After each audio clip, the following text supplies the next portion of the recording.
Of Ink and Sea. Written by Clarissa Kae. Text copyright 2021 by Clarissa Kae. Production copyright 2023 by Clarissa Kae. Acknowledgements. This book was written with a fervor I'd never imagined myself to have. Only because of my family's encouragement was I able to scribble with abandon. Kayla, Ava, Isla Belle and Damon, because of you, I get to be me. Behind the pages of every book is a quiet village made up of authors clapping, cheering, and consoling each other. And for the lucky ones, there's another level of commitment, babysitting. A big shout out to Esther Hatch and Melanie Jacobson for keeping me on task and my butt in the chair. Adam Berg and Connie Williams, I am continually apologizing. You both have the horrible task of seeing the roughest of drafts. How we're still friends is beyond me. Ronnie and Kaylee, you're everything this girl could ask for, and more. And to my ARC readers, Sarah Reynolds, Mandy Biesinger, Loretta Porter, Jess Heilman, Shelley Strong, Chantel Farley, and Jill Warner. Without you, I would hang my head in shame. Thank you for catching my errors and plot holes. I absolutely appreciate all that you do. To Damon. If fate hadn't stepped in, I cannot imagine how our lives would be. Chapter 1. Sienna. Los Angeles, California, present day. The police station had undergone a recent remodel since my last arrest. The sickly pink walls and baby blue linoleum was replaced with neutral, off-white paint and gray-tiled floors.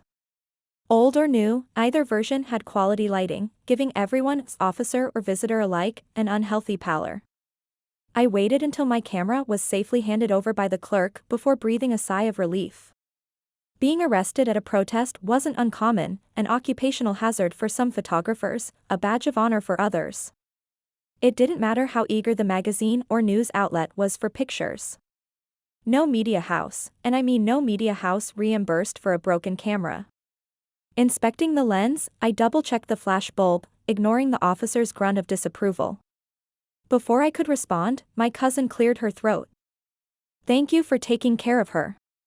Hugging the camera to my chest, I purposely batted my eyes at the clerk, not the brooding police officer. It was childish, but his brutish behavior hours before begged me to retaliate.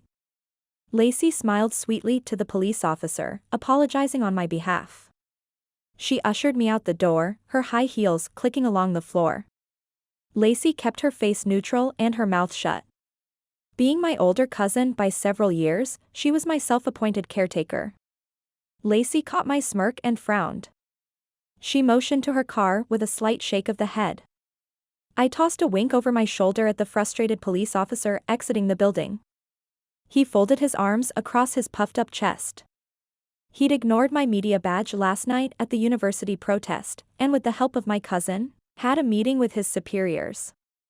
It wasn't the first time we'd locked horns. Waving my fingers at the officer, I assured him it wouldn't be the last.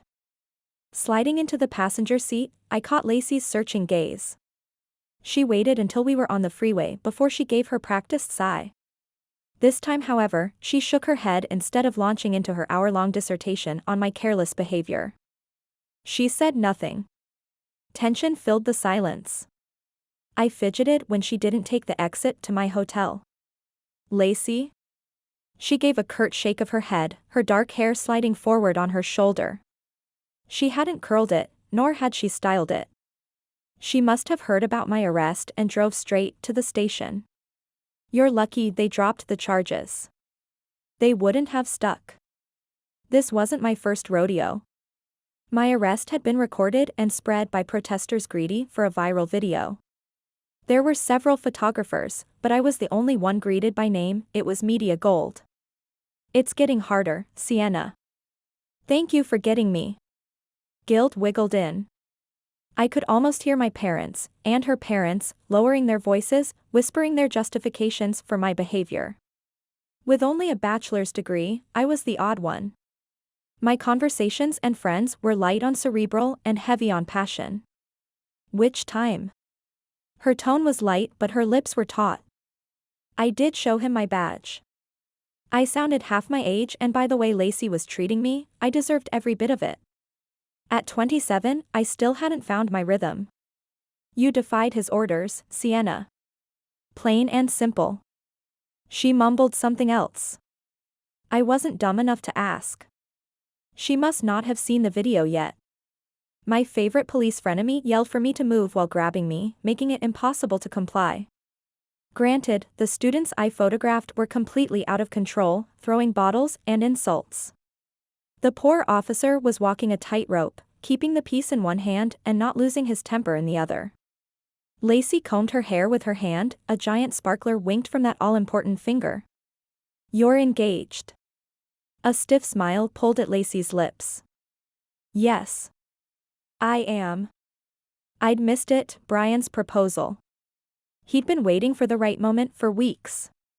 Curling into the seat of her car, I was 7 years old again, waiting to be scolded for stealing the pie to feed the neighbor's hamster, or rushing through the house with muddy shoes, a dying baby bird clutched in my hands. My intentions were always noble. The timing, however, was horribly wrong. I interrupted it, didn't I? Shame pierced me, quick and fierce. I was forever in the way. If I could have hung my head or tucked my tail, I'd do it. But the moment was already stolen. For eternity their proposal would be marred by my selfish behavior. Lacey reached over and squeezed my hand. No, you didn't interrupt. You're a terrible liar. She eyed me. Thanks for helping him. He didn't need much help. Brian was anxious to get her the perfect ring. He was a man in love, eager to please Lacey, no matter the cost or inconvenience. Warmth spread through my chest. The guilt was still very much alive, but its bite was less severe. Lacey had been a sister to me, a lifeline to a girl with only brothers, 2 older and 1 younger. Several years older than me, she'd somehow pitted me enough to become my biggest champion. In my family of brains and bank accounts, I was blessed with neither. She flicked her hand, a smile spreading. You did a good job. I am sorry. I know, Sienna. It came more as a sigh than a sentence. Then you can start by forgiving me for checking you out of your hotel. I had Brian grab your stuff and take it to the house. The image of Brian grimacing while collecting my clothes made me wince. Please tell me you didn't. She arched an eyebrow. You ain't got nothing he hasn't seen before. I smirked. Her fiancé's kids had rubbed off on her. She'd spoken like a California girl instead of the aristocrat her English parents insisted she was. Every Rothesay, save me, was born in the States. Everyone held a pure, unadulterated American accents. That was the beginning and end of my family's love affair with America. Our British roots were a matter of boasting, a belief beat into our psyche since infancy. My family memorized our genealogy, which helped doctors predict our unusually high penchant for Alzheimer's. Brian invited everyone to dinner tonight. The hesitancy in her voice told me all I needed to know. Her tentative gaze divulged even more. I groaned and turned to the window. My parents had gathered from their Atherton compound. I refused to call it a mansion, and if they deigned to leave their granite columns, my brothers would be arriving as well. I had Brian bring your clothes because it might look better if you were back home. Lacey glanced over her shoulder, checking the lanes. A few years earlier, my brother had noticed my clothes in her guest room. When my family assumed we'd become roommates, we didn't correct them. They would be properly mortified if they knew I was essentially homeless, skipping from one news story to the next, often in different states. Every generation had a lost Rothesay, and I played my part well. Thank you. There, in my cousin's car, I felt the beginning of farewell. Brian had pulled me aside a month before, confessing his impending proposal. He was a decade older than her but loved Lacey for who she was instead of her family's prestige. My parents believed he'd retired early due to his financial success connecting investors to aspiring app developers. In reality, he'd been gutted by his divorce and wanted his kids to know their father. Not even Lacey, the serial dater, could withstand Brian's tender devotion to those he loved. I'd told him as much, and found myself smashed against his chest in an eager bear hug. They would marry, and their joy would overflow, leaving little room for the baby cousin who'd never found her way. It was ridiculous how I felt both ecstatic for her and sorry for myself, but emotions were something I had in spades. Controlling them was where I needed help. My mile-long arrest record was evidence enough, although Lacey had managed to extricate me from each and every hiccup. Like the PR champ she was, Lacey began her instructions with a low, calming voice and exited the freeway. Only Brian knows where I went, and we are going to keep it that way, especially if you leave. Leave? There was another protester rally scheduled for next weekend right here in Los Angeles. Lacey was the one who'd told me about it, potentially the biggest protest of my career. I can't go anywhere. She stopped at the red light, her head pivoting. Ioan called. Who's Ioan? Granddad's Ioan. Lacey looked me dead in the eyes as if I'd lost my mind. Ioan said he was worried and did a little research, found you'd been. Wait, what? I held up a hand. She was talking about someone I'd never met. And in the same sentence as our grandfather. Granddad was more than just a grandparent to me. Who called you? I just told you, Ioan. She shrugged. The neighbor. Come on, Sienna. It's Lidcombe. Granddad lived thousands of miles away in Lidcombe, a small town in Cornwall, England. He hadn't so much as turned on a television, or telly, if you asked him, or touched a phone in at least a decade. He hadn't even recognized me the last time I visited. A blow I'd yet to recover from. And just how often does this stranger call you? I pinched the bridge of my nose. There was something completely wrong with this scenario. Granddad's longtime housekeeper normally called my father with health updates. Not the nurses or whoever this person was. Another emotion crept in. Lacey had kept information from me. Not just idle gossip, but information on my grandfather. Something was, or had, shifted between us. Every month or so. She let her foot off the brake and started driving again. I swallowed the hurt, the shift widening to a canyon. She hadn't given the slightest thought to how eerie this situation was becoming. He calls, checks in on you. Nothing untoward. There. I pointed at her. She'd gone formal, which meant she was maneuvering into position. My heart ached. We were normally on the same team, moving in tandem. You just pulled a Rothesay. You said untoward. Lacey rolled her eyes. You didn't seem to mind when I said it to your police friend. You don't think it's odd that a strange man calls about me? He could be just a creeper. We don't even know if he works for Granddad. You're assuming it's a strange man. Please tell me you haven't told my parents about him. Sienna, it's Ioan. She waited, her eyes expectant. Ioan. Lidcombe Ioan.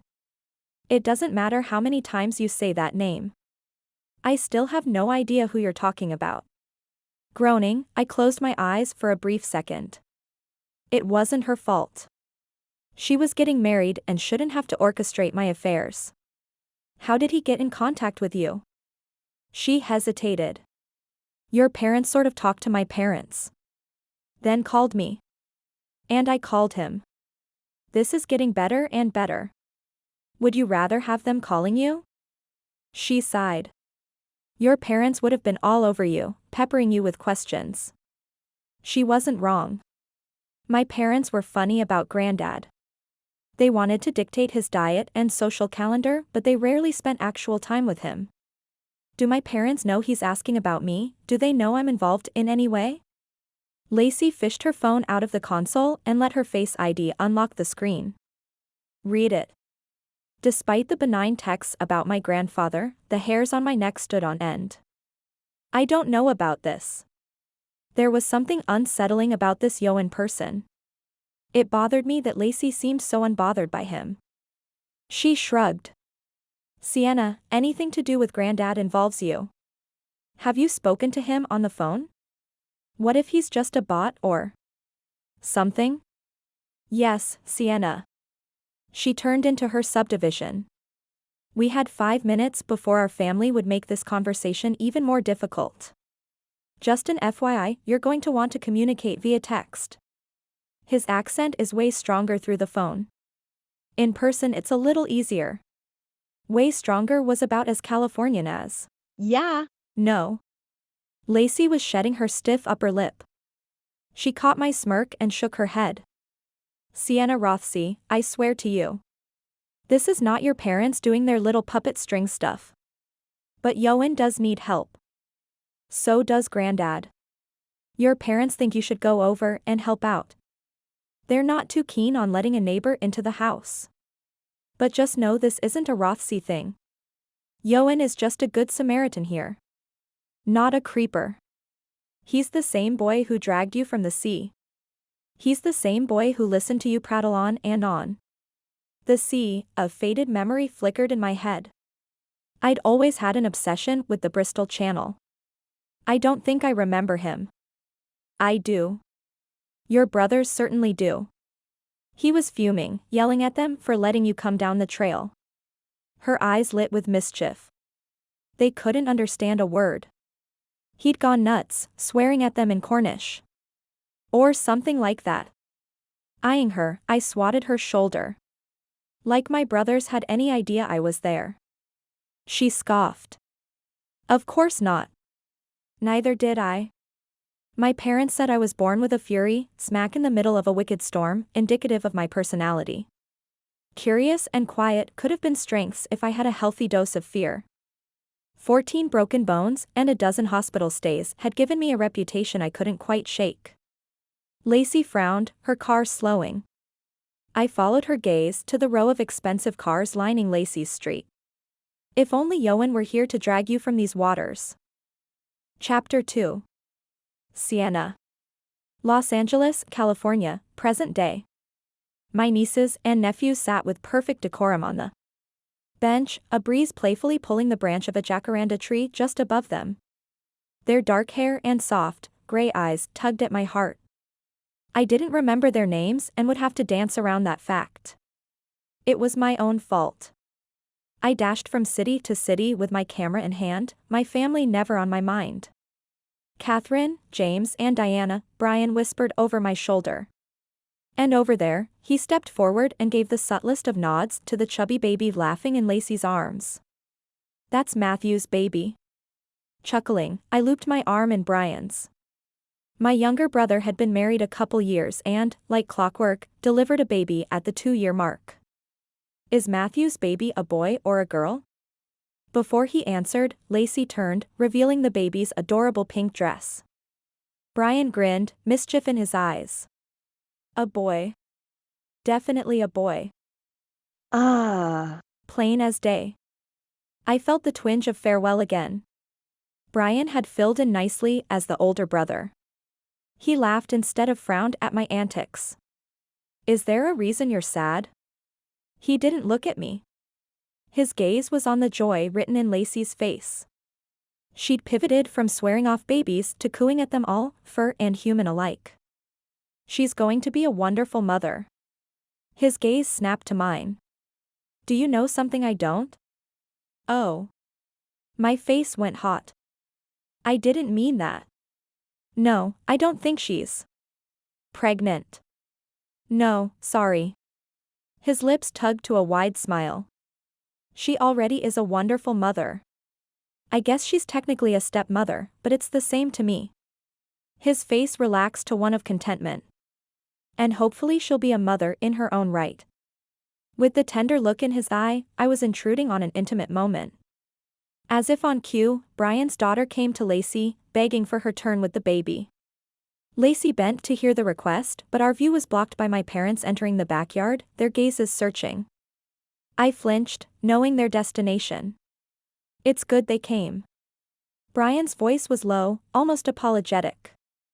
This way you can tell them Goodbye. before you take off. I've repented of my bad habit. Not entirely. Instead of calling my parents to let them know where my next assignment was, I'd send a text and then shut off my phone. Besides, there's another protest in LA. The upcoming protest was too good to pass up. Opposing sides were both right, Local judge caught red-handed aiding refugees after their status was revoked by the ever-changing administration. Like the sea crashing against rugged cliffs, nothing was more breathtaking than an equally matched argument. Protests like this made for beautiful photos, humanity in all its glory. He shot me an arched eyebrow. You're not taking their offer? Before I could answer, my parents were congratulating Brian on the engagement. Dad's skin was peeling. He'd begun a new skin treatment to stay relevant, as my mother called it. Apparently, the job description of a consultant included never aging. Dad and Mom were showering Brian with praise. I nodded along in all the right places and slowly inched backward. If I stayed around long enough, I'd be trapped into another one of their time to grow up lectures. I had a sneaky suspicion they were going to push an agenda. They'd given up on any postgraduate program. Brian set an arm around my shoulders, preventing my escape. He turned to me and said, I couldn't have done it without Sienna. Yes, she's definitely in her element. My mother smiled, her hand gesturing to the lights strung across the backyard. I went to one college party and my parents believed I was the all-American sorority girl. If they only knew what their sons had done, I'd be painted the saint, not the sinner. It didn't help that my one party landed me in the hospital with a broken arm. With a twinkle in his eye, Dad squeezed my hand. I'm proud of you too. It's a good move. And there it was, the agenda. With my striking features, I was the pretty princess who chased after sparkly trinkets and stories. I might not be the brains of the family, but I wasn't stupid. The awkward silence in our little circle said otherwise. I haven't decided. I didn't know the details, nor did I feel comfortable that Lacey had kept information from me. But right now, I was grateful she'd given me a heads up. I still have a lot of work left to do here. Of course you do. Dad's eyes crinkled, his smile growing. He leaned forward. If he patted me on the head, I was going to lose it. I took a step back and felt the tension rise. We were talking about Granddad, my favorite person in the entire world. There was no reason for me not to jump at the chance to be with him. And yet that childish, rebellious side of me had me digging in my heels. For once, I wanted to be taken seriously. Just once. Mom arched an eyebrow. You can leave when you're done with your little project, right? Disappointment fell heavy on my shoulders. My work, my little project, meant nothing to her. I wasn't a professor, a lawyer, my career wasn't important. It didn't matter that I'd won the National Humanity Award every year for the last 3. No, my work was just a little hobby I dabbled in until I could find myself. I think Sienna needs a vacation. If she goes, she should go to relax. Not work. Brian dropped his hand. Don't worry, Sienna. Lacey's in good hands, you don't have to take care of her anymore. My parents stifled a chuckle.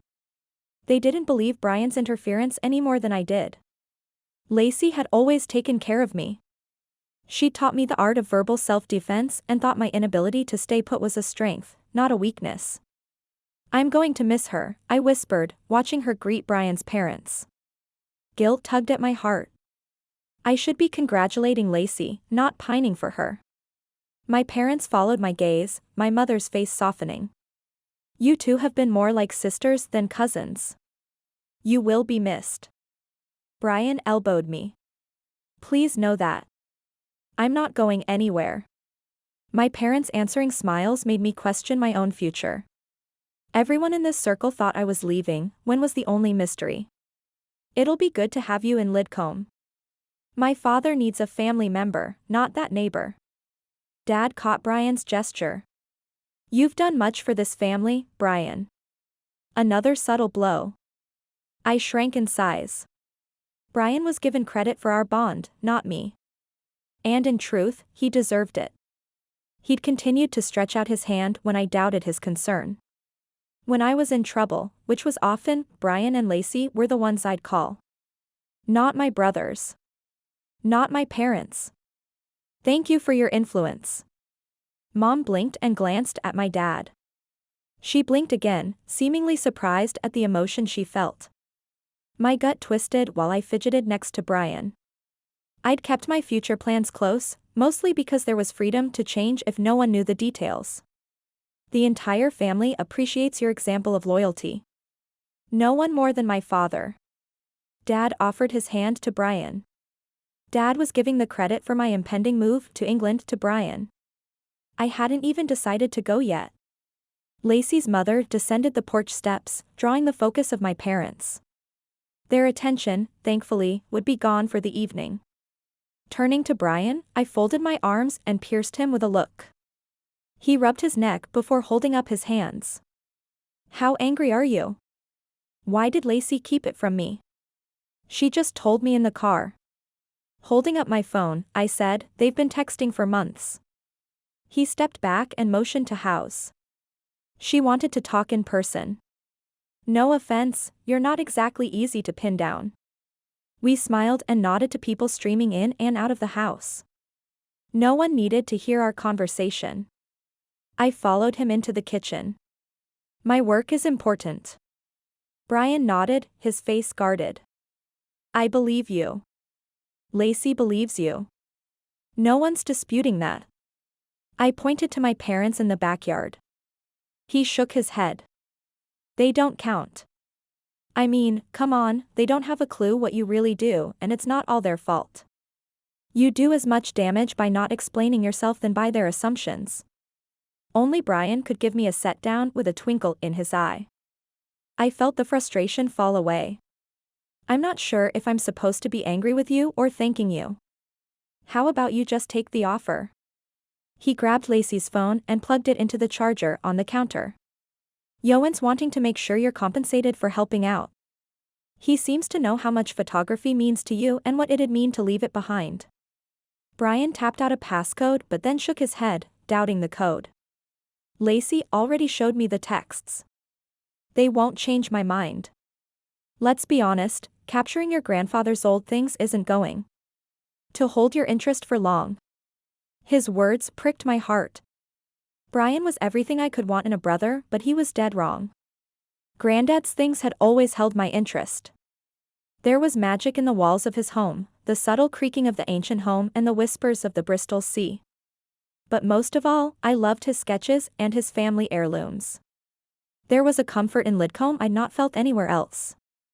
Or with anyone else. Ioan was a stranger. He'd texted Lacey about hiring me to document Granddad's things. The offer felt hollow. How would a stranger like Ioan have a clue about my grandfather's house or his family's history? The idea didn't make sense. How does Ioan have that kind of authority? There were too many loose ends, but in the safety of Brian's kitchen I felt a growing curiosity. Wouldn't my dad and his siblings have the final say? And for the love, why am I the only one suspicious? Your parents are. That does not make me feel any better. I'd rather not be on the same page with them. Lacey never mentioned Ioan? Brian at least appeared to be confused at her secrecy. Only that he calls once in a while. My phone lay next to hers. Grabbing mine, I turned it on. A thought wiggled in. My phone died before the officers rounded up the media. How did she know I was there? Brian held out his arms. That's what I'm trying to tell you. Ioan. He knows you and your grandfather are close. He follows your career and supposedly keeps your grandfather up to date. I doubted Granddad was up to date on anything, let alone his forgotten granddaughter. Some random guy that lives near my grandfather in England calls up your fiancé. Does anyone else have a problem with that? It was a cheap shot, but the smile on his face meant I'd missed the point.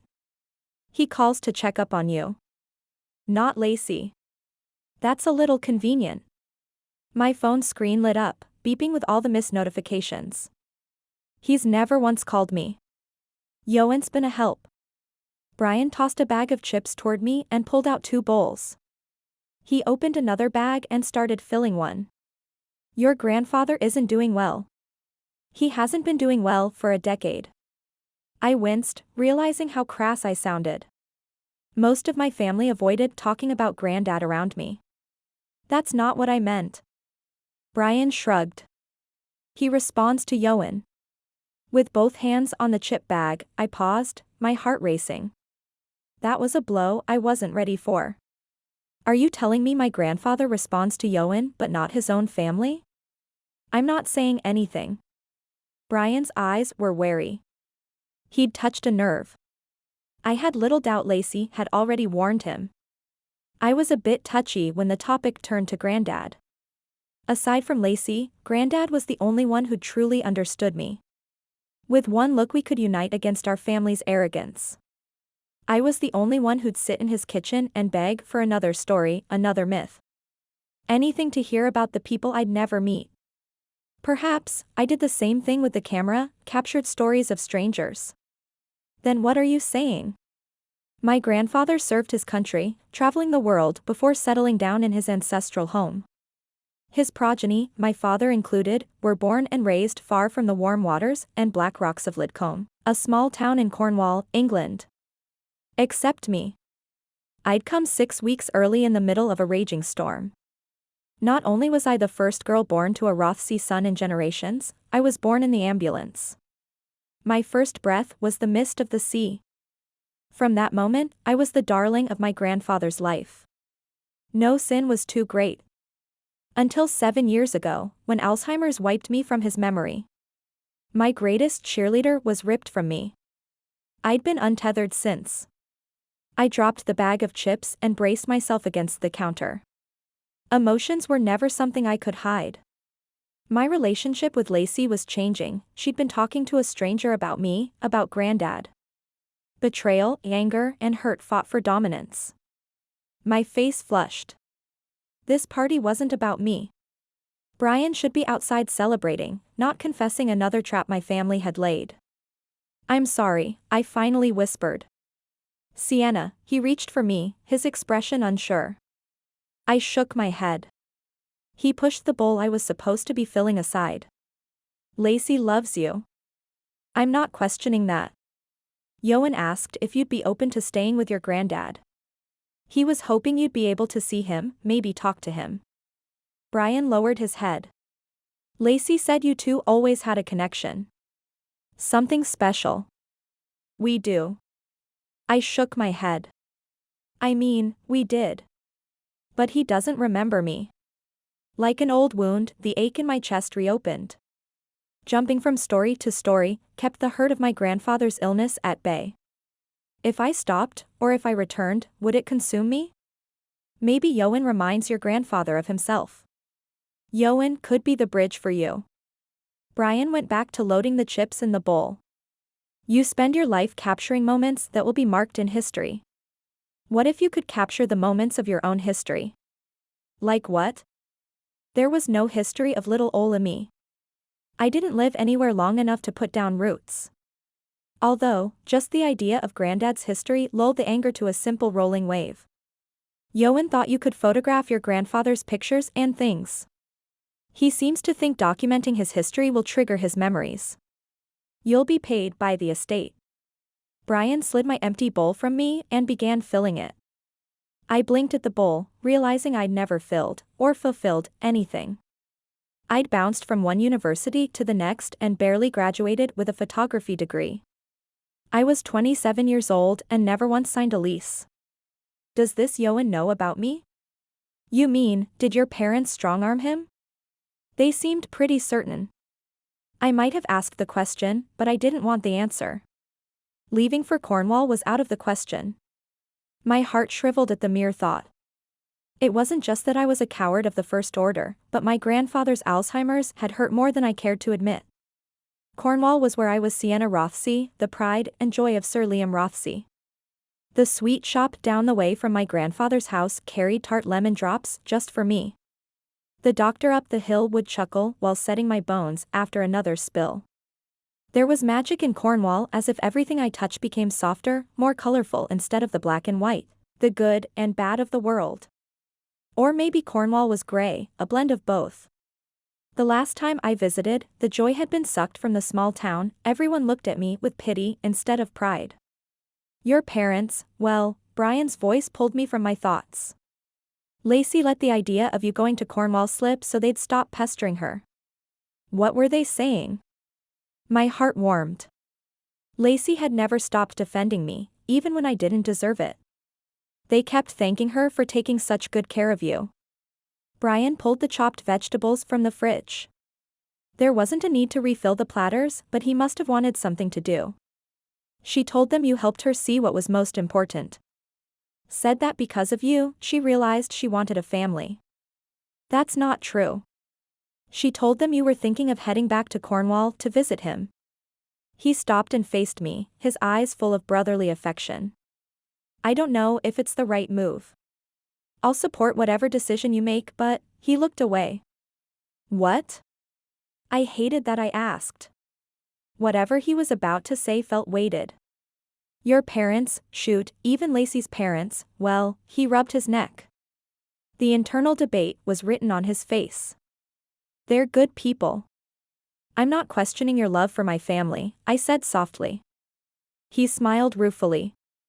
Sienna, they're good people, but I sometimes wonder if they're good for you. They mean well, I know they do, but you can't shove a circle into a square hole. I've always known I don't fit in. I'd hoped it alleviated his guilt, but his frown deepened. Just because you're a different shape doesn't mean you don't fit. He gathered both bowls of chips in his arms. I don't like that idea at all. It implies you're wrong because you're different. Maybe they're wrong. I guess what I'm saying is this, instead of searching, instead of capturing protests or other points of history, why not make your own? And why not make it with people who see you as you are? If you're a circle, be a circle. His brow furrowed up in frustration. He'd never been eloquent, his talent lay in numbers, not emotions. But the message came across all the same. My bond with Granddad was based on acceptance, a foundation of love I could not break. I could not sink low enough or behave badly enough to earn his ire. My grandfather loved me, whether I was a circle or not. My heart softened. Maybe it was time to return to Lidcombe. Brian sighed and turned to go. Thank you, but I'm not going to document my own history. Or my grandfather's things. When he paused, I added, I'm going to document him. The great Sir Liam Rothesay. I blinked, hating the fact that just an idea could bring me to tears. I'll go, but not for my parents. Not for Ioan. I'll go for myself. I'll go to take pictures of the granddad I knew. The grandfather I miss. Chapter 3. Keenan. Coke Bay, South Wales, 1606. In the early afternoon light, Morgannwg Castle stood. Before Keenan, its walls overlooking the Bristol Channel between Wales and Cornwall. For the 100th time, Keenan questioned his father James' ambition. James Rothesay was the Baron of Lidcombe, not the King of England. Even from Keenan's hidden position, the Welsh castle appeared to sigh. No flags adorned the towers, the drawbridge was down, only the metal gate closed for protection. The occupants seemed to have abandoned the sad stone walls, not a soul in sight. Keenan's father had a ruthless reputation, his strategy never wrong, and yet he'd sent his son, Keenan, to extract a heavy debt payment from a derelict castle. The last time James Rothesay had been this hungry for restitution was before Keenan's birth, and over a woman. Keenan placed a calming hand on the muscled neck of his nervous horse. The men fidgeted behind him, hiding in the cracks and low hedges. The woodland surrounding the castle was recently felled. Abandoned tree stumps dotted the small clearing between the army and the stone walls, like the gravestones of a cemetery. The lack of cover altered Keenan's plan. With the Earl's ground cover immediately surrounding the castle now gone, Keenan could not take the castle by force. He would have to use strategy. He eyed his friend Ioan. Both men were homesick, eager for their farms on the island.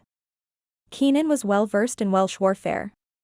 They laid traps in the forest, hiding their mercenaries in the cracks of their bloody country. Keenan would know. He was both Welsh and Cornish. If he were English, he'd pray to their god, hoping the rumors of the foolish earl in the castle were true, that the man's mind was as dim as the weather. Keenan held up 4 fingers, signaling his most trusted men to follow, Ioan included. Keenan had already donned the clothes of a plain soldier and instructed his men to do the same. Without a word, the men mounted their horses and left the canopy of beech and hawthorn. Within moments of leaving their hiding places, Keenan noticed men running from the front tower. They would notify the Earl of Keenan's approach. He would keep his speech to a minimum, his accent a mixture of Welsh and Cornish nobility. He'd already hidden his ring engraved with his family crest, only his mother's side. He'd never worn his father's. He slid from his mount and approached the guard with the missive. "I come from Lidcombe. I'm to speak with the Earl of Morgannwg." The guard blinked, his eyes scanning the missive from right to left. He couldn't read. The man nodded to the tower. The metal gate lifted, the gears creaking in protest. The guard's eyes flicked to Keenan's pistol and sword, his brow furrowing. Keenan kept his expression blank. He'd forgotten to switch his weapons for a musket and knife, evidence of a soldier instead of a highly ranked officer. Their horses were taken to the stable while the men filed into the great hall. The Earl sat at the end of the table, his eyes drooped in boredom. His servants bustled about, placing steaming platters on the table. The plates were chipped and covered with bread and vegetables. No meat for the Earl. The tenant farms must not have paid their rent. The nobleman either hadn't noticed Keenan and his men or he was ignoring them. Morgannwg huffed and perched his chin on the top of his hand. The chair next to him was empty, his wife long past. Keenan waited for the guard to return to his post before stepping forward. "Lord Morgannwg, I've come from Lidcombe." "Lidcombe?" Morgannwg glanced at them, his face screwed up in confusion. "I've never been." The sound of approaching feminine boots echoed into the room. Keenan felt the curious stares from his men. "Aye, my lord, 'tis true. But we're on an errand. To rob my son blind." The shrill voice of Morgannwg's mother pierced Keenan. She approached from the corridor, her back curved at the neck, the sign of a dowager. Her gown's bodice was low, a round neckline and tight sleeves. A matching emerald petticoat was pinned into flounces on a drum, like a stick stuck in the middle of a wheel. It would be deucedly hard to wear while riding, not at all practical wear for movement. The woman must never venture far from the castle walls. The pieces fell into place in Keenan's mind. She was the castle's authority. Lady Morgannwg straightened her posture, hiding the curve of her back. If not for her grey hair, she'd pass for half her age. "I've asked the almighty Baron of Lidcombe for evidence of this supposed debt. Lord Rothesay has yet to deliver anything of the sort." Keenan bowed, his gaze flicking to the young beauty at her side. She wore a gown the color of sapphire, her neckline modest and her skirt plain. The hem was worn, this woman spent her days walking. Her chin was lifted, her eyes dark and proud.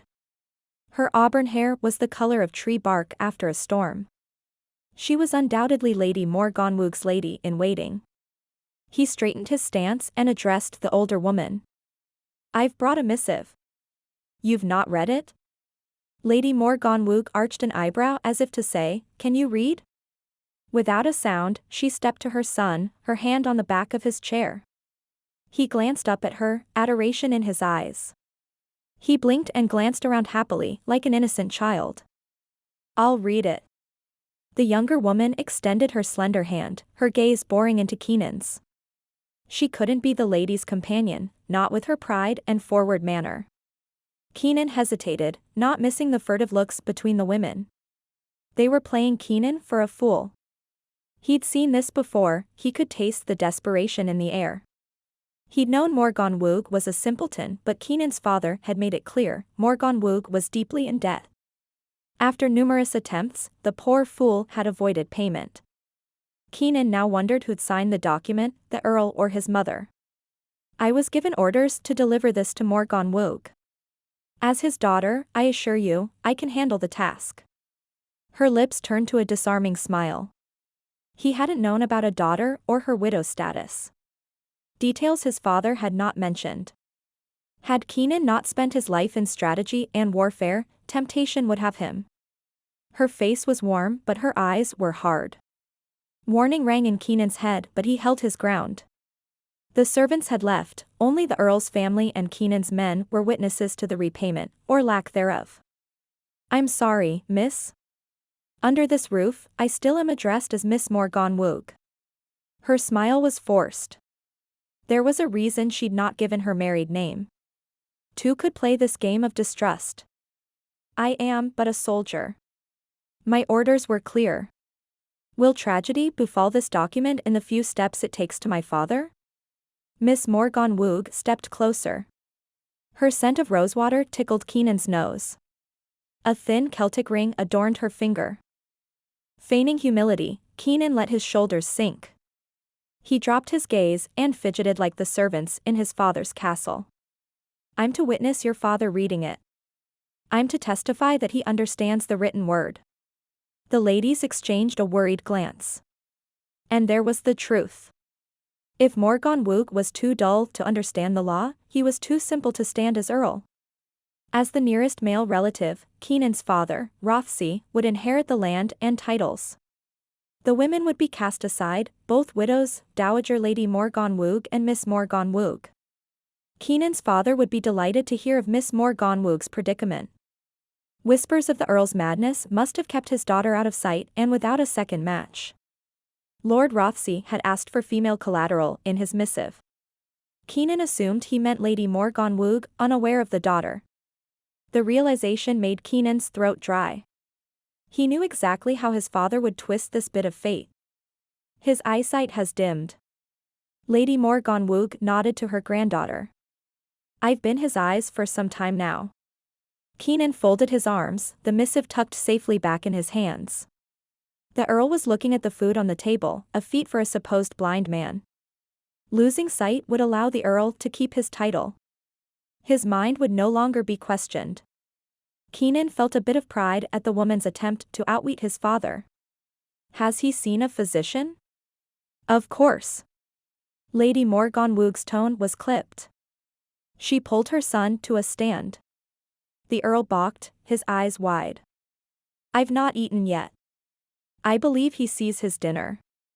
Keenan took in the scene, the fidgeting servants and pensive stares. Lady Morgannwg narrowed her gaze. He is not completely without sight. Keenan pulled a chair from the dining table and sat, the room filling with tension. He would play their game.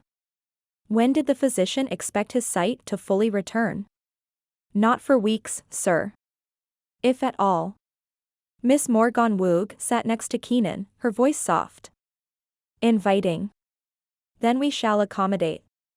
Keenan motioned to his men. They sat at the table, chairs scraping and grunts included. Her color paled. She sent a pleading glance to her grandmother. We were not expecting company. To be true, miss, we'd rather not stay, Keenan whispered. He nodded to Lady Morgannwg, who led a pouting Earl from the dining room. This isn't the first time we've come to collect what was owed. I've just been given orders that this will be the last. Might I have a word? Miss Morgannwg walked slowly, gracefully. Fully aware that her audience was male. One of Keenan's men hissed. Another murmured, "Don't be a fool." Keenan gave a subtle nod to his men and followed the beauty to the corridor, the missive in his hand. He leaned against the door frame, keeping his back visible to his men. He'd not be alone with the pretending nymph. Keenan was not like his father, he would not be enticed by a woman. Shall I send for some ale? Miss Morgannwg blinked innocently. Wine. None, my lady. I am on an errand. And yet we just entertained the priest. He declared spirits the blood of the Almighty. She spoke over her shoulder, her walk even and smooth, as if her feet never touched the stone floor. She was practiced in her art of ensnaring men. This was why Rothesay's debt collectors would return empty-handed, or not return at all. She paused at the end of the corridor, her hand on the door. This is as far as I go. Keenan stood his ground. He'd not take another step toward temptation. And nothing could sway your decision? Keeping her hand on the door, she pivoted, her other hand touching the top of her hair. The soft light from the corridor's window accentuated her silhouette. She plucked a pin from her hair. Nothing? I'll not move from the view of my men. He didn't miss the fleeting panic crossing her face. I don't know what you're planning, but I'll not partake. Her hand dropped, her face hardening. Are you made of stone? I know the look in your eye. You were keen on deception, not passion. Keenan had only guessed. The way her jaw set and her hands clenched, he'd hit his mark. How many of Rothesay's men did you blackmail? Her mouth fell open. I've done nothing of the sort. Maybe not. Keenan shrugged. But you've done something with them. Half of the men never returned. You're playing us false. You're hiding something. I am but a woman. She lifted her chin, her tone imitating Keenan's earlier declaration. I beg to differ, my lady. Are you confessing to being more than a mere soldier? The gleam in her eye returned. Keenan pulled out the document. The roof over your head is about to be ripped away. I'd not risk the ire of Rothesay. Your father owes him a great deal. My father is a simpleton. He held up a hand, halting the storm building in her eyes. You've a choice to make. He's either incapable of running the earldom, or he's swindled a small fortune from Rothesay. Miss Morgannwg's gaze flicked to the door where her father and grandmother had gone. Her dark eyes were drenched in fury. Keenan felt a brief twinge of guilt. He was grateful this was his last errand for his father. She lifted her chin. A small fortune? Is that your way of being kind? Telling me I've no choice in my father's future? I'm only telling you the truth. The truth? Can you hear yourself? She marched toward him, her finger aimed at his chest. How can a man be a simpleton and still be enslaved to Rothesay? How does that happen? He cannot swindle if he cannot think. It's one way or the other. And you, she pierced the air between them with her finger. You say you're but a soldier, but your speech is fine, and you wear the sword of an officer. Keenan held out his palm, giving her finger a mark. What I am does not change your situation. Rothesay is a snake. She pursed her lips, her nostrils flaring. Her anger touched her cheek, the blush red and becoming. And who keeps company with a snake? He enclosed his hand around her finger, ignoring the softness of her skin. Other snakes? Prey. She stepped back, her eyes flicking from her hand to his. He keeps company with his own prey. Perhaps, it is you who needs the warning. Not me. Chapter 4. Sienna. Heathrow Airport, London, present day. Gripping my armrest, I struggled to keep my stomach from twisting. Despite my years of traveling in the States, I never got used to flying. No matter how skilled the pilot, I hated the landing, almost as much as the takeoff. Traveling to London was an entirely different animal, especially from California, a solid 11-hour flight. It didn't help that the enormous time change would have me wide awake and dead asleep in all the wrong places. The airplane hiccuped, its tires skidding to a stop while I held my breath. I fished out my phone and turned it on, anxious for a text from Lacey. She'd visited a local church in California for a possible wedding venue and was recording snippets. I wanted to be a part of her planning, and yet, secretly every word she spoke about her upcoming wedding felt like a knife to my heart. She wasn't my mother or even my true cousin. Her stepdad was my uncle. She was a toddler when he married Lacey's mother. She wasn't biologically mine. And yet it felt like I was losing a piece of me with each step she took toward marriage. Only one text lit my screen. Ioan had sent, emergency came up. Sending William. Text when you land. I'd spoken to Ioan exactly twice and still couldn't remember a thing about him. His accent wasn't English, but it wasn't like my grandfather's either. Everything about him bothered me, even though I knew I was being petty. He'd booked my flight, giving me my favorite window seat. Views of the ocean calmed me, whether I was flying or driving. I should have felt grateful to Ioan, but like a child, I pouted all the way to baggage claim and onto the airport express. The last time I visited was one of the few times I'd come without a family member. They'd normally stick me between my parents or a brother to keep me from getting distracted or worse, lost. I might have become friends with airport security a time or two. I swore I wouldn't text Ioan. But just as I was annoyed, there was another force, a strange, exciting curiosity that had my fingers texting him as I exited the baggage claim and walked to the station building. Landed. Headed to Paddington. I'd never met Ioan, but his name gave me a picture of dark hair and pale eyes. He immediately sent an audio clip with step-by-step walking instructions to the ticket office. His helpfulness was eerie. And comforting. I'd lost my mind. With a headphone in my ear, the other dangling at my hip, I listened once more to how he pronounced his name. He'd said Ioan, something similar to Owen instead of the Americanized version Lacey had told me, closer to Ian. There was a warmth in the lilt of his voice. It wasn't familiar, but it wasn't strange, somewhere in the middle.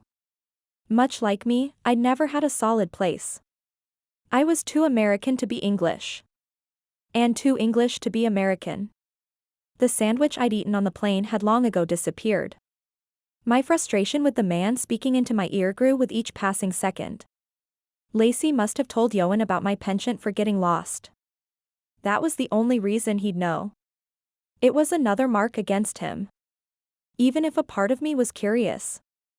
The train attendant scanned my phone for the ticket and again, I was sitting. This time I had food in hand and my trip was limited to a few hours. What felt like a moment later, I woke with a start, only 20 miles from the obscure town of Lidcombe. Joy coursed through my veins. Home. When I was a child, Granddad would take me to the Black Cliffs at the edge of his property, a steep trail leading down to the water. He'd squint his eyes and pretend he could see whales. He'd pat my shoulder and tell me how Cornwall was once called West Wales. With a squeeze to that same shoulder, he'd let his hand fall back to his side, his other hand shielding his eyes. In a voice full of reverence, Granddad would say, "We're still connected, tied with the magic of our ancestors." Like the dutiful grandchild I was, my belief in him and his theories was absolute fact. Nothing, not even my family's teasing, could convince me of the truth, but like most children, my faith shriveled with age. And now, as clumps of green and white rushed past me, I wondered what version of my grandfather remained, if we were still connected like we once were. My phone beeped with a text. Disappointment fell on my shoulders. It wasn't Lacey but rather Ioan. William should be at Dartmoor station. Sighing, I laid my head against the seat. I'd been to my grandfather's house dozens of times. Ioan could call off his little babysitting gig. I didn't know William. Not that I knew who Ioan was either. I'd come to be with my grandfather, not Ioan. If I wanted to feel small, I would have stayed in California. The thought didn't sit well. I'd been all over the country capturing a story. Or as Lacey called it, chasing a story, and had never felt like I belonged, small or not. A text came through. I closed my eyes for a moment, wishing it was Lacey. Peeking at my screen, I felt the now familiar frustration, Ioan. Again. She's arriving in 10. Do not be late. Smirking, I texted back, I'll let William know. The little bubble appeared. Ioan was writing back. The bubble disappeared. Then back again. The frustrated face of my oldest brother came to mind. If Ioan was anything like him, he'd abhor mistakes. Maybe my visit would be more entertaining than I thought. I sent, "What is the penalty for tardiness?" I bit my lip to keep from laughing. An older woman with a gray bob a few seats opposite me smiled. She gave a nod, unwittingly encouraging me in my play. Off with his head. His firstborn? Ioan texted back, a black eye and eternal damnation. The train slowed but my interest was on my phone, no longer on the destination. Every interaction had been polite but short. He was a consummate professional. But until this moment, I had no idea what he actually did. He didn't live at the house, which meant he wasn't an attending nurse for my grandfather. I texted back, a black eye is a weak punishment. And eternal damnation, too harsh. A split second later Ioan responded, a black eye would mar his pretty face. The picture I'd take would be his eternal damnation. He didn't bother adding a smiley face or a goofy gif. I half wondered if he was serious. The man was taking care of a 85-year-old man. That would require a certain level of patience and tenderness. My phone beeped. This time it was Lacey, and for some reason, that was a disappointment. The church was too dark. Had a musty smell. How's the travel? Before I could respond, Ioan sent, "You nervous yet?" I chuckled. He'd thrown a gauntlet. I was the only daughter surrounded by heathen brothers. I would not back down. The games have just begun. With me or William. His bubble appeared, but he must have given up. Nothing else was sent. The surrounding passengers were gathering their luggage. Slipping my phone in my pocket, I grabbed my luggage and filed out of the train car. The comfort of the sea wrapped around me, stilling my apprehension. I'd not realized I was nervous until the feeling left, chased away by the memories of Cornwall. I closed my eyes and breathed deeply. "Sienna," a crisp English accent asked. I opened my eyes. A dark-haired man who appeared to be a few years shy of 30 smiled at me. Charm rolled off his easy gaze and square shoulders. He would be a perfect specimen to photograph. "William?" "That I am." His eyes twinkled and he grabbed my luggage. The boot's a bit small. He tossed a devilish grin over his shoulder and guided me to where he'd parked his expensive sports car, at least, I think it was. I was never into cars. It was silver and sleek. That was the beginning and end of my expertise. The way the light bounced from the smooth surface would make the photography tricky. He tossed my baggage into the poor excuse of a trunk, or boot as he'd called it. My phone beeped in my pocket. William gallantly opened the passenger door. Slipping inside, I read the text from Ioan. "Are you spellbound by tall, dark and handsome?" "Yes." "He oozes all that is charming." "And just because," I added, "did you really send a wolf to pick up a lamb?" William slid behind the wheel. His phone lay on a wireless charger between us. It lit up with a text from Ioan. The first line read, "You were late." Giggling, I averted my gaze, my phone beeping in my hand. "Tell me you're not leashed too." William's voice was low, and I fought the rising laughter. William had no idea he was acting the part of predator. "For the record, I wasn't late. I wouldn't have noticed if you were." "That I doubt." He adjusted the rearview mirror and shot me a dubious look. "If we were on a date, you'd know the very second I was late." Good thing we're not. I regretted the words the moment they left my mouth. The spark of determination was lit in his eye. He'd pegged me as a challenge. I should have gone the other way and fallen all over him, but the die was cast. "Is that a fact?" William arched an eyebrow. "I'm only thinking of you." I motioned to his charging phone. "I have it on good authority that being late could result in a black eye or eternal damnation." "You talked to him?" His gaze narrowed and his mouth hung open. In a flash, the doubtful look was gone. Suspicion crept in. "Why is that a revelation?" William shrugged, the playful flirt was back. "He's not the talkative type. He seems to have hit it off with my grandfather." "That's because you're Liam's girl." Warmth spread through me. "Liam's girl?" "Someone claimed me." William chatted the entire drive to Lidcombe. Every few sentences he'd throw in a not-so-subtle "we should go, or I'll show you." William was a dime a dozen, a serial dater looking for a quick catch. Like my grandfather, I had dark facial features, but our hair was a deep, earthy auburn, the bark on redwood trees after the rain. I'd spent my life having people turn to look at me and compliment my striking appearance. But like my grandfather had warned all those years ago, people caught butterflies because of their scarcity, not because they loved them. I could hear his gravelly voice in my head, "Don't let someone flatter and cage you. Don't be a pretty prize." The older I got, the more I understood his warning. Lacey thought it was just another excuse for me to not stay in one place, including someone's heart. With William's blue eyes and dark hair, he was somebody's dream. Just not mine. "I was given strict instructions to take you to the house." He pouted dramatically. No time for a date today.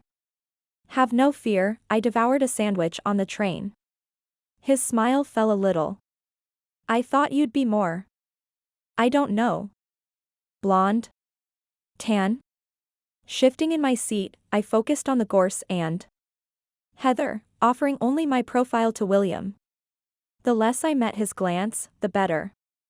American. He slowed at the final curve toward the house. Not that you're very English. My phone beeped again.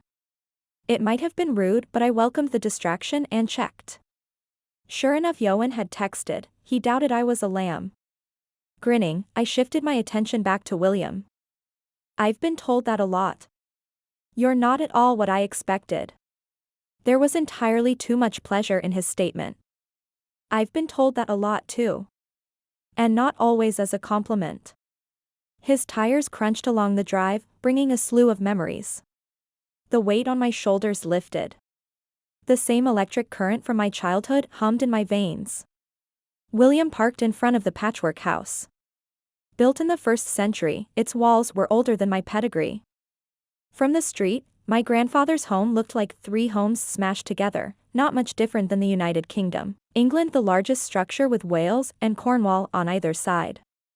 William grabbed my luggage from his car and whistled up the steps to the house. He assumed I'd followed, but I'd felt the whisper of the sea. Obedient to tradition, I walked to the edge. The thin trail where I had supposedly followed my brothers down as a girl was overgrown and barely visible. So it's to be a sequel then? A shadow fell across my view. Ioan. His presence gave an odd sensation, a thrilling comfort. Sequel? Don't we need an original first? You don't remember? He stood beside me, his accent strange. Not English or Cornish enough. Perhaps I wasn't the only one out of place. Shall I grab a bit of rope? I refused to turn and face him, not ready to have my fictional version of who I imagined him to be rectified. Who's to say I need help? History. Keeping his gaze on the sea, Ioan leaned against an abandoned garden wall to my right. There was something familiar about him, or maybe it was the memory Lacey had put in my head. William called from the house, but neither of us moved. Ioan whispered, "You don't seem to have fallen for the wolf." Maybe I'm the wolf. With folded arms, I turned to him, unsure of what I'd find. He kept his gaze forward, his jaw set. His shoulders were wider than my brother's, and he was maybe an inch or 2 shorter than William. His hair was dark and his eyes appeared light, but there was something distinct about him. There was no surprise. I'd never seen him before, but he wasn't a stranger. His features were exactly how I pictured. It didn't seem right though. I'd not had even a twinge of a memory with him in it. I let the odd sensation settle in my gut, brushing it off as inevitable. I'd not come for Ioan, but with all things Cornwall, I had hoped for something magical. It was silly and childish. Ioan was just a neighbor and I was just a lost soul. Slowly, he turned his head, his pale eyes of green and blue meeting mine. His expression was unreadable in the afternoon light. Promise me you'll not walk down alone. That was unexpected. You're not forbidding me to go? His eyes widened slightly. I waited for the subtle set-down, the reminder of my many mishaps. He rubbed his neck, his hands tanned. I wasn't aware I was an ogre. My face blushed. I felt every inch of its heat. There was a pull, a hum of electricity crackling between us. Sorry. There's no need to apologize. He stepped forward, his words soft. He waited a beat. Did William behave? Yes, I was suddenly dizzy. My heart raced. The sound of the ocean below seemed to sing to me, to invite me, no. I shot down that idea. Can you hear that? I'm sorry. No, I'm not sorry. I don't know what I mean. The words were wrong. Everything was wrong. Fear crept in. Something had changed. But I didn't know what. If you feel the need, I'll grab a rope. All you have to do is ask. Ioan held out his hand, cupping my elbow. His touch cleared my head. The song cut off. My heart leapt to my throat. If you feel the need. Like a hurricane, dozens of images flashed through my mind.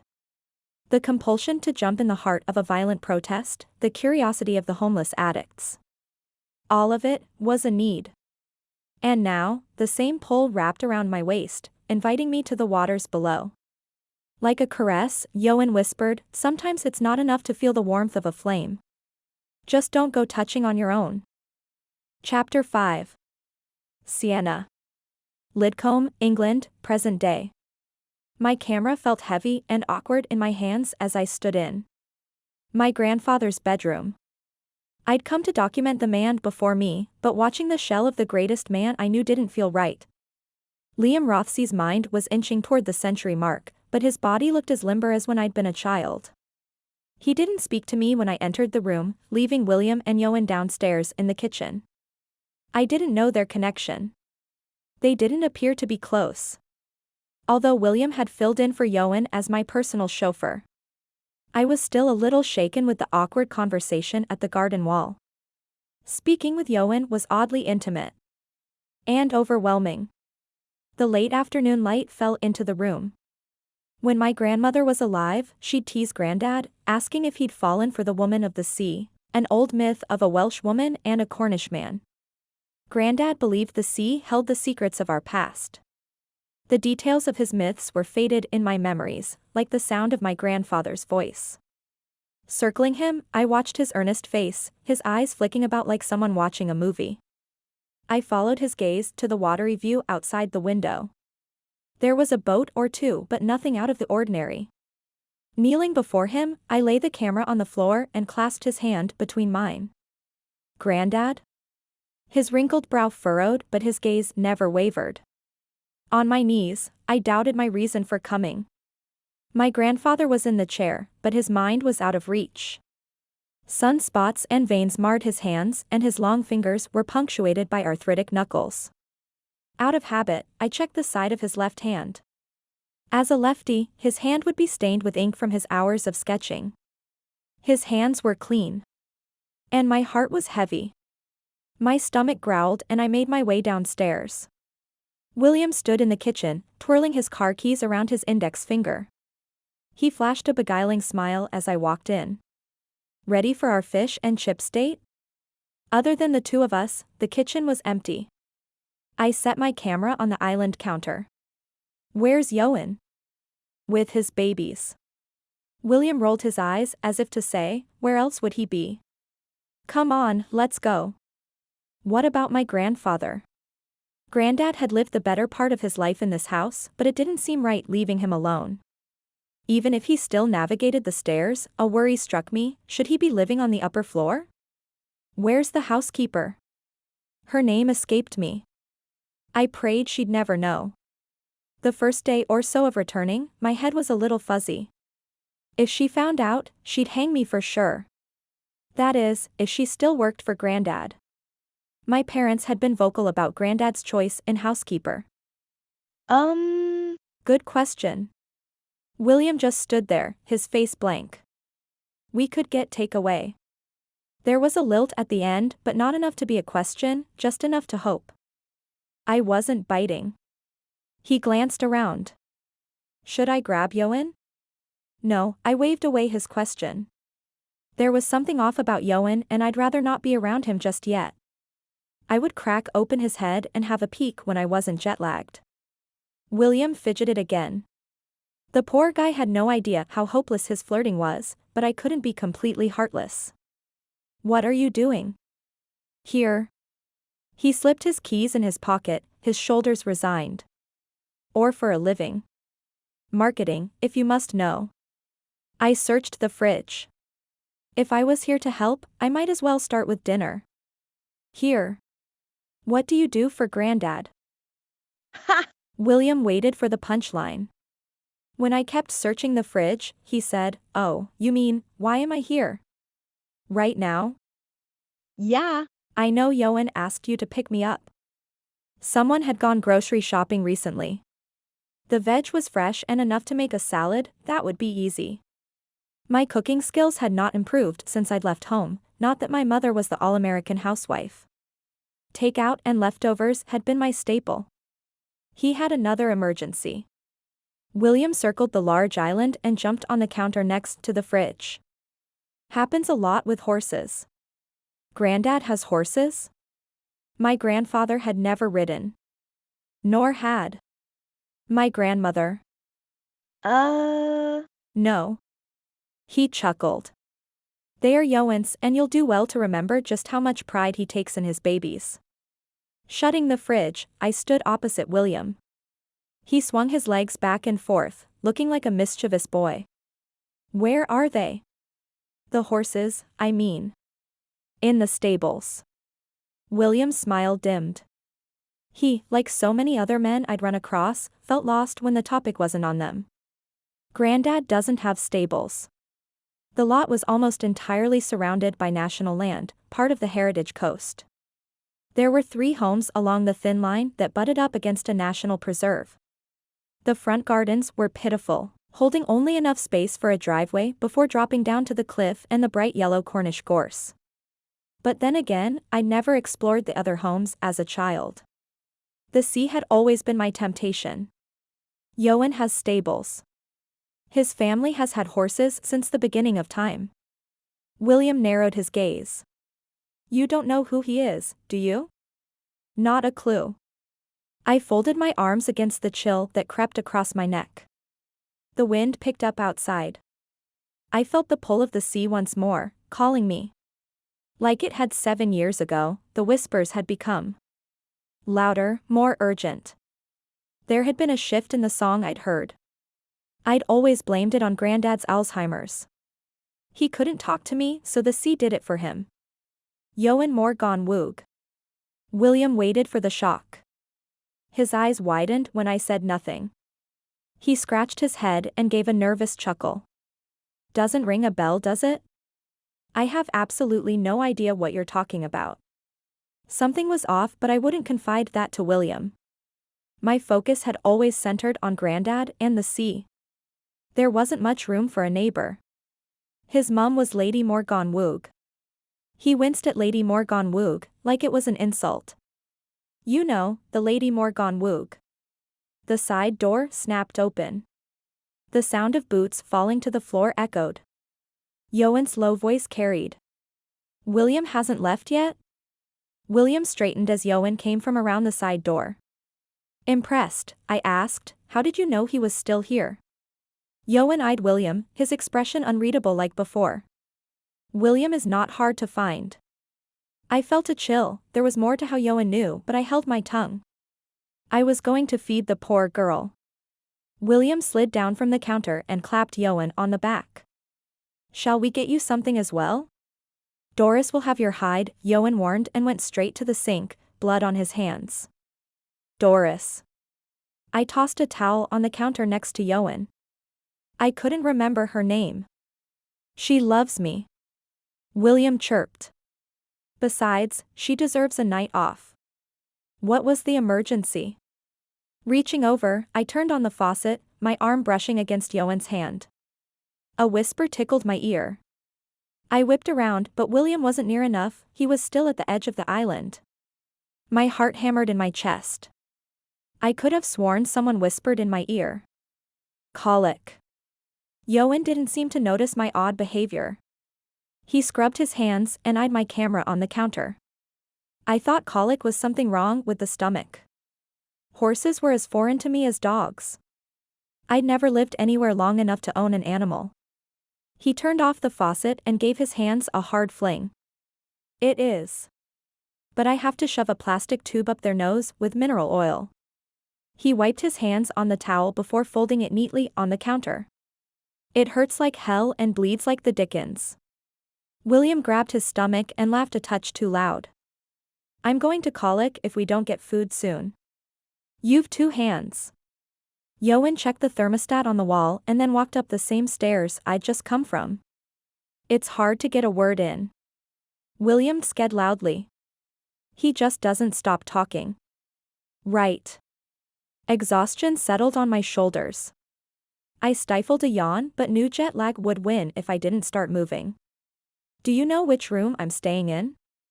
William's lip curved to a devilish grin. No, but I'd love to find out. That wasn't an invitation. Yet. He cocked his head to the side. I'd be wasting my breath. I thought you were going to get food? Oh. He was caught. He'd wanted food to be a date, but I needed to be alone. Being with William, even if I didn't know him well, was exhausting. I'll be back. He paused a moment before leaving, his pride a little bruised.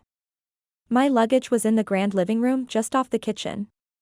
The ceiling was high and imposing, the aura Tudorish and ancient. My beat-up suitcase stood in the center, the handle still extended.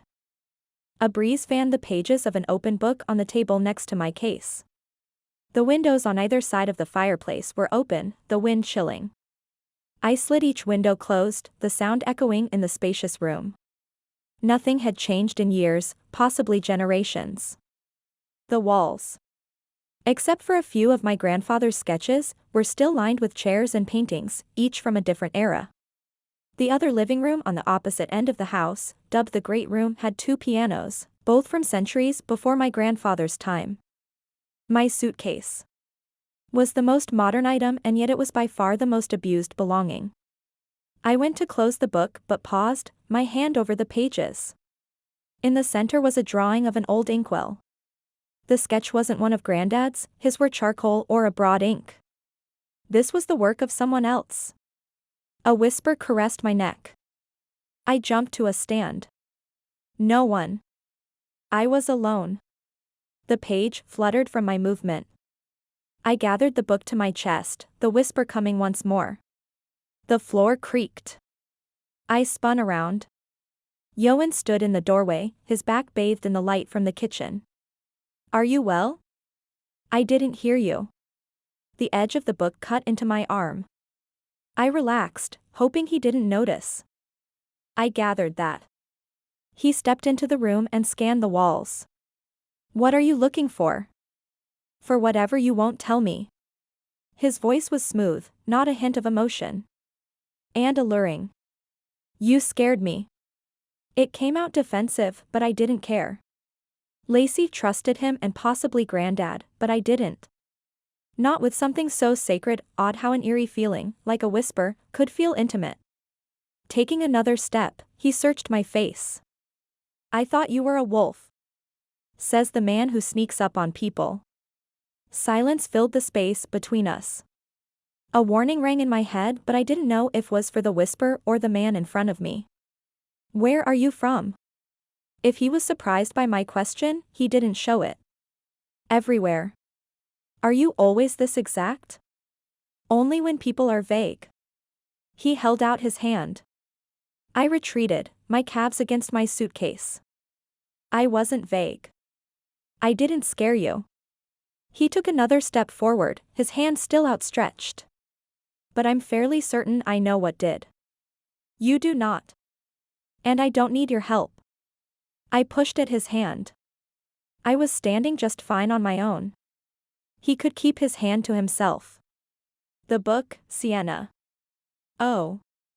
Embarrassed, I handed it over. My name on his lips settled the air between us. Sorry, I didn't know it was yours. So it seems.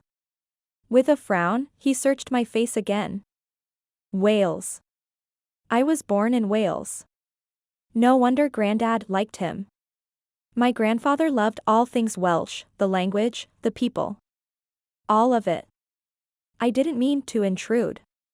It was my grandfather's house, and here I was, apologizing to a stranger. My arms felt empty, as if they missed the book.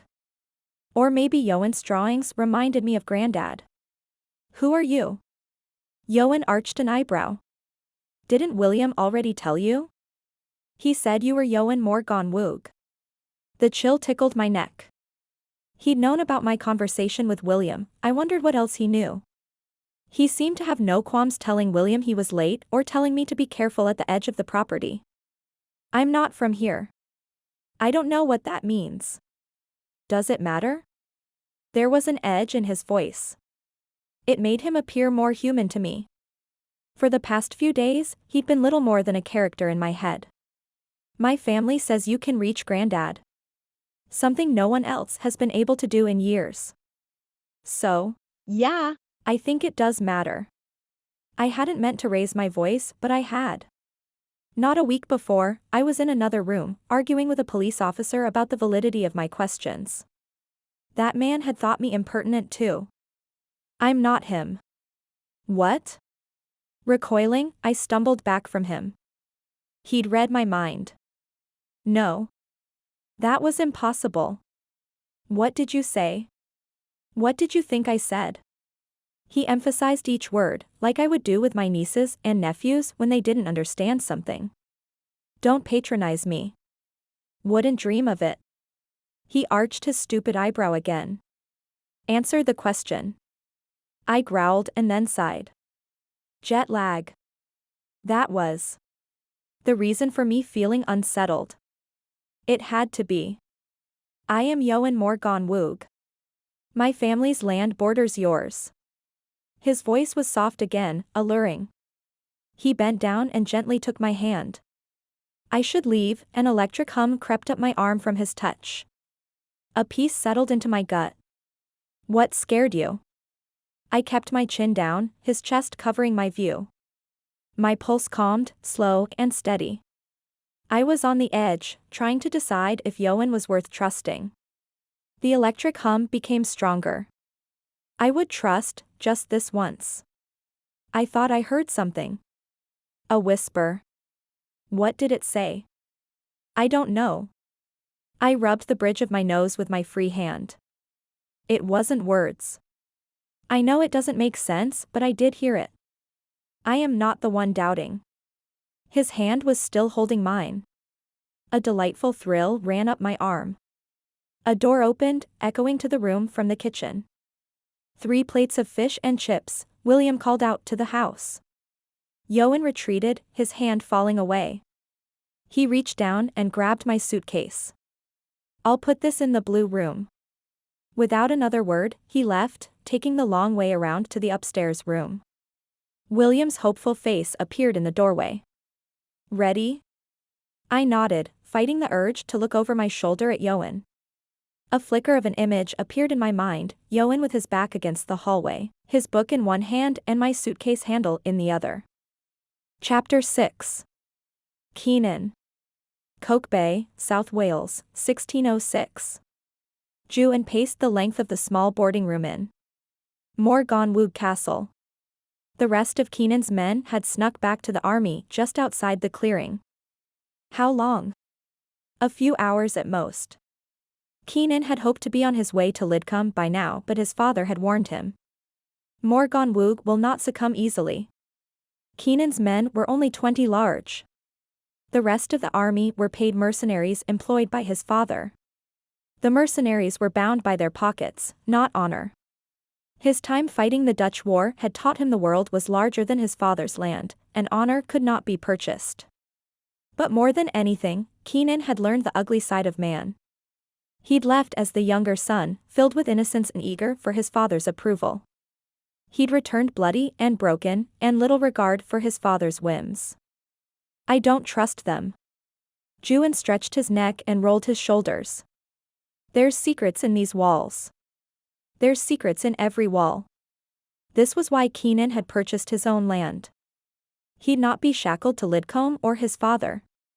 That was his brother's fate. Ioan rubbed his face and neck. Are we taking payment back to Lidcombe straight away? Keenan smiled, taking in the chipped walls and ancient furnishings. I know what you're asking. Then answer it. Ioan inspected the other bed, peeking below and around the crooked frame. If there's payment, we'll take it home. Ioan's head snapped up. Lidcombe isn't home. Keenan toyed with the handle of his sailor knife. The blade was sharp but short, fitting nicely in his palm. Our men will sail home, my father's will take the long way round. Truly? There was hope in Ioan's eyes. You'll hold your wife by the week's end. Keenan felt a twinge of jealousy. Ioan had married his childhood love, moving his growing family to Niswal, an island Keenan had purchased from his spoils of naval warfare. Keenan had kept the island's church and brought a priest, promising the man freedom from the king's church and a new roof. The grateful priest knew the reason. The island in the middle of the Bristol Channel was ideal for smuggling, and the church, the perfect hiding spot. Having Ioan's brother as the presiding priest helped. All three of the men in the wide family looked like twins, the father included. "You hear that?" Ioan whispered, a hand on his pistol. Footsteps. A soft knock and Ioan was at the door, pistol in hand. He opened the door, his back rigid. He tossed a look over his shoulder to Keenan, his eyes dark with suspicion. "It's for you, Ken." Palming his knife, Keenan gave a grateful nod. Ioan had cut himself off. Whoever was at the door didn't need to know Keenan's name. Ioan retreated, his hand falling to his side. Lady Morgannwg stepped forward, a young boy carrying a pitcher trailing behind. He set the pitcher on the table and left without a word. Keenan bowed, his hand behind his back. "My lady. My granddaughter says you will not leave." Her shrill voice echoed in the small room. "How is it that Rothesay thinks so ill of my son that he holds us hostage?" "Lady Morgannwg, let us speak plainly." Keenan ignored the subtle shake of Ioan's head. The man had wanted to quit the castle hours earlier. He'd thought bringing the rest of the army to storm the walls and take by force was the quicker way. Keenan would have agreed had he not witnessed the women. To breach the walls of a man's home was one thing, but to turn out his women was another.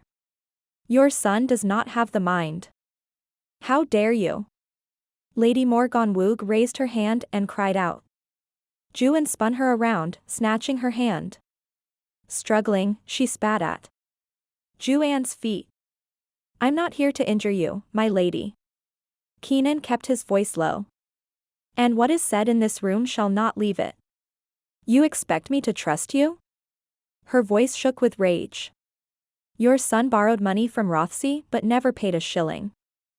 "You can hiss all you want, my lady, but your son looks the thief. When Rothesay sent men, they either never returned to Lidcombe or they came home empty-handed. Your own granddaughter." "Tread carefully, soldier." Lady Morgannwg narrowed her gaze. Keenan's father would expose the tender feelings, twisting and turning until he'd gained all he wanted. "Let her go, Ioan." The soldier's eyes widened before obeying. Keenan sat on the stiff bed with a sigh. "I don't want to be here any more than you're wanting us here." Lady Morgannwg rubbed her wrist but held her tongue. Her eyes followed Keenan's hands as they searched for the missive. He held it out, his finger underlining the payment options. "The lands will be forfeited to the nearest male relative who is of age, if Morgannwg is not fit. And if the Earl is sound, there's to be a payment. If my son took his money, where is it? The land is desolate. We're a bleeding estate." Keenan paused, searching the woman's face. Her granddaughter was practiced in the art of deceit. Was Lady Morgannwg her teacher? There'd been whispers of Rothesay's greed, but Keenan's father gave solemn measure to a man's word. Would Rothesay cheat a man of dull wit for land and title? James Rothesay is his nearest male relative and will inherit everything. No, he will not. She jutted her chin, appearing closer to her son's age. Rothesay's left no stone unturned. Keenan tapped the parchment and read, "House of Rothesay." He wouldn't have those words. "This castle is all Rothesay will get," Lady Morgannwg snapped. "The rest is set aside." "A dower?" Keenan knew the answer before he asked. If Rothesay took the castle, he'd only force the Earl from his home, not the ladies. There was something missing. Keenan's father would not order his guards and son to capture an impoverished estate, but Rothesay had seen enough value to pay mercenaries. "We thought my son was ill." Lady Morgannwg winced. She was dancing around her son's dullness. Either that, or she was hiding a secret. "My husband made the necessary arrangements to ensure the family was provided for. His will gives everything but the castle as support to the dowager." She pursed her lips. Rothesay's men went away empty-handed because there's nothing to give. Ioan shot Keenan a doubtful look. They'd both witnessed Miss Morgannwg's attempt at seduction. Keenan said softly, "Rothesay will shut him in debtor's prison, my lady. He's protected by his title. Rothesay will strip him of those protections. You know this, or you wouldn't have tried to protect him when we first came." Keenan lowered his gaze. "I've known Rothesay my entire life, my lady. He is not one to cross. Do not cross a mother's love." She lifted her chin, defiance in her bones. "I do not doubt your love." Keenan peered up at the woman, his guilt at the ready. Her desperation showed in the quiver of her lip and the clenching of her hands. But even love has its limits. "Return to Rothesay." She threw herself at Keenan's feet. "Please, tell him we've nothing." Keenan didn't reach for her. He knew a caged animal when he saw one. She couldn't be trusted. And neither could her granddaughter. "I have my orders." Lady Morgannwg's head snapped up, her gaze intense and dark. "You will regret this day." "I already do," he whispered and stood, retreating from her touch. "Part of you knows this is wrong. My dear lady, I know that you are worried for your child. I know your son is a simpleton. And I know Rothesay's ambition knows no bounds." He gave a subtle nod to Ioan. "This conversation was over. What I do not know is who is telling the truth. My orders are written and I will follow them. Wrong is for the court to decide." Ioan offered his hand to the woman. "No," she recoiled, her teeth bared like a rabid dog. "Wrong isn't decided by the courts." She waved at the weapons on the bed. "Right is taken by the sword. Your Rothesay is nothing but a brute. He'll kidnap or maim anyone to get what he wants. He can pay his armies and raise his wealth, but he'll never be right. What would you have me do?" Keenan asked quietly, ignoring the subtle shake from Ioan. The man didn't trust the woman, and Keenan didn't blame him. "Have you nothing to appease Rothesay?" Lady Morgannwg's shoulders fell. "Rothesay knows we have nothing. Then why would he go to such great? He knows of my granddaughter." The woman's voice hushed to a faint whisper. "Lina was raised to be a nobleman's wife. Not another mistress to be cast aside." Keenan felt the dread. This was what his father was after. Rothesay would take the castle and the daughter. Lina Morgannwg would give him a son, all that Rothesay wanted would be his for the taking. Lady Morgannwg begged, "I will not shackle her to Rothesay." Keenan had watched his mother's heartache, his father's lust well known. His mother no longer resided at Lidcombe. She'd removed herself to London, taking the last of Rothesay's restraint with her. "I cannot return without payment, my lady. Rothesay will never have Lina." The woman's eyes darkened. "Mind your tongue, my lady." Keenan hated himself and hated his father more. "Rothesay doesn't take kindly to threats." A smile tugged at her lips, looking more like a snarl. "It's not a threat. It's the truth." Chapter 7. Sienna. Lidcombe, England, present day. William poured malt vinegar over his fish and fries, or chips as he'd called them. He'd offered ketchup, but I was struggling to eat anything, my mind not on food. A fear had crept in, one that I hadn't thought of in years. The last time I visited Grandad, I was completely and utterly devastated. He hadn't recognized me, he'd called me by another name, not even my grandmother's name. I was supposed to be his favorite, a fact I clung to when my family pointed out how very black sheep I tended to be. Aside from my grandfather, every sibling, cousin, and blood relative of mine was ambitious either in academia or business. Grandad, on the other hand, traveled the elected route of a second English son, the military. His older brother succumbed to complications of polio. He'd never had children nor had he married, handing over the Rothesay title and estate to a man who would have never afforded it otherwise. Grandad's inheritance gave my aunts and uncles the life of an English aristocrat, while my grandfather was reluctant to speak of it. But at my birth, Granddad had come alive, our bond immediate and, until Alzheimer's, unbreakable.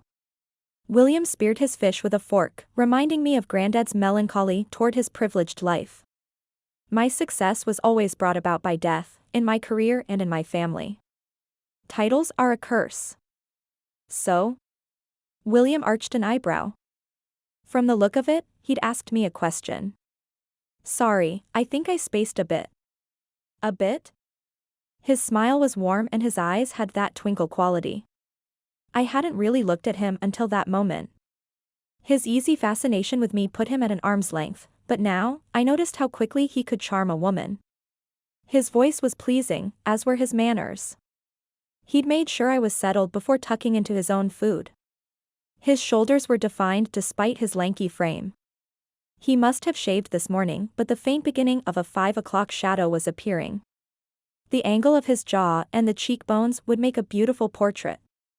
And yet, he'd never have my heart. Glancing at the stairs, I wondered out loud, does he ever say my grandmother's name? He probably does. William pulled his food across the island and sat on the stool next to me. And here I thought you were deliberately ignoring me. His wide smile said otherwise. It can't be easy. My parents have a good row now and again, but even when they're at each other's throats, I can't imagine one being without the other. I think either one would be lost. Like their foundation just up and left. Do you remember her? My grandmother?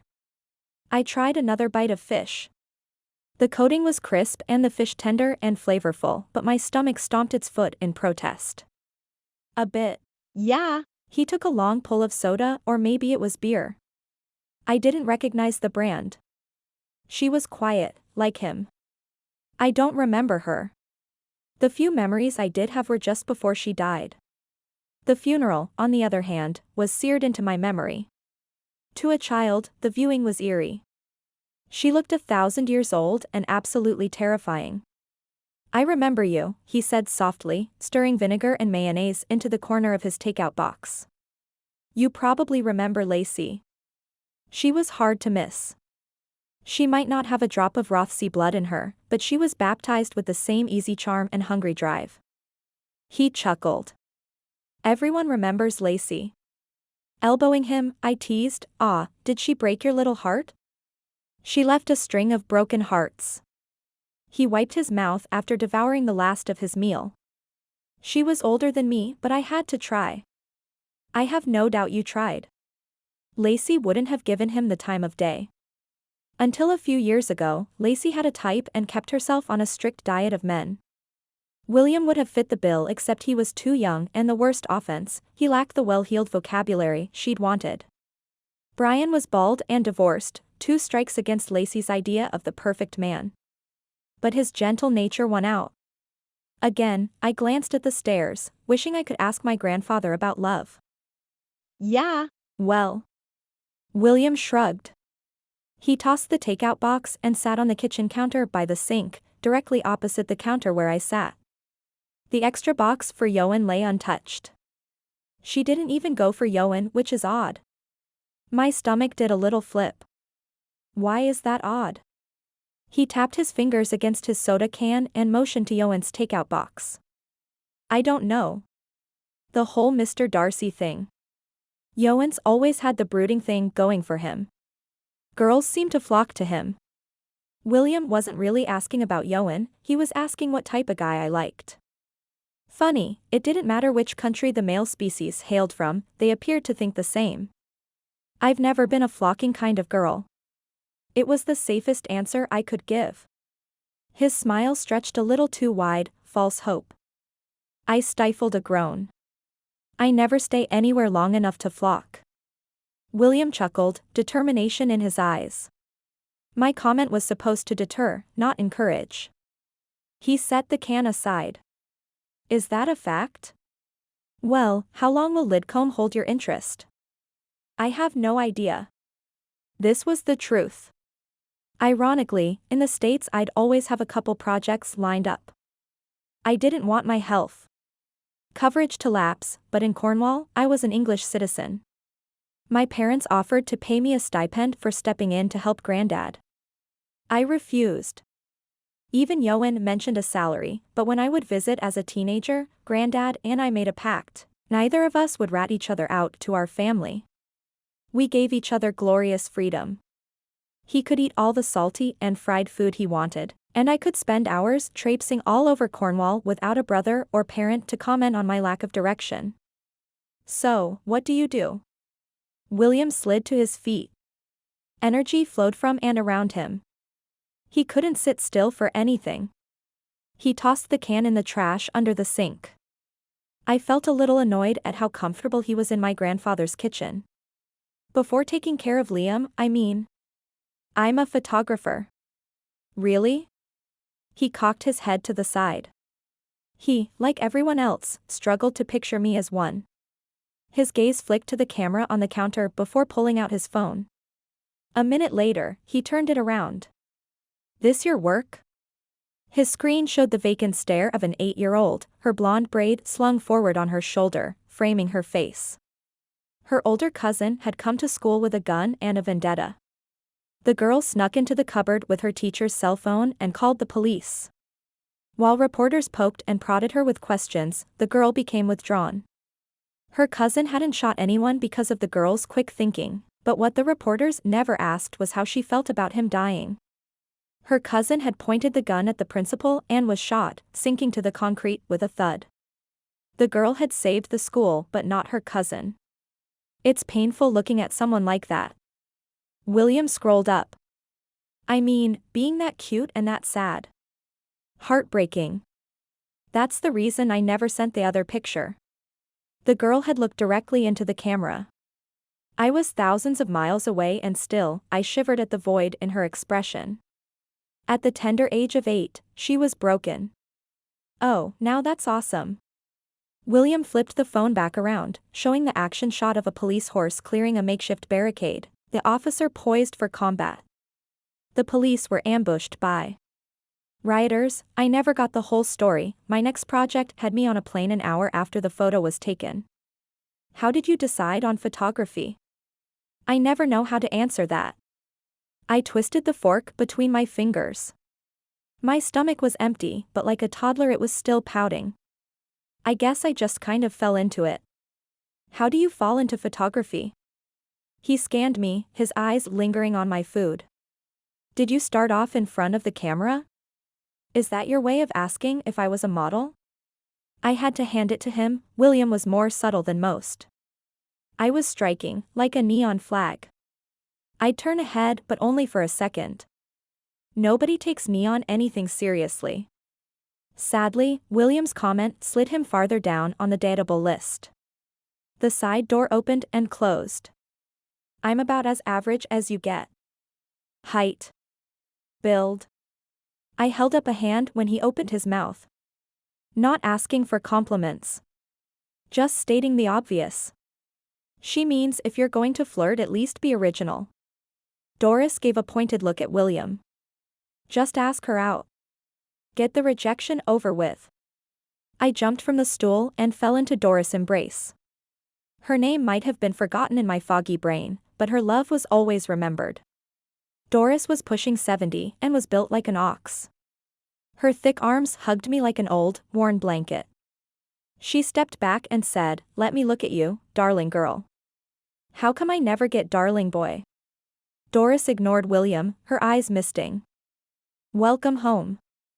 Home. The word pierced me. I blinked, surprised at the lump in my throat. Doris gave a slight nod, her hand squeezing mine. How is he? I whispered. Her eyes flicked to William and the fish and chips on the counter, my question forgotten. Who brought that into my kitchen? William held up his hands. She was starving. Are you hungry? She softened, letting go of my hand. How's the stomach? I shrugged. Give me a day or two and I'll be fine. Doris shooed William out of the way. Make yourself useful and go get Ioan. See what I mean? He jutted a thumb at Doris. The girls flocked to him. They'd flock to you too if you moved your hands more than your mouth. Realizing what she said, she frowned. You know what I mean. Move it, boy. Darling boy.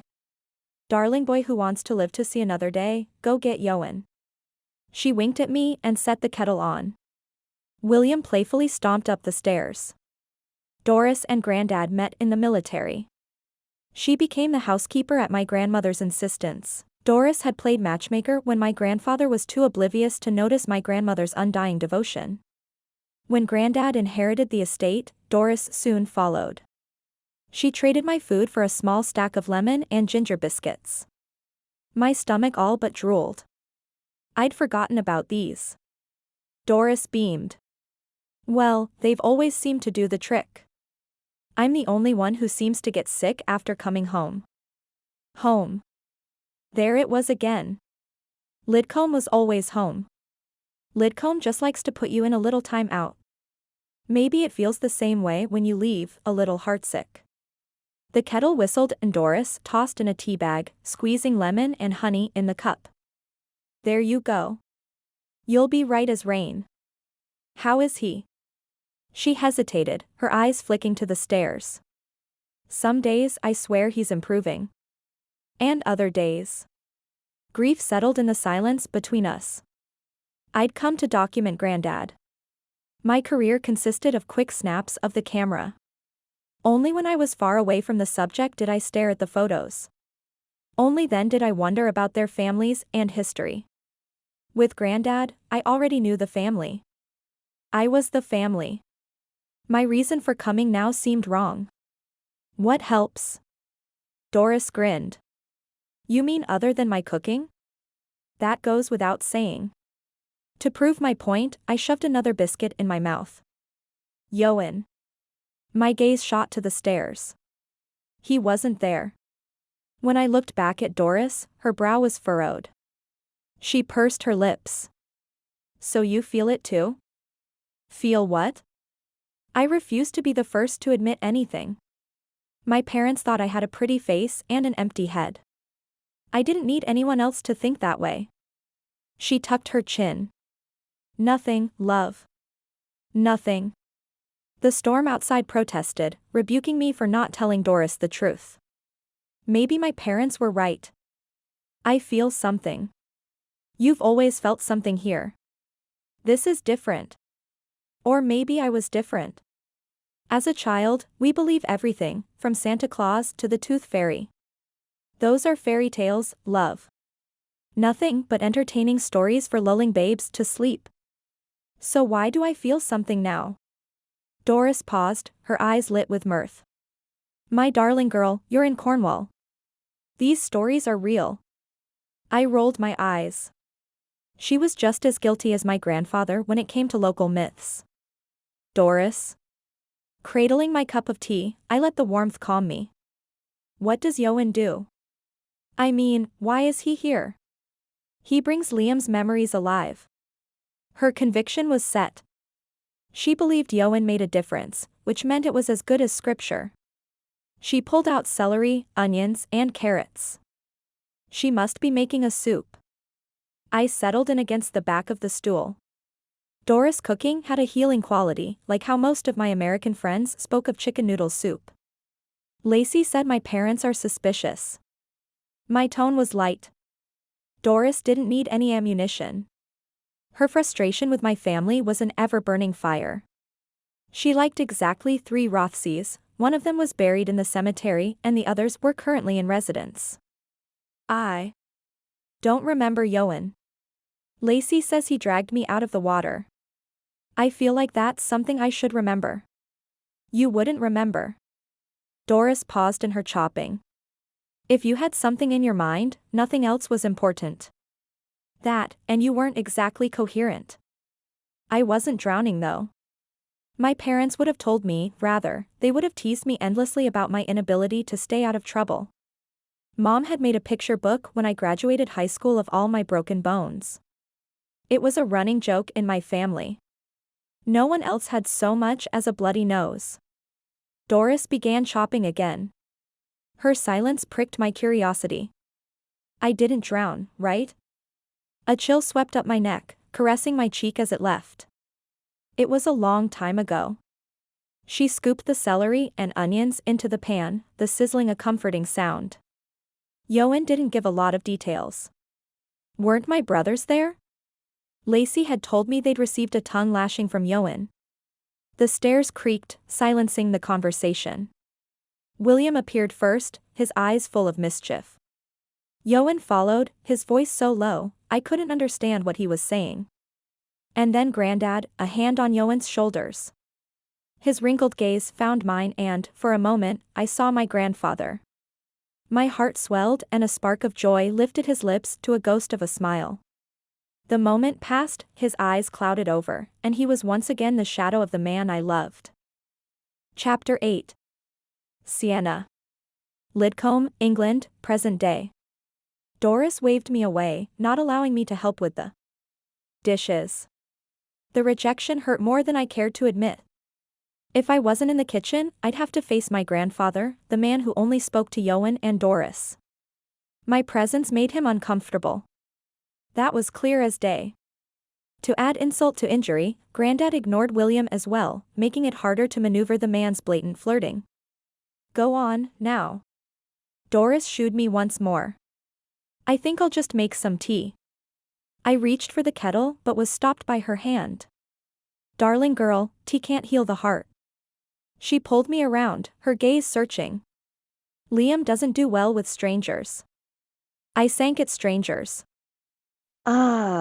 You're not the stranger. Doris squeezed my arms. Listen to me, child. Liam doesn't do well with William. He's the stranger. I slid from her grasp.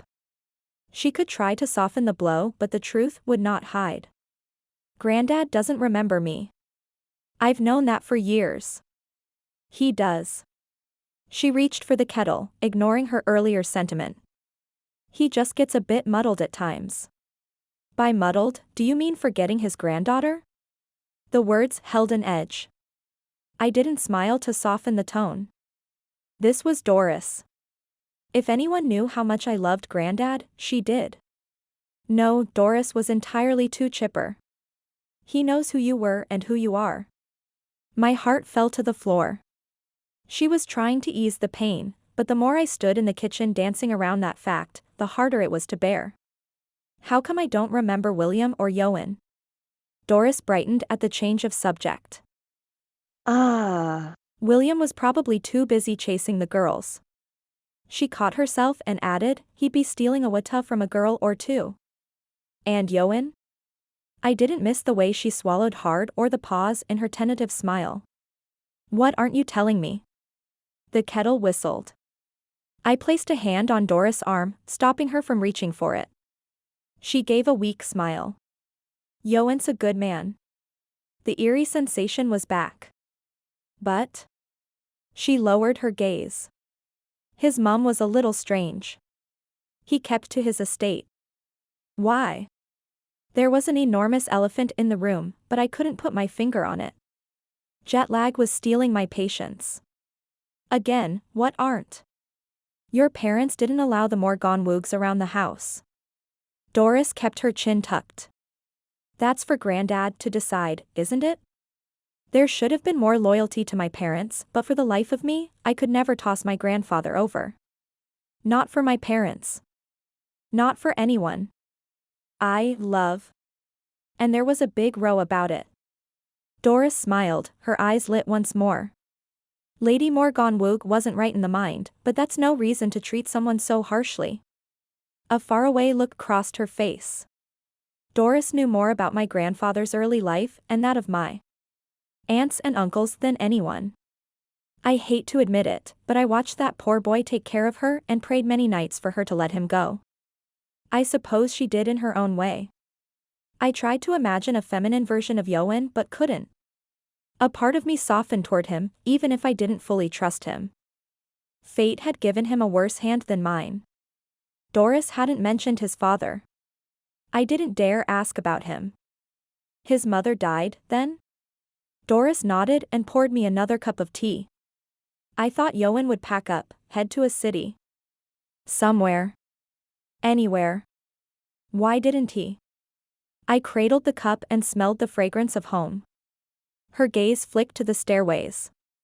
Your grandfather. The calm fled in an instant, my pulse racing once more. That's kind of out of nowhere. The family's banned and then he shows up one day? He was only banned around you. Doris' voice was so soft and low it took a second to register. Avoiding my gaze, she sipped her tea. Which is why Granddad recognizes him and not me. A surge of jealousy overcame me. Like an old habit, my mind ran with the feeling. Ioan had taken charge of my travel plans because of his self-appointed position.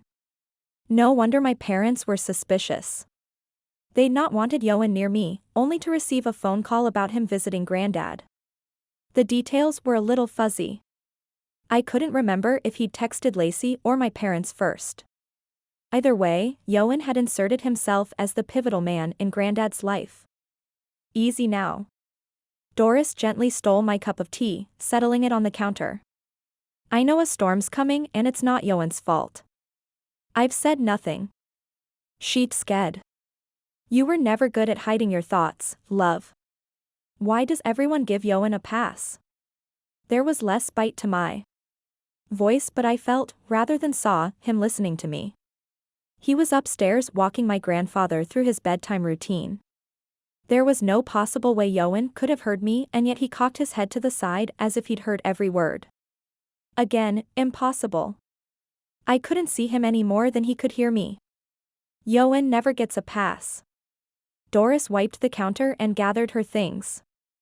Lacey. I held up a finger. Then a second one. And her fiancé, Brian. Fiancé? Doris' face lit, her eyes merry and hopeful. With one little word, the conversation would be derailed. Well, look at that. Lacey'll be a beautiful bride. William trudged down the stairs. Lacey's getting married? Doubt crossed his features, his gaze flicking between Doris and me. Yes, people do that. Doris shook her head and hitched her purse to her shoulder. They commit to one person. I can commit. He gave a nervous smile. Doris had hit her mark. It didn't help that it was in front of me. He hadn't a clue I'd already pegged him a serial dater. To more than one night? Not likely. She chuckled, her smile good-natured. William had enough sense to not contradict her. Eyeing Doris, he nodded to me. What's your schedule tomorrow? Leave the poor woman alone. Doris sighed like an impatient mother. I don't know yet. That was the truth of it. Nothing in the house had changed since I'd last visited. Granddad had sketches throughout, but I didn't want to snap a picture of his work. I'd wanted to capture him. Sir Liam Rothesay, the grandfather. I hadn't a clue how to do that when he no longer played the part. I don't know what's on the docket for me.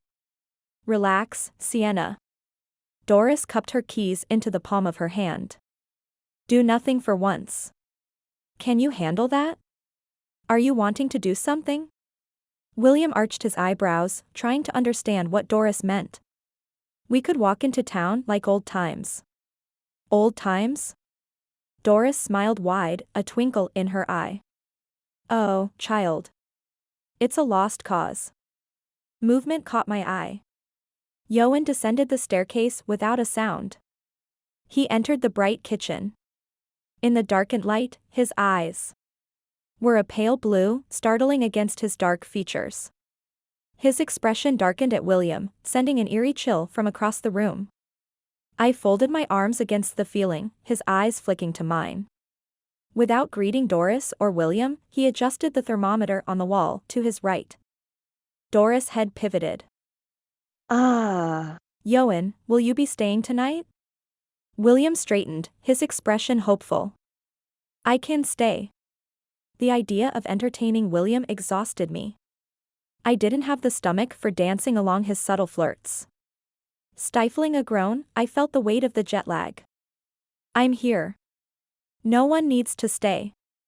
William stretched and sat on the stool nearest me. You're exhausted. I can go home. Ioan's voice was soft and low.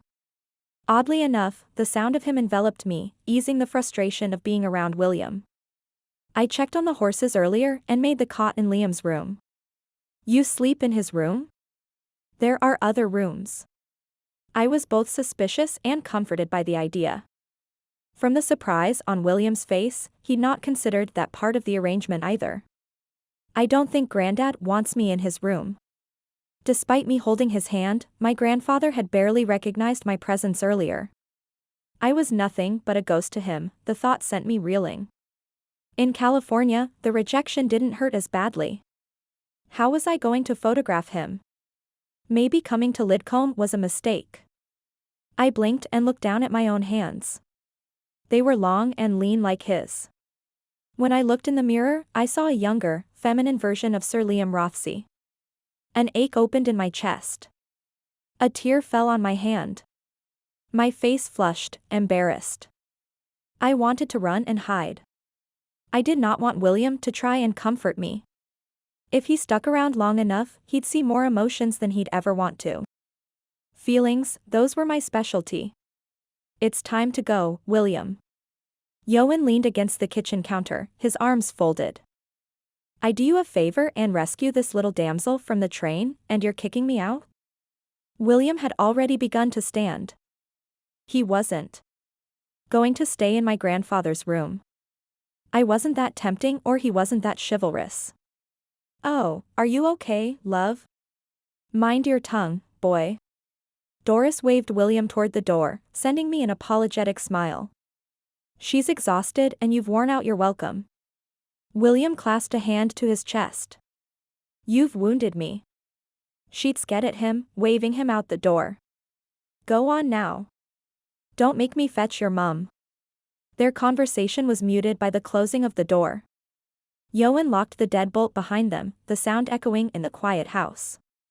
My face flushed again, the embarrassment all too real. Ioan might be close with my grandfather, but he didn't need to see my tears. Or maybe I didn't need his pity. He was more like my family than he realized. He'd stay aloof and logical like my brothers, descending to provide the perfect amount of sterile help, only to disappear when emotions came. A nagging fact wanted to argue the point. The logical and aloof thing for Ioan was to leave Lidcombe, not stick around caring for an elderly neighbor. Silently, Ioan circled back and went to the window over the kitchen sink. He leaned forward and peeked down the drive. The sound of 2 cars starting had Ioan's shoulders relaxing. I'm assuming you're not a fan of William? I should have left well enough alone. But I felt vulnerable around Ioan and wanted to crack his head open a bit. He turned, a smirk on his face. He's a fan of you. And that bothers you? It was hard to gauge if Ioan was Team Sienna or not. He'd arranged for me to be here, but that could have been for Granddad's benefit, not mine. He bothers you. That didn't even remotely answer my question. The man was infuriatingly vague. Ioan rubbed his face, frown lines showing his fatigue. I think he's an arse of the first order. That answer your question? Then why have him pick me up? 1 horse colicked and 1 delivered a colt. I couldn't leave them. He peered over his fingertips, his hands falling from his face. William's only in town on the weekends. I figured there was only so much damage he could do in that time. He's very sure of himself. The slow hum from the ocean began again, a low whisper. Fear crept in. I'd felt like this as a child, but not this strong. And not this frequent. Ioan arched an eyebrow, his gaze searching. A vacuum, a complete void of emotion was present. I couldn't siphon any feeling, good or bad, from his eyes. The whisper grew louder. I needed a distraction. You could have sent Doris. William owes me. I'd rather not be in debt to Doris. At least, not more than I already am. He waited a beat. The silence grew awkward, but he didn't move, nor did he speak. I should go to bed. Neither of us moved toward the staircase. Are you really going to sleep in Granddad's room? Ioan's lips quirked to a crooked smile, transforming his face. The uptick of his cheeks brightened the room. The tension dissipated. His pale eyes looked more green in the kitchen and full of mischief. Liam would die of a heart attack if he saw a grown man in the middle of the night. Then why? He chuckled, bathing the room in warmth. William's allergic to actual work. He only offers to score points with a lady. You being under the same roof would have been an added bonus. It'll fade. My fingers rubbed the hem of my sleeve. It was an old habit my mother considered a failure in character. Give it a few days and he'll lose interest. You've seen a William or two in your day. It wasn't a question. The eerie feeling was back. Ioan had seen something in me, or perhaps I was just tired. I'm relieved to know I didn't send a naive lamb to the wolf. There was a note of approval in his tone. I hated that I liked it. You never know, I could fall head over heels in love. I held out my arms, then hugged myself with dramatic flair. Marrying an English gentleman, wouldn't that be swell? I can almost hear my parents cheering from here. Oh, he's English.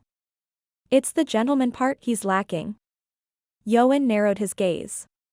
The cot isn't actually set up, but are you wanting to sleep in Liam's room tonight? No, I said a little too quickly. He doesn't recognize me. I'd scare him more than you. He moved to the staircase, his arm extended, as if he were guiding me to my bedroom. I was the granddaughter, not him. It was petty. Stupid. But Granddad had bestowed me with the title of favorite grandchild.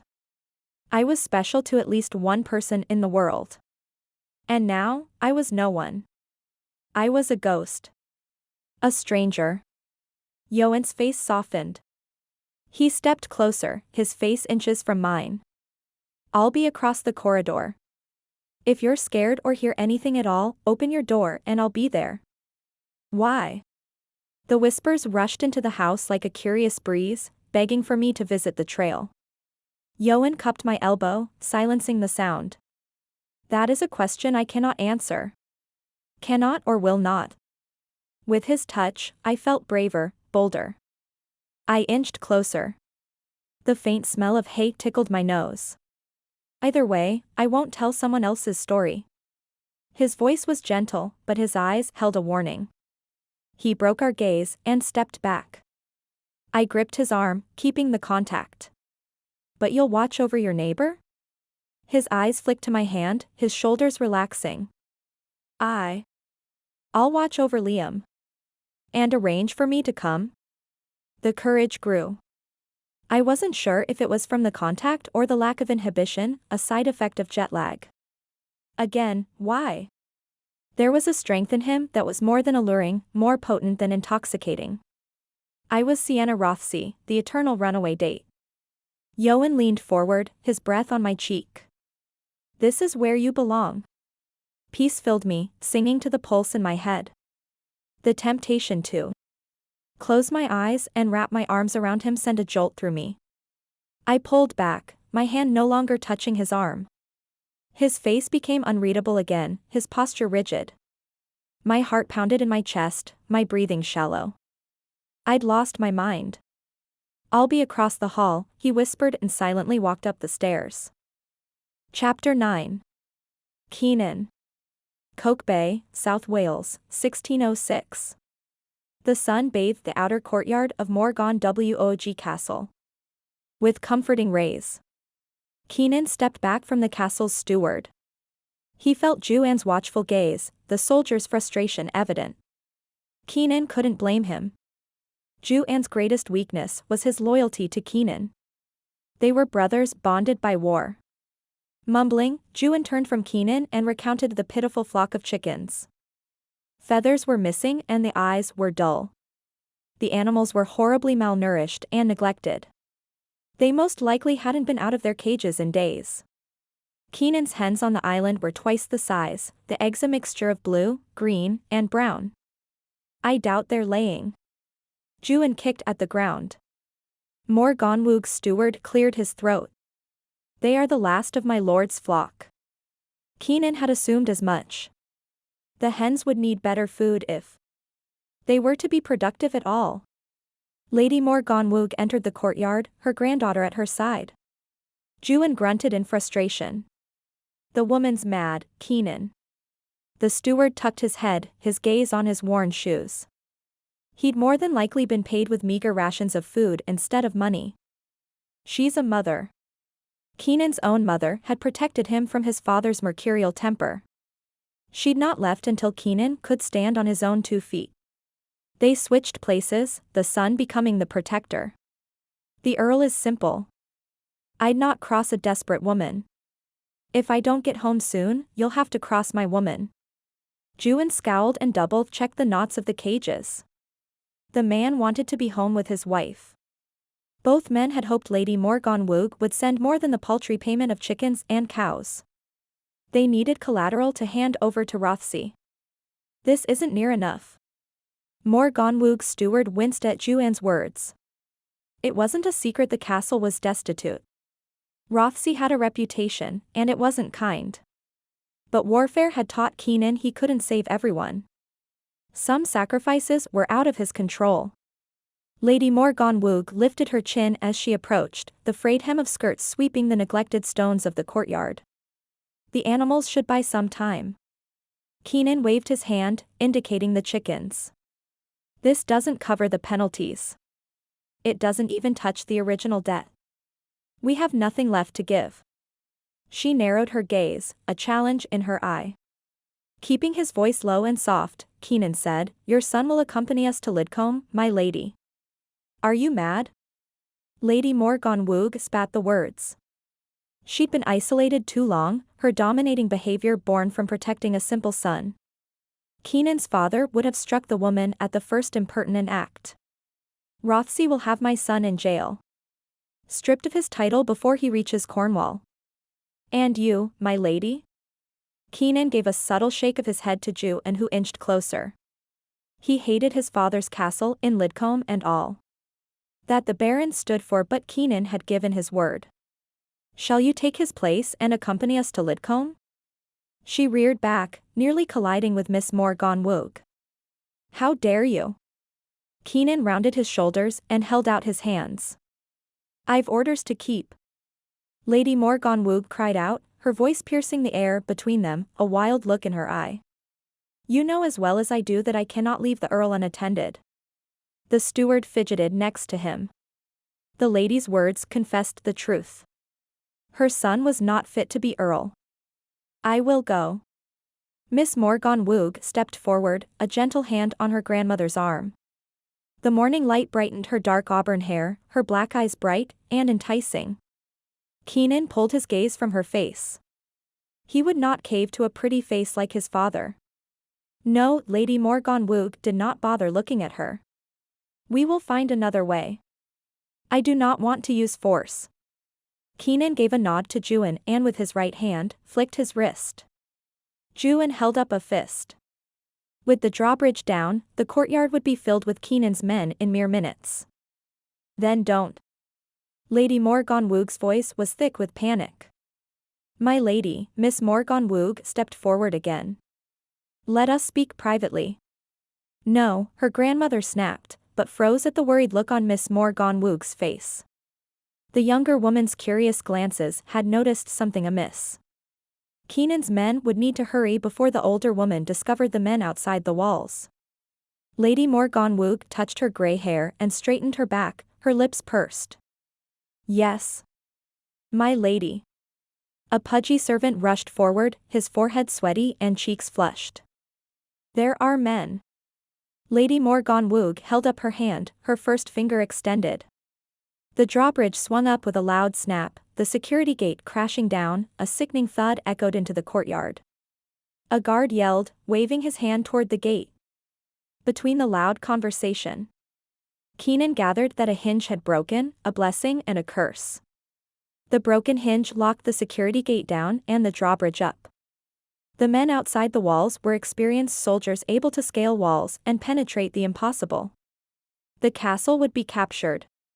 Their escape cut off by the locked security gate. Lady Morgannwg gave a nod to a partially hidden servant in the tower. Keenan kept his face impassive. He'd underestimated the woman. Her quick thinking gave her a few hours at most. He'd seen the dark underbelly of this estate, the crumbling corners and starving servants. They didn't have the men or the weaponry to defend themselves. Miss Morgannwg slipped between her grandmother and Keenan, her eyes both wary and watchful. "Shall we speak privately?" Not waiting for permission, she tugged on the arm of a reluctant Lady Morgannwg, pulling her inside the castle. Keenan and Ioan followed. Miss Morgannwg tossed an unwelcome glare to Keenan. She'd either not wanted them to follow or she was making her distrust known. The small group entered the Earl's chambers, or what should have been the Earl's chambers. The blue dress Lady Morgannwg had worn last night was on the rack in the corner. The woman must have moved into the quarters when her husband passed. With the stiff posture of the granddaughter, Keenan wondered who resided in the mistress' chamber, a room reserved for the wife of the Earl. The bond between Lady Morgannwg and her granddaughter was evident, but was the Earl given anything indicative of his rank in his own home? "How dare you?" The widow narrowed her gaze. She circled the room with her arms folded. "I give you payment and soldiers try to storm the walls." Keenan kept his voice even and his expression neutral. "My lady, the debt was called. Your payment wouldn't cover. Perhaps we can come to an arrangement?" Miss Morgannwg blinked slowly, feigning an innocence Keenan knew did not exist. "Send the payment with your men." She nodded sweetly to Ioan. "And leave a man until we can pay the rest in full." Ioan scoffed and Keenan held up a hand to his friend, his focus on the beauty in front of him. It would take just under a fortnight for the men to return. What in your circumstance could change so drastically in that time? The women exchanged a knowing glance. Ioan cleared his throat and took a step forward. Lady Morgannwg's eyes widened, fear taking hold. Ioan held out an arm, indicating Keenan. "Is there anything of value under this roof that you've withheld from him?" "I was given a horse that would fetch a high price." Miss Morgannwg's lips twitched, her smile beguiling. There was more than a horse. The woman was hiding something. Lady Morgannwg's jaw clenched but she held her tongue. "And the reason this horse was not part of the payment?" Keenan tasted the deception in the air.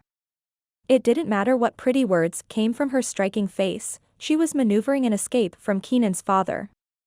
"I had come to extract payment, but when I saw the desperation within these walls, I held my men outside the gate." Miss Morgannwg's eyes flicked between her grandmother and Keenan. Realization appeared to have sparked something in her. Keenan had dressed the part of a simple soldier, but carried the authority of something more. Miss Morgannwg lifted her chin. "Your men. I do not want to cause more harm than necessary, especially in the presence of ladies." He folded his arms across his chest, the nervous energy from Ioan spreading to Keenan. He'd let too much slip. Keenan would need to sweep the little tidbits of information away, or pivot and let the truth garner trust. "Do you have a benefactor that would pay the Earl's debt?" "Rothesay will not accept payment from our benefactor." Lady Morgannwg waved her hand in the air as if the gesture would erase the tension. "We have given all that we can." Keenan stepped forward. "Rothesay demands payment in full. That is the contract. However that contract is paid, Rothesay will honor the payment." Miss Morgannwg whispered, "Charles Mwirish." Her words chilled the room. Keenan retreated, Charles Mwirish echoing in his mind. Ioan was at Keenan's side in an instant. The feud between Keenan's father and Mwirish was bloody and well known. The men were once like brothers until they vied for the hand of the same woman. As the son of a duke, Charles won easily, leaving James Rothesay with a broken heart and shattered pride. Like toddlers, each man ran to the king over every squabble, their lands sharing a border. The pieces fell into place in Keenan's mind. Rothesay did not want the castle or the payment. He wanted whatever prize Charles was after. Keenan wiped his hand down his face. Miss Morgannwg knew enough of the feud to withhold her horse. He glanced at Ioan, the man who'd stood beside him through the bloodiest of nights. Keenan would need his loyalty now more than ever. "You are entering dangerous waters." He swallowed hard and prayed for courage. Lady Morgannwg, you cannot be ignorant of how this came to be. Rothesay will not rest until he has bested Mwirish. Mwirish never mentioned Rothesay. Lady Morgannwg kept her head high but her hands curled at her side. There was deceit somewhere in her words. She would not have kept the horse if she was completely innocent. He gave Lina the mare 2 years before. Rothesay came calling just last year. We live in Wales, away from London and politics. He gestured to Miss Morgannwg. How did Mwirish come to know of you? And what of Rothesay, how did you happen upon him and his loan? He held up a hand to silence her grandmother. He wanted to hear the words from Miss Morgannwg. The gift from Mwirish put her as the link between both men. I have known Rothesay all my life. I know what he would and would not say. I will spot the lie before you can finish hatching it. Miss Morgannwg smiled prettily, her head tilted like a child. That is a heavy accusation when. I will not ask again. Keenan's patience had run its course. His men were instructed to circle the castle if the drawbridge was down. With the dire state of the walls, a weakness would be found and the castle would fall. Tell me everything now or I cannot help you. Ioan scowled at Keenan's side. The soldier was done with these women. Miss Morgannwg's smile fell. She glanced between her pacing grandmother and Keenan. Mwirish was my husband's cousin. She hesitated either from a memory or from hatching a lie. Keenan didn't. No. He and his wife were coming to visit but she fell ill. She did not recover. And your own mother? He'd wanted to ask about the husband but with Ioan's careful eye, Keenan didn't dare. Lady Morgannwg paused her pacing. She died when Lina was a small child. I do not mean to harm either of you, but I need to know the truth. If I do not ask, and if you do not tell me the truth, I cannot protect you from Rothesay. Or Mwirish. Keenan ignored the doubtful look from Lady Morgannwg and asked, the Earl is a simpleton and yet helped conceive a child? Miss Morgannwg's eyes widened, a blush touching her cheeks and neck. She'd not expected the indelicate words. I beg your pardon? Lady Morgannwg's shoulders sank, her pride falling to the stone floors. An unmarried woman has little protection and little voice. A married woman must obey her husband, her voice trailed off. She inhaled sharply and touched her gray hair. But if the husband cannot speak for himself, there is great power for a woman. Marrying a simpleton is an advantage. If I'd been born a son, none of this would have happened. I could be his guardian, Miss Morgannwg whispered. Her grandmother's face softened. Why did Mwirish gift you the horse? Shouts carried into the chambers. Keenan's men had found a weak point. Was he unfaithful to his wife? Lady Morgannwg's eyes were drunk with fury. How dare? No, her granddaughter whispered softly. He is my husband's cousin and no, he was not unfaithful. She ran a hand over her skirt. But he did make his intentions known. A flicker of surprise crossed Lady Morgannwg's features. She spun around, offering her back to Keenan. He'd left the horse for Lina as a gift for our hospitality. She turned her profile toward them. That was the lie I was sold. It was not a lie, Miss Morgannwg said softly. He was grateful and still had no son to inherit. Keenan didn't know Mwirish well nor did he know if his land was entailed, shackling inheritance to only male heirs. Keenan was the second son and would inherit nothing from Rothesay. Keenan's older brother was born with a crooked spine and twisted legs. He could not ride a horse nor could he wield a sword. Rothesay had yet to forgive his firstborn for being a cripple. But Mwirish had no son, crippled or not. Nor did he have a spare like Keenan waiting in the wings. And now, Morgannwg had no heir. Ioan shook his head, whispering, she is not the bird. Keenan fought the smile.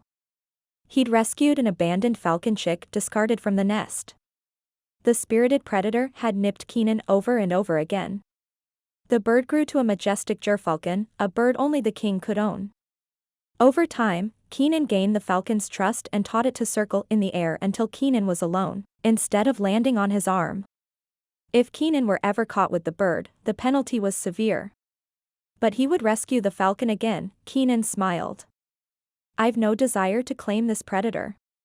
Miss Morgannwg narrowed her eyes, looking very much like the cunning falcon. Speak plainly. Keenan waved his hand in the air, indicating the area where the stables lay. Did you welcome Weirish attentions? She lifted her chin. He left the horse and a letter. He knows of our desperation and believes himself to be our savior. Lady Morgannwg relaxed at her granddaughter's confession. He is not wrong. You need his protection and a male figure. Miss Morgannwg gave a subtle shake of her head. Do you wish for him to be your savior? Keenan prayed she did. If Weirish could rush to their aid, Keenan would stall. Once he received payment, Keenan would march his small army home to Lidcombe. More than anything, he'd be free from his father's demands. It doesn't matter what I wish. Miss Morgannwg's voice was low and soft. Better to be a second wife to an ancient man than a numberless mistress to a cruel one.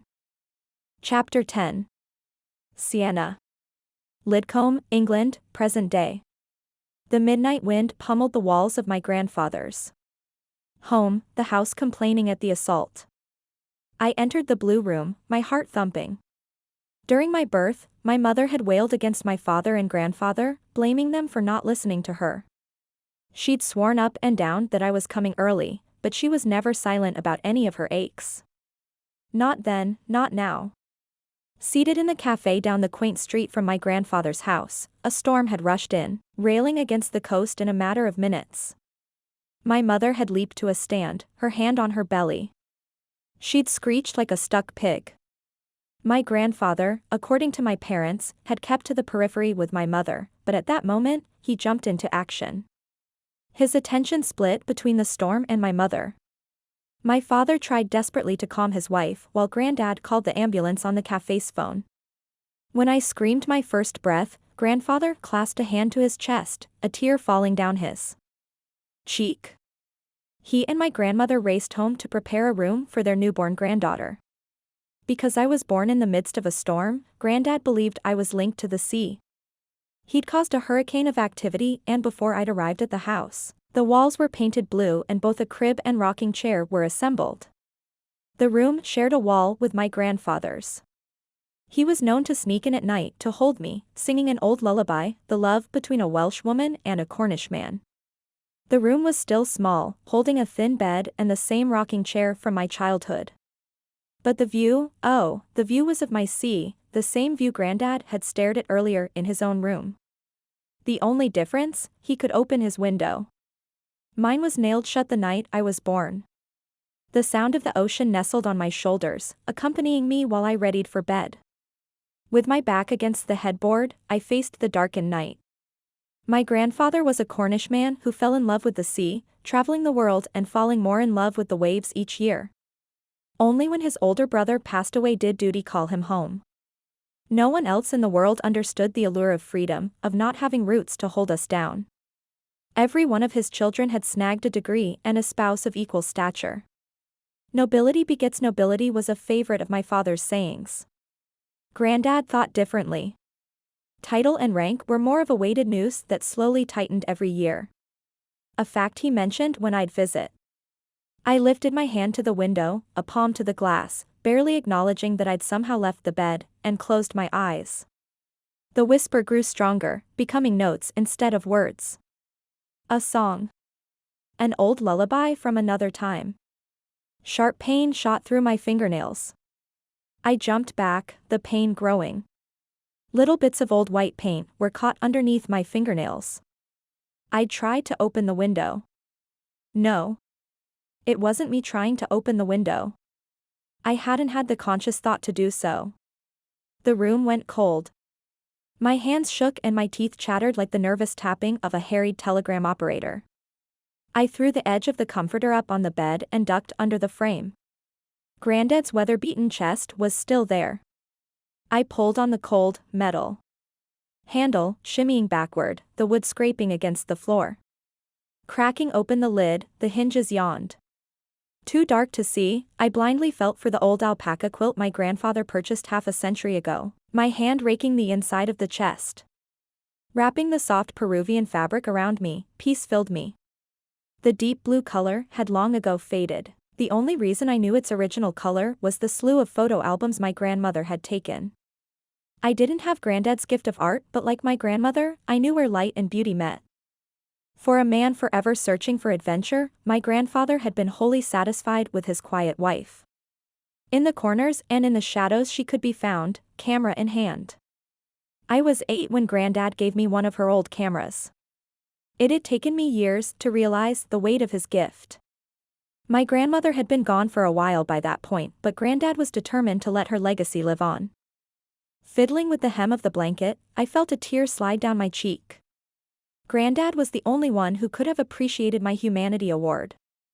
I placed a hand on the wall we shared. He was both near and far. So many times I'd wanted to call and talk to him, share my stories, both those that sink the heart and those that lift the soul. But I hadn't talked to him in ages.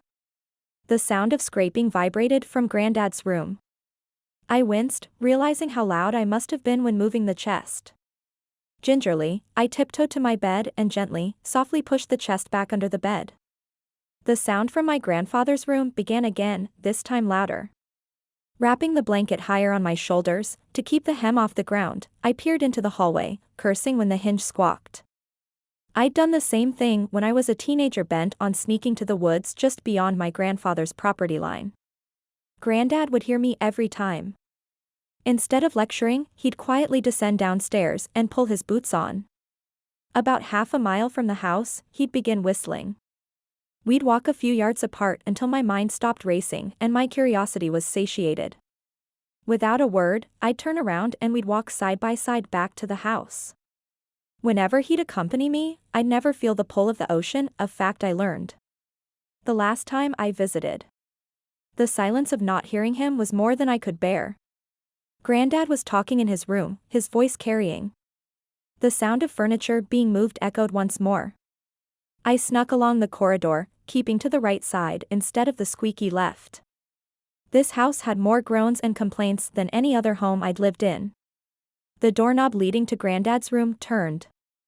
In the hallway, I froze, one foot in the air and my hand on the wall. He didn't recognize me during the day. Seeing me in the dead of night would be terrifying. His door swung open. He hooked his arm around the doorframe, his hand patting the wall for the light switch. The hallway flickered to life. Granddad shuffled to the doorframe. My heart beat wildly. He glanced at his feet, noticing the black half circle at the threshold. I snuck closer.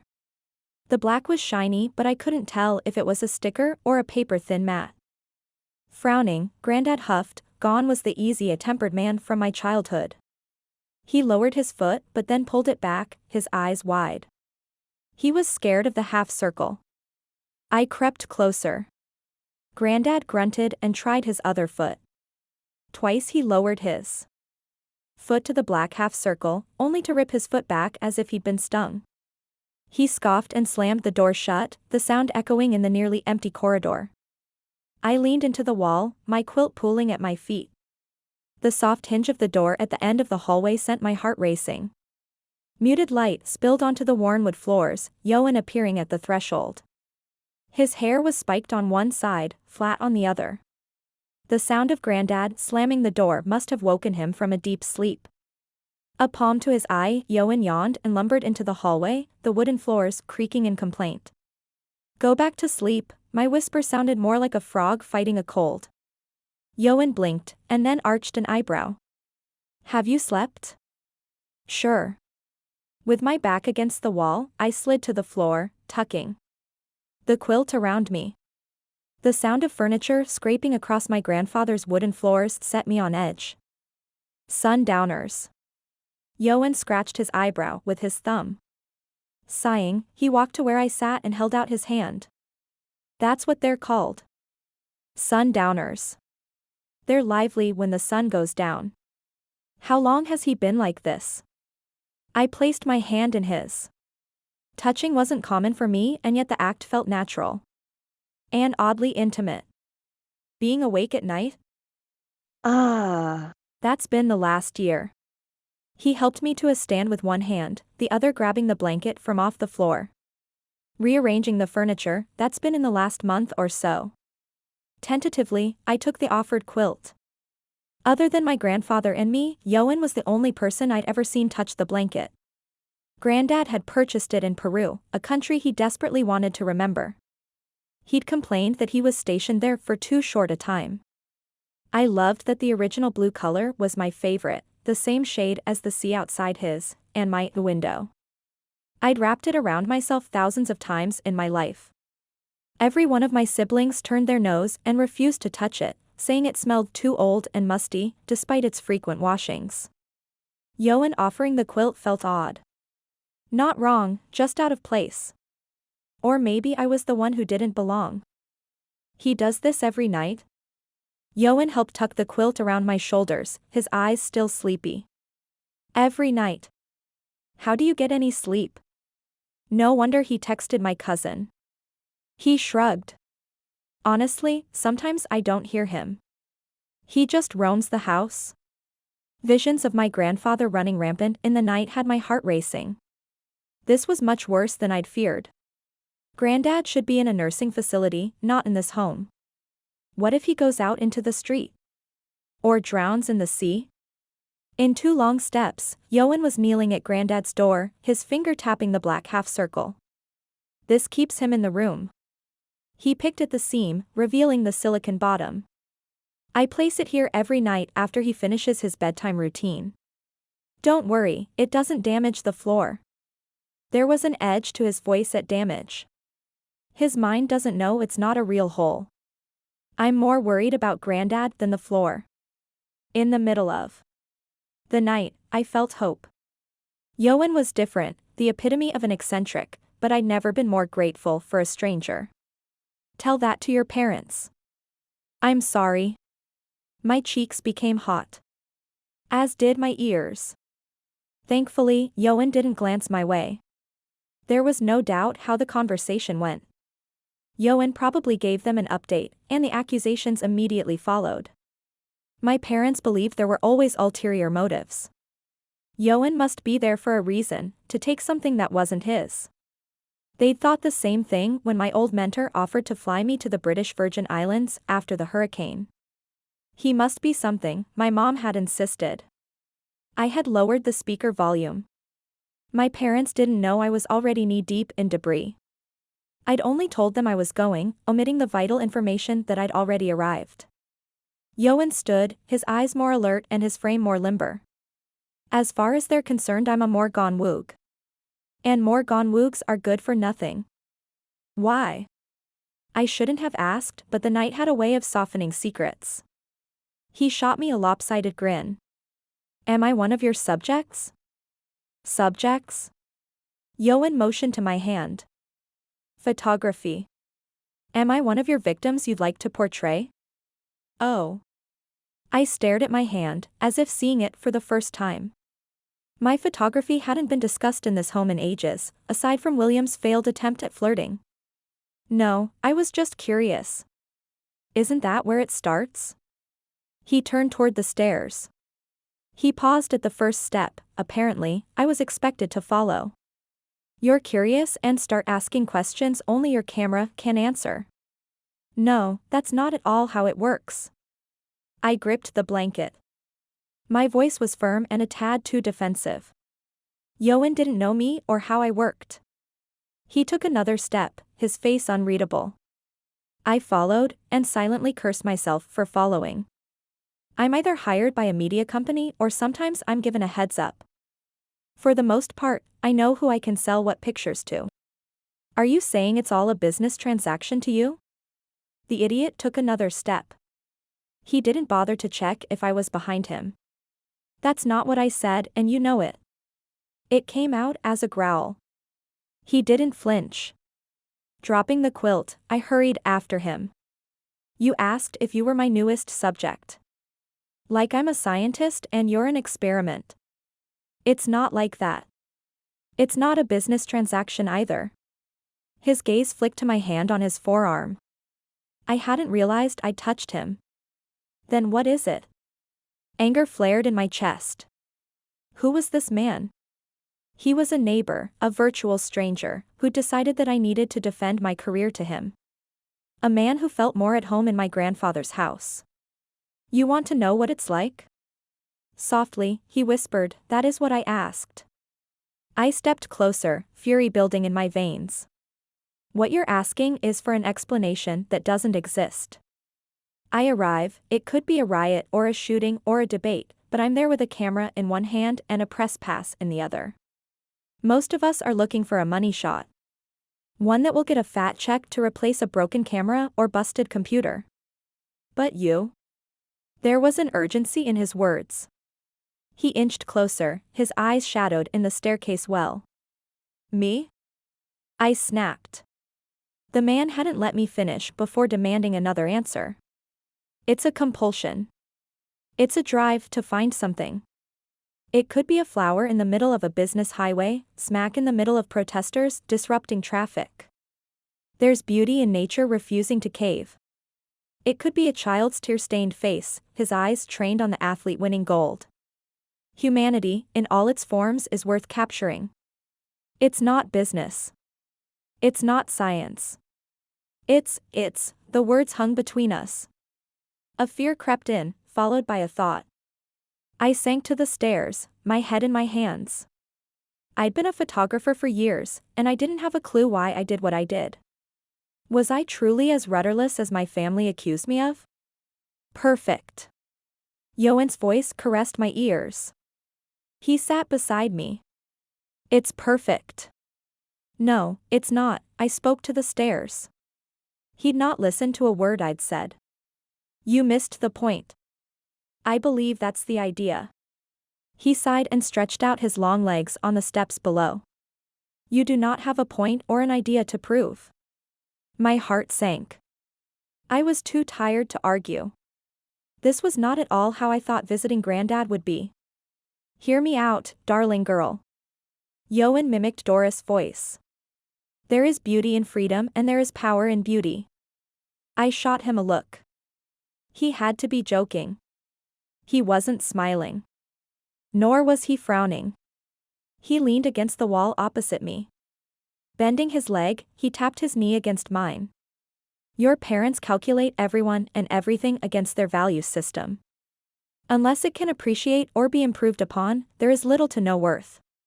He'd clearly spent some quality time on the phone with my family. I doubted they ever spoke to Ioan in person, they rarely spoke to Grandad, let alone this supposedly inferior neighbor. You. Ioan paused. You capture what is here. Not what you could make out of it or what it should be, but what it is at this very moment. That should be celebrated. Not derided. I stared at him, studying his face for any signs of sarcasm. He sat there, relaxed and easy, in the staircase of my childhood like he belonged there. He'd spoken to me as if he knew me. Anger and doubt wrestled inside me, each trying to decide who would take over. You said there is beauty in freedom. He nodded, his eyes never leaving mine. And power in beauty. Why?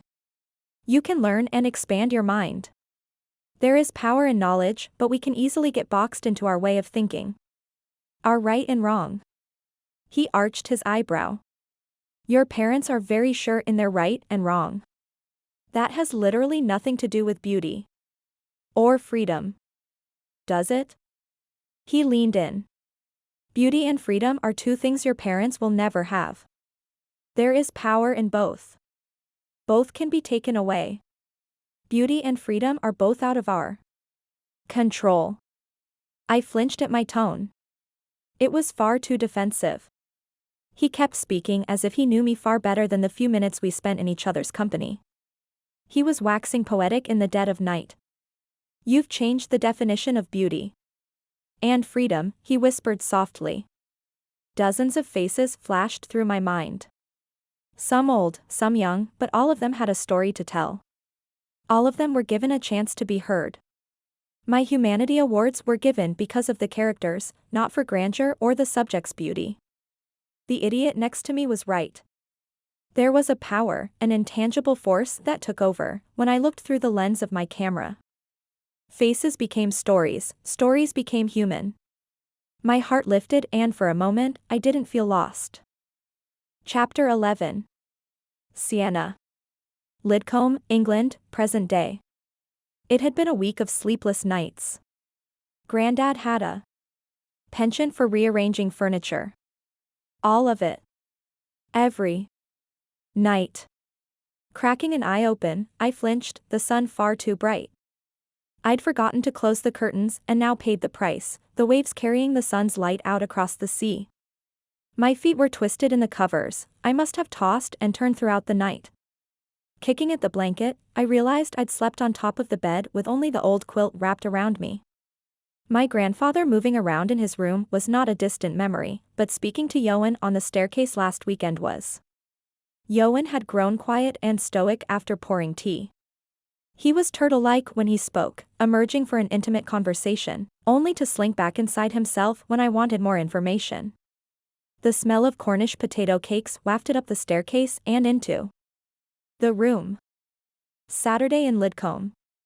The sizzle and distinct smell of butterfried flour sent my mouth watering and my mind racing with memories.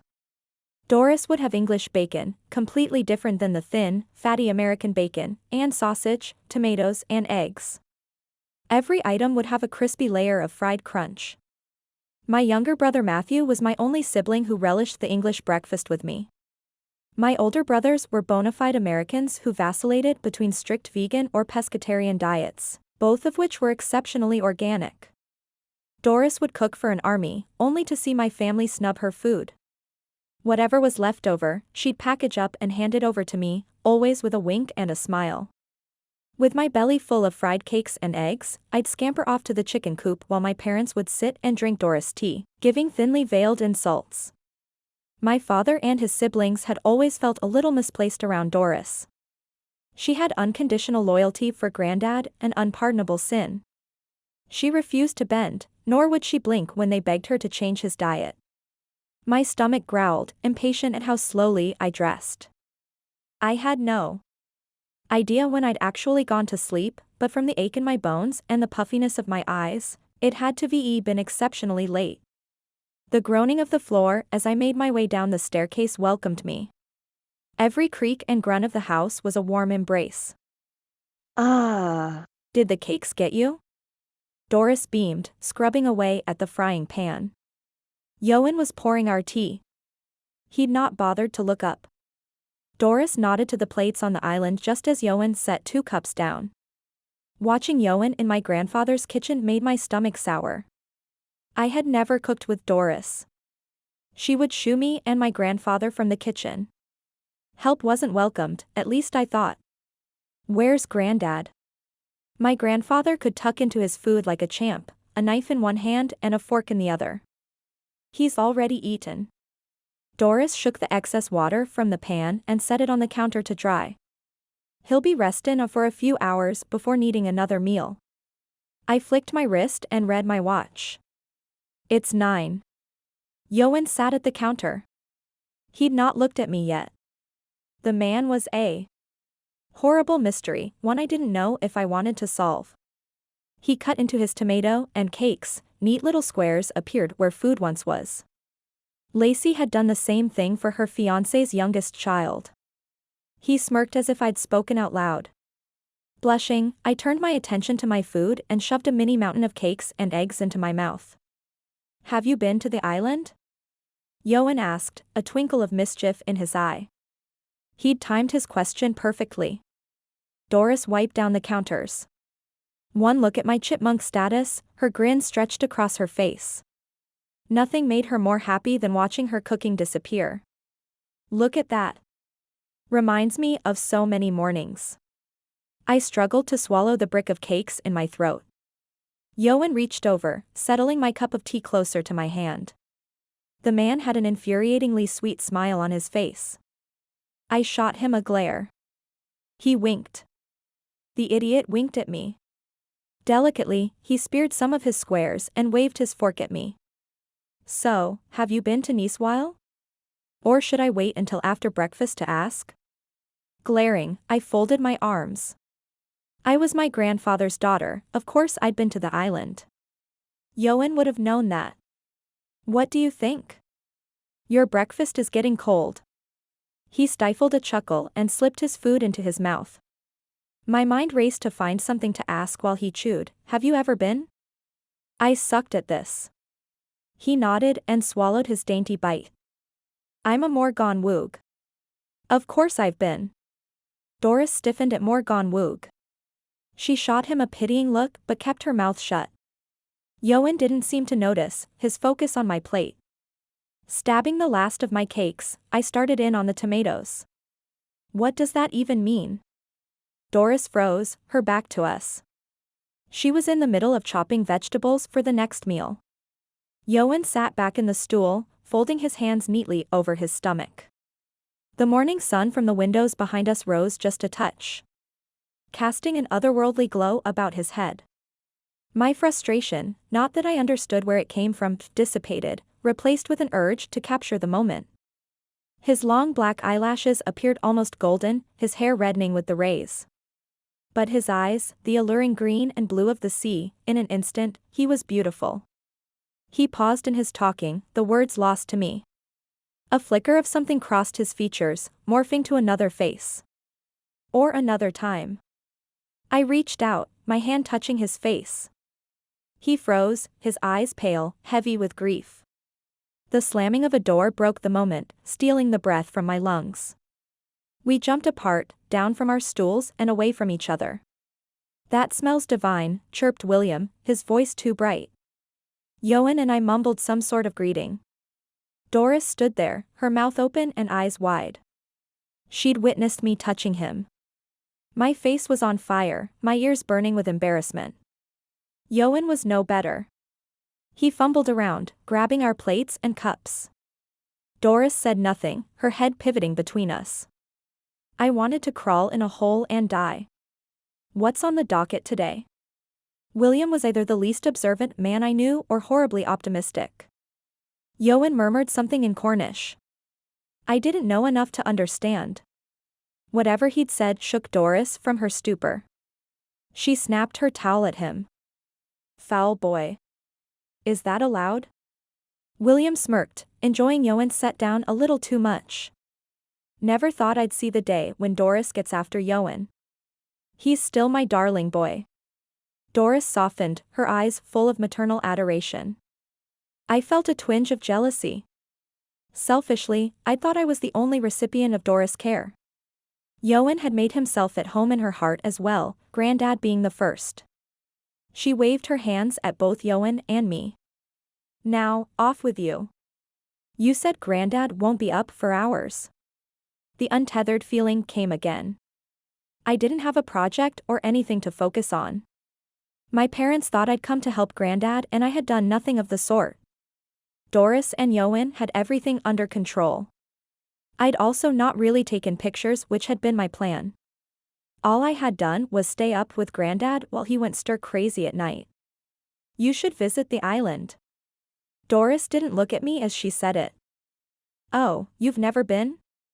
William had taken the bait, but the sigh Doris gave meant the idea wasn't for him. He glanced at his watch. When's the boat leave? 10. Ioan looked everywhere but me. And William. Perfect. William shoved his hands in his pockets and twisted to face me. You have plenty of time. For what? I followed his gaze as he took in my unbrushed hair and day-old clothes. I'd dressed in yesterday's outfit. What I'd give to disappear. It was a rough night. Ioan smirked but thankfully didn't reveal anything more. Oh. Doris tucked her chin, scrubbing extra hard at the already clean counter. The man looked rather haggard this morning. He's getting worse, Ioan whispered to her. More restless. My heart sank. What do we do? Tell the nurse when she comes, Ioan said with a shrug. His apparent carelessness made my stomach twist. I stepped closer, my pulse pumping in anger. His gaze flicked to mine, his eyes full of sorrow. I froze, my own heart now firmly in my throat. He swallowed hard and whispered, "Go to the island. I'll handle the nurse." I came to help. It had come out as a pout. "And you are." He lied so easily it was tempting to believe him. He nodded to the waiting William. "Go. How is that helping?" I folded my arms but felt childish. "I didn't come for a vacation. I'm quite literally no help. A holiday never hurt anyone." William rocked back and forth on his heels. Nervous energy swirled around him. He was the very opposite of Ioan in that way, only similar in their dark facial features. William was lean and wiry while Ioan was wide and solid. "Work never hurt anyone either," Doris murmured. She wrung out her rag and laid it on the rack above the sink. "Bring something back from the island." It could pull a memory from Liam's mind. Ioan smiled fondly at her. Jealousy reared its head. They shared a bond that I thought was mine and mine alone. Memories are always good. Bringing back a souvenir was not helping. I wasn't a child and didn't need some menial task to keep me occupied. The very idea stung. "Grab some ginger chews." Doris waved William toward the door. "Sienna'll be ready for you when you get back." "Ginger chews?" William wrinkled his nose. "Those are disgusting." But they help her motion sickness." Doris rolled her eyes as if everyone knew what ginger chews were. She shut the door behind him. And turned to me, hands on her hips. "I don't get motion sickness." Although I appreciated that she'd bought me time. "You've been green for days." Doris arched an eyebrow. Apparently she hadn't lied for me. "It's a bit quick for you to jump in a ship after flying here." Shrugging, I made my way to the staircase. "I only get sick flying here." "Only here." Ioan's low voice carried over, echoing in my mind. "Have you ever wondered why?" There was a challenge in the question, and for the first time I realized why he was a constant irritant in the short time I'd been here. Every word, every thought, every gesture was a battle. A play at some twisted sort of chess game that I'd somehow stumbled into. I didn't know the rules, nor did I really know the players. Marching up the steps, the frustration grew. I'd felt hoodwinked into coming to Lidcombe, and now I felt like nothing but a pawn. At the stop of the stairs, I faced Grandad's door. I'd come to help him, but secretly, I'd come to see if there was some way, by some miracle, I could feel a connection with him once more. I closed my eyes and placed a palm to the wooden door. A whisper caressed my ear. My eyes shot open. My heart raced. I spun around, I was alone. There was nothing. I was the only thing that haunted his house. Turning the handle, I walked into his room, the smell of the salty air tickling my nose. The window and curtains were open. Grandad was asleep in his bed, his mouth open and hair disheveled.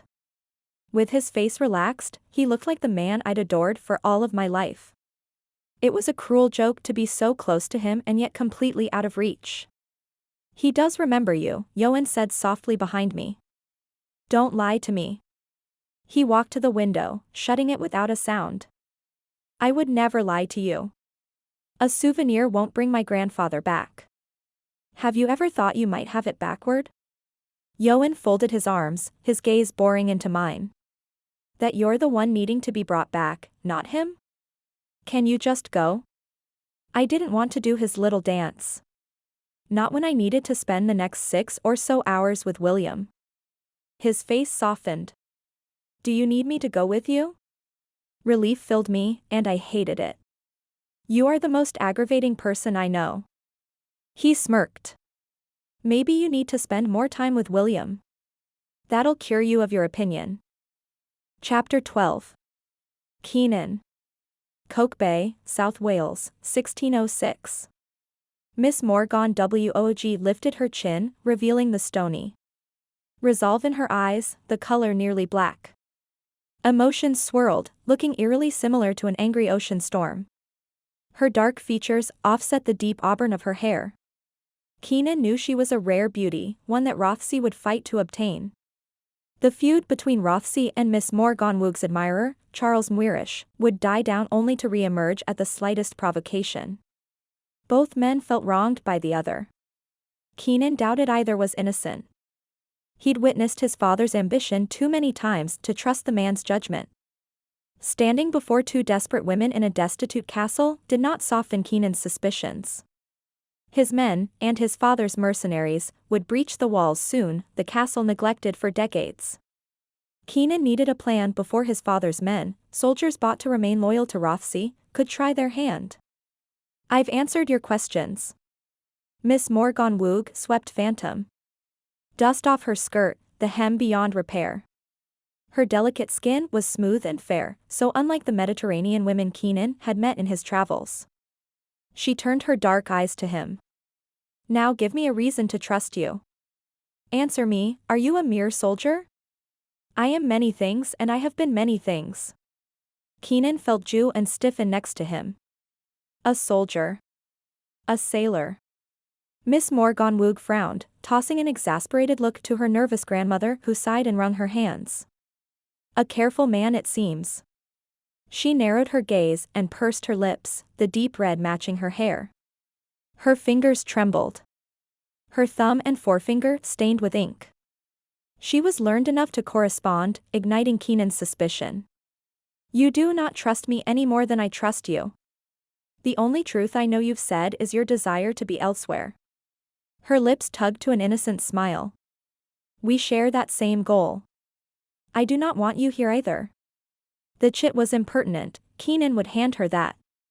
"I am trying to assist you." He nearly added child at the end of his sentence. "Have you any idea the trouble you're in? You're smack in the middle of a turf war. You're surrounded by starving wolves, the only shred of meat for miles. You'll be split in two if you don't get help." She lifted her chin. "You cannot offer help if you're one of the wolves. They will tear you to pieces, woman." Keenan pointed to where the walls outside the Earl's chambers stood. "There will be no castle. There will be no estate. If one man cannot have you, the other will make sure no one will. And yet you are here on behalf of Rothesay." Miss Morgannwg stepped closer, her voice biting. "Your words are tainted. I've no choice." Keenan wanted to be on his island or on his ship, anywhere that didn't house a nippy woman bent on making him the villain. Exhaustion sank into his bones, his resolve weakening. "I am bound to my."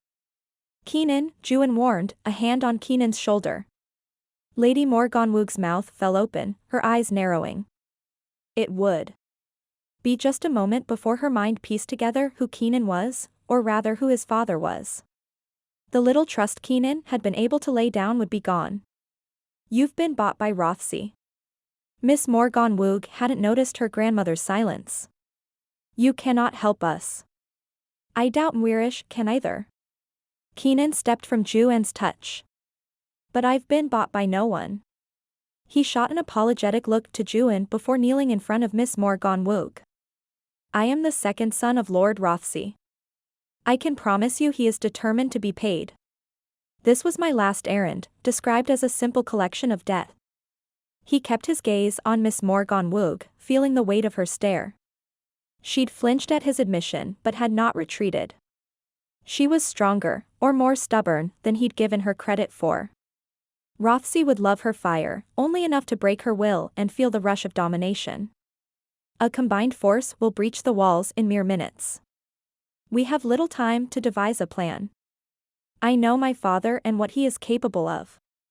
Trust me, there will be payment in some form or another. I sent a missive to Mwirish before you arrived." Miss Morgannwg gave a subtle shake to Lady Morgannwg. They were planning a strategy. Keenan stifled a groan. They needed to work together, at least for a moment. "Your men had a little skirmish a few towns back. A maid came to the castle to warn us." Keenan shot Ioan a questioning look. The man shook his head, holding up his hands. Keenan pinched the bridge of his nose. "It could have been a mercenary. There are some men in our company that do not hold to honor or moral obligation. They are simple mercenaries who are paid by my father, and the very reason we need to act." And act now. I will not hear from Wirish for weeks. If at all. Miss Morgannwg rubbed her ink-stained fingers on her skirt. In truth, I've never written him before and do not know if I'd sent the letter to the correct residence. He spoke of London and of Cornwall. Cornwall. Keenan's father lived in Lidcombe on the northern edge of Cornwall, an estate facing the Bristol Sea, facing the same Welsh county where he now stood. Rothesay could easily intercept communication. Keenan's father held court in England while Keenan's Island was the only land mass standing between the Welsh shores and the Cornish cliffs. It was blessedly peaceful, being surrounded by mercurial waters and powerful tides, a perfect hideaway for stolen treasure. Slowly, Keenan folded his arms. My men were to return to my home after payment, while my fathers were to return to Lidcombe. He held up a hand when Miss Morgannwg made to interrupt him. My home is an island in the middle of the channel, directly between Lidcombe and this castle. Ioan groaned and shook his head. They'd spend enough time helping each other win battles to know each other's mind. Ioan had figured out what Keenan was planning. Few sailors can pilot the waters, and even fewer can find the harbor. He tugged at the collar of his shirt. He wouldn't admit it, but the sudden warmth was from hope forming in Miss Morgannwg's eyes. She was nothing but a temptress, a siren to avoid. And yet there was pride in helping her. We can send word to Wirish that you have been taken as collateral, a payment for your father's debt to Rothesay. It would buy us time from Wirish interference and still keep the contract with Rothesay. Your father will have our heads. Ioan began pacing by the window. Lady Morgannwg's mouth lay open, her eyes wide with shock. She'd not recovered from Keenan's revelation of his parentage. He couldn't blame her. His father was fair-haired, his eyes beady and nose hooked. His features and character closer to the rodents scurrying along the castle walls. Keenan was tall, his shoulders broad from years of wielding a sword, and his eyes pale green. He was his mother's son, in kind and character. Miss Morgannwg's brow furrowed at Ioan's pacing. What will your father do? He holds no rights to Niswal and has never set foot on the island. Nor did the Baron have access to a boat limber enough to navigate the narrow harbor. The inlet was a haven for smuggling, not warfare. Several coves were filled with tea, wool, and spirits made abroad. Every settler on the island knew, and each had a part to play when a new ship passed by. Only Keenan's ships knew the inner harbor on the west, leaving the dangerous cliffs for foreigners. The cliffs faced the busy path between Cornwall and Wales. Powerful waves and angry tides shoved passing ships dangerously close to the rocky shores. Worried sailors would give the island a wide berth, never knowing the safe harbor hidden on the other side. If your father cannot reach the island, how will Wirish? Lady Morgannwg sat on a chair, her back bent and her pride gone. He won't. Keenan winced at the growing chorus of shouts outside the walls. The time had come. We will go to him. How do we know you can be trusted? Miss Morgannwg's gaze bore into him. What benefit will deceiving your father give you? Keenan tried to shrug but couldn't pretend he was without guilt. I promised Rothesay I would extract payment. And what if Wirish does not write back? What if he decides against paying the debt? Miss Morgannwg's voice became small, the facade slid from her frame, revealing vulnerable prey. She glanced at her hands, her lips pursed. What happens then? They'll not breach the castle while I'm gone? There is nothing of worth in this castle. She winced. There are people, Keenan. Rothesay knows Wirish is interested or he wouldn't have sent me. Rothesay doesn't want payment, he wants you, for the simple reason that Wirish desires you. Nothing made Rothesay more rabid than Wirish having a prize. And what if Wirish no longer wants me? There was too much hope in her eyes. Then we pray Rothesay never finds out. Keenan's stomach twisted. He was about to play a dangerous game. Ioan was right. There was no difference in saving this woman than when Keenan rescued the winged creature. Keenan was beyond his reach, rescuing the royal falcon and now his father's impending mistress. Lady Morgannwg stood from her chair. Her posture was meant for noble courts, not soldiers. With her chin lifted and shoulders back, she walked, each step lofty and determined.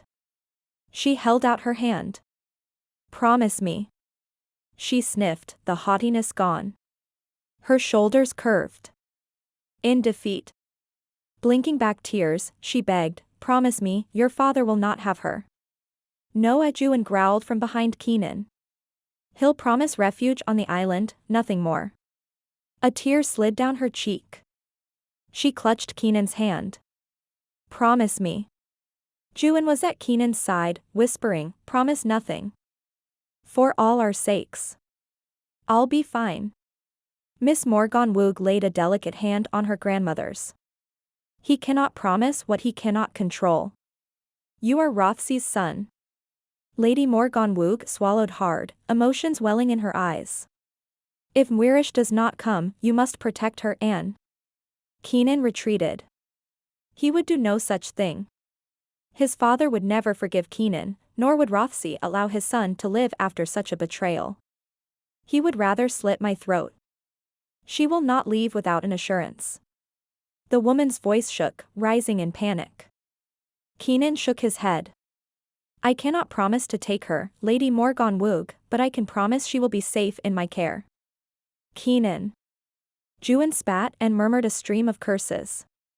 He growled once more and went to the window. "Swear it." Lady Morgannwg slid a ring off her finger. With a quick flick, the top hinged open, exposing a needle. She grabbed Keenan's hand and pricked his thumb. A bubble of blood appeared. "Swear that she will be safe in your care." Miss Morgannwg shook her head, her hand wiping the blood from his thumb. "No." Her grandmother pricked Miss Morgannwg's hand where Keenan's blood was smeared. She nodded to Keenan once more. "Swear that Lena is in your charge. In your care." "I swear it." Keenan ignored Ioan's curses and Miss Morgannwg's shocked expression. "Lena Morgannwg will be safe in my care." Lady Morgannwg sank to her knees, clasping Keenan's hand. "Thank you, my lord." Ioan grabbed her arm and pulled her to a rough stand. "Say your goodbyes. The men are here." The sound of swords clashing and wood breaking erupted in the courtyard. Keenan would need to act the captor, not the savior. Miss Morgannwg whispered a thank you in his ear. He turned to warn her of the trek ahead, but her arms were wrapped around her grandmother. Keenan pivoted, no one was close enough to whisper. He wiped his thumb. The injured skin was dark, the color of ink instead of blood. Warmth crept up his hand, swimming slowly in his veins and settling in his chest. He felt a pull to Miss Morgannwg, and then a rush of fear. The men his father had sent, half of them never returned. He would need his wits about him. Instead of being a savior, he feared he'd become the prey. Chapter 13. Sienna. Lidcombe, England, present day. Muffled voices guided me toward the kitchen, the soft morning light from the sea at my back. I glanced at the door capping the hallway, wondering if Ioan was still here or if he'd returned to his home and horses. A flicker of doubt came alive. Or maybe it was fear. There was an element of danger with Ioan which didn't quite make sense. My parents disliked him and his mother, but my cousin trusted him. Lacey had not questioned his motive once. A feat, considering she was a no-nonsense senior PR executive. Her job was to sniff out problems before they arose.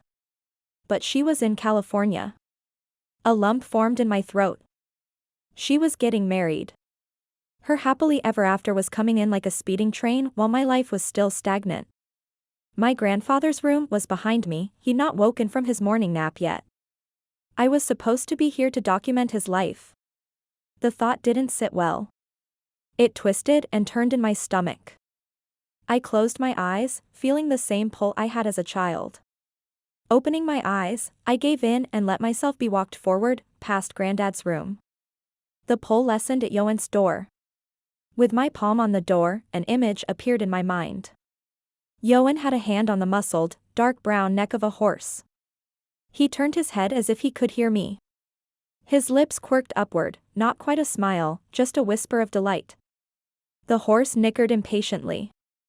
Ioan gave a nod and the image evaporated. I pulled my shaking hand back, cradling it against my chest. Impossible.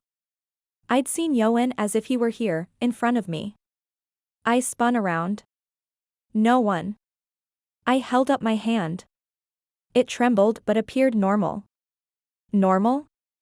There was nothing normal about this. There had to be an explanation.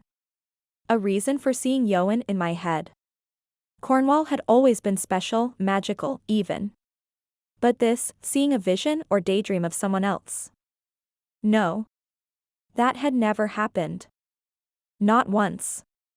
I knocked on the door, praying he wasn't there and somehow knowing he wasn't. A daydream, or whatever, I saw in my head had told me Ioan was with one of his horses. Opening the door, I held my breath. Ioan was staying in the room where my brothers used to stay. The bunk beds were gone, replaced with a queen bed in the center. Muted gray walls were freshly painted. From the faint smell, it had been in the last few months. Which meant Ioan had probably done the painting. I didn't know how I felt about that, if I was supposed to be grateful or irritated. The sketchbook I'd found in the living room downstairs was on the nightstand, a pouch full of pencils next to it. The window in his room had the worst light, at least for most of the day. Facing the west, Ioan's room would get the early afternoon light until the sun dipped behind the town's church tower. It didn't make sense for him to be in this room, not for sketches and not for Grandad. He should be in my room, a better fit in every way. A thought wiggled in and I wondered if Ioan normally stayed in my room. He'd even called it the Blue Room. Between my grandfather's dementia and Doris' adoration, Ioan would have free reign of the house. Something my parents could not be aware of. If they knew, they'd be on the next plane. I winced, wishing more than ever they would stay in California. The expected guilt at not wanting to be near my parents didn't come. Cornwall had a way of feeding my independence, my rebellious streak, according to my parents. They believed I left my manners and my mind in California when we'd visit. There was love and freedom in these walls. Glancing at my hand, a thrill traveled up my arm. I should be scared at my little vision. At least cautious, especially regarding Ioan. All I felt was a growing curiosity, with Ioan and with Lidcombe. Muffled voices carried up the staircase, and with a groan, I remembered my impending boat trip with William. The hours of little sleep pulled at my hands and feet. Each step felt heavier than the last on my way down the stairs, my fate inching closer to my mood, irritable and dark. Like a kid waiting for Christmas, William wore an eager smile as he sat in the kitchen, chatting away at Doris, who finished putting dishes away. She gave an apologetic smile the moment I entered. Ioan was nowhere to be found. According to the strange image in my head, I knew where he was. That was a secret I'd keep tucked away. Visiting the island was Doris' suggestion. Earlier Ioan had all but shoved William toward me. Just a week ago, Ioan warned me of William's womanizing tendencies, not that I hadn't picked up on William's not-so-subtle hints at a date or two. With Ioan's cat and mouse game of being tender one moment and standoffish the next, I wondered, who was the true wolf I should be scared of? Maybe Ioan was the true predator, the man who could do the most damage. William's coat hung on the rack by the side door. Mine was tucked under my arm. It was the last piece of clothing my grandfather had bought me. He'd always kept a pair of my boots, jeans, all cold-weather clothing here at the house. My parents thought it odd, but having something here in Lidcombe made me feel slightly less homeless. Like I had an anchor someplace in the world. William cocked his head to the side, an impish smile on his face. He must have asked me a question again. He was like a teething puppy. If I wasn't careful my shoes would get chewed, or worse, the little guy would get antsy and urinate on my boots.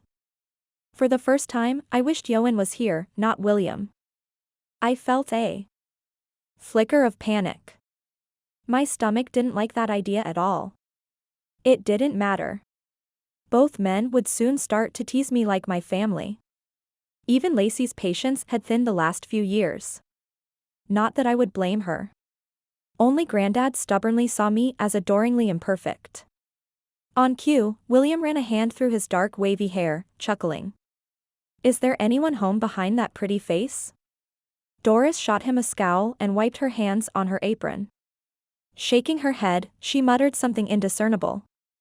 She turned the corner, more than likely gathering supplies from the cleaning closet. I've had maybe half a night of sleep in the last week. So, nope. No one's home. I pointed to my face, hoping my smile softened my words. Even with Ioan here? His green eyes darkened a moment. What does Ioan have to do with anything? I didn't bother meeting his gaze. There was more to his question which made little sense.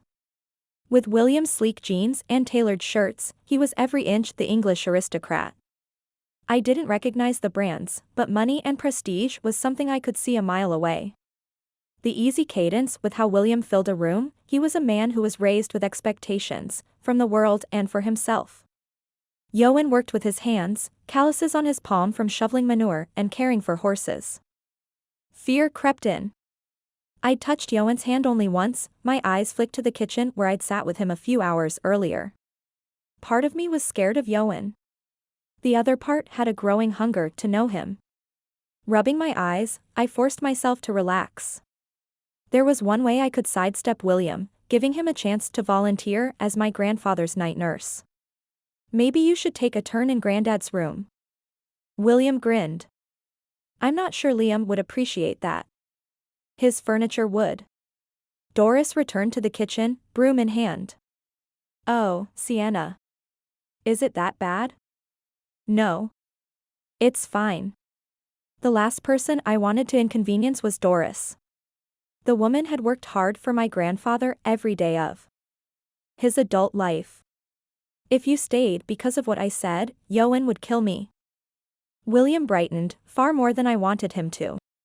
He slid from the stool with surprising grace and held out his arm. Shall we? Take the raincoats. Doris nodded to the bench under the coat rack. Or you'll be sniveling by the time you get back. I already have 2 in the car. William brushed his fingernails against his chest. Oh, you've learned how to be a gentleman, have you? Doris laughed, her voice deep and comforting. Bring her home in one piece or Ioan will kill me.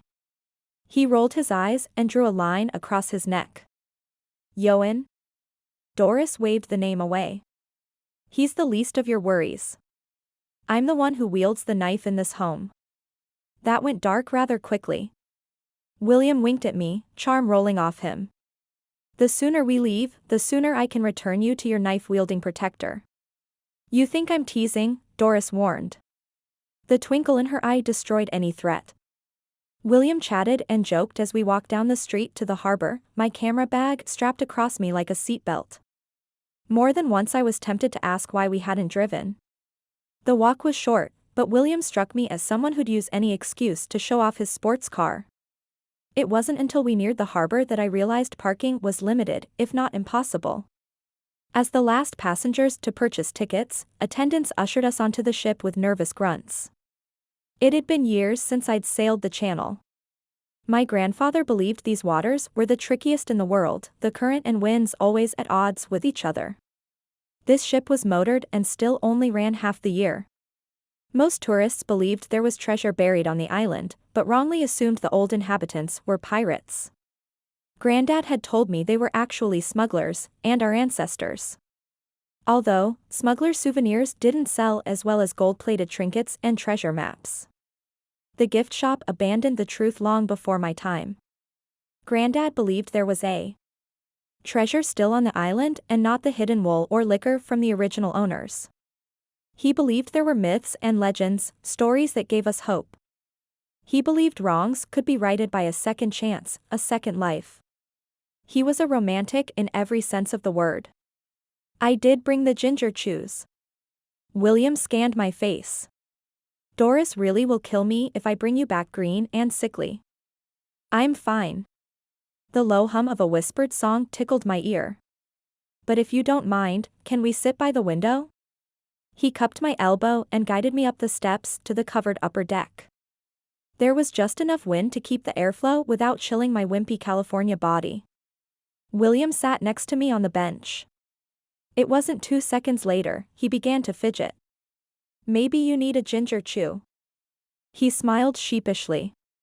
Sitting still has never been my forte. I'm shocked. You're a tough nut to crack. He nudged his knee against mine. Tell me something no one else knows. I'm not tough. And I do crack, I said with a shrug. He blinked before throwing his head back, laughing with abandon. His shoulders shook while mine sank. He was trying far too hard. Oh, come on. Tell me something Ioan doesn't know. What Ioan doesn't know? Oh, the poor boy. William thought my disinterest was because of Ioan. I could write a book, no, I could write millions of books with what Ioan doesn't know. Holding out one finger, I said, this is how many years old I was when I broke my first bone. I held out 2 fingers. This is how many fingers I've broken, like I said, I'm not tough. I crack, literally. The realization came slowly in his green eyes. The mid-morning sun ricocheted across the waters, illuminating his face. He would have been a perfect model for some sailor magazine. My fingers itched to pull out my camera. I wondered if he'd be encouraged by me taking his picture. The idea murdered any temptation for photography. He gazed out the window, unwittingly highlighting the angles of his jaws. You are definitely not what I imagined. I'm not lacy. I mirrored his pose, the water holding my attention. It always beckoned me. It always would. The only Rothesay I resemble in any way is my grandfather. You do look like him, William offered gently. I felt his gaze on me. I've been told that a lot. Maybe that's why Ioan is so protective of you. He has a thing for Rothesays. He has a thing for Grandad, I said too quickly. William shook his head and, with folded arms, turning his back to the water. Ioan's a Morgannwg. They're known for being a touch mad, but they mean what they say. At that, I met his gaze. And just what has the almighty Ioan said? That I better not repeat history. William shrugged while a chill swept across my neck. Ioan had said the same thing to me when I first arrived, referring to my tendency to slip from my grandfather's trail to the sea below. William sked. Ioan and Liam have that same belief, that history repeats itself until whatever wrong from in the past is rectified. What does that have to do with you and me? Silently, I cursed. The last thing William needed was you and me coming from my mouth. I hurried to add, and Ioan. William ran a hand through his hair. That's what I was hoping you can answer. And you believe it, or him? You believe in that idea? My throat tightened. Whispers began circling me, like a breeze of voices. He faced me, in a moment, so quick I nearly missed it, I saw a flicker of fear. He winked, the emotion gone. I believe in a great many things. You being just one. Chapter 14. Sienna. Niçoise Island, United Kingdom, present day. The Bristol Channel hadn't changed since my last visit as a freshly graduated college student. The sun quit its game of hide-and-seek with the clouds and stepped fully into the late morning sky. No sooner than its grand entrance, passengers spilled onto the lower deck below us, their faces pivoting toward the warm summer rays. More than California ever could, England held court in the summer, the days early and the nights short. And here on the Bristol Sea, surrounded by beautiful blue waters, life felt absolutely perfect. If only my grandfather were beside me instead of William. An hour into our journey, our little ship was nearing the halfway mark, where land was no longer visible behind or before us. At this moment was when Grandad would wax poetic, his voice taking on a husky quality. No matter how old I was, Grandad would repeat the old myths he believed connected the island with his ancestors, and Wales. The stories were faded in my mind, mixed with other happy memories of my time in England. Are you feeling all right? William had become uncharacteristically still. I'd only known him a few days, but his inability to stop talking or moving was his most forthright trait. I'm fine. To prove my point, I smiled widely and batted my eyelashes dramatically. Right as rain. He straightened his stance, mischief in his eyes. So you can flirt? I coughed. Not even remotely. Just not with me. He held out his arm, motioning to the outer deck on the main level. Should we join the crowd? It's not you. It was a complete lie. Part of my hesitancy was him, but the rest was me. Right. William flashed a dashing smile and waited for me to join him at the door of the covered upper deck. I think that's my line. It's not you, it's me. Shrugging, I gave in. You think I'm a catch, even a bit pretty in an odd, striking way, but in reality, you'll tire of me soon. He spun his head around. That's a rather dire outlook. It's the truth, no offense. Following him below to the wide main deck, I shrugged again. Not only do I look a little different, you're used to getting girls easily and I present a challenge. William narrowed his gaze, a nervous chuckle escaping. He rubbed his neck and glanced around. Doris isn't the one with the knife. You've gutted me. Circling him, I held out both my hands. True or false, your longest relationship is a month. He gave me a big thumbs down. False. Liar. It was his time to shrug. Maybe I'm not the womanizer you painted me. What's your longest relationship? Mimicking my mother, I narrowed my eyes and put a hand on my hip. This was entirely too much fun. I should have done this to every prospective suitor. 6 months. William breathed on his fingernails before polishing them on his jacket. And your longest? Oh. This wasn't about me. I never thought about it. A month? A week? He whistled and shoved his hands in his pockets. Wow. Who's the serial dater now? I'm not the one chasing. Right. He gave a solemn nod. That makes perfect sense. You're the victim in this situation. I elbowed him. Oh, come on. How many women have you dated this year? Are you sure you want to go there? He shook his head. You realize how bad you're about to look. I've dated 0 men this year. Folding my arms, I leaned my back against the deck railing. Most men tried to control or possess. They weren't at all like Granddad. Beat that. He held up a hand. What qualifies as dated? Because this conversation could take a quick turn. Going on dates with the same person. There was more to it. The sound of the sea was creeping into my head, making thoughts harder to form. Repeatedly. Over a period of time. William stepped closer, one hand lazily hanging over the rail, the other still in his pocket. And, how many men have you dated altogether? None. A cold breeze swept across my back, chilling me to the bone. It wasn't the weather. The chill had to do with something else, something intangible. I flexed my fingers in front of me. I can't tell if that's a good or bad thing. William cocked his head to the side, a mock frown on his face. If you've never dated anyone, that could mean you're ripe for the convent. Or, he tapped the side of his face, pretending to be deep in thought. It could also mean you're an Olympic serial dater of the highest order. You're untamable against even the most ardent suitors. Raising my eyebrows, I had to admit, I was impressed. You should be in marketing. He threw back his head and laughed, this time genuine. The warmth of his laughter had our fellow passengers smiling, despite not knowing the joke.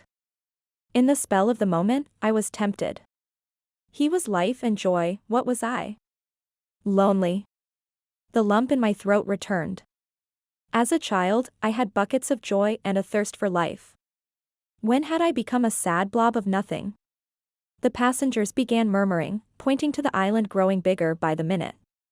It looked so much smaller than I remembered. In my memories, the cliffs were gigantic and snow-peaked, taking up the entire width of the horizon. Then again, everything was more dynamic when I was a kid, including Granddad. His words were gospel and his life immortal. Truce? William stuck out his hand. He slid along the rail, creeping closer. We pretend that we've just met and that our preconceived notions are utter rubbish. Tempting. This time I mirrored him and cocked my head to the side. I did warn Ioan that I was the wolf and you were the lamb. William grinned. Duly noted. I held out my hand but stepped back when he tried to shake. In all honesty, I really don't know how long I'm here. My parents, and the few friends I did have, wanted me to settle down. So you've said. I came to help out with Granddad. It wasn't a complete lie. My parents thought that was the reason I'd come. The truth was much more selfish. I'd come to take pictures of him and all that made up the man I loved. The island. Lid comb. If I wasn't careful, I'd start confessing these little tidbits. I should stop talking. He kept inching closer. But Ioan and Doris seem to have everything under control. I'm finding it hard to justify staying. William stopped, the silly grin no longer adorning his face. Feeling useless? Completely. Although I hadn't realized I was feeling that way until he'd mentioned it. I love my grandfather, but he doesn't recognize me. I'm a stranger. And yet Ioan and Doris, who aren't family, are dearer to him than me. That's why I only come home on the weekends. He turned his head, his focus on the water instead of me. My mum needs me, but she won't admit it. She was diagnosed with Parkinson's disease several years back. She goes out of her way to prove she needs no one. It's like a switch flipped in her brain. She became stubborn and ornery. Every compliment or offer is some way to undermine her independence. He shook his head, a low sigh escaping.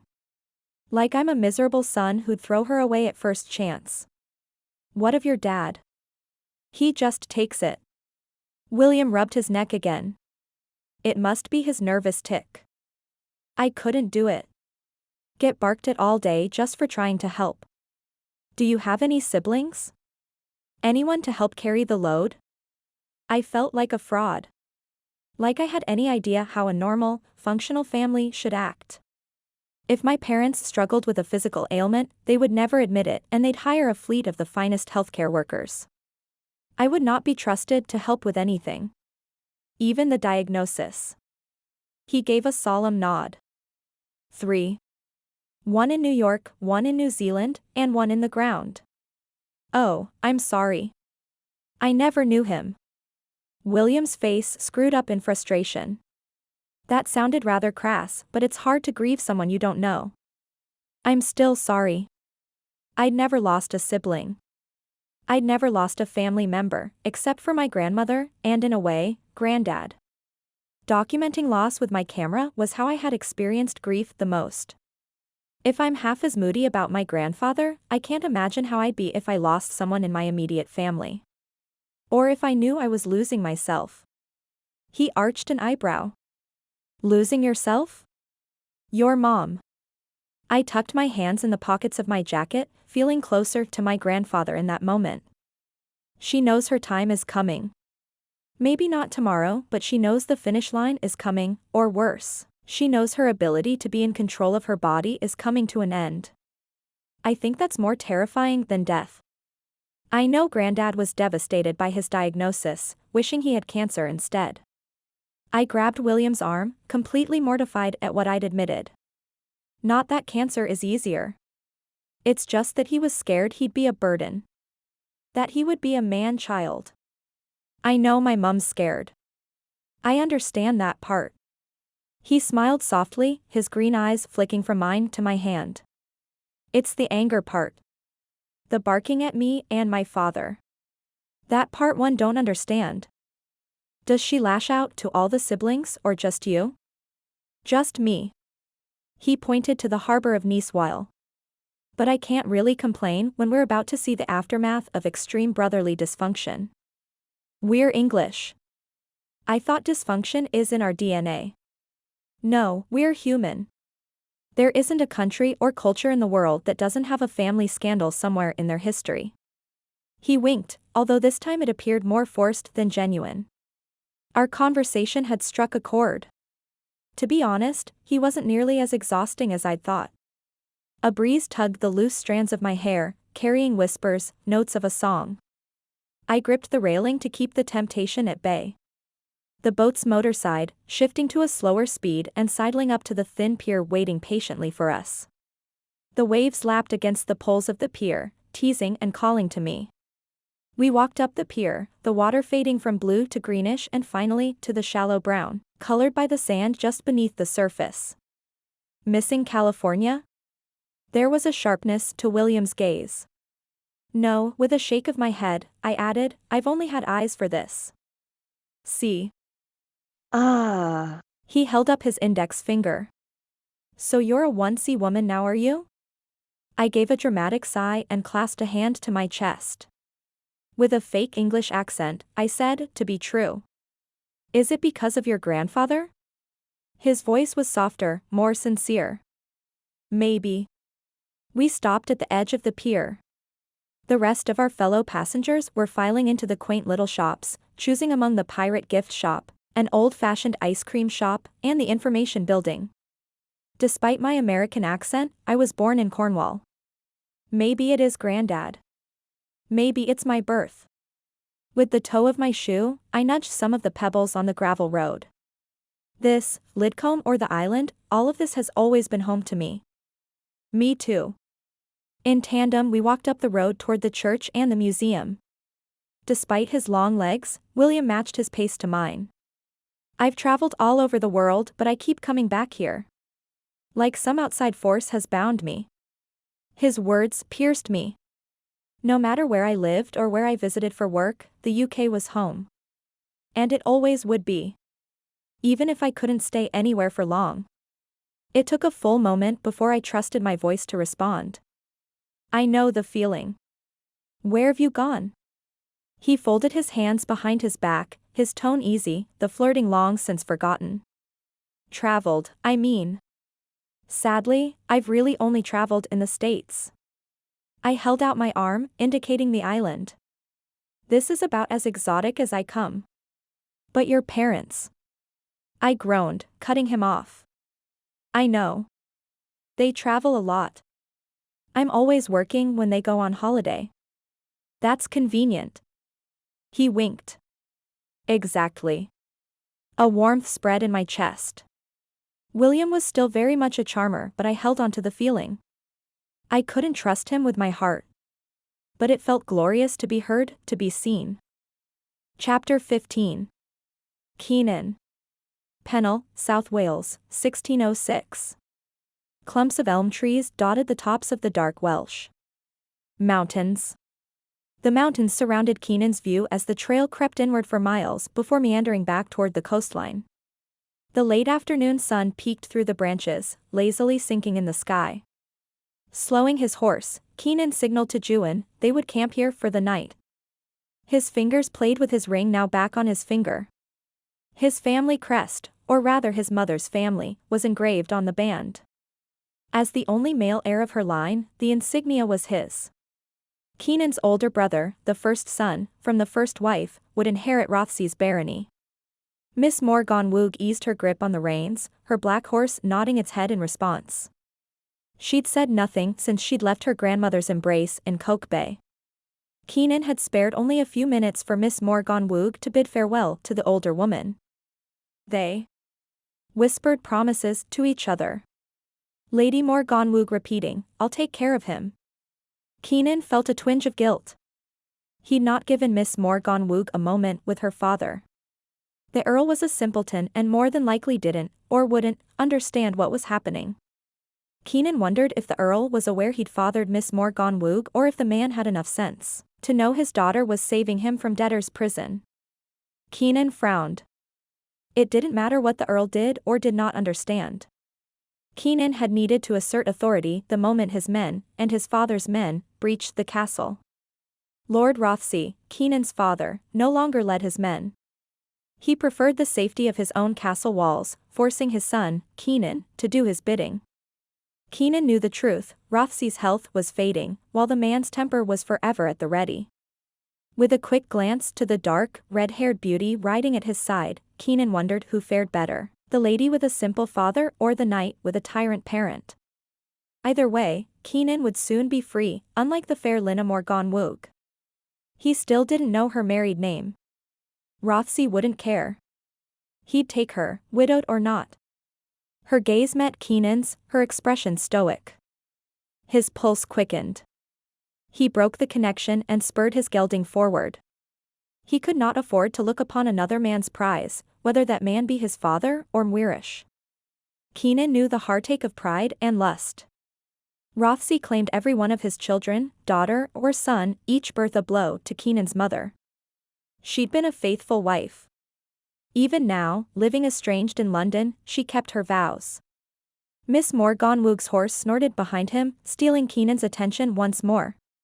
He was aware of the woman's every move, every sound. He silently cursed. He should have listened to Ioan and not promised her safety with his blood. Keenan's mother was Welsh. He knew the power of a Celtic oath. Keenan was bound to Ioan Morgannwg, regrets and all. He winced at the memory of her farewell.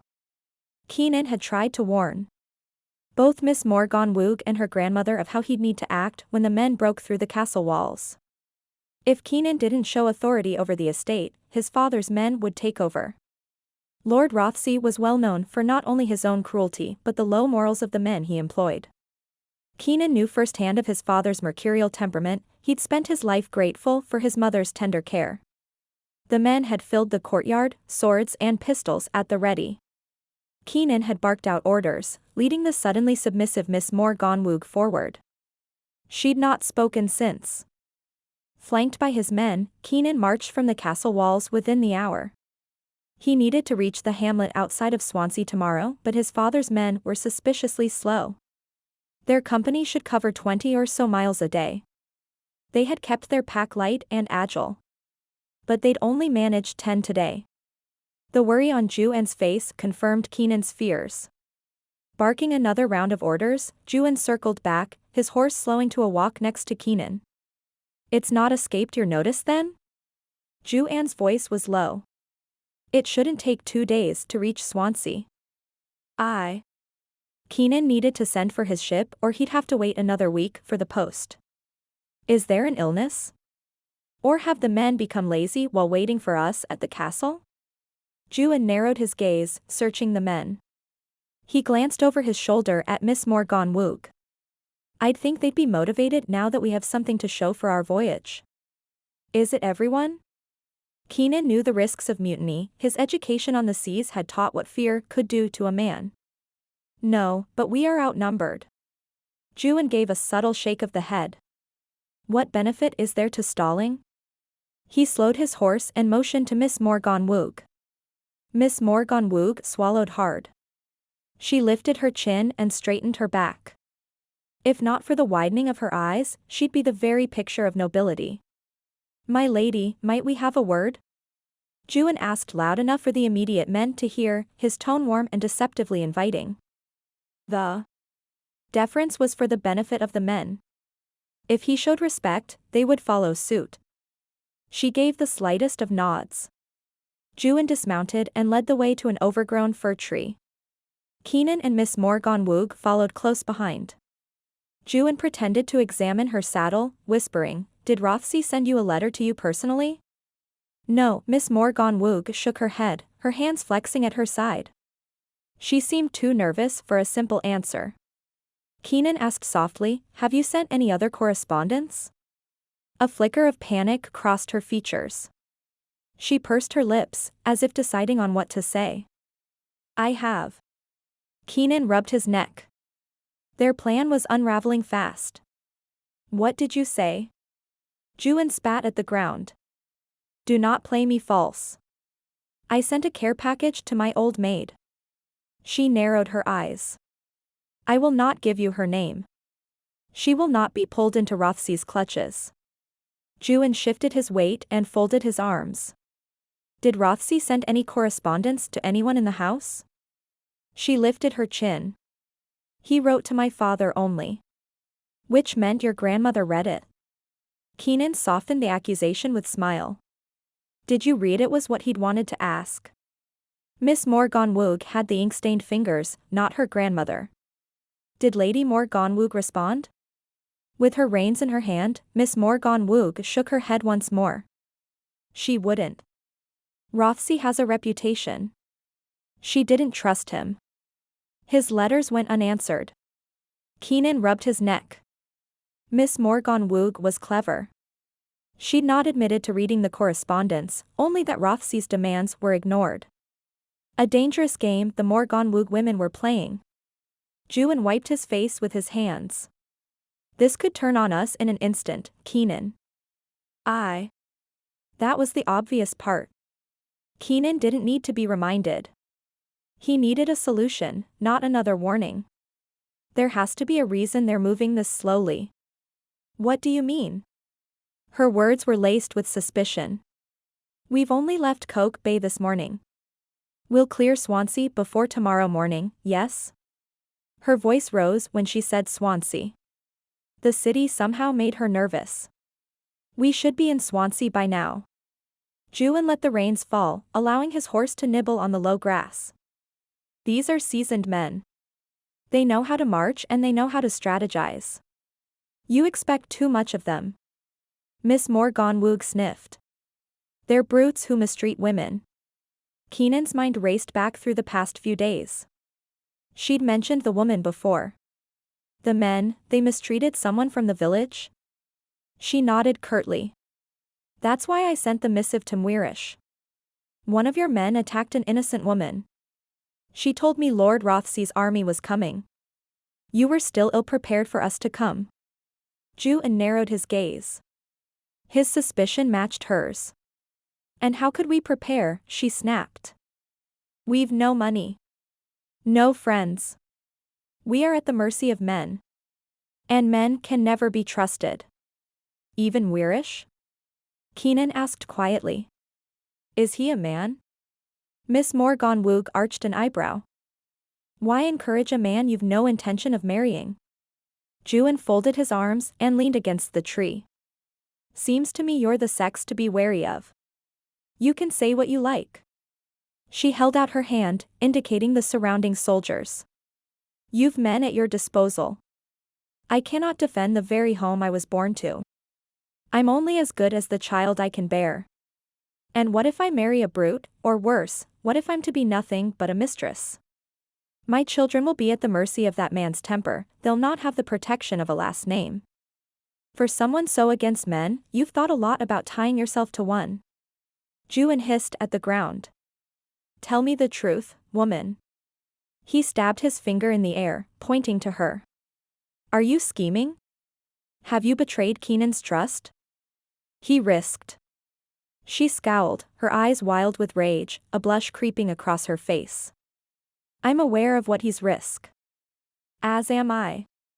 Keenan stepped forward, standing between Miss Morgannwg and Ioan, the tension crackling. Keenan kept his gaze on a tall blonde making his way toward them. He was the self-appointed leader of Rothesay's men. Keenan didn't trust him, the feeling mutual. The stories of my father are true. I knew what I was risking when I took the oath with your grandmother. But now, at this very moment, we are being watched. Ioan tilted his head, eyeing Matthew, the blonde leader who was approaching. Speak quickly. Our time is short. There's a reason our men are slow to move and we need to know if it's illness or strategy, Keenan whispered quickly. It's too late in the season for the men to cross Severn River by ferry. Miss Morgannwg scoffed. Severn River? They're sailing to Lidcombe? They'd need a skilled pilot, Ioan answered. We board, if we can make the post, just outside of Swansea. They'll have to risk the ferry and the tides or march up to Gloucester. That'll add 2 or more days. How long until they reach Lidcombe? She leaned in, suspicion gone. It should take 7, maybe 10 days to be at Rothesay's feet. Ioan spat at the ground. The man had little tolerance for Rothesay or men of his ilk. And to your island? Miss Morgannwg hesitantly turned her eyes to Keenan, desperation in the tremor of her voice. Keenan cursed the pull, the softening of his stance. He was bound to this nymph. He needed to get her to Mwirish before she wormed her way into his mind, or worse, his heart. Mystic and witchcraft were powerful tools, if Keenan believed the stories from his mother. He'd delicately avoided women and eager parents, only to fall prey to one blood oath. Ioan cleared his throat. He'd been a little too observant for Keenan's comfort. Ioan took up the reins of his horse. If we board tomorrow, we'll be at Nice well by nightfall. He turned from Keenan and met with Matthew, the blonde leader of the mercenaries. Keenan was grateful for Ioan's interference. It'd give him precious minutes to gauge the woman's mind. If she was scheming, he could lose his head. Rothesay was a stranger to mercy. By nightfall? Miss Morgannwg asked. And then what? With the wind, it's likely Ioan is right. The Severn River ferry would not risk the wind for another few months. Rothesay's men would not arrive in Lidcombe until we've been at the island for at least a week. Keenan rubbed the stubble on his face. He'd packed light, leaving the comforts of his rank and berth at home. Our plan could work, but not at this pace. Her face fell. She glanced about, her shoulders sinking. How do you fight alongside men you cannot trust? It's the only life I've ever known, Miss Morgannwg. He watched the pity form in her eyes. It was dangerous ground, confessing anything. He would need to keep his distance. She was a pretender, he'd seen the evidence at the castle. We need time on our side or our little plan to outwit my father will backfire. What will happen to you? She stepped forward, the worn hem raking the ground. Will he go to the castle? Keenan retreated. He would not be trapped by a woman, oath or not. How many days before we arrived did you send word to Mwirish? A week. A week. She shook her head. The maid arrived 3 days before you. I gave her the letter and she left with the scribe. It'd be at least a fortnight, at the earliest, before Mwirish reply would come. And he knows of your father's heavy debt? Mwirish knows my father is simple.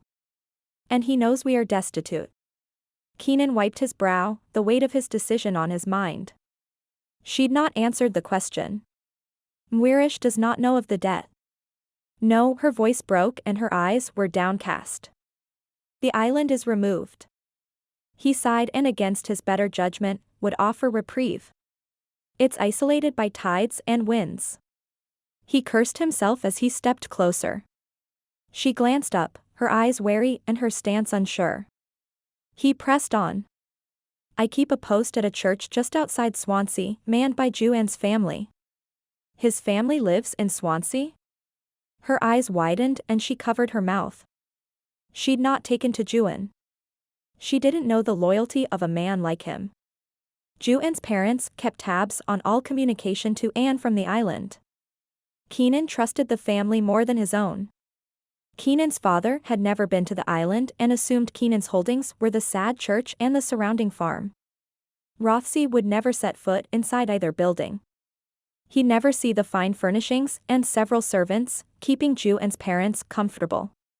You'll be safe. His throat tightened. He'd once promised his mother he'd protect her, he'd taken her by candlelight, sweeping her away to London. It had cost him his inheritance and a promise of servitude. The agreement with his father would soon be lifted, this was the last errand. I promise, Miss Morgannwg. Lena. If we're to flee together, you might as well call me Lena, she whispered. I suppose I should be thanking you. Keenan tucked his head. She shouldn't have given him permission to be informal. Do not thank me yet. She lifted her head. A strand of dark, red hair fell forward. And why is that? You've entrusted your life to a smuggler.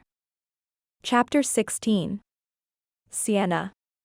Nicewell Island, United Kingdom, present day. William said little on our walk toward the island's church and museum. I kept glancing at him, but he appeared to be deep in thought. Whoever this version of William was, I preferred him hands down over Cornwall William. That man was a flirt and exhausting. This new, quiet gentleman was easier to be around. He folded his hands behind his back. If we'd arrived earlier, I would be tempted to take a touristy photo of the sunrise. In companionable silence, we gently climbed the road, nodding to other pedestrians coming down. Turning behind the peaked wall of granite lining the road, I felt my temperature rise. With the granite blocking the chilly wind, my body relaxed in the warmth of the sun. If we'd come in the late spring, pink poppies and purple soapwort would dot the field to our left. The church's graveyard should still have the whimsy flowers attached to stubborn vines. I'd forgotten the name but not the spirit. The plant could survive wild winds and clay soil, bringing forth a dainty flower, white in the center and lavender at the end. The crowd of tourists grew as we neared the church and museum. William held out an arm, guiding me toward the courtyard in front of both buildings. What strikes your fancy? I'm not sure. My grandfather had always taken me straight to the museum, buying small bags of dried lavender on every trip. For as many times as he'd taken me, I should have the tour memorized. But for the life of me, I could never focus. My mind was always wandering, lulled by the scents and hushed conversations of the patrons. Where do you want to go? William gave a half-hearted shrug. If I were a good boy, I would visit my ancestors' gravestones. He winked, revealing the same Cheshire grin he wore back in Cornwall. But I've never been accused of being a good boy. Rolling my eyes, I elbowed him. The church it is. I'm still surprised Ioan didn't take you. His tone was light, but one thing I'd learned on this trip, William wasn't as shallow as I'd once thought. This is kind of his thing. How? He shot me searching look. This is Nice Weil. Aren't your ancestors here as well? William stopped, a hand on my arm. You really have no idea what all this means, do you? A whisper whipped around my hair, sending a chill up my neck. My stomach twisted. Should I? Sienna, he scratched his temple, an internal debate written on his face. Ioan owns this whole island. He lives in that decrepit little barn, he even dares call it a house, but chooses to live there instead of here.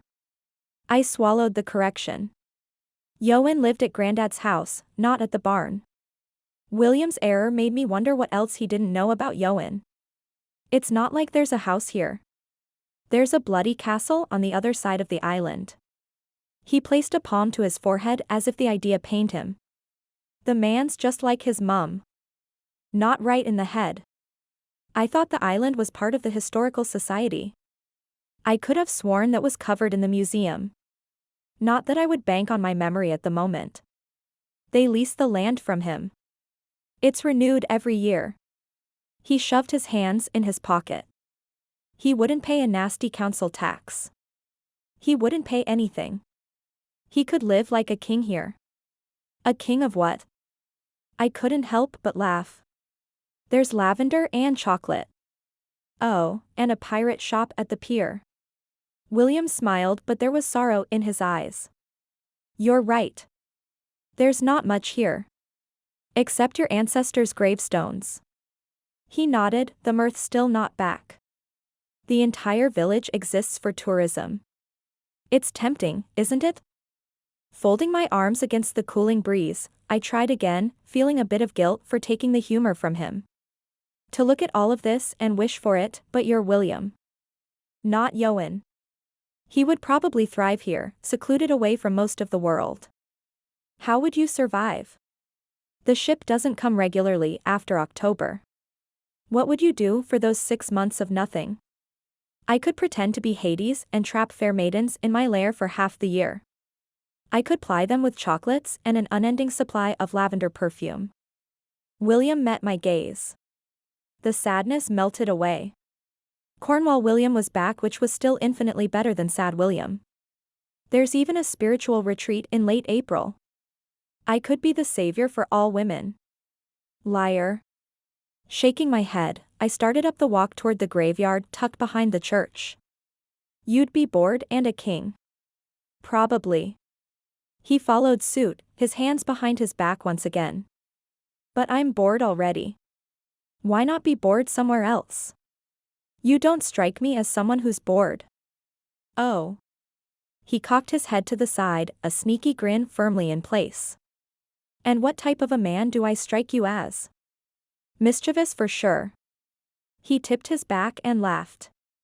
I do like to have a bit of fun. You can't fault me for that. Does it bother you? I lowered my voice as we entered the old church. When I'd visited London several years ago, the ancient churches had the same smell, musty and solemn. Here, the windows and doors were kept open from sunrise to sunset, allowing the wind to sanitize the air. Bother me? Do I look like a man easily bothered? His lips quirked. William seemed to have given up on collecting me as a new trinket. I felt like a rather amusing puppy at his side. Before our little journey, I'd pegged Ioan as a tough man to know instead of William. Perhaps being enigmatic was a mark of a true Cornwall man. Your reputation. We walked on the outer edge, away from the ancient benches. A gray-haired pastor was eagerly talking to an elderly couple. By their accents, they were from Wales, not Cornwall. The island was smack in the middle between the two lands but claimed by none. My reputation? William's smirk grew. You mean the ribbing I get from the likes of Doris? You either are a serial dater or you pretend to be. We filed through the back door, the archway round. And inviting. It has to hurt or at least be a frustration that no one really knows you. He gave a one-shoulder shrug. Does anyone really know Ioan? Tell me about it. When William stopped, I waved away the comment. I get whiplash from his moods. William opened his mouth but must have thought better of it and snapped it shut. He pointed toward the far end of the graveyard where plain headstones lay instead of carved monuments. Following, I relished the quiet that always descended here. The few times my grandfather would accompany me to the small cemetery, he would watch me. The white noise, like a fan or the humming of a computer, would cease. Not even the whispers from the sea could reach me here. I'd made the mistake of telling Grandad of the whispers. The memory pricked at my heart. Leaving William's side, I walked to a tall, thin stone monument in the center. A regal falcon was carved into the island's native blue-gray granite. Its wings were outstretched, tips of the feathers broken and jagged. The talons morphed into the 4-foot spire anchoring the small statue. Here, at the base of this very monument, I confessed the whispers. I'd placed a hand on the talons and told Grandad everything. He should have told me I was crazy. Blinking back tears, he kneeled before me and took my hands in his. He stared at our clasped hands, the tears falling. His behavior scared me more than the whispers ever did. Or the songs I sometimes heard. Only once did he bring up the whispers, when he begged me to stay with him in Lidcombe several years ago. He'd told me about his Alzheimer's diagnosis. I'd promised to not tell my parents. To this day, I don't know if they found out on their own or if he finally admitted it. We were united, always. Guilt clutched my heart, squeezing with all its might. I touched the granite, the stone cool. I should have stayed, I quietly told the wind in my ear. They're still here, William spoke behind me. There was an aviary built for the falcons back in the early 17th century. Even after the master. He kept talking but I couldn't hear the words. The notes of an old song danced in my head. A lump formed in my throat, and I wished my grandfather were here instead of William. I'd told my family I was coming to help Grandad, but here on the island I knew I'd been called home for something more. Something that had nothing to do with me. I wasn't here to reach Grandad or to help him improve. I was here to help him return to die. Fear didn't come. Nor did the guilt. The warmth of peace filled me, and the ground beneath my feet felt more sure. The last several years, I'd felt untethered, a flag waving wildly in the wind, but now, I felt the steady drive of a purpose. I wondered if Ioan had instinctively known or had felt the need. Or if it was all some happy coincidence that he pushed to get me to Lidcombe. But being illegal never bothered them. Falcons. Smuggling. William's voice pulled me from my thoughts. He didn't appear to notice. He pointed to where he believed a castle stood. I can't remember the name of the guy, but I know it was James Rothesay's second son. He was the black sheep of the family. Abandoned his duty and became a pirate. Keenan. Of course, I knew the name. When William looked at me I shrugged. My parents paid an obscene amount of money to have our family tree put in a book. They never come here. Why care about genealogy? They love their pedigree.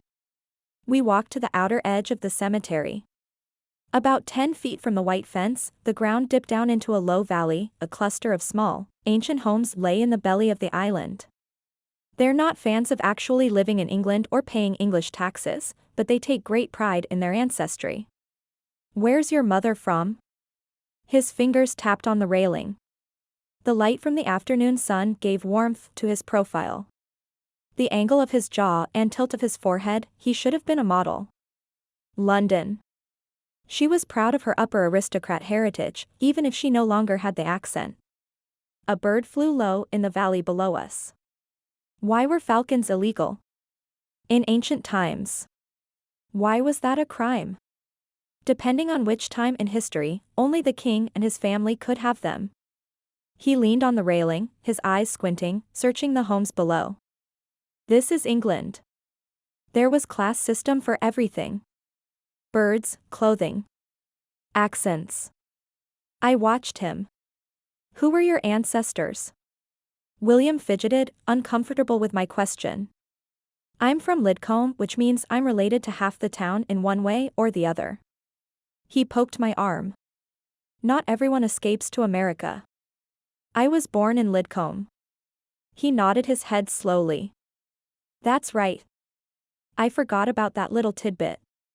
Turning from our view of the village, I added, which means we're probably related. He pumped a fist in the air triumphantly. See, I told you. Family scandal is our thing. My family doesn't do scandal. I was the wild card, the lone rogue. And I was hardly barbaric. Holding up my hand like a kid in class, I said, guess who's the reckless one in the family? Oh, that's me. William's brow furrowed. That's disappointing. Not sure how I feel about that. Should I be flattered that you don't think I'm wild? He offered his elbow. I've been told I'm an excellent teacher. That, I have little doubt. Stepping closer, I looped my arm through his. A shadow of a bird flapping its wings was on the ground ahead of us. Above, a bird circled. I left William and followed the bird, hopping the graveyard fence. Sienna, what are you doing? William called after me. A rush of sounds and music filled my head. Pulling out my camera, I walked down the steep descent in and around the native gorse. The bird dipped down, its feathers the gray and blue of the island's granite. The animal circled above me and cried out. My heart raced at the sound. Grief. The animal was grieving. It swooped down. I ducked, my right ankle bent against a rock. A crack and pop, and I was down. Chapter 17. Sienna. Niswell Island, United Kingdom, present day. The falcon cried out, its shrill voice echoing in my mind. My ankle turned and then I was down, my elbow slapping against the rocks and spiky moor grass. My camera was next to me. A quick look and it appeared undamaged. The edges of the soft grass fibers faded from green to white and then purple. My ankle throbbed, the pain creeping up my calf. I focused on breathing and lay back against the island. The falcon circled lower, its cries softer. Slowly, my hand raked the grass for the camera. The lighting was wrong. And the falcon moving made for a horrible picture, but the pull toward the creature directed my hands and eyes. Peering through the lens, I almost heard the falcon speak. My fingers shook, accidentally taking a dozen pictures. I heard William call after me from where he stood at the churchyard. I slid the camera back in the bag, strapping it across my chest. The bird tilted its head toward William. It held out its talons and landed next to my foot. I froze, the ankle forgotten. The feathers were less gray, containing more white than when it was flying above me. It pivoted its head, as if trying to get a better look at me. Scooting up on my elbow, I leaned forward. The bird squawked at me, reprimanding me for moving. I giggled. It squawked again and walked forward, its long talons crisscrossing over each other as it stepped. The once regal animal now appeared goofy, its tail feathers waddling. Sienna? William sounded closer. The falcon flapped its wings, reminding me of Doris shooing me and my grandfather from the kitchen. The poor creature clearly didn't like William any more than Ioan did. Ioan didn't like falcons? He'd never mentioned it to me. I shouldn't know that fact. A flicker of an image appeared in my mind. Ioan was bent over at his horse's side, a hoof in his left hand, a tool in his right. He paused. The falcon shrieked above me, blurring the image. Ioan dropped the hoof and straightened. I could feel the tension in his shoulders, the worry in his stance. He turned his head and whispered, "Are you all right, Sienna?" William rushed to my side, shattering the vision. "What happened?" "Doris is going to kill me." The falcon flapped its wings and took off in a huff. It began circling above us once more, screeching at William. The creature wanted him gone, and me to pay attention. To what, I didn't know. Where does it hurt? William's question whipped me from my thoughts. "Did you bump your head?" "My ankle," I murmured. The falcon and seeing Ioan in my head had distracted me. The whispers swirled, but like most people, William didn't seem to hear them. The pain down my leg was very much alive. Rubbing my temples, I focused on breathing. The voices became louder.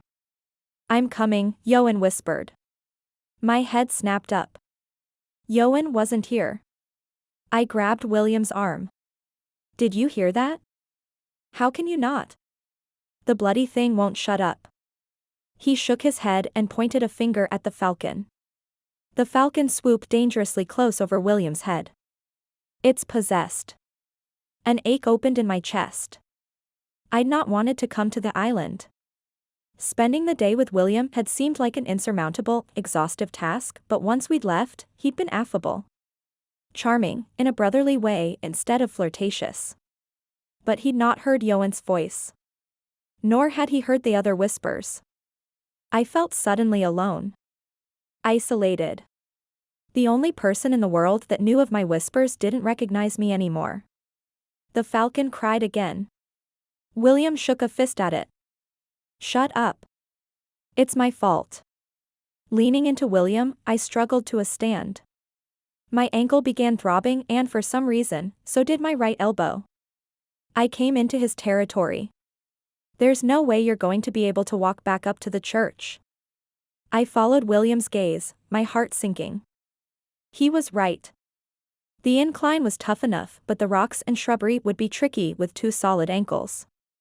"Let's have a look."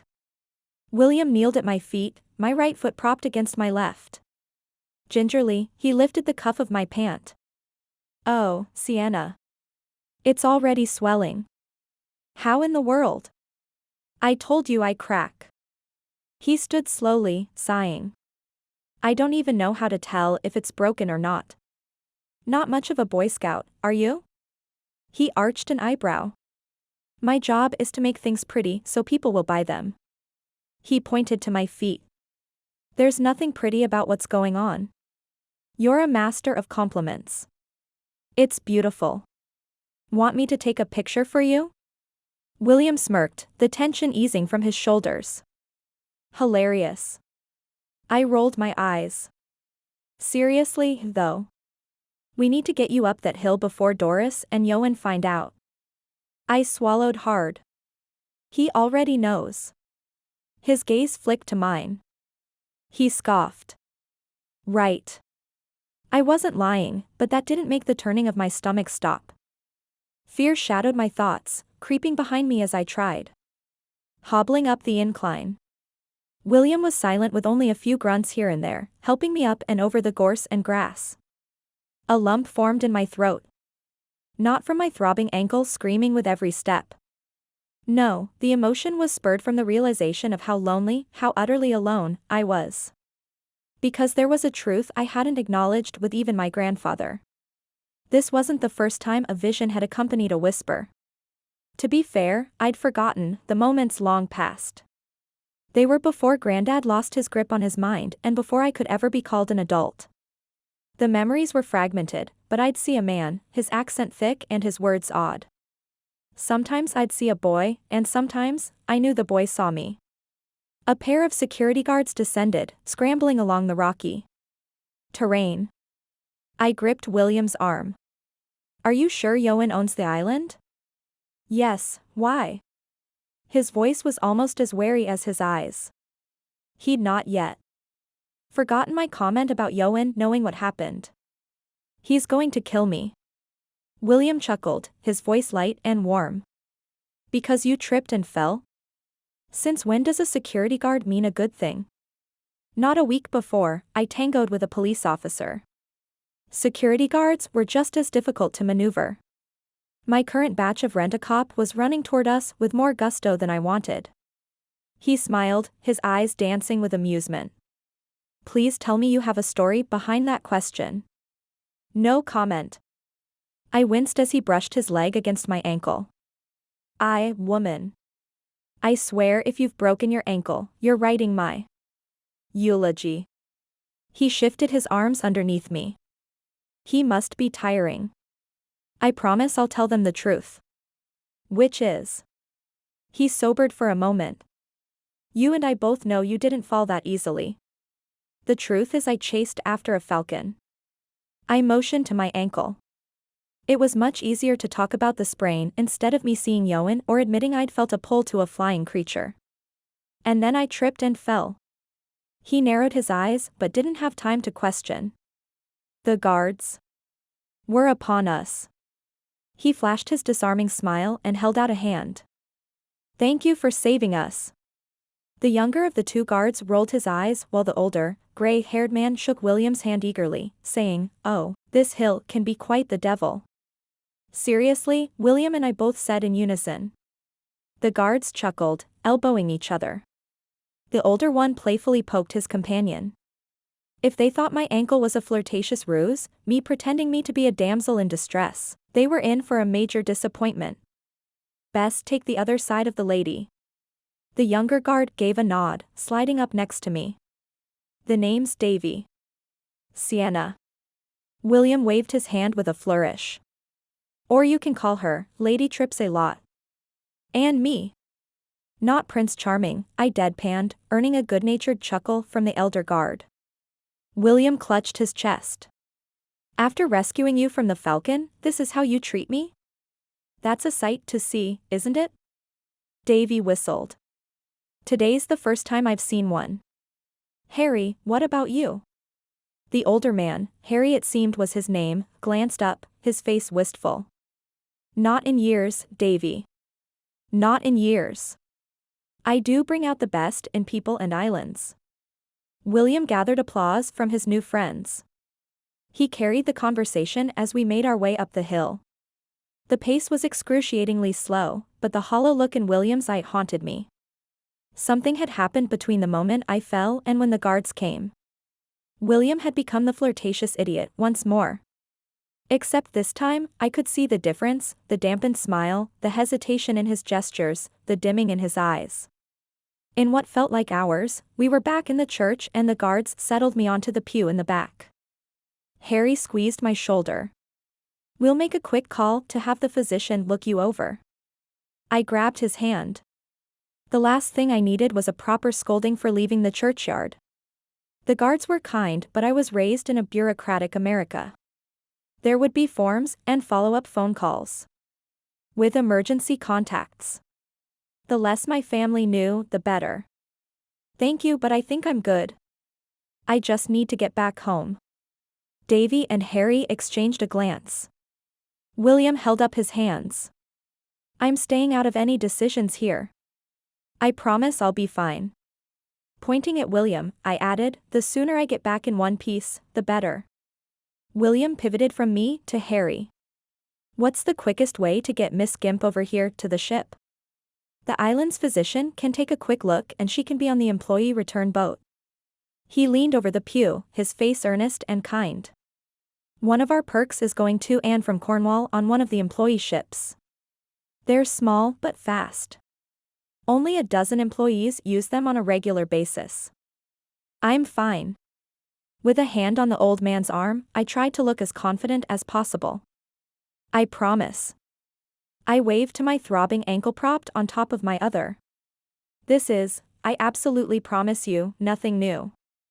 I can't stay away from mishap even if I tried. Have you ever tried? William mumbled behind me. The least we can do is get you on the employee ship. Davy's eyes were eager, reminding me of the Cornwall William. It'll get you home in half the time. He checked his watch. It'll be arriving at the dock in an hour and ready to return by 4. William shrugged. It's not like we can explore the rest of the island anyway. He had a point. I hadn't really wanted to come, but now there had been a moment, with my back against the grass and the falcon crying out to me, I'd felt a different type of settling. Something I'd not felt in a really long time, something completely different than what I felt at Grandad's house. I know. I shifted, and silently cursed. My stupid ankle threatened mutiny. One little fall and I hijacked our tour. You make it sound like we can't ever come back. William's lips quirked to a lopsided smile. I do come home every weekend. Yeah. I suppose you do. I forced a smile. Coming to the island had solidified one thing, and that was my purpose. I knew I'd come to help my grandfather pass on. That would soon turn to an all-consuming task. Grandad had talked about my grandmother's last few months. He was at her bedside every hour. I ran a finger along the grain of the pew, feeling every inch of a farewell. Not just with Grandad but with the island. I just arrived and knew I wouldn't return for a long time.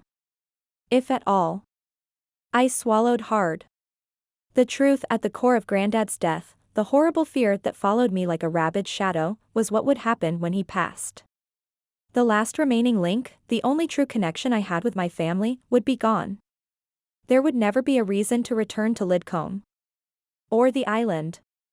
The magic my grandfather believed in would be gone. Chapter 18. Keenan. Pennell, South Wales, 1606. The night sky blanketed the company of mercenaries and former soldiers in silence. Keenan said little during the dinner, accepting the meager ration from Ioan. Keenan's oldest friend had been nervous since his confrontation with Matthew, the blonde leader of Rothesay's mercenaries. Ioan didn't take to strangers in general, but his paranoia was heightened with the leader's questions. Both Ioan and Keenan had lived through mutiny attempts. A bond forged in battle could not be shaken. And now, as Ioan insisted on cooking their own food and eating separate from the rest of the men, Keenan didn't argue.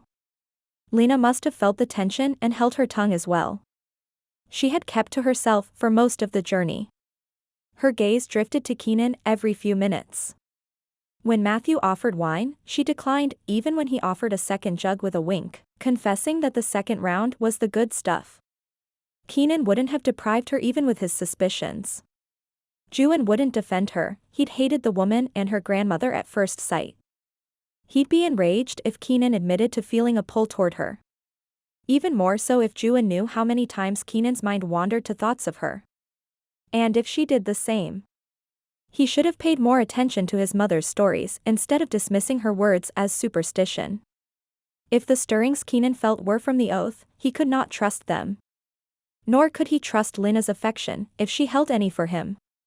Ioan had not yet forgiven Keenan for telling Lena of their smugglings, his feeling obvious by the abrupt words and stinging glares aimed at Keenan. The island and their illegal dealings were secrets only few people had the privilege of keeping, most of them living on the island. Rothesay would have Keenan's head. Or demand a cut of the profits for his silence. It's time we retire. Ioan's voice was low, for Keenan's ears only. We will tie our horses to the tent. Lena's eyes widened. She swallowed hard and glanced at the surrounding men, each in small groups of 4 to 5 apiece. The wine had softened the edge between Keenan's company and the mercenaries, adding the tension to her shoulders. And Keenan's. Where will I sleep? Lena stood, her chin lifted. Ioan pointed to both tents next to them. There. She narrowed her eyes at his gruff tone. I've never been kidnapped by an army before, excuse my naivete. Kidnapped? Ioan growled. He stamped out the fire with more force than needed. You weren't bloody kidnapped at all. Enough. Both of you. Keenan held out his arms. Nodding to Lina, he said, we'll put your belongings in the tent, but you will stay with us. What? Ioan and Lina said in unison. Keenan stepped closer. Something is amiss and I can't explain what or why. With a flick of his wrist, he indicated Matthew laughing in the midst of his men. She will be in the tent with us until we are separated from the mercenaries. Lina's hands trembled at her side. Ioan shot her a glare. To her credit, she narrowed her gaze, not backing down. The sooner we get to Swansea, the sooner we can breathe a sigh of relief. Keenan threw the last of his meager stew on the dying fire, ending the conversation. He softened when he heard both Ioan and Lina sigh. They were alike in their differences. Neither appeared to trust easily and yet were loyal to those closest to them. When the company of men had settled down, Keenan snuck to Lina's tent and collected her. Her feet made no sound as she followed him. Twice he glanced behind to make sure she was following. Her ability to move silently made him question just how innocent, just how helpless, she truly was. Keenan opened the tent flap, the moon's soft light casting shadows inside. Ioan sat against the opposite wall where the fabric lay against the trunk of a tree. Even in the dark tent, his expression gave little doubt into his reason for sitting up. I will take the first post. Ioan crossed his ankles. Keenan murmured, you're not even attempting to sleep? Lina sat on the opposite end, folding her arms over her chest. I can take the next post. You'll rest. Ioan leaned forward and sneered. We do not need the help of a lady, especially one who wishes us ill. I do not wish you ill. I can help. Keenan whispered, the men will hear you. Turning her head, Lina hissed. I can hear farther than any man here. Your lies are endless. Ioan scowled. His mood would not change until he was back on the island and reunited with his patient wife. Lifting her chin, Lina smirked. I heard your men approaching, both in the morning and with the greater numbers. The memory came alive in Keenan's mind. Lina had tried, and failed, to pull her grandmother inside long before the partially hidden servant had given the warning. Convenient that it's already passed. Ioan shook his head. The memory I have is of you trying to seduce Keenan in the corridor. I did nothing. Which speaks to Keenan's strength, not yours. Ioan's shoulders relaxed. He folded his hands on his lap.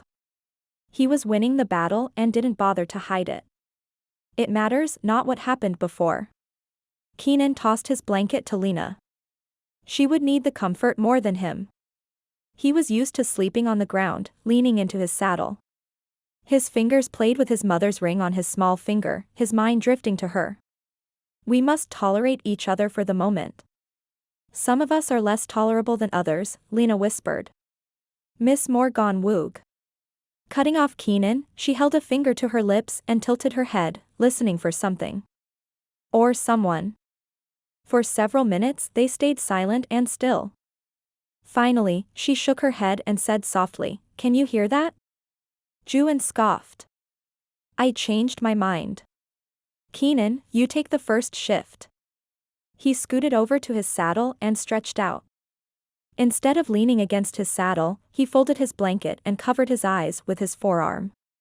After a few minutes, Lina whispered, You should sleep as well. I'm not tired, Keenan lied. He'd marched most of the last month. And was sailing before then. This was supposed to be the beginning of his holiday. Soon it would be too dangerous to sail the Bristol Sea's mercurial waters to his island. He'd not told Lina that time was not on their side. He'd kept that secret close. They had roughly a month before passage was no longer safe. Thank you. She wasn't looking at him, her gaze on the worn hem of her dress. Do not thank me yet. I wasn't talking about this. She made a circle with her finger, indicating the tent. A strand of her hair fell from her loose plait. She lowered her voice, inviting an aura of intimate confession. I meant for the oath. For the oath.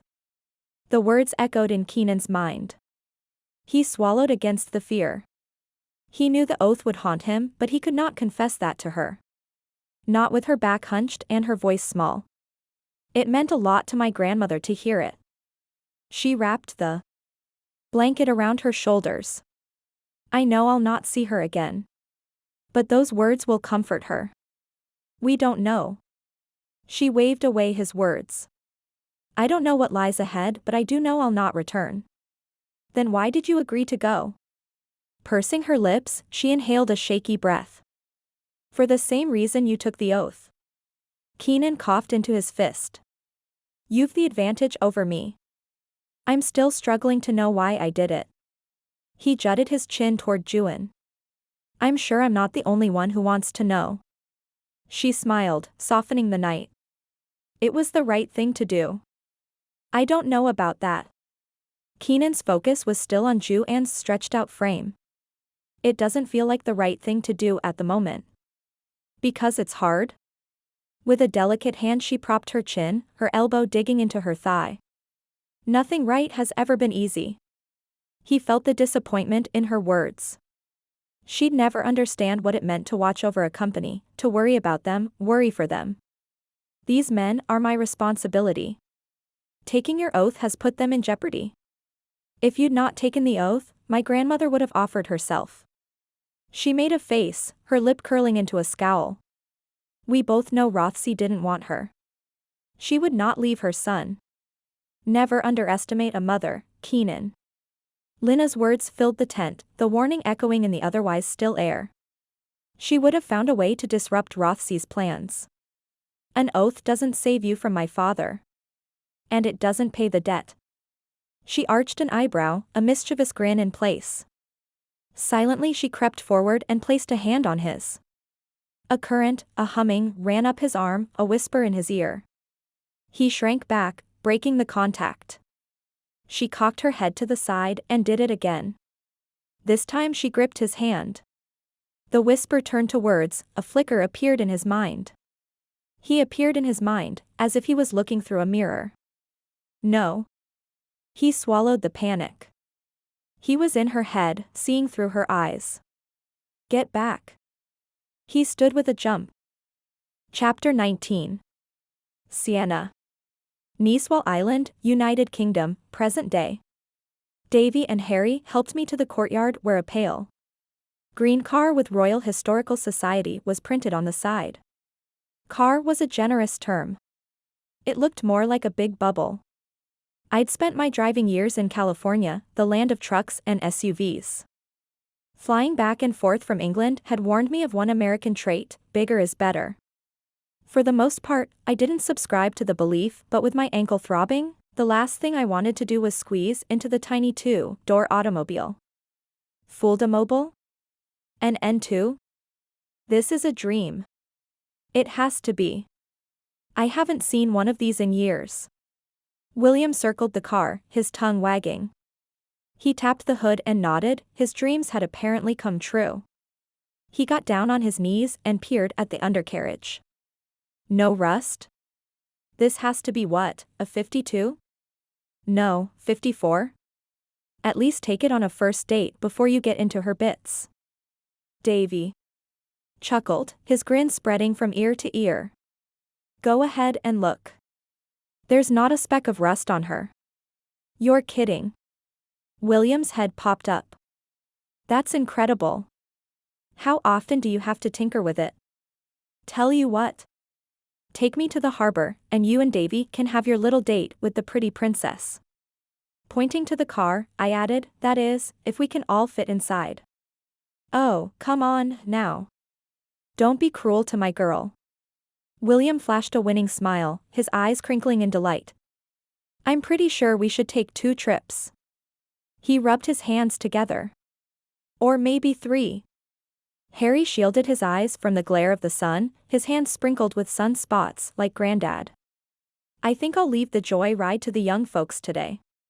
He waited for William to take his place next to me at the car. Harry dipped his head in farewell before rushing across the courtyard to a distraught mother with a screaming child. Davy opened the passenger door on the left side. William, if you can squeeze in the back, we'll take a little drive after she's settled. William shook his head, his eyes dimming. No, I'm a gentleman. I'll stay with Sienna. I'm actually pretty talented at being by myself. Stifling a groan, I slid into the seat, the camera bag cradled in my lap. At 5 foot, 4 inches, my height was as average as the day was long. Never, until this moment, did I ever want to be shorter. I think it's fair game. If you can survive the car ride, you should be rewarded with a drive. William shrugged and followed Davy to the driver's side. By some miracle, William folded himself into the sliver of a back seat. We pulled away as the church's clock chimed 3, an hour left until the employee ship was scheduled to arrive. Slow and steady, Davy navigated the populated courtyard, careful to give everyone a wide berth, especially the distracted children busy pointing at birds or flowers. Several other families joined in with the pointing. Leaning into the window, I peered upwards, eyeing the falcon once more. He was circling over our car. Somebody has a fan. William's breath was short from his cramped position in the back. Guilt wriggled in. Seriously, William, you should go for a long ride. Go pop a wheelie or spin little donuts, whatever it is that makes you happy. Davy rolled down his window and shot me a patronizing grin. Pop a wheelie? This car can't pop anything. William chuckled, making me feel infinitely better. Except maybe the clutch. It's smooth as glass, Davy tossed over his shoulder. We'll go slow around the curve to the castle for Sienna's sake, but when we come back around, we'll speed up. You'll be able to hug the curves. Don't encourage him. Placing a hand on Davy's arm, I gave my best fake frown. He's known for hugging curves. It's one of my many qualities. William sighed dramatically. If only you'd cave to my charms. Davy's eyebrows raised, realization on his face. He thought William and I were together until that point. His expression turned hopeful. He sat up straighter. Don't worry, William. You've rescued her. Women can't resist a knight in shining armor. I'm not a damsel in distress. You're right. You're no longer in distress because of me.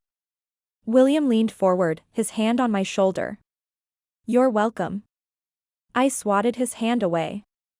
Technically, it was Davy and Harry that rescued me. Davy's mouth fell open, his eyes confused. But William was the one to get to you first. What were you doing anyway? William's voice shifted from mischief to genuine curiosity. Other than pissing off a falcon. Davy rolled up his window as my mind raced for an excuse. There wasn't a rational reason for me leaving the church's graveyard. Davy turned inland down a gravel road, leaving the tourist road behind. What's that? I pointed to an empty guard stand, a level down blocking the road. I didn't truly care, but I wasn't going to admit the falcon drew me in like a forgotten memory. With any luck, the guard stand would shift the conversation to something safer. It's really nothing. It was abandoned when the family left for good decades ago. Davy put the car in park and unlocked the little stand. With keys from his pocket. A moment later we drove past the lever. Just a second and we'll be clear. He got out of the car. I breathed a sigh of relief. William shifted behind me. You never answered my question. His head was next to mine. Why were you chasing a falcon?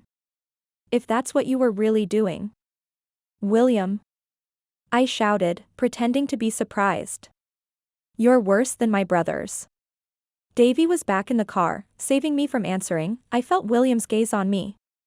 He wasn't going to let it drop. I'd have to answer him eventually. In truth, I didn't know why. I'd been drawn to the sea, drawn to ink sketches, and that same drive pulled me toward the falcon.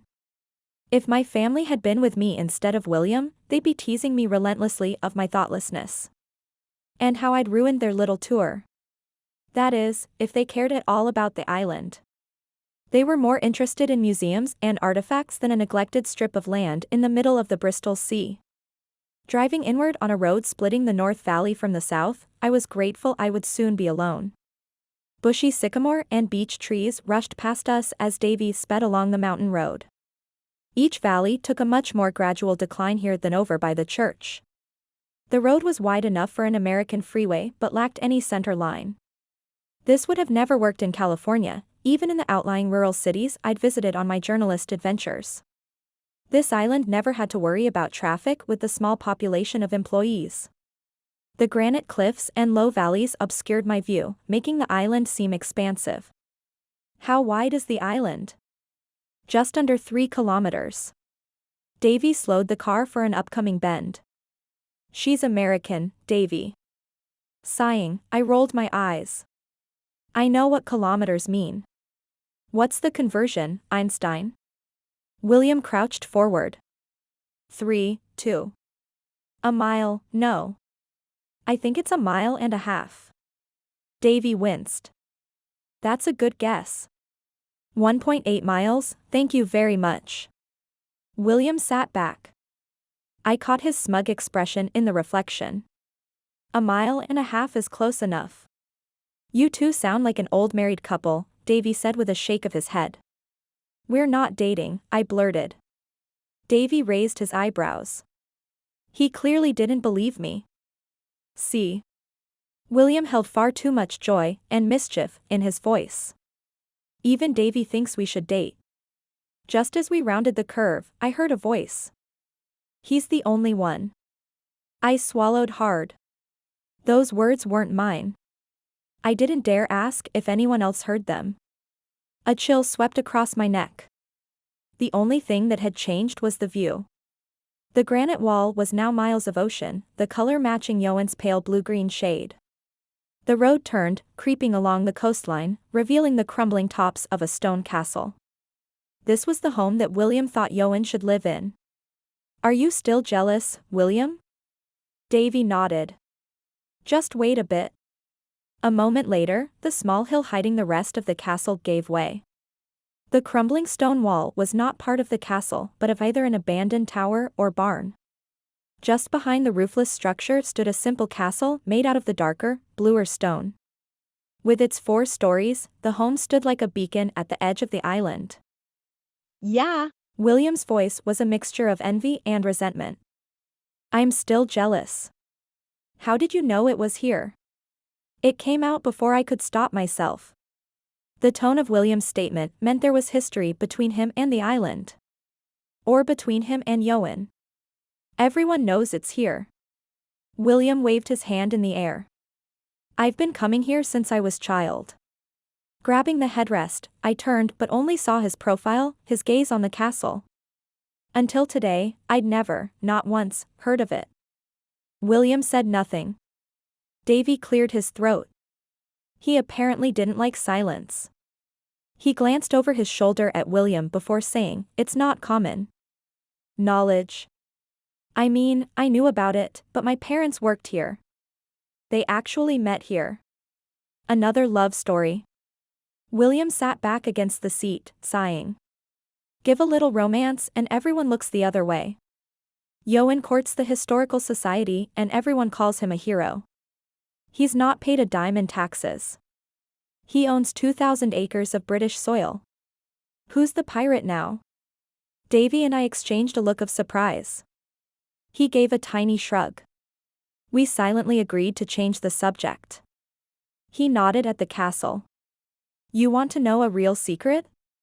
Absolutely. I sucked at this. There was entirely too much enthusiasm in my answer for it to be genuine. William grunted in response. That cliff just to the right of the castle. That's where the employee ship will go. Davy tapped on the steering wheel. The harbor is tucked behind. In ancient times, the ships could stay hidden while unloading their cargo. The smugglers. Pride swelled in my chest. Granddad was right. His stories weren't fiction. Davy grinned. You are correct. She's a Rothesay, Davy. William shifted again.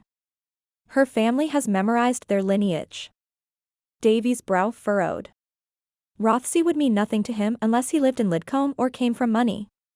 He slowed the car as we dipped below to a small parking lot.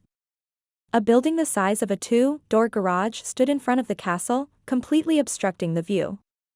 3 cars identical to the one we drove were parked under an ivy-covered carport. A whisper pulled my attention toward the harbor, 2 ships bobbing at the other end, one an ancient ship on stilts. Both were anchored to a thin walkway, leaving the main harbor vacant. I felt a pull, the same feeling I had at Granddad's house, wrap around my wrist, tempting me to go down, to touch the water. With great strength, I forced myself to focus on the castle instead of the water, the cold stones reminding me of Ioan. South close to the water and Granddad, and yet impenetrable. Chapter 20. Sienna. Niçoise Island, United Kingdom, present day. Emblazoned on the building's facade was Royal Historical Society. William was right, the employees were paid by RHS. Ioan was getting quite the bargain, no taxes and no maintenance cost. Davy parked as close to the entrance to the building as possible, his door hitting the lip of the cement. Shuffled between both of them, I limped inside the foyer. A large sectional was on the far left, a television mounted on the opposite wall. An employee's only sign hung over the kitchenette to the right. Smack in the center was an empty receptionist's desk. We were the only 3 people in the entire building. In a matter of minutes, I would be utterly, deliciously alone. Pointing to the sectional, I said, "I will be happy as a clam if I can lie down while you 2 play NASCAR." William rolled his eyes. Wrong country. Same language. With a hand over the camera bag, I hopped to the couch. I beg to differ. William put both hands on his hips and scanned the building. You don't beg. Are you sure you 2 aren't dating? Davy chuckled and checked his watch. We have about an hour before this place will be swarming with employees. William bowed deeply like a butler, his hand circling with a flourish. My lady. Oh, please. I waved them off. Go have your fun. He snapped to a stand, are you going to be all right? Only if you leave me alone. Closing my eyes, I lay down. They waited a few minutes before going, the door closing with a quiet hush. The tires crunched along the gravel parking lot. If I kept my eyes closed, I could hopefully catch up on the sleep I'd missed last night. Deep breath in, followed by a deep breath out. The sound of waves crashing against the rocks echoed in my ear, my heart began racing, humming in my veins. There was a 1/4 mile between the ocean and where I lay, not including the building's wall muffling the sound. There was no conceivable reason why I could hear the waves. A memory burst through my thoughts. My grandfather stood inside the church, my hand in his. He bent down to my level and cupped his mouth, whispering, "Can you hear it? Do the waves call to you?" I shook my little head. I couldn't be more than 6 years old, my parents arguing over who was at fault for my younger brother's sudden disappearance. Granddad's smile faltered. You can't hear the song they sing? Do you want me to? I'd have jumped off a cliff to see his smile back, even at 6, I was his biggest fan. No, no. He stood slowly, his shoulders hunched. It's too hard to hear. I couldn't hear singing yet, not at that age. Only dreams and images came to me. But I can see him. You see someone? A man? Granddad's eyes doubled in size. I squeezed his hand, worried something was wrong. He blinked and returned to this kneeling position. What does he look like? Nothing. The voice didn't have a face. He's blurry. And he likes the water. Like a seasoned grandparent, he didn't push for more information. I waited for the teasing, but it never came. He never, to my knowledge, told my parents. It was one of many secrets that bound us together. The waves against the rock down below settled into a rhythm. I'd given up trying to understand how I could hear the ocean. Squeezing my eyes tighter, I counted silently in my head. 10. 9. The face of my brother burst into my mind. We were traveling to the airport and he was bragging about all the addresses he was dividing and then factoring in his head, only to do it all over again. The memory pulled me down the rabbit hole of other moments. I was back in 4th grade, staring at my feet as my family laughed and shamed me about my inability to memorize multiplication facts. My breathing turned shallow, my pulse throbbing in my neck.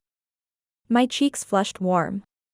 I was standing like a fool in front of my family while my youngest brother recited every factor perfectly. He was 2 years my junior. Brains aren't everything. I catapulted to a sitting position, my heart racing. No one. With a finger to my throat, fear pounded in my panicked pulse. I hung my head in my hands but refused to count or do anything that involved numbers. Lying back against the couch, I noticed several concentric circles on the ceiling from roof leaks. The musty color showed they were old, but with the sterile environment they stood out. Tilting my head, I smiled and pulled out my camera. They weren't all the same shade nor were they perfect circles, in their own right, they were pretty. Or maybe I was just bent on finding the elegance in the flaws. The creaks in my grandfather's house were music and the neglected trail was a harmony. Maybe that was what Ioan was talking about on my grandfather's staircase. A few clicks and the image was captured.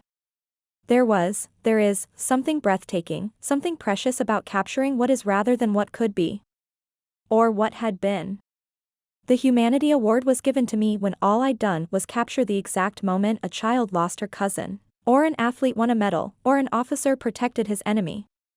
The busy hum of people greeting each other wafted into the building. The employees had arrived. My solitude was gone. Any moment. William would be back.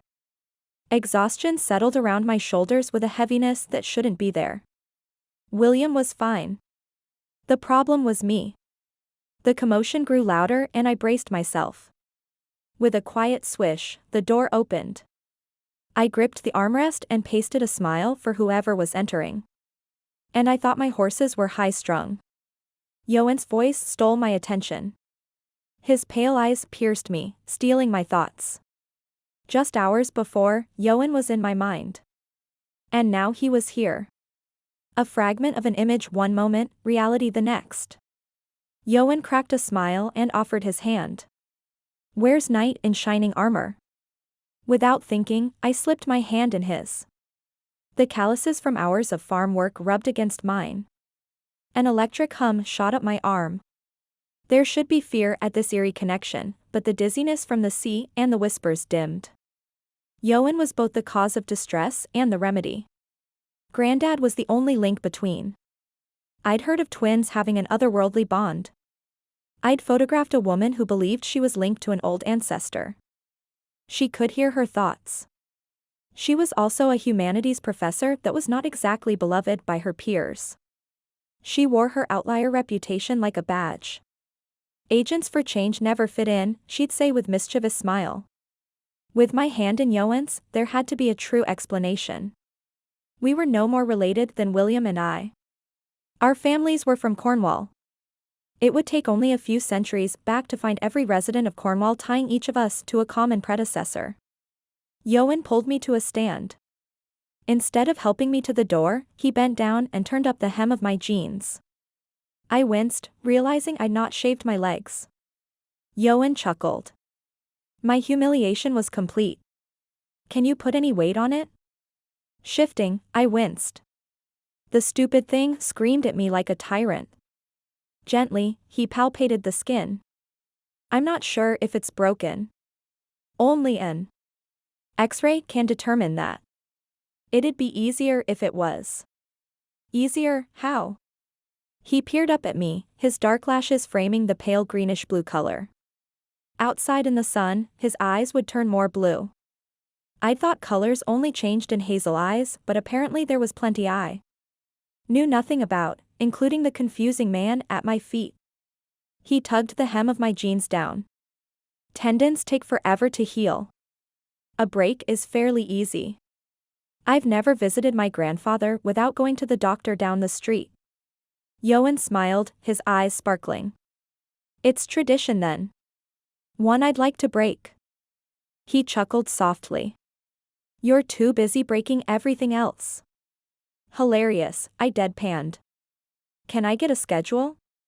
He arched an eyebrow. "For what?" "For your moods." I should have said nothing. There was a part of me that wanted to document his many moods with the camera strapped to my chest. It would be a dizzying social experiment that any humanities professor would love. 1 minute you're gentle, even encouraging. The next, you're nothing. As in, no emotion. Is that all that's bothering you? He slid his arm around my waist and shouldered more of my weight. His face was inches from mine, his skin holding a smattering of light freckles. There was a hint of hay, or maybe it was the scent of horses, but something comforting about him held my tongue. His gaze flicked to my lips. My moods are the only thing that bothers you about me? No. I swallowed hard. There was no explanation for what I'd seen, or thought I saw. And heard. I couldn't confess my crazy just yet. But he'd come to the island. Why are you here? His eyes widened. Are you serious? Look at your ankle. How did you know? No one had called Doris or him.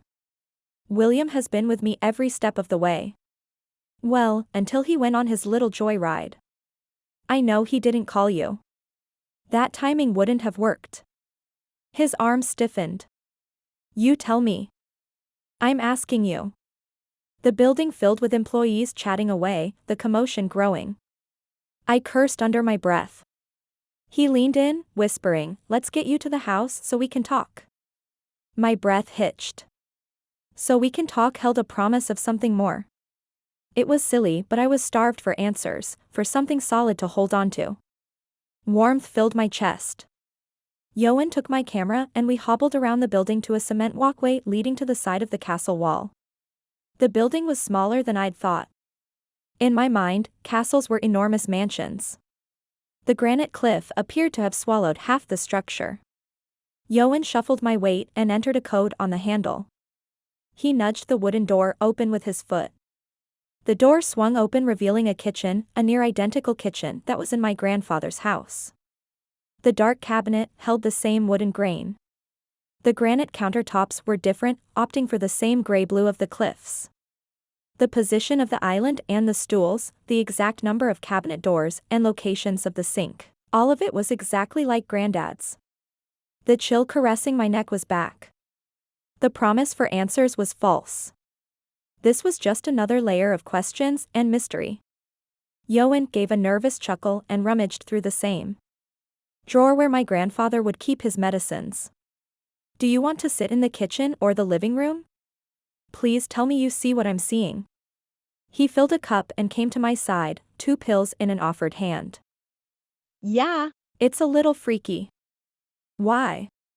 One little word wasn't enough. There were so many whys I didn't know where to begin. He had been comfortable with my grandfather's kitchen because it mirrored his. Why does this kitchen look exactly like Granddad's? How did you and my grandfather become so close? Why did you come to the island? Ioan stared at the pills in his hand, this thumb rolling them around in his palm. That's a lot of questions. Mind answering one? Chapter 21. Keenan. Pennell, South Wales, 1606. Keenan tossed and turned, unable to sleep, his mind racing. Since Lina's touch. Seeing through her eyes was madness. Or witchcraft. He was grateful when Ioan took his post. Not that Keenan would sleep, but he could relax, sort out his fears without needing to jump at every sound. He wondered if she spoke the truth, that she could hear more than a man. Ioan's suspicion had felt misplaced until Lina had touched Keenan's arm. Perhaps the soldier's instincts were as sharp as ever. He and Ioan had tied Lina's horse between theirs. They would know if she snuck away. Or if she were stolen. The slow march to Swansea still bothered Keenan. He didn't know the reason behind the laziness of his company. Or what motivations Matthew held. Keenan felt as if a noose were slipping around his neck. No matter what he did, the rope would tighten. Keenan missed his island and the safety it promised. Between the granite cliffs and low valleys, he was surrounded by loyal friends and protective waves. Lina whispered, "Keenan?" He stiffened. "Let him sleep, woman," Ioan warned. Keenan silently groaned. He would need to sit up before they began arguing. If Ioan would soften, Lina might relax, and let a secret slip. She was hiding something. Keenan was certain of it. He's not sleeping. She shuffled at the end of the tent. And neither are the men. Get out of my head, woman. You're nothing but a witch, Ioan. Keenan sat up, her warning echoing in his mind. He didn't trust the woman, but he knew a power coursed through her veins. That he was certain of.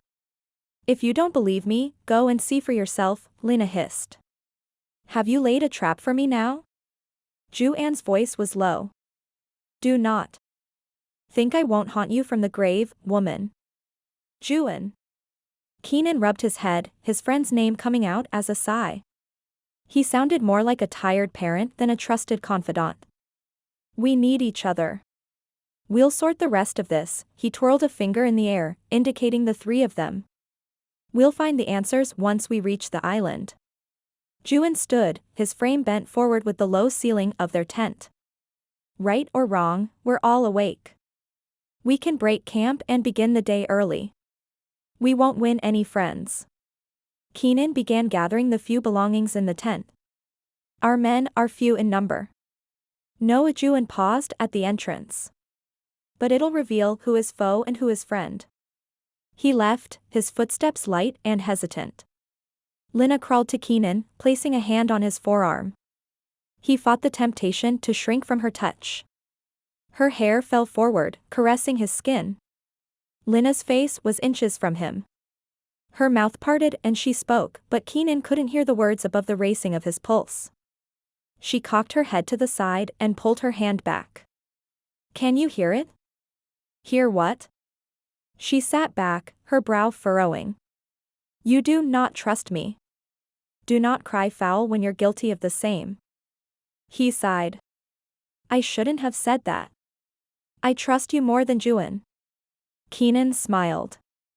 The unsettling feeling in his chest calmed. She sparked both his nerves and peace within him. That doesn't mean much. She gave an answering grin. Her skin looked soft. And tempting. We are bound, Keenan. It is like you've said. Until we get to your island, we need each other. I trust Ioan with my life. His voice was soft but the words were firm. He's been at my side when no one else would. I'll not abandon him. For a woman. Lina's smile faltered.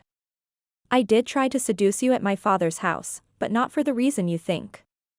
And the reasons? I knew you were a Rothesay man and would do his bidding. She averted his gaze and folded the blanket Keenan had given her. The beginning of early morning light cast an eerie glow in the tent.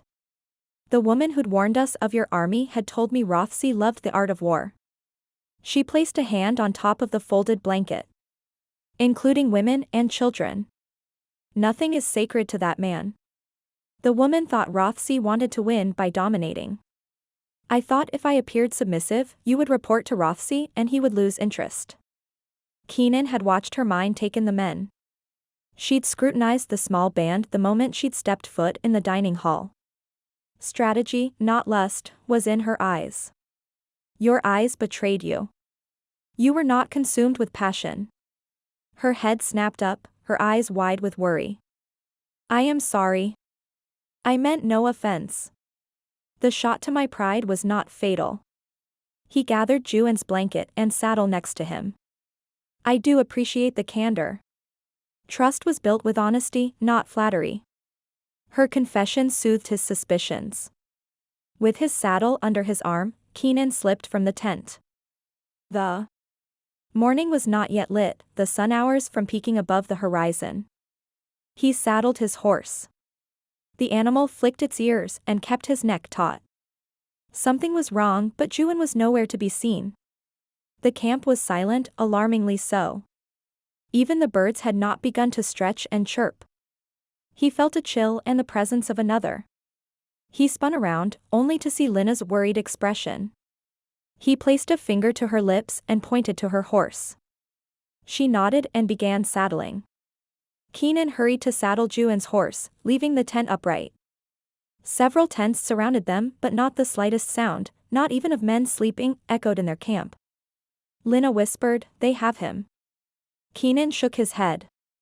Ioan would not have been taken, not unless there was a reason. He was a soldier with a keen mind and an agile body. Ioan would not be caught. Keenan whispered, "Stay here." She said nothing, reins in her hand. Keenan felt torn. He'd promised to keep her safe, but Ioan was as much of his charge as the woman before him. With a scowl, he left her and crept toward Matthew's tent. "Ioan can't be caught," he repeated in his head. Keenan felt the disapproval from Lina in his mind. He couldn't explain it, but his head was somehow tethered to hers. Soon, Lina would be someone else's problem. She would be Muirish woman. The idea didn't sit well. But Ioan was his family. And his sole concern at the moment. He kneeled at the entrance of Matthew's tent. Silence. He flicked open the flap, empty. Ioan would have come to this tent first as well. The early light was still too dim to see the outline of boot prints in the soil. Ioan and Keenan wore the same size in the same boot. It was deliberate, only the two of them knew this fact and had more than once led one soldier to the other after battle. A muffled cry from behind him set his nerves on edge. Lina. He stood frozen, not knowing who to search for, Ioan or Lina. He'd left her alone despite the stillness, the impending aura of danger. And Ioan, he was missing. His skin prickled, the distinct feeling of being watched came over him. He swallowed the rising fear and forced his mind to retrace the steps over the last few days. Slowly, he stood and flipped open the nearest tent. 3 men were curled against their saddles, each face peaceful and calm. Keenan recognized the youngest one, closest to the entrance. The young man was Keenan's newest recruit, his family already living on the island. With his boot, Keenan ever so slightly, just in case his watching audience saw him, shoved the man's leg. The young man didn't stir. Keenan gently kicked at his foot. Nothing. Not a moan. Not a sound. "He's dead." Keenan stood, too scared to enter the tent and check if the man was breathing. A cry pierced the air, "Lina." Keenan spun around. Murmured voices came from the same direction of the cry. He ran toward his tent. A circle of men stood in front of his horse. Matthew broke through the circle, his arms crossed. Nerves rolled off the man's frame. Matthew's ambition was barely contained. He looked very much like Keenan's father, unable to cage the greed. He stepped to the side, revealing Ioan's bent frame in the center. Ioan's accusation to Lina echoed in Keenan's ears, "Have you laid a trap for me?" Keenan stoked his courage and came closer, his back straight and his shoulders rigid. As Matthew neared, Keenan saw blood on Ioan's temple. "And here comes the sun." Matthew spat on the ground, his left hand cradling his right. He was injured, more than likely by Ioan. "Does your father truly think we are stupid? Does he think we'd not know when we're cheated?" Keenan folded his arms. "My father thinks all men are beneath him. His son included. You cannot fool us." Matthew nodded to his men, a signal of some sort. Keenan rubbed his neck, feigning boredom. In one night, he'd lost his men, except for Ioan. Keenan had mothers and fathers who would mourn their sons. He scanned the periphery for Lina. "I would not accuse you of being a fool." 2 men burst through the circle, Lina between them. Her mouth was bound by a scarf, her eyes filled with fury. Keenan felt relief. Anger was of better use than fear. "Your father cannot pay an army with a woman." Matthew grabbed Lina's arm and tossed her to the ground before Keenan. "How will she pay our wages? Or the wages of my army?" Keenan held out his arm, thankful his hand wasn't shaky. He'd promised his men rest, this was to be their last errand for Rothesay. "But perhaps you've solved that problem. If there are fewer men, there are few people to share the spoils." Matthew waved his hand, including his surrounding men. "A poor harlot cannot feed us. Or our families," another man from somewhere in the circle murmured. "If my father played you a fool, he's done the same to me." No one would answer his gaze. He'd already lost the fight. The blood of innocent men is on your hands, Matthew. No, Keenan. Matthew's voice broke, his eyes wild. He stepped closer. That is on your hands. The men you poisoned. They had families.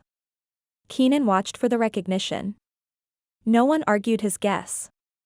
The mercenaries who'd been paid had slaughtered the men Keenan had cared for, led and guided the last several years. In an instant, their lives were snuffed. All for greed. Your father promised double payment. Matthew pointed at Ioan. And we will have what belongs to us. Taking Ioan as trade will not win you my father's favor. Keenan, more than anyone, knew how little Rothesay cared for others' lives.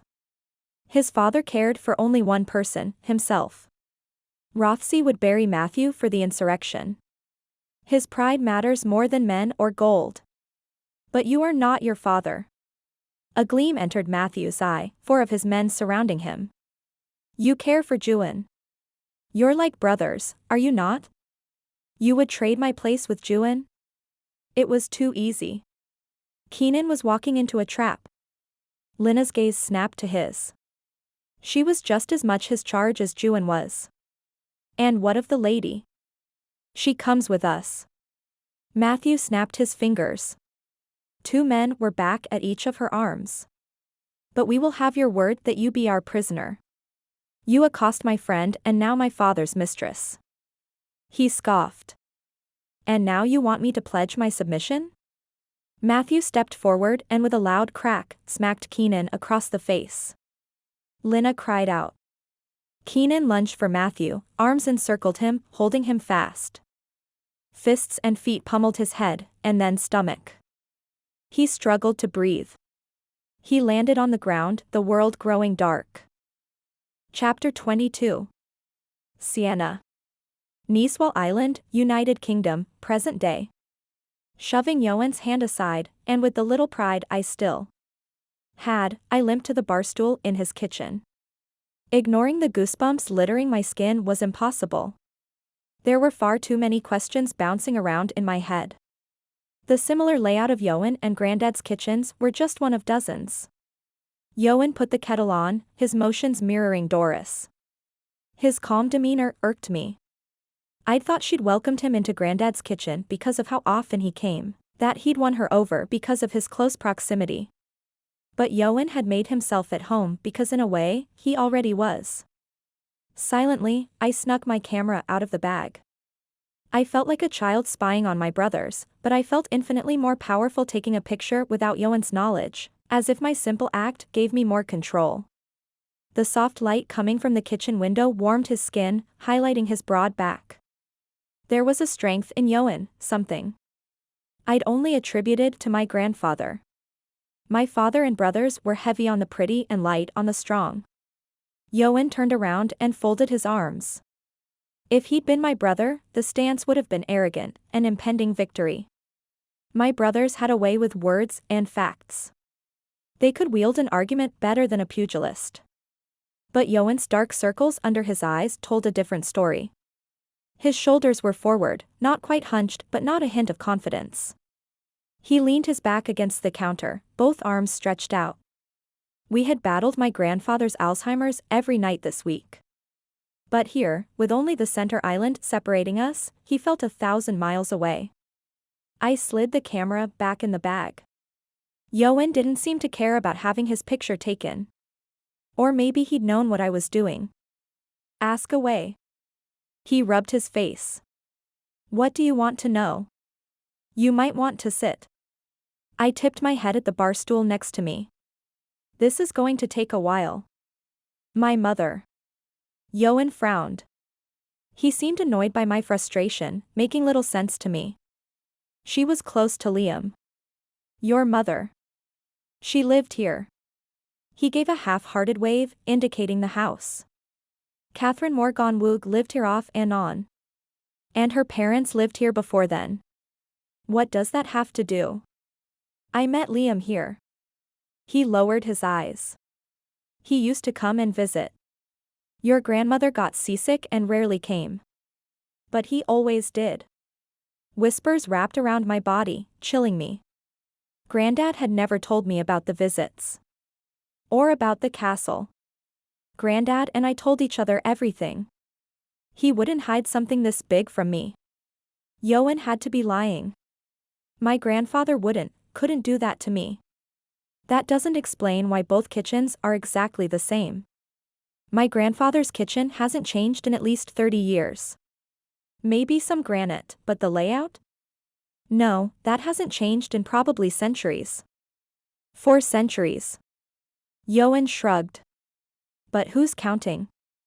For the love of all that is holy, please quit playing games and tell me what is going on. My hands gripped the edge of the stool.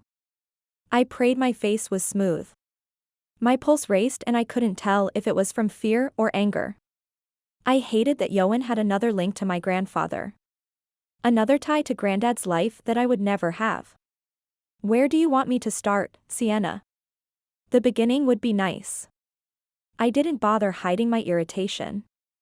I was well beyond that point. Until a few weeks ago, Ioan was a stranger, a forgotten memory of my childhood. He'd gone from unknown to center stage. His kitchen was just one example of the strange, the weird position Ioan played in my grandfather's life. The castle was built in the early 1600s. I'm not asking about the history or about centuries. Or anything that has to do with numbers. His gaze flicked to mine. The faintest whisper of a smile appeared on his lips. He knew of my antagonist relationship with math. Or course he would know. The man knew every detail about my grandfather. Who knows what the two of them talked about? Clearly they had more shared secrets than Granddad and I did. Why are you smiling?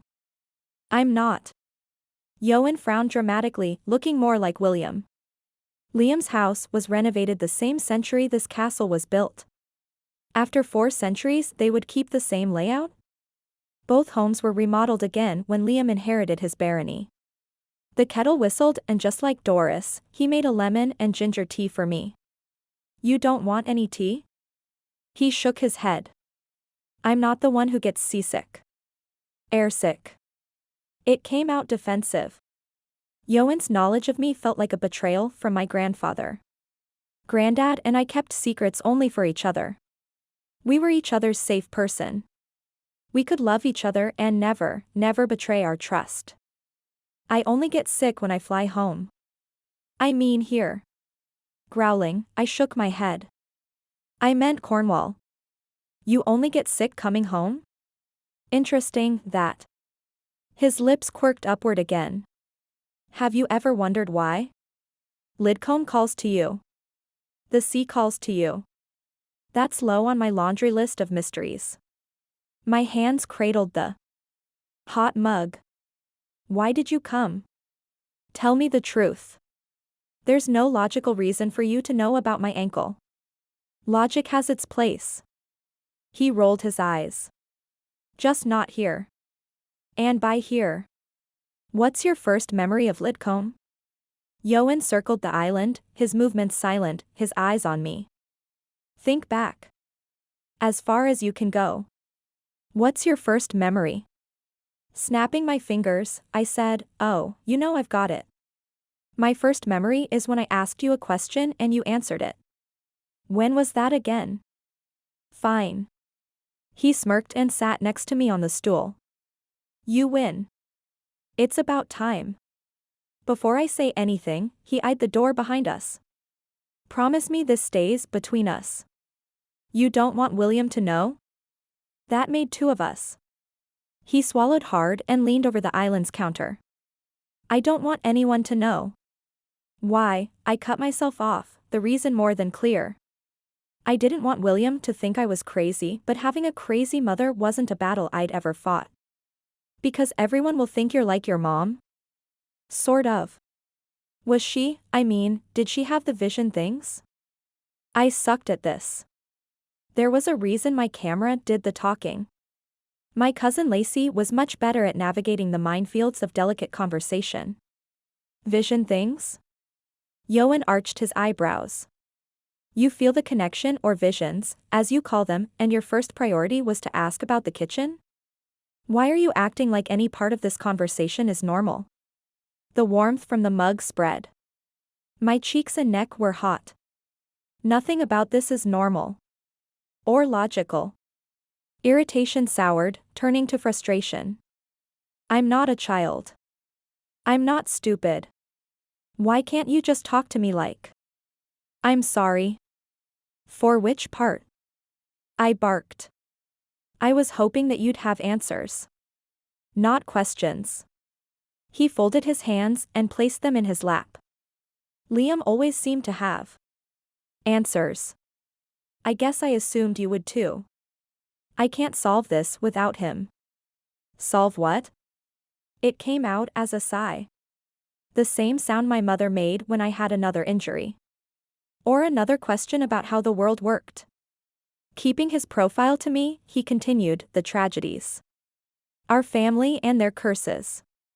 I sat back, waiting for him to laugh or crack a smile. This conversation had taken a dramatic turn. Rothesays didn't do drama. They didn't even own a television or watch soap operas. Books develop the brain, TV rots original thought. Under no condition would my family tolerate the idea of a curse. Ioan began again, his words hesitant. My mother was unstable. That part one no. But she was close with Liam. They were good friends. Toward the end, he was the only one that could talk to her. Is that why you're helping Granddad? That would make sense. A curse didn't. He didn't look up. Liam was kind to her, but no, that's not the only reason. Silence filled the space between us. The frustration grew. This was ridiculous. Are you always this forthcoming? I think drilling a hole in my head would be less painful. You have a way with words. And you don't. He tapped his index finger against the counter. Liam knew things. He knew about this house. About the inkwell. About the sea. And how the drawings worked. They'd talk about it together. No. He had to be lying. Granddad had never talked about any curse.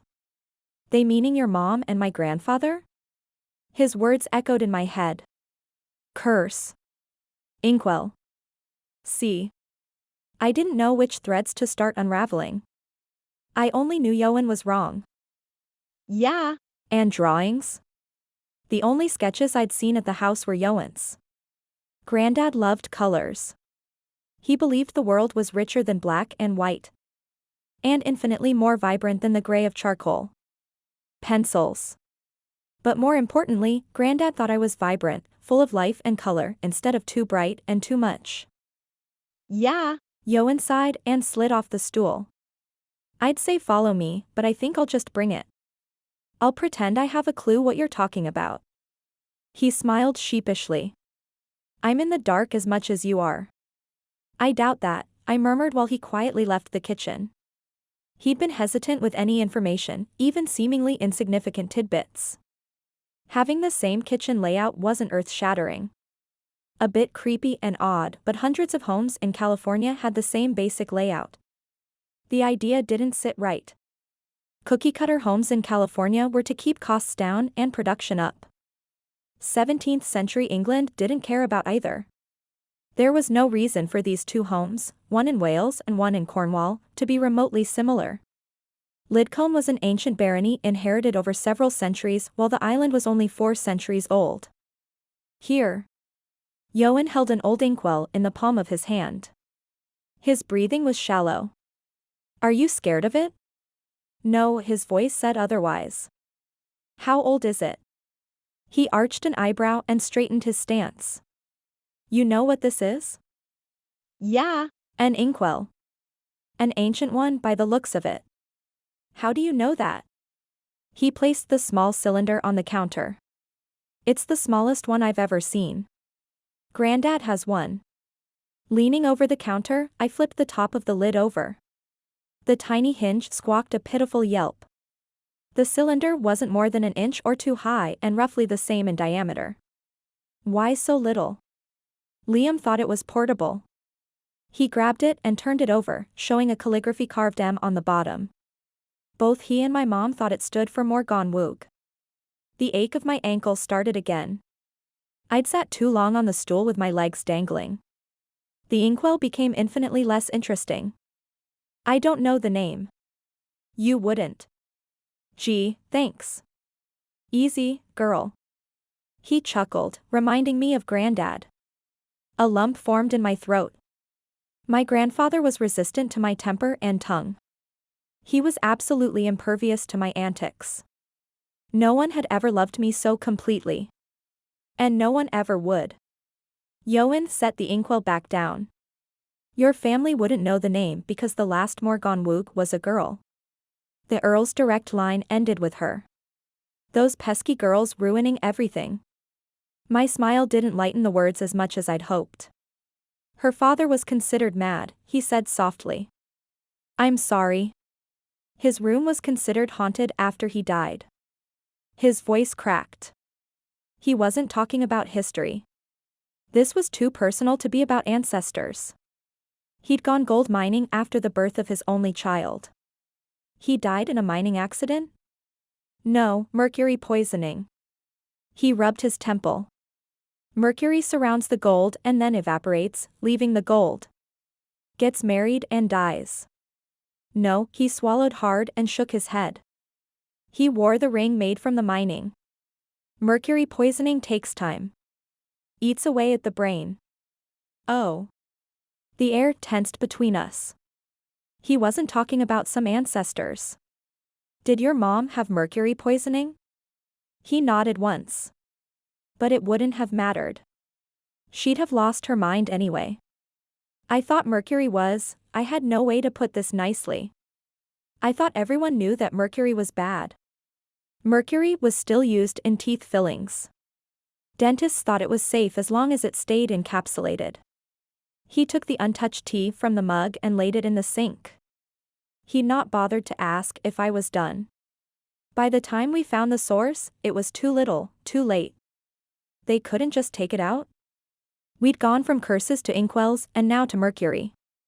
For the first time, I began to wonder if Ioan was like his mother. William had accused him. Maybe that's why Ioan and Grandad were so close, their grip on reality was slipping. Mercury collects in the kidneys. He rinsed the mug and turned to face me. Mom's family used mercurochrome. He rubbed his neck, and before I could ask what mercurochrome was, he continued, it's an antiseptic. And it has mercury in it? Yeah. You could say that. He took the inkwell and slipped it into his pocket. No one cares that she had mercury poison. Why are you putting it away? A knock on the door interrupted me. How's the gimp? William's booming voice echoed into the castle. A fear crept in. Ioan knew William was about to walk through the door. The idea made zero sense, but I knew it. I'd seen Ioan in my head and I could have sworn in some weird, crazy way, I had heard his voice as well. Was Ioan connected to all of us this way? Could he peek inside Grandad's head, or William's? You missed out on a fool demobile. William stopped himself and turned to me. Actually, forget that was the first thing I said. Pretend I asked about your ankle first. Your sympathy is overwhelming, Ioan deadpanned. Doris will be so relieved. William grimaced dramatically. You'll give my eulogy then? Do you really want Ioan to summarize your life? I shrugged when they both looked at me. They'd forgotten about my presence. You two fight like scorned lovers. William beamed like I'd given him the greatest gift. Groaning, I watched as he sidled next to Ioan and threw an arm around Ioan's shoulders. Tell me, dearest. What can I do to have your love once more? William backed away, letting his hand drag across Ioan's shoulders. With a hand to his forehead, William gasped and sank to his knees. Please forgive me, fair Ioan. Chapter 23. Sienna. Niswal Island, United Kingdom, present day. Niswal was a tiny slip of an island in the middle of the Bristol Sea. But only here would I be given a front row seat to the world's dumbest argument. William was still pretending to be head over heels in love with Ioan while Ioan was stifling his growing fury. William sighed in complete and utter contentment from the havoc he wreaked on Ioan and slid onto the stool next to me. Oblivious to the rising tension, William tapped the granite countertop and glanced around Ioan's kitchen. He arched an eyebrow. "Hey, this looks a lot like Liam's." Ioan folded his arms and worked his jaw. William's ability to irritate Ioan seemed to be exponentially volatile at the castle. "It's probably time to leave," I said, although having zero idea of the employeeship's schedule. Ioan glanced up. "They won't leave before the doctor gets here." "I don't need a doctor. I'd broken enough bones in my life to know the difference between a sprain and a break." "It's not for you." Ioan's back was ramrod straight, his arms taut across his chest as if he was barely containing himself. He'd never been easygoing, but this newer version was even more of a mystery than the man who cared for my grandfather. "There's always a doctor and a volunteer fire service on call." He sniffed at William. I wasn't sure why. William hadn't said anything against the island not having emergency services. "The shifts are 2 days on and 2 days off." I thought he said the doctor lived on the island. I kept my voice light and cheerful, but the surprised look on Ioan's face made me doubt my comment. "Come off it, Ioan. He is Davy from security." William chuckled. "Sienna has more than one rescuer, it seems." A vein ticked on Ioan's neck. Ignoring William, his gaze flicked to me. "Only one doctor lives on the island, the other comes on the ferry." "Who pays their wages?" William tapped a finger on the counter, his face awash of feigned innocence. "Oh, don't start." I groaned and rubbed my temples, my ankle throbbing with a vengeance. "I don't know what's going on between you two, but either start pounding into each other or stop talking." William shot me a sympathetic smile. "It was just a question." "Right." I slid from the stool. My parents are champions at wrapping a lot into a simple question. "Have you ever thought of therapy?" William grinned and offered his arm. "Sounds like there's a lot wrapped in your comment." "For some reason, I doubt you've ever gone." Pointing to both of them, I said, "But you two should go for couples counseling." William scoffed dramatically, a hand on his forehead. "How dare you?" I winced, his voice too loud.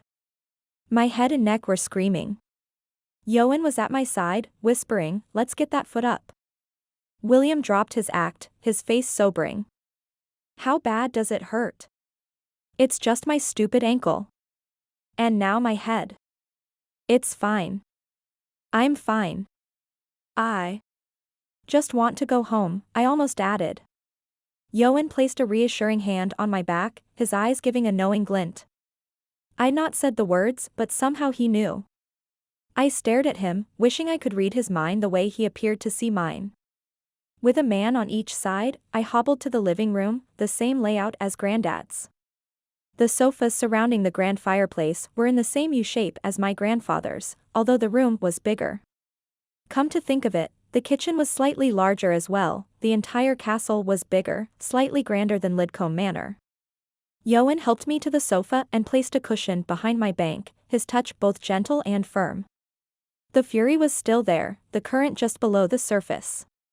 William appeared to still be oblivious, chatting away about how hard it must be living so far from a castle, sarcasm in every word. Ioan straightened and sat on the opposite chair, glaring at William who'd sat next to my feet on the same sofa. "When you're done complaining about where I do and don't live, you could always move into your house on the island." William froze, swallowed hard, and gave a false half-smile.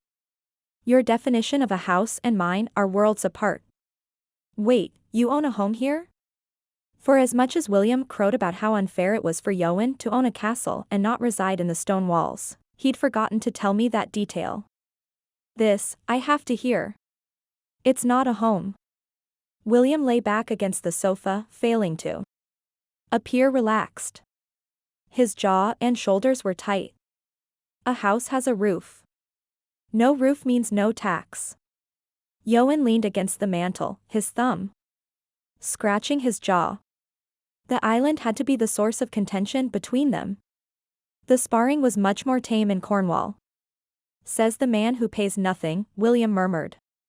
Is that a fact? Ioan arched an eyebrow. I've 2 council taxes to my name that say otherwise.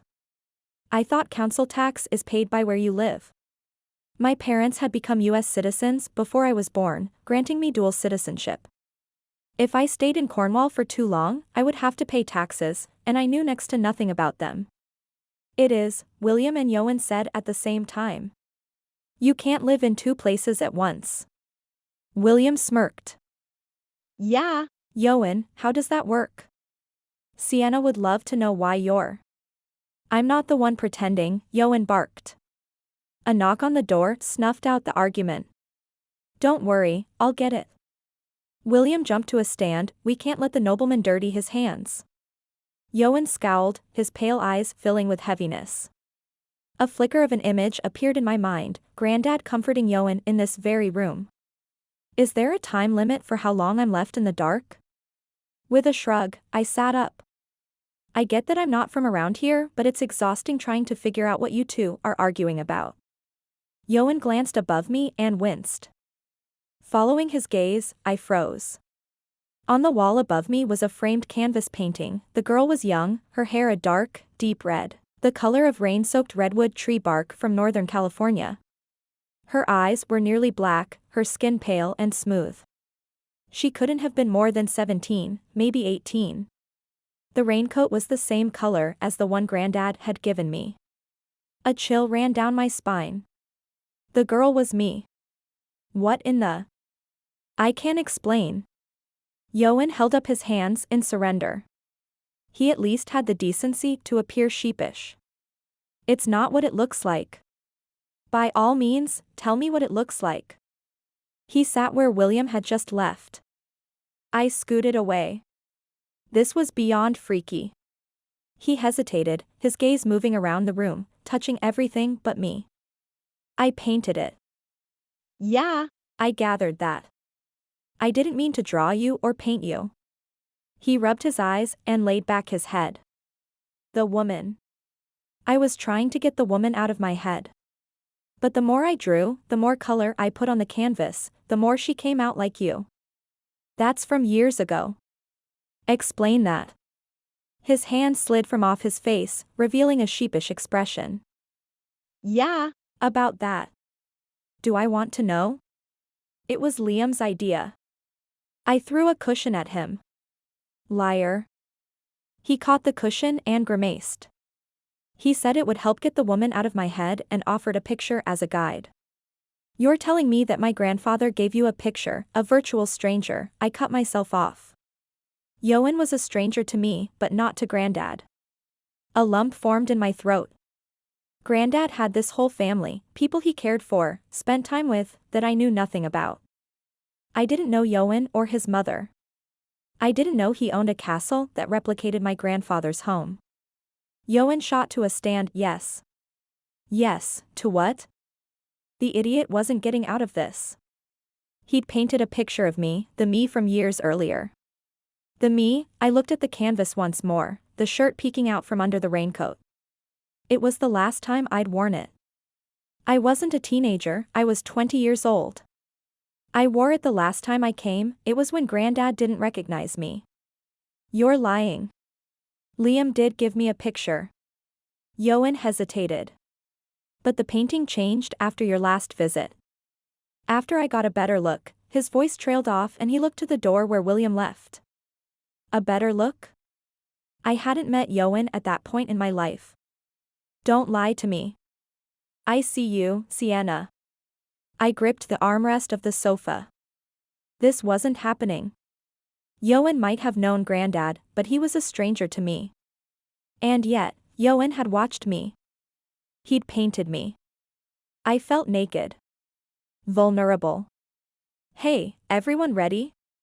William burst into the living room. The details fell into place. I pointed to William. You knew he was coming. Ioan had said yes to William's question of our readiness before William was in the room. Ioan held out his hand and smiled too bright to be sincere. Shall we? I folded my arms. No. William raised both eyes and leaned his shoulder into the wall. Who needs couples counseling now? Hilarious, I deadpanned. You here all week, or do I need to come back to see the rest of the show? William's mouth formed an O, his eyes wide. I think I'll go wait in the car. I don't think so. Using the couch's armrest, I rose to a stand. What's the deal with the island? Why are you bent out of shape that Ioan doesn't live here? I pointed to Ioan, his chin tucked. And you, why are you on edge with William? He lifted his gaze, a question in his eyes. I wasn't going to bring up the painting with William in the room, but that didn't mean the topic was dead. We were far from done discussing that elephant. It's a long story. William jabbed a thumb over his shoulder. And the ship is quite literally waiting to set sail. There's no sail, Ioan mumbled. It can't literally sail. And the question is still not answered. I hopped toward William. What is it with you Cornwall boys? No one can answer a question. No one can explain anything to me. William nodded his head toward Ioan. He's not Cornish.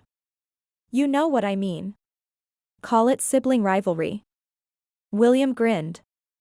Lidcombe is too small of a town for two boys like us. Ioan nodded. Yeah. Something like that. Liar. I limped across the room, refusing both their offers of help. It wasn't really my business why they argued, but I was a stranger in my grandfather's house and the lone wolf of my own family. I was tired of being an outsider. Coming home to Lidcombe used to be a respite, not a reminder of all I lacked. The lump in my throat grew bigger. Come on, now. William was at my side, a hand on my forearm. Don't be stubborn. Oh, I'm the one who's stubborn? My stupid ankle throbbed, but I kept limping toward the side door, the same door I'd entered an hour earlier. The same door that I'd walked through in my grandfather's house. I'm not the one holding on to a childhood grudge. If only it were just our childhood, William whispered, his hand under my elbow.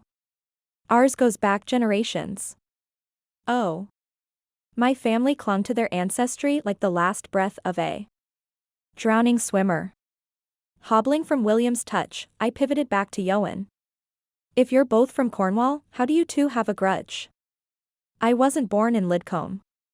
Ioan's low voice carried to where I stood. I was born in Wales.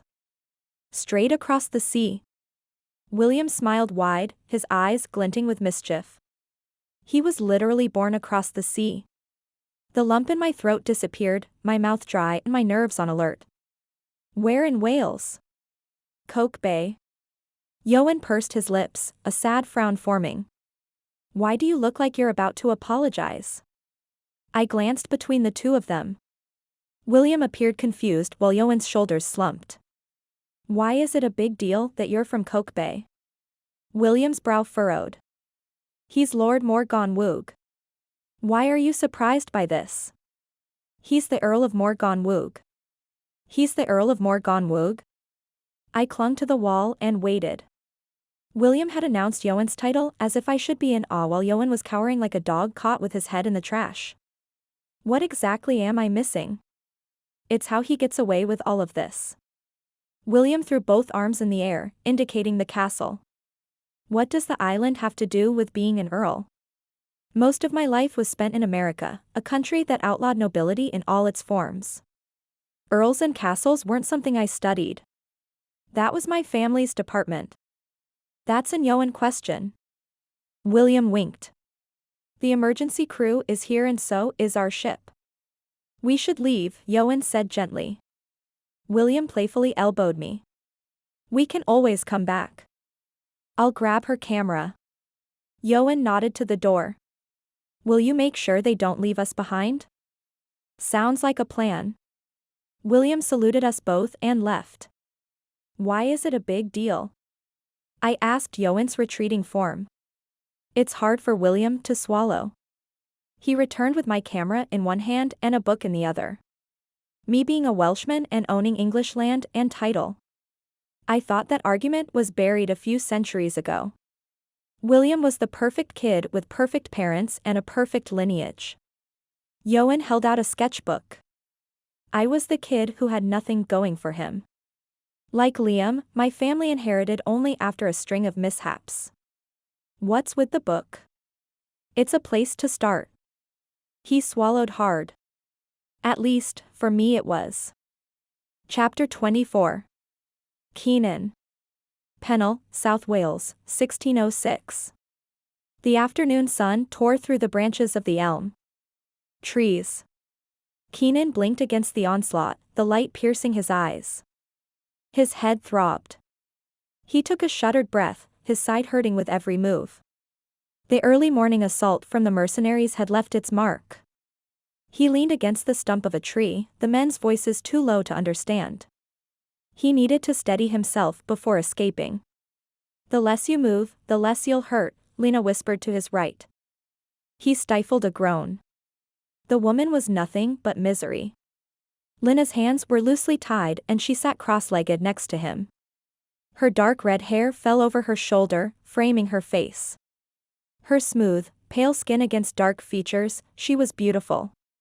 And dangerous. Keenan blinked, his head still dizzy. His wrists throbbed from being tied. He glanced at Lena's wrists. She was secured by a simple slip knot, and from the angle of the rope, she'd tied herself. The blasted woman was a pretender. You've made new friends. Are you always this trusting? Lena smirked. They had me tie you as well. Keenan held up his wrists. He'd made his living as a smuggler but had never seen this knot. His life, or death, could be determined by the type of rope or knot. And why would they want you to tie it? They tested it. She lifted her chin, a slow grin appearing. They tested mine as well. Matthew would recognize a slipknot. The leader of the mercenaries was cunning. And careful. Lena was lying. How long have you known him? Her eyes widened. You think I'm in league with them? What are you hiding? Keenan didn't bother hiding the growl. She winced at the sound. Your face. Last night. When we said Swansea. She lowered her gaze. There are things in Swansea that should stay there. That's the beginning and end of it. Ioan is like a brother to me. Keenan spoke slowly, his dizzying mind forcing him take small breaths between words. Blood oath or not, I'll avenge his. He's not dead. She huffed and scooted closer, her lavender scent stilling his spinning mind. What are you doing, woman? Hold still. She pulled the end of her rope, releasing her right hand. With both hands she tugged at the ends of Keenan's rope in opposite directions, freeing his wrists. There. Now you're free. He stared at the rope in his lap, his bruised head not able to understand what was happening. Run away. She waved her hand. Go save your comrade in arms. You know I can't. I free you from the oath. Lena didn't look at him as she spoke. Go on your merry way. You can't free me. He promised to keep her safe. A moment ago he'd been tempted to leave her, believing she was in league with Matthew. But now, she'd untied him. Keenan didn't know what to think. His mind hadn't been clear since he'd stepped foot on Morgannwg land. I've not fulfilled my part. I'm safe. She smiled weakly. The slight tremor in her breath. She was hiding something. They'll not harm me. They'll slit your throat for a farthing. It's what they do. Mercenaries held no honor, their swords loyal to the highest bidder. Lena was valuable only because a nobleman desired her. And Rothesay's devotion was as fickle as his health. The moment Rothesay tired of Lena, she would be tossed aside. They won't cut my throat. They'll burn me. She dipped her chin. Or bind my feet and toss me to the sea. The wind carried her words, swirling around Keenan. What did you do? It's not what I did, Keenan. She rubbed her hands together.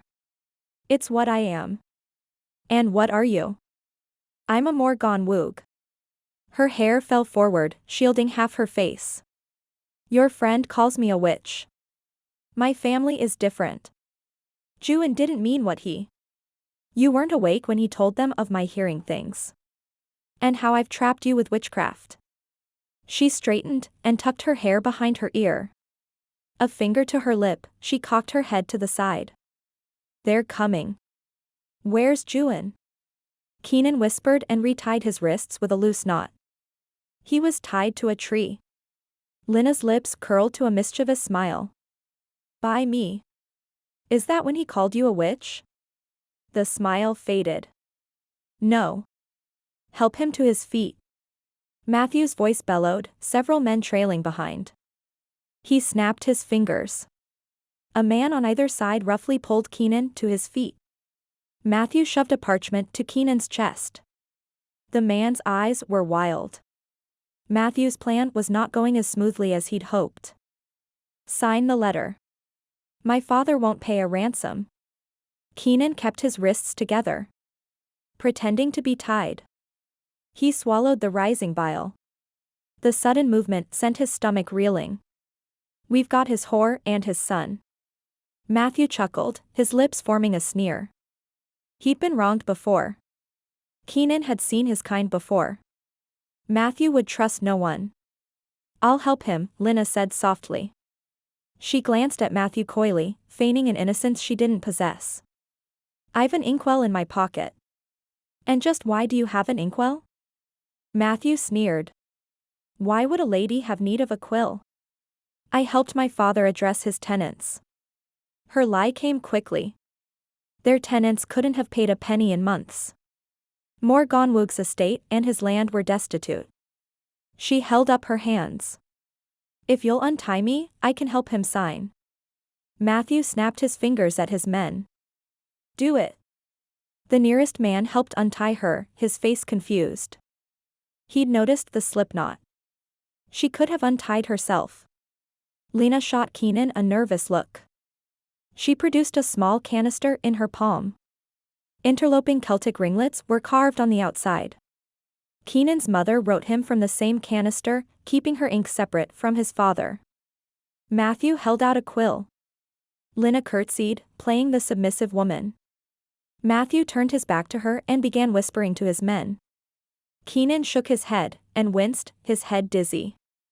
The woman was a nymph, nothing more than a temptation to regret. She laid the paper flat against the ground. She hid the nib of the quill behind the inkwell and cut the inside of her arm. The edge of the quill filled with blood. Before Keenan could say a word, she grabbed his hand and cut the inside of his hand. She wrote free against his palm. What are you doing? Keenan whispered. She ignored his question and dipped the quill in the inkwell. Here. What did you do? Keenan waited for the pull to slip away, to be free of his blood oath. You know what I've done. She didn't look him in the eye but leaned closer. Her hair caressed Keenan's face. Her lavender scent tempted Keenan. Sign your name. You'll be able to sneak away without being tied to me. Go save your friend. You said Ioan was alive. He's tied to a tree. Alive, for now. She wrapped her hand around his, forming each letter. Don't worry about me, Keenan. What you said was true. I am not as innocent as I appear. I cannot leave you behind. You're a good man, Keenan. But you don't have a choice. Lina smiled, her eyes crinkling. She turned with the parchment in hand. Sir? Matthew grabbed the paper and offered it to the same man who'd untied her. You leave now. Sir? Lina batted her eyelashes. Might I accompany him? No, Matthew grabbed her forearm and shoved her aside. You'll do as you're told. Rothesay has not set eyes on me yet. She scrambled to her feet, her pride at the ready. You'll have a better chance at a ransom once he's seen. He would simply steal you from my men. Matthew folded his arms and spat on the floor at her feet. Rothesay is cunning. Be careful who you trust. He kneeled and retied her wrists. She lifted her chin. But, sir. Matthew smacked her across the face. You'll stay. And speak when spoken to. Leaving a man to stand over them, Matthew barked orders to his men, his hands waving wildly. Are you all right? Keenan inched closer to her. If you tell me to mind my tongue, I'll stab you with the quill. Her face was calm. I know how to handle men like Matthew. The image of Lena at her father's castle appeared in his head. He'd thought her a conniving woman but now wondered if she was playing her part of surviving prey. How many men shadowed your father's door? You were not the first. Nor will you be the last. Lena fiddled with the knot. If you sneak away, they'll know you returned home, Keenan warned. These men were mercenaries. What they lacked with strategy, they made up in force. With Matthew showing signs of ill temper, Keenan should stay at her side. I'm not going home. Lena sat back with a sigh. He tied a blasted brilliant knot. Keenan slipped his hands from his ties and helped make quick work of Lena's. He clasped her hands in his. Look at me. She shook her head. I won't promise you. I made an oath. Lena smiled, hesitantly meeting his gaze. You've made two. No, Keenan squeezed her hands. I didn't say a word when you mixed our blood. A blush crept up her neck. She nibbled her lip. I didn't take you for a Celtic man. My mother was Welsh. He released her hands. She had the same inkwell as you. Her right hand rubbed the markings on her left wrist. Matthew had made sure her knot was tight. That's a Celtic well. I know. His mother kept her inkwell on her person. Her ink is different from my father's. It's how we know the truth. What do you mean? Keenan had forgotten most of his mother's beliefs and myths. The ink from my well only works if what I write is true. We just signed my name to a parchment filled with lies. He stifled the groan. His mother once shared superstitions like Lena, but she no longer believed in myths. Her faith had abandoned her years before. Lena, he didn't just poison my men. He killed his friends, leaving only a handful for him to command. Life is not sacred to a man like him. Matthew won't back down because of a little ink. All men are led by fear or pride. Lena. He placed a hand on hers. When we're closer to Swansea, find the church on the eastern ridge. There's an elder couple there. Tell them I've sent you. They'll keep you safe until I return. You mean until Ioan returns and casts me out? She sighed and wrinkled her nose. I am not naive, Keenan. I know how the world works. Is that why you keep your secrets from me? Keenan could feel the deception, an invisible current just below the surface. He didn't know if her secret was nefarious, only that she guarded it well. I promise, one day you will know. She looked him with a sobering gaze. We're linked, you and I. Her words pierced him. She would trust him, just not today. There was pride in that revelation. Keenan should be cautious, but her confession had him leaning in. Can you see everything I see? She shook her head. No, it hurts too much. It pains you? Not a lot. Lena shrugged. Ioan knows. That you can see inside my head? Of course Ioan called her a witch. He'd have burned her at a stake if Keenan hadn't sworn an oath. Ioan was loyal, even if he hated the reasons. She looked away. He knows I can hear his thoughts. How does he know? Keenan rubbed his neck. Ioan wouldn't keep a secret that big to himself. The same way you do. Can you hear everyone's thoughts? Lena shook her head. Only those close to you. Because of the blood oath? She toyed with the ends of her hair. Ioan was right. You shouldn't have taken the oath. I'll see you safely to Mwirish. Keenan placed a hand over hers once more. This pull or this bond will be broken. You think your tenderness toward me is because of the oath? Keenan felt the flush of his face. She knew of his feelings. There was a bond, one that only appeared once her grandmother pricked his finger. Lena slipped her hand from his. I'll find my own way, Keenan. Chapter 25. Sienna. Lidcombe, England, present day. Walking into Grandad's house, even with a limp, had been the most consistent feeling of my life, a promise that all would be well. The moment I would walk into the kitchen, safety and warmth would envelope me. Even as a kid with a broken arm or with a bloody leg, or like now, with an annoying limp, Lidcombe was home. At least while Grandad still lived here. Within minutes of being home, the doctor was called, Doris insisted, and I was on the couch in the living room, my leg propped up. The doctor crinkled his eyes and squeezed my shoulder. Keep the compression sock on for a few weeks and you'll be right as rain. Ioan stood quietly in the corner, a shoulder leaning into the wall. The doctor chuckled while Doris banged the cupboards in the kitchen. She'd shooed William the moment she saw me limp through the door. She'd given Ioan the cold shoulder, something I didn't think was possible. He didn't cower, but gave her space. Sorry, I apologized to the physician. She'll calm down. Doris is a touch protective. He winked. How's your grandfather? Good, I lied. Pity wasn't welcome. Not today. Pots and pans were thrown about in the kitchen, Doris grumbling loudly about how irresponsible William was, and would always be. My pleas for his innocence went unheard. After another round of Doris complaints, William and the doctor left with good-natured chuckles, promising to check in later. In the corner, Ioan loomed. He was present and aloof all at the same time. Doris fussing and fuming didn't scare him off.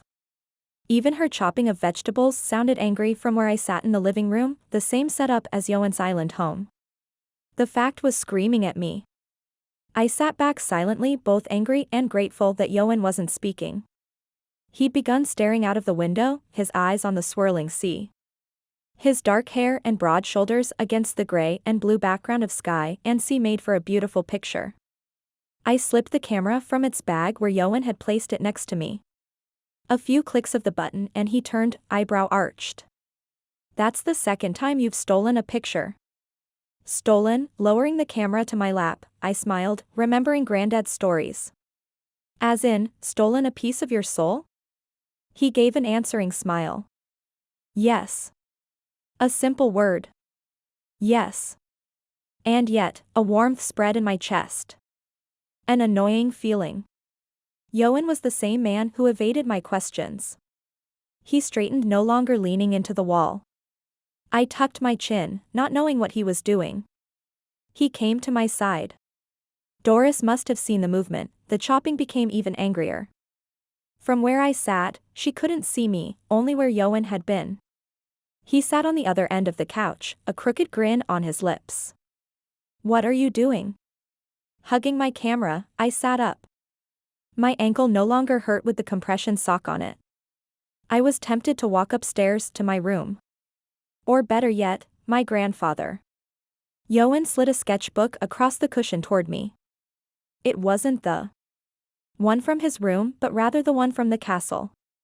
Both were the same blue-gray shade of his eyes. This might help. The whispers began again, nipping at my ears and creeping into my mind. I reached for the book, but hesitated. He leaned over and placed the book on my lap, his hand touching mine, silencing the whispers.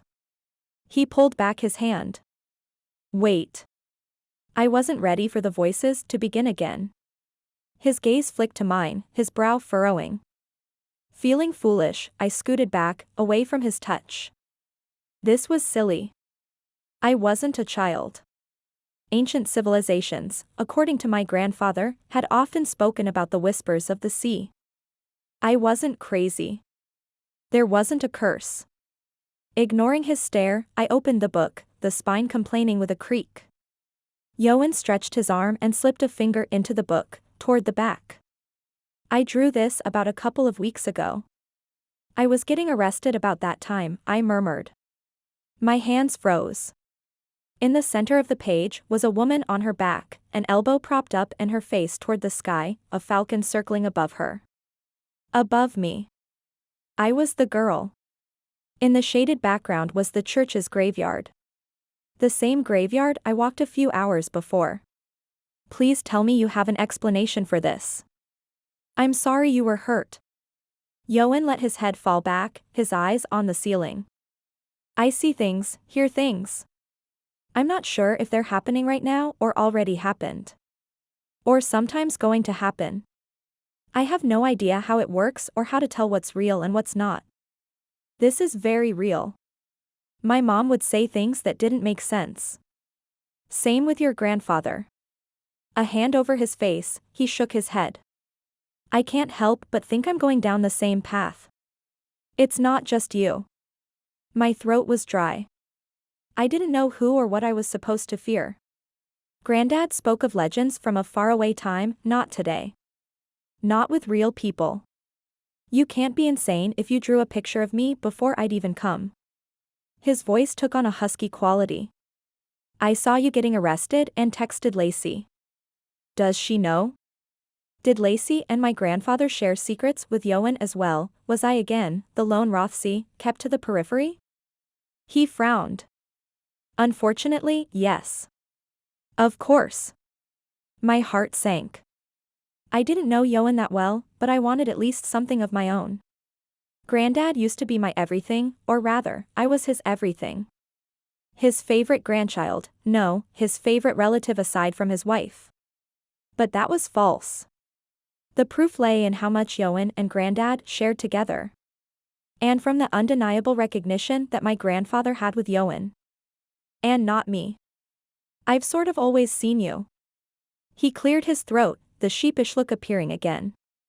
Watched you in my mind. I don't know how to take that. The reason why my parents banned him became crystal clear. I'd never been the submissive type and being stalked wasn't on my list of things to achieve. You were young. Ioan squeezed the bridge of his nose, keeping his profile to me. I saw you floundering in the sea. I ran to Liam, but your parents wouldn't listen. He sighed. Why would anyone listen to a Morgannwg? So I ran to Lacey. I was frantic, but she believed me. I knew where you were. I pulled you out. Your brothers, he eyed me. Are idiots. I laughed, and coughed, on the seriousness of his face. You're not a fan of the Rothesay boys? No, he scowled. They had the audacity to lecture me when they let you nearly drown. Is that why my parents are leery of you? A warmth began spreading in my veins. I thought my one connection in life was Granddad, but Ioan had been watching, looking out for me for years. No wonder Lacey trusted him and didn't explain why. No, that has to do with my mother. He let his hand fall to his chest. And the fact that your father is like William. There's bitterness that my parents outranked them. And now you outrank them? In title only. He laid his head back, his eyes wide. When has rank ever benefited our families? I know next to nothing about my family history. I held up my hands when he shot me a doubtful look. I am not your ordinary Rothesay. Neither was Lacey. Did she break your heart too? I flipped the page of his sketchbook, not brave enough to see his expression. Is it just one more reason why you and William don't get along? No. Ioan chuckled. A glint of laughter sparked in his pale eyes. Although, I'm sure William's heart was broken a few times. The next sketch was of Granddad standing next to the window, a palm on the glass. With a finger, I traced the outline of my grandfather, a lump forming in my throat. This was the man I'd known all my life. His expression was thoughtful, as if he was about to relay another story he'd already told a dozen times before. Ioan scooted closer. I turned, setting my feet on the coffee table. He sat next to me and tapped the page with his finger. I have no idea when or where this is. The drawing had a man slumped against a tree, a woman next to him. Both of them wore ancient clothing. This could have been from a movie you've watched. Turning the page, I found my answer. In the center of an otherwise blank page was the sketch of a boy's face, his hair unruly and eyes wide. There was innocence in his face, but a hint of mischief at the slight uptick of his lips. I know him. This was the boy I'd seen in my head as a child, the boy I confessed to seeing in my mind. He was a secret I shared only with Grandad. Are you sure? Ioan's shoulder was next to mine, his warmth spreading to me. Do you know who it is? Not a clue. Neither do I. He sat back, his fingers tapping a rhythm on his knee. How do you know him? Oh. I closed the book.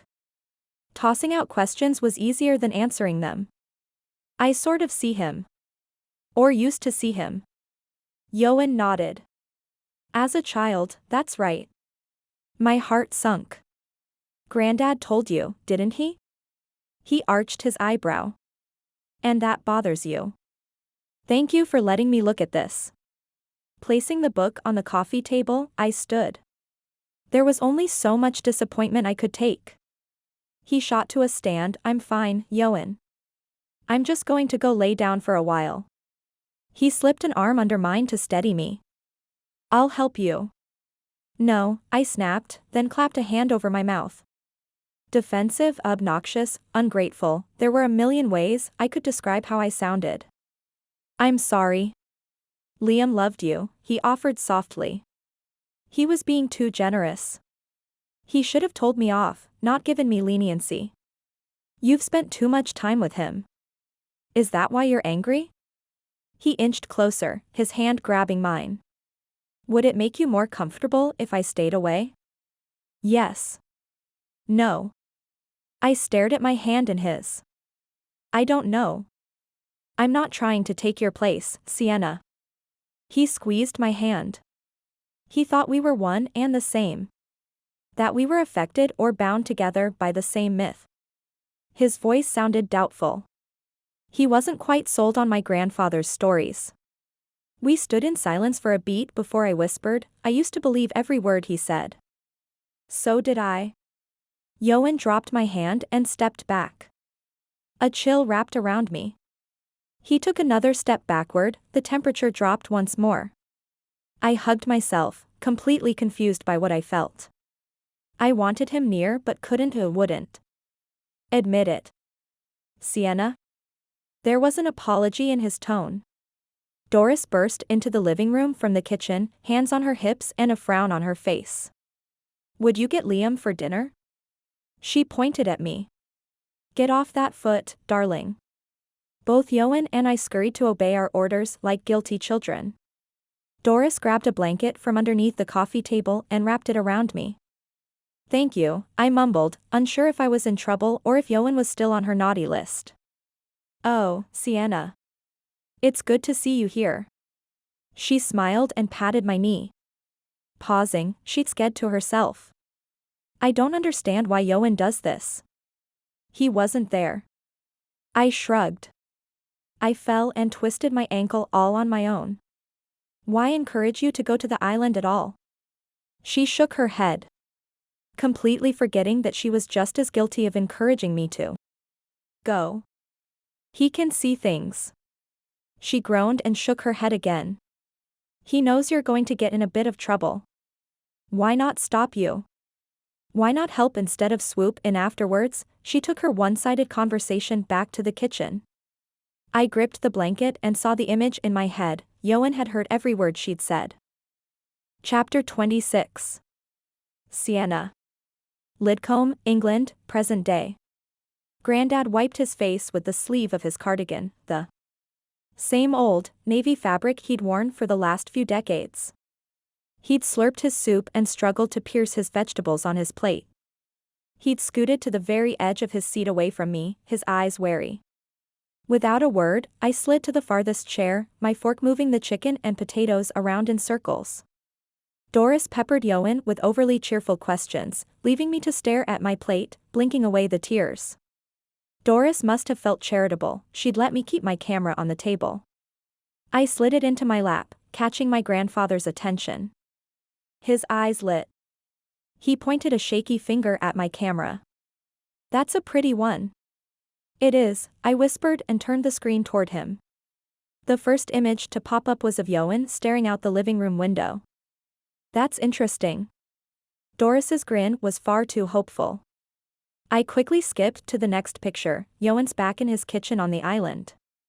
Even more interesting. Doris chuckled. Catherine. Granddad's voice was strong. He reached for the camera. That's Catherine's kitchen. You're right, Liam, Ioan cooed, a hand on Granddad's shoulder. He pointed to the kettle pictured on the counter. You bought her that. My grandfather's eyes cleared, his face sober.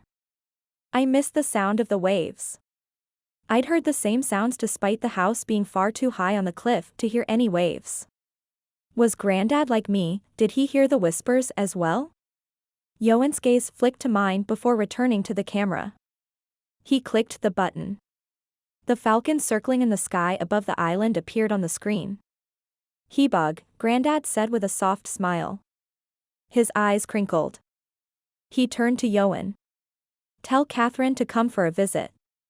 Leave that silly island and come over. A flicker of grief, so brief, I'd almost missed it, came over Ioan's face. He licked his lips and sighed. Liam, Catherine is. She'll be here tomorrow, love, Doris interrupted and cleared his plates. Good. Granddad nodded, his eyes losing the clarity. His shoulders slumped and he lost interest in the camera. Doris patted my back and stacked my plate on top of Granddad's. She exchanged a knowing look with Ioan and tackled the dishes. Let's get you ready for bed, Liam. Ioan helped him to a stand. With Doris busy with dishes, I snuck upstairs. Maybe I was still the foolish girl who fell in the water all those years ago, but Granddad was my grandfather. The person helping him into bed should be me. Not Ioan. But Granddad was scared of me, his own granddaughter. The floor creaked in protest as I climbed the stairs. The house, the land, everyone seemed to love Ioan more than me. He could help Granddad up the stairs without a sound. At the last step, I gripped the railing. Even in my mind, I sounded like a spoiled child. I should be grateful for Ioan's help. Not jealous. Light spilled into the hallway from Granddad's partially closed door. His soft voice was singing bits and pieces of the same song he told when I was a child. Innocence was lost at sea. Granddad mumbled the next few words, either that or he'd forgotten the lyrics. Ink speaks the truth. The words were wrong. He'd changed the lyrics. The story was supposed to be about a Welsh woman and a Cornish man. They meet as enemies but unite in forbidden love. One of them died, but for the life of me, I couldn't remember the exact words either. I slipped inside his room, the lamp by his bed the only light on. He waved his hand in the air like a chorister leading a choir, humming the melody of the folk song. Only his profile was visible from where I stood by the door. He shook his head, his lips downturned. All mixed up. Who is who and when is when? The bathroom faucet was turned on and then off. Ioan appeared with a glass in his hand. I know, Liam. Granddad continued to shake his head, his frown turning more severe. Can't put it back together until. The wrong has been righted. Ioan stopped, his gaze on me. Are you all right? Yes, I lied. Nothing was all right with me. I felt turned around and twisted inside. The one place where I'd always belonged now made me feel like an outsider. The person I knew the most, and knew me the most, was speaking gibberish. And Ioan, the most confusing person to me, seemed to be the only one seeing me. Give me a minute. Ioan brushed past me. The scent of hay and sea followed him. He set the glass on Granddad's nightstand. He sat on the edge of the bed, his broad shoulders dwarfing my grandfather's shriveling frame in the bed. Liam, do you remember Sienna? Granddad cocked his head to the side, his brow furrowed in confusion. Ioan reached for me, pulling me into Granddad's line of sight. Sienna. Warmth spread from his touch. I'd never been a hugger, except for Doris, and should be pulling back from Ioan. Not stepping forward. Granddad's eyes widened. Lena. My heart sank. Blinking back tears, I stepped back. Ioan held my hand but kept his face on Granddad. Who's Lena? Granddad made a fist with the sheets. Lena. Ioan pulled me forward. This is Lena. What are you doing? I hissed. Granddad's face smoothed. His hands relaxed. He peered up at me like a lost child. Lena, you made it to the cliffs. The cliffs? Lacey had said I'd fallen into the water from the trail by the house. The ground was difficult and high about the water, but I wouldn't go so far as call it the cliffs. You made it out of the water. Granddad closed his eyes and smiled. I saw the Falcon Monument today. Even if he thought I was someone else, I could at least try to find common ground. Falcons hurt my arms. He kept his eyes closed. You don't like falcons? I glanced at Ioan. He looked away. Ioan. Granddad pursed his lips and shook his head. I pulled back from both of them. He's calling for you, Ioan. Not me. Juan, Ioan offered, placing a hand on Granddad's shoulder. My grandfather calmed, repeating the name. Juan. Juan. Slipping from the room, I went to my bedroom, the blue room, and sat on the bed. The same sea that Ioan had stared at a few hours earlier was framed in the windows I'd looked through as a child. But nothing was the same. Granddad had replaced me with some random person named Lena. And instead of saying Ioan, the man who'd taken care of him for the last few years, Granddad had changed his name to Juan. The sound of the side door opening and closing marked Doris' departure. She would be back first thing in the morning. And Ioan would be here tonight, tomorrow, and every other day until Granddad passed. I'd only taken a handful of pictures of my grandfather despite coming to document him and all that made up Ioan Rothesay. But sitting in the blue room made me wonder, was there truly any reason for me to stay? Granddad's door shut. Ioan was leaving his room and probably placing the black half circle outside the door. I wrapped the old Peruvian blanket around my shoulders. This was the closest I could feel to Granddad. Ioan peeked into the room, letting my door swing open. He folded his arms and leaned against the doorframe. You want to talk about it? Which part? I wrapped the blanket tighter around me. There was a part of me that wanted to talk about us, whatever us meant. Under the blanket, I flexed my right hand, the same one he'd touched earlier in the living room. And again in Granddad's room. Juan. Lena. All of it. He sat on the edge of the bed, making himself far too comfortable. What Doris said. I shot him a curious look. Doris wondered why Ioan had encouraged me to go to the island when he could see things.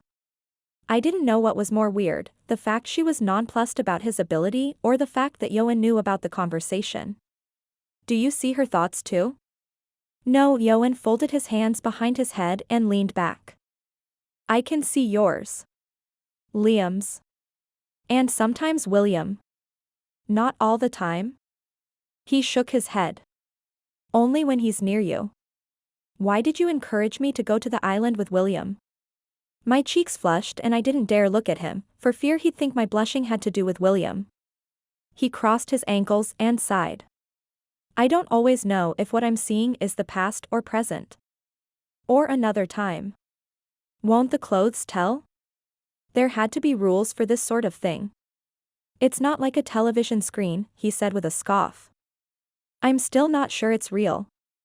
Do you know for a fact who Lena was? Or Juan? For a fact. I'm not for sure on any of it. He arched an eyebrow. She was the daughter of an earl. But records aren't what they are today. And Juan, I can only speculate that he was part of the Wide family. Speculate on Juan or speculate on Lena? Ioan rubbed his tired eyes. She's Ioan Morgannwg. That's the beginning and end of what I know. And Juan. If the records were subpar, the two could be related. Suspicion crept in. You think I'm related to them both? That must have been his true reason in getting me here. He rolled his eyes. No, that's not the reason. I didn't say that. I scooted away from him, my back against the wall. Why can you see some things and not others? He held out his arms. I don't know. That's what I'm trying to tell you. I have no idea why or what or how this is happening. I only know that it's connected to you. It's always been you. We're connected because of my grandfather. It came out defensive. I tucked my knees up against my chest. Groaning, I waved a hand in the air. Pretend I didn't say that. Liam was the only one who could talk to my mom, he whispered. She didn't recognize me. Risking a glance, I peered over my knees. What did you do? When my own mother didn't know me? He ran a hand through his hair, softening his features. A clump of hair flopped down his forehead. She called me Juan. Keenan. And some other name that I can't remember. How did Granddad help? I patted the mattress next to me. Ioan being forgotten tugged at my heartstrings. I wasn't exactly close with my parents, but I couldn't imagine them not knowing me. I was the odd man out, but not an orphan. Ioan didn't hesitate, making me second-guess my offer to sit next to me. He climbed up the bed and mirrored my position, back against the wall and legs out front. He had a way of reminding her. Not of me. I was a far distant memory the last year of her life. But he could make her remember herself. Her life. My father. How? I grabbed his arm. An electric hum danced up my arm. There was a power, some sort of connection between us. His eyes flicked to my hand. Liam would tell her old Welsh stories. He's not Welsh. His lips quirked. But he knew all the myths. And there I was, the little girl again with my hand tucked into my grandfather's. The wind caressed our faces as we walked along the edge of his property, his voice singing ancient lullabies from both Cornwall and Wales. I used to believe every word he spoke. What changed? Ioan whispered, his eyes searching my face. I shrugged. Life, I guess. I suppose I'm the opposite. He playfully elbowed me. The older I get, the more I wonder about our ancestors. You'd get along well in my family. Ioan grinned and slid down, his head on my pillow. Your family hates me. What are you doing? I poked his chest. He covered my finger with his hand. Waiting for Liam to rearrange the furniture. There was peace in the room with just the two of us. The curse and our families forgotten for a moment. A low hum sang to us, inviting confessions and secrets. I whispered, why did you call my cousin? He laced our fingers together. My heart raced, I didn't know if I should run or stay. She was the only one I knew would answer. Why? I forced my voice to stay calm. It was hard to focus with his thumb making circles in my palm. She said you texted back and forth for months. He leaned over me, his scent enveloping me, and pulled open the drawer in the nightstand next to me. He pulled out 3 other sketchbooks and placed them on top. Take a look. I ran a finger down the spine. The cover was worn like my alpaca blanket. How many of those do you have? He folded the pillow in half to prop his head. What do you think I do at night? Rearrange furniture with my grandfather. What else is there to do in Lidcombe? I ignored his chuckle and opened the first book. The sketches were ink, not pencil.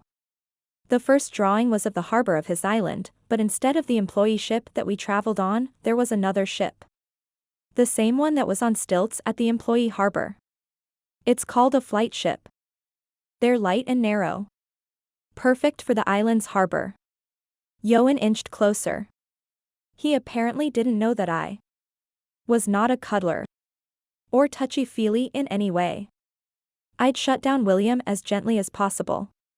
It was harder to reject Ioan, especially since he was assuming the sail, an old marketing tactic of assuming he'd get his way.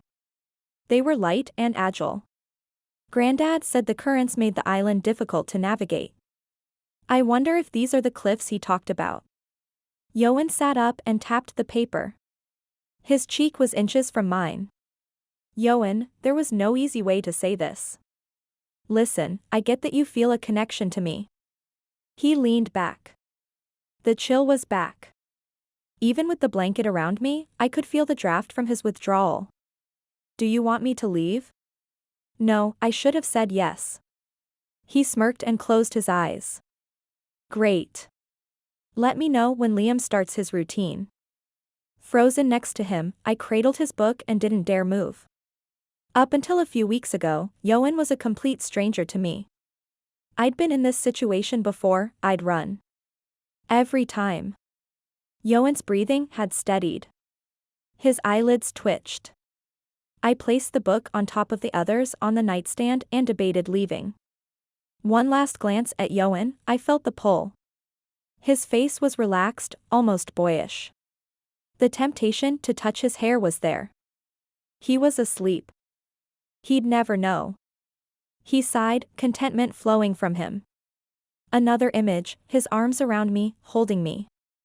I'd spent my life being an outsider, never measuring up.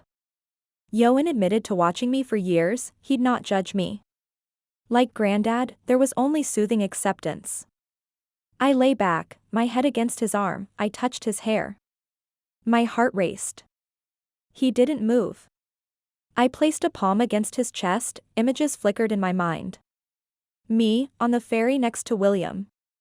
Granddad holding my hand as we walked. Doris scolding my brothers.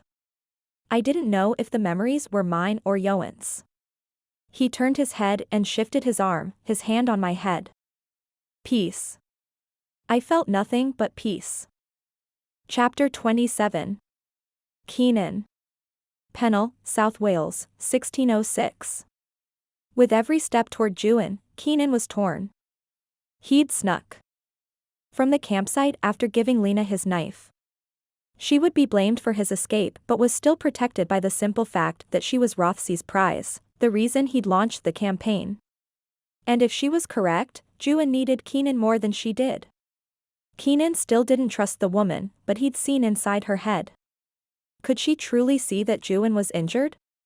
Keenan's own head and sides ached with each breath. Lena had tied a wrap around his chest, easing some of the pain, but his march toward Ioan set his injuries on fire. She'd grabbed his hand and let him see through his eyes to the tree where Ioan was tied. And that no other mercenary was left behind to guard Ioan. She'd not been able to show him the way, only the destination. Even now, he glanced back from where he'd come and wondered if he'd made the right choice. He'd left a lady in the hands of an enemy to search for a friend. A familiar nicker echoed in the foggy night, followed by another. Their horses. Keenan dipped down into the enclave where dozens of tents still stood surrounding abandoned campfires. Hundreds of men were in the tents. Brothers, fathers, and sons Keenan had fought alongside surrounded him, eternally asleep.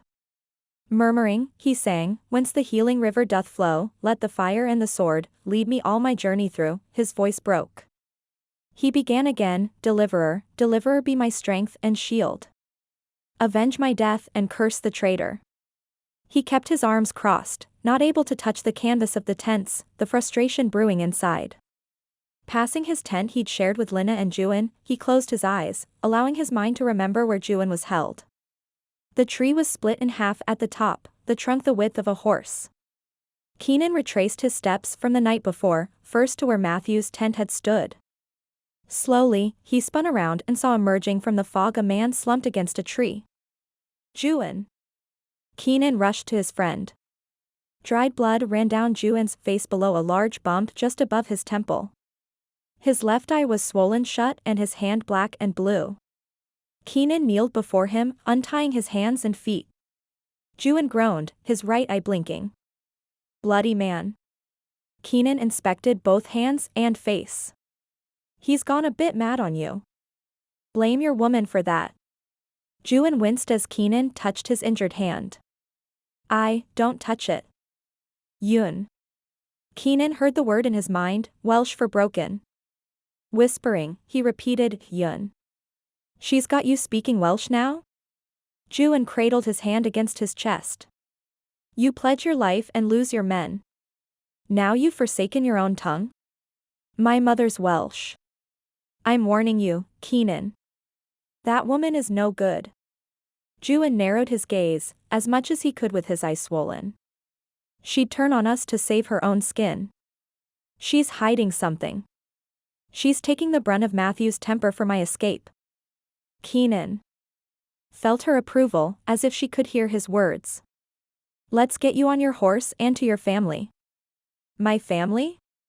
You'd abandon your friend for a witch? He growled. She's nothing but madness and ruin, Keenan. Let the fates decide. Let your father have her and all her witchcraft. I don't know if she's a witch. Ioan spat at the ground. You don't know? Are you daft? Have you lost your senses? The woman can peer inside my mind. Can see in Matthew's as well. He blamed me for that. He pointed to the bump on his head. He thought I'd given her information about what he'd done in the village. Things I hadn't even known. I'm not denying what she can see. Or hear. But I can't leave her. I can't believe my eyes. Ioan gingerly touched the bump on his head. Or my ears. You've lost your mind. Can't you see that? They didn't take your horse. Or Keenan's. They'd been forced to ride together, although Keenan hadn't been conscious enough to remember the journey. She'd been tasked with keeping him in the saddle. Ioan whistled, then cursed, the sound hurting both their aching heads. His horse nickered. They followed the sound, coming upon both their horses. Ioan smiled wryly. You don't think it's strange that they took Lina's horse but not yours? Hers was a gift from Wirish. You still don't believe they're in league together? Ioan spat again at the ground. Are you blind? Keenan had watched his mother harden after his father had hit her. Matthew struck her, Ioan. She'll not trust him. What if they were playing you false? He waited while Keenan wrapped his hand.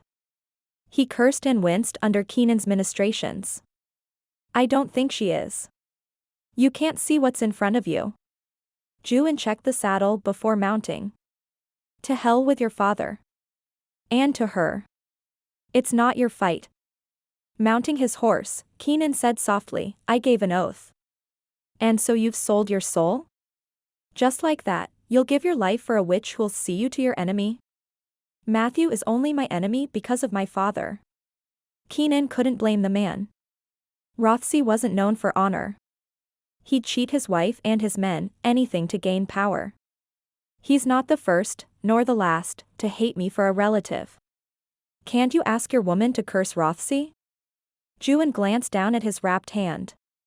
Or shove both of them over the cliffs at Niswal. I think all of Cornwall will thank us. All of England. Keenan squinted at the early morning sky. He'd left his falcon on the island. One of many regrets. He didn't trust his father's men to keep that secret. The punishment for having a royal animal was severe. He could have used his feathery friend to send word to Swansea. Ioan's parents could have rounded up reinforcements or at least been prepared to sneak their son away to their ship. The ship. Keenan would have a skeleton crew to navigate the waters to the island. He'd only left a handful of men in Swansea to guard his flight. Ioan urged his horse alongside Keenan's. I've sworn my life to serve you. Even if it means to free you of this woman. Why are you set against her? Keenan gripped the saddle, the movement churning his stomach. His head was nowhere near healed, but he couldn't leave Lina in Matthew's hands. Is it fear? What is it that makes her the mark of your ill will? It's not natural. Ioan kept his gaze forward, wind raking his hair. I'm not a superstitious man, but she's a witch, Keenan. The world doesn't take kindly to her sort. The world doesn't take kindly to our lot either. Ioan smiled, appearing the young boy who befriended Rothesay's second son years ago. Aye, but a smuggler is a bit different than being a mad woman, now isn't it? One skips out on taxes, the other, an image stole Keenan's mind, erasing his words and thoughts. Lina held a dagger in the palm of her hand, Matthew glaring at her with a split lip. Keenan could feel the panic in her chest as if it were his own. Matthew ripped a parchment into pieces and threw it at her, screaming, "You'll burn for this." The image melted away, leaving Keenan hunched over his saddle, gasping for air. Keenan. Ioan leaned over, grasping Keenan's reins. Hold on. For hours, Keenan let Ioan pony his horse, his hands gripping the saddle with the last of his strength. Neither man was strong enough to take on Matthew, if Ioan would even allow the battle. Images flickered in and out of Keenan's head, piecing together what Lena faced. Matthew tore through her saddlebags, discovering sketches of him in the village, long before he'd ever laid eyes on her. There was something more, but Keenan wasn't sure. Fear was in Matthew's eyes, and Lena had been the one to put it there. Keenan needed strength. He must reach Lena, somehow. Some way. Ioan had led them over the ridge instead of the lower trail, cutting their journey in half. The increased jarring from the uneven terrain weakened both men. They slipped into the barn on the outskirts of Swansea, tapping the barn's bell twice. Within minutes, the stocky form of Ioan's father silently took their horses with only a nod as a greeting. Ioan and Keenan took the hidden stairs behind the barn to the quarters above. Without a light, they waited in silence until the familiar footfalls of Ioan's mother made the trek. The windows were long ago boarded for privacy, offering little light. She lit a candle and gasped. Ioan reached for his mother. "I'm fine, Mum." "Your eye." Her voice shook. "What happened?" "Nothing, Mum." Embracing his mother, Ioan whispered, "But we won't be if we don't let the boys know we're back. We need the ship ready to sail." Keenan shook his head. "I'm not leaving until she's on board." Chapter 28. Sienna. Lidcombe, England, present day. The bathroom mirror was still foggy from my shower. With a quick swipe of the towel, I saw for myself the dark circles under my eyes. It had been another long week with Grandad. Last night, he'd muttered words I'd never heard before. Ioan would translate the few that he could understand. The morning didn't bring the hope I had expected. I'd waited for Doris to arrive. If anyone would know the languages my grandfather knew, it'd be her. She traveled with him the most, even before he fell in love with my grandmother. I braided my wet hair and listened for sounds of Grandad waking. Ioan had already taken off to feed his horses. At least, that's what I assumed. He'd been inviting and strangely comfortable around me the last week, but he'd returned to the aloof man last night. No more than a nod and Ioan left for his room, leaving me confused and alone in the hallway. I should blame myself. When he'd lain on the bed a week before, I'd wanted him far away. But 12 hours ago, when he went to his room, I wanted him close. None of it made sense. My hand turned Grandad's doorknob, igniting an image in my mind. Ioan was shaking his head, facing a frustrated William. Saturday. I'd forgotten that William came home on the weekends. Ioan grunted and lifted a hay bale from the corner of the barn with William trailing behind him. "What are you doing, Ioan?" "She's not Lacey." Ioan moved another bale. I could feel the strain of his arms, the heaviness of the hay. He pulled a utility knife from his back pocket and sliced the twine. William folded his arms, his eyes wild. "Quit ignoring me. This isn't a game." Ioan swallowed and tilted his head. He knew I was watching. I had zero proof, but I could tell. My stomach twisted. He was keeping information from me, and he was not William's enemy.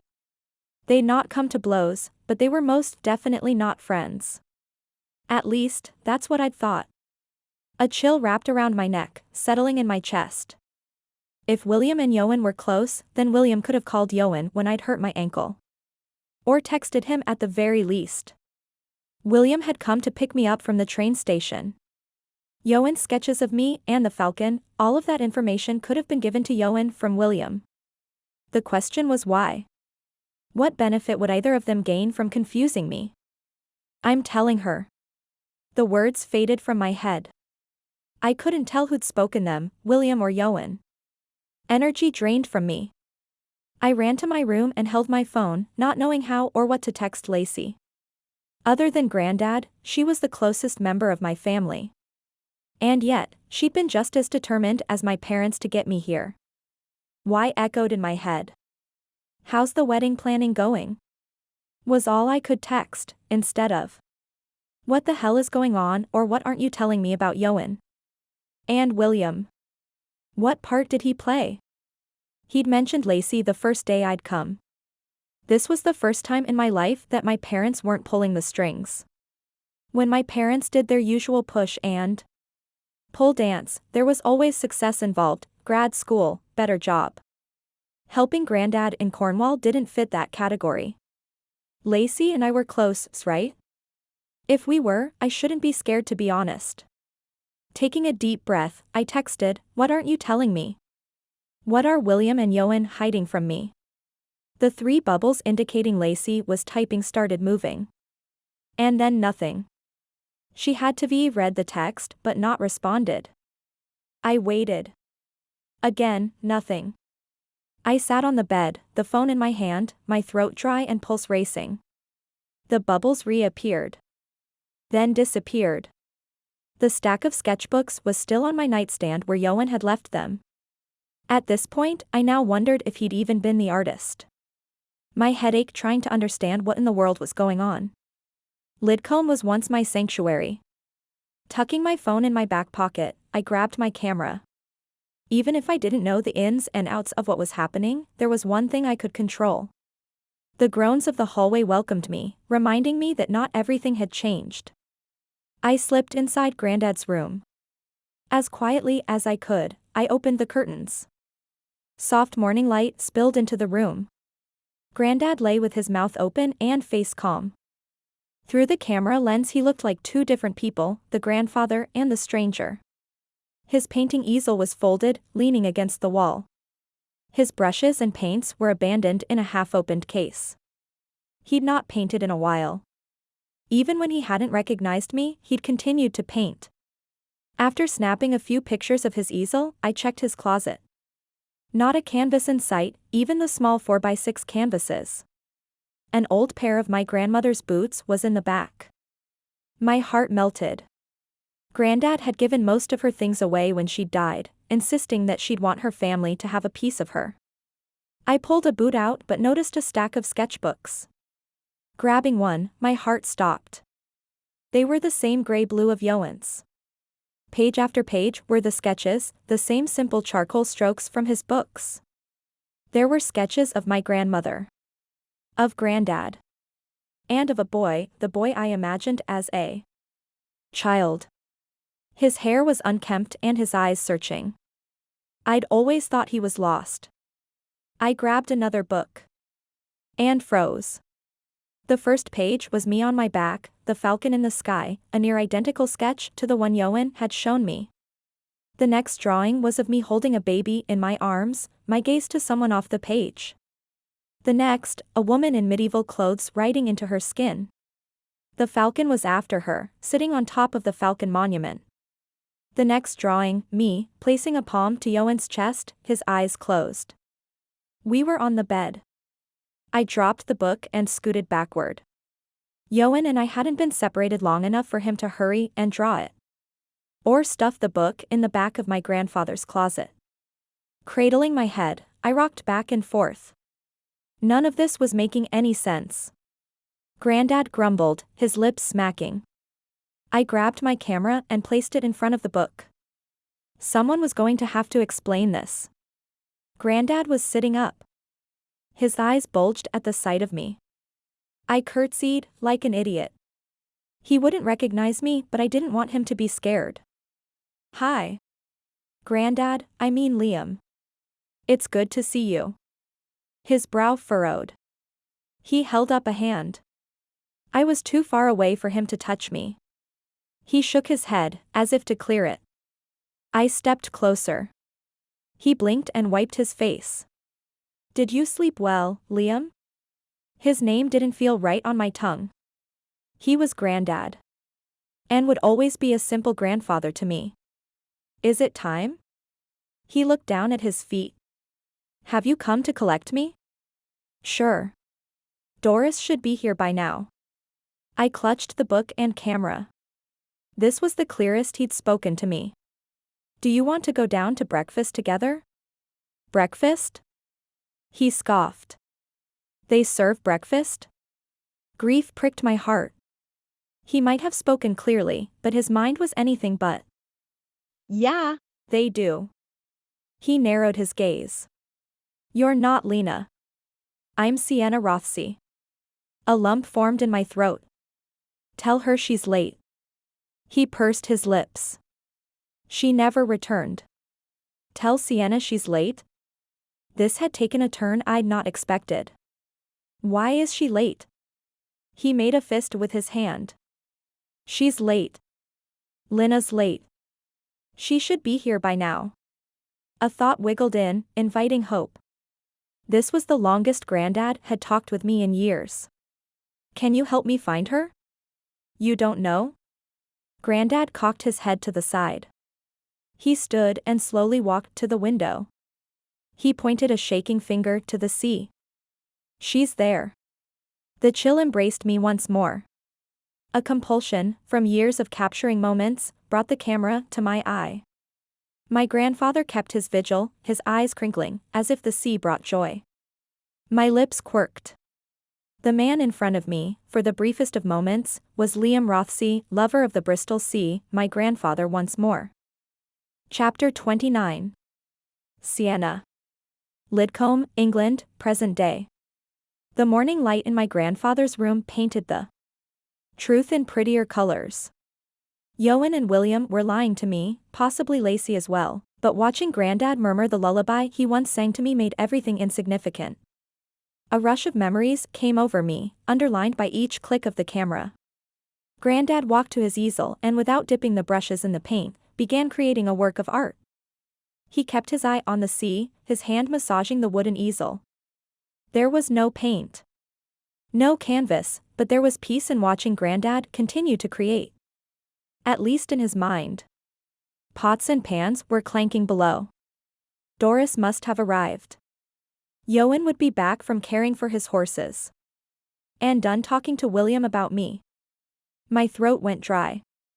A day of uncomfortable questions was not how I'd pictured today to be. Instead of descending toward the kitchen, I took the back staircase, leading toward the sea. A few feet from the house I turned around. Grandad was still at the window, his palm on the glass. A few clicks and I lowered my camera. These pictures were how Grandad would be remembered. It didn't seem fair or right. The jovial voice and color paintings, that's what should be remembered. Not the vacant stares and blank canvases. The breeze picked up, combing my hair with whispers. Voices danced around me, singing and beckoning me to touch the water. I climbed on the wall at the edge of the front garden, the trail below me. Overgrown vines and grass covered the neglected path. Behind me, I knew Doris was cooking breakfast and Ioan would be arriving any minute. I laid the camera on the wall, cracking open the book once more. This time I started at the back. The sketch was of me, my camera in front of my face, but in the lens was the reflection of a police horse jumping a barricade. The picture I'd captured that day had snagged me a humanitarian award.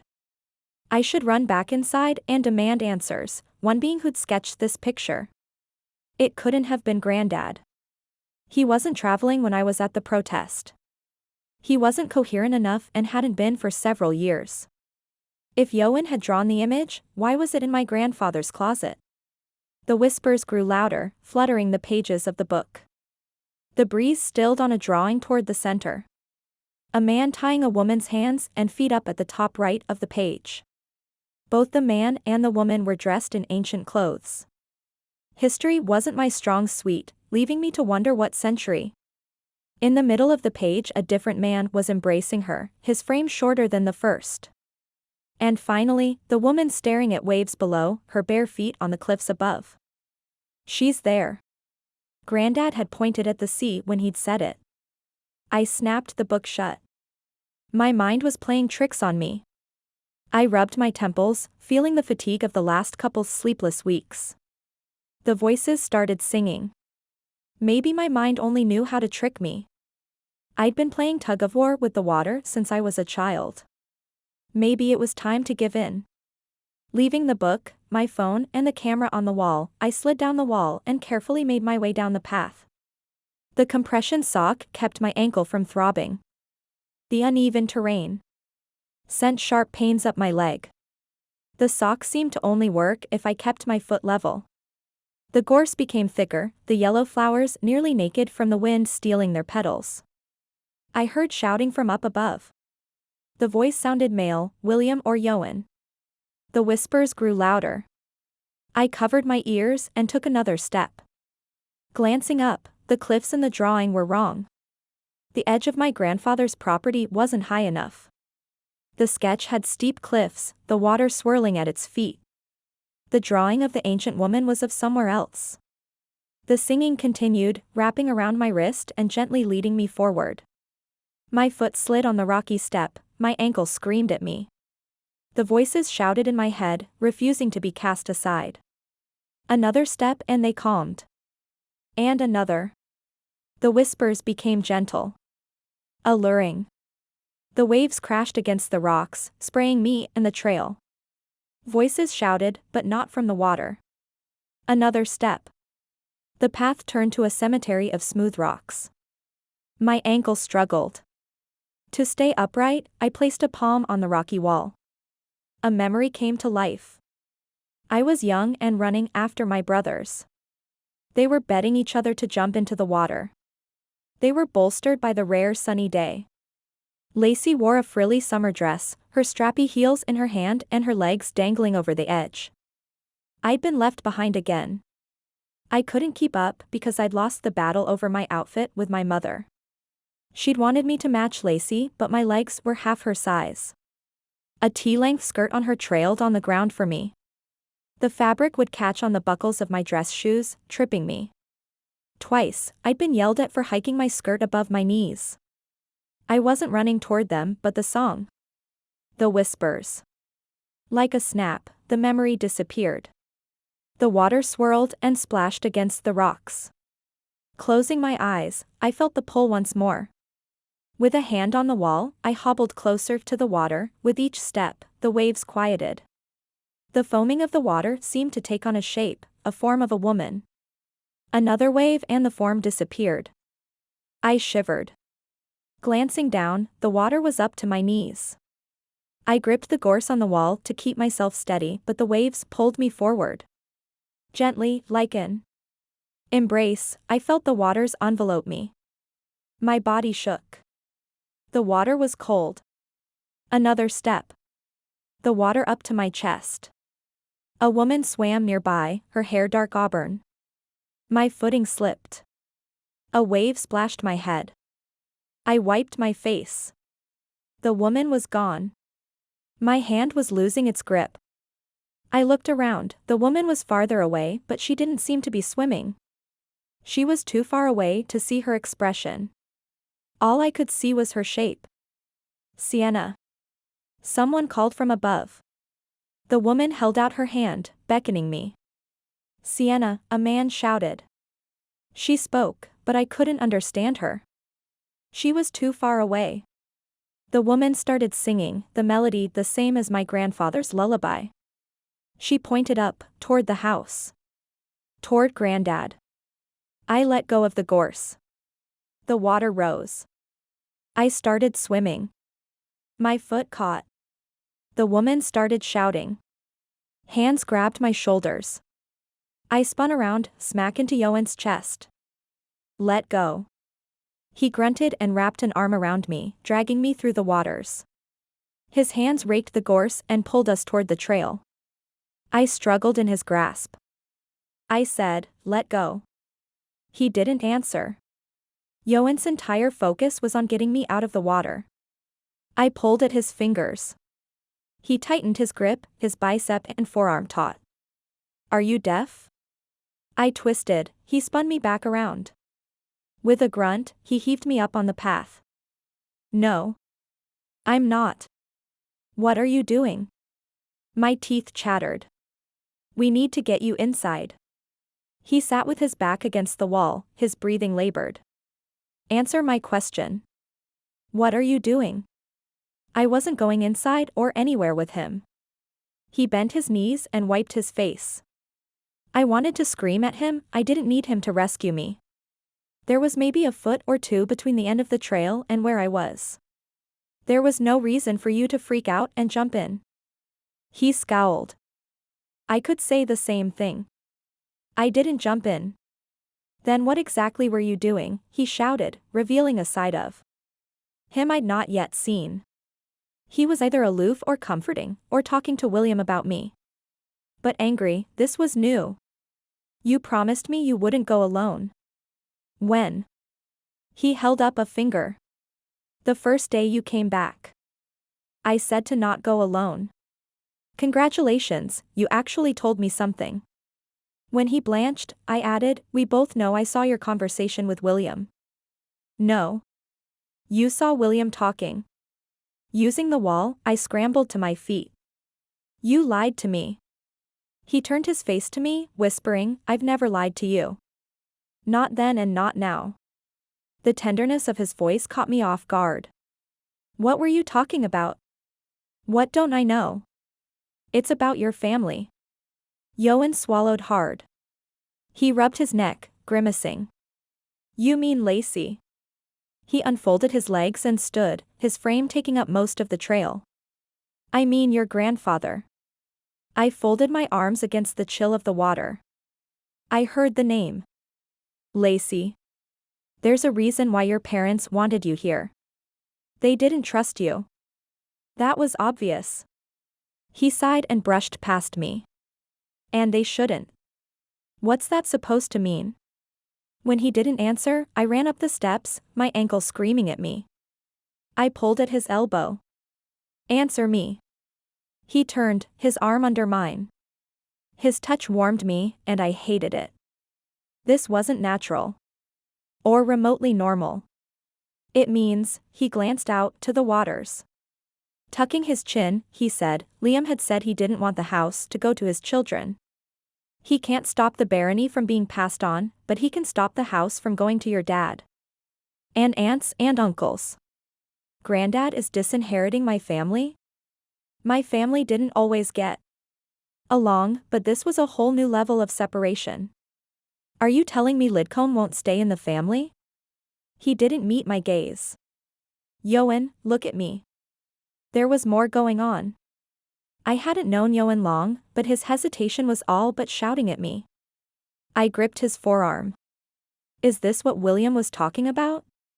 That Lacey knows and I don't? He inhaled sharply. It's worse than that. What could be worse? My fingers dug into his sleeve, and my teeth chattered once more. The sun was out, but the cold sea water blocked the summer weather from warming me. Liam's giving me the house. Chapter 30. Keenan. Swansea, South Wales, 1606. The ship was filled with wine and wool, but only a fraction of the men it normally carried. There wasn't the good-natured sparring while loading, a sound Keenan cherished. His men were brothers, a family forged on the water. The remaining crew said little after Keenan had told of Matthew's mutiny and the poisoning of his men. More than anything, Keenan had not told them he would be leaving them. The silence weighed heavy on Keenan's shoulders, but nothing more than the worry of what he must do. Keenan could not endanger his men again, nor would he abandon Lena. Everything's ready. He held out his hand to Ioan. I'll meet you at the island. Ioan hesitated before accepting Keenan's hand. Neither man looked fit to travel. With a basket in one hand, his mother looped her other arm in Ioan's, her head against his shoulder. Be careful. He will be, Keenan promised. He avoided her gaze. She'd sided with Ioan last night, urging Keenan to leave Lena behind. Keenan wouldn't. He knew Lena was safe at the moment. He didn't trust Matthew's temper to hold much longer. Ioan's mother crossed herself and shook her head. True to her role as a preacher's wife, she said, Godspeed. She embraced her son. Stepping back, her hand lingered on Ioan's face, a thumb caressing just under his swollen eye. Mum. I'll be fine. He enveloped her hand between his. I'll be on the next ship over. She knew the lie, but like the mum she was, didn't pierce the hope with the truth. The ship wouldn't return, the season too far gone. She would be separated from her son for the rest of the year. She turned to Keenan. Please, leave with Ioan. He won't, Mum, her son said softly. Keenan's got too much of his mother in him. Not enough Rothesay. Keenan clasped a hand over his chest and gasped. You've hit your mark, Ioan. Ioan grinned, his eyes twinkling. I've never missed. Boys, his mother blinked back tears. Done. 'Tis finally done. No more of Rothesay. The weight in Keenan's chest lifted. For over a decade, Ioan had followed Keenan on a ship, into battle, and now, into retirement. They would be their own masters now. No more of his father's demands. Their lives would play out on the island, leaving only to bring in a shipment from the continent or transferring to hidden ports in Cornwall. Godspeed. Mrs. Wyde sniffed. She'd prayed for this day to come, her pleas vocal and consistent. Keenan left the mother to speak with her son, drifting back toward the barn. He'd need another sip of willow bark to keep his head from throbbing. Lina had given clues, a flicker of an image, but nothing solid to help Keenan get ahead of Matthew. She'd given glimpses of her view, the direction of their journey. With Ioan and his men safely aboard the flight, Keenan readied inside the barn. This was where he and Lina would hide until they could safely get to the island. The timing wasn't right and they ran the risk of Mwirish finding them, or worse, Rothesay. But Keenan's men would be hidden away, protected by powerful winds and mercurial currents. The familiar stream of knocks sounded and Mrs. Wyde entered the loft in a rush. The butcher's son came running. A pair of men are circling the town. A ginger-haired woman is with them. They're headed north of town to the Severn ferry. It's too late in the year. But Matthew wouldn't know that. He was a Dover man. He wouldn't know the seasons of ferry or inner Bristol ports. Only a smuggler would memorize tides and currents. Not a mercenary. She grinned. The ferryman will have it cleaned and ready. It'll look like it's running. Bless the woman. You've arranged for it? Aye. The look of pride faltered, her face sobering. Promise me you're done, Keenan. I'll owe nothing to my father. She shook her head. You never did. He made his own mess of things. Helping your mother leave that man is a blessing, not a debt. And yet, it's cost the lives of so many men. Keenan followed her out of the barn. You're a good man. Like she had hours before with Ioan, she raised her hand to Keenan's face. You've treated us well. It's time to go live your life. Keenan squeezed her hand and gave a sharp nod. Tomorrow will be better. Only if you let it. She let her hand fall to her side. You gave an oath to a worried grandmother and now promised a mother. Don't play me false. I wouldn't be in this mess if I could turncoat on my word. He felt the pull to Lina. He needed silence to hear and see what she was experiencing.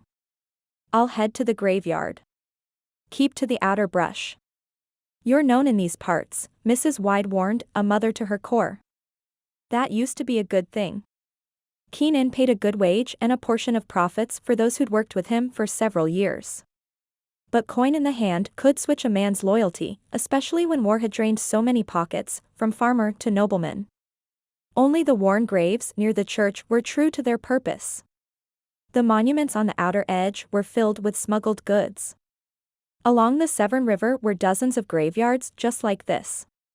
Monuments filled with untaxed goods waiting to be sold under the king's nose. This church at least had a priest, Ioan's father. The man would walk from a room or cover his ears, a knowing smile on his lips. He could keep his word with God, and line his family's pockets. The eldest son was the priest on Keenan's island, his wife just as helpful to Keenan's cause as Ioan's mother. Keenan hopped the fence, passing the empty monuments, the contraband already taken aboard the ship, safely on their way to Inez White Island for storage. Bracing himself on the fence post, he felt for Lina's sight. His view shifted, showing the back of Matthew's head. Her hands were tied and she sat on the saddle, her horse being led by Matthew. She glanced around, she knew Keenan was looking. Matthew was down to only one man. Something had happened to the other mercenaries. Before Keenan could wonder, Lena asked Matthew, "What will you tell the parents of your men?" Matthew scowled over his shoulder. "Hold your tongue. Or I'll remove it myself. Better yet, I'll have the boy do it. Rothesay won't pay for a marred woman." He spun around. "I'll not warn you again." "Warn?" She giggled, the mischief false. Keenan could feel her pulse racing. She was play-acting. Her gaze flicked to her wrists. Dry blood from repeated rope burns marked her tender skin. Bruises dotted her forearms. She'd not been treated well. Keenan's heart sank. His father would take her marks as an invitation for Rothesay to do the same. Her injuries announced her iron will, a temptation Rothesay could not withstand. "I believe it's you who was warned, Matthew." Her voice dipped. Matthew clenched his jaw. He reached over and pulled on her wrists. She winced. His lips quirked to a smile at her pain. "I'll not be frightened by a witch. You've two destinies, woman. Either you're sold to Rothesay, or I'll light the match and burn you myself. Is that fear in your eyes?" She whispered. "I should know, your men had the same look in their eye when they died." Matthew smacked a hand across her face. Keenan braced himself, the view dizzying. Matthew pulled her wrists toward him with one hand. Keenan felt her stiffen, trying to stay upright. Matthew gripped her throat with his other hand. Her heart beat wildly, her mind racing. Keenan whispered, "Where are you?" Matthew dropped his hands like he'd been burned. "What did you say?" Lena coughed and rubbed her neck. "You had your hand at my neck." "I've said nothing. Your superstition will not work on me." He narrowed his gaze. "Rothesay will pay me for my two treasures. That I know." She grinned. "And yet you're hearing voices." He raised his hand. Keenan yelled, "No." Matthew froze, glancing around. Lena pulled her gaze to the sky. Off in the distance was the spire of the church. They were half a mile away. Too far for Matthew to be heard Keenan's yell. Keenan stopped. Matthew had heard him. Lena was in trouble, but she was very much a witch. Matthew tossed Lena's lead rope to the horse next to him. A boy, not more than 10 or 12 years of age, was on the horse. Lena's heart calmed after Matthew had tossed the lead rope. She was fond of the boy. Keenan shook Lena from his mind and started down the smuggler's tunnel. If he hurried, the tunnel would spit him out just before Matthew could cross the last bridge toward the church. Down and around, Keenan ran, his pistol on his belt and his rifle strapped across his back. The willow bark crept through his veins, calming the throbbing of his head.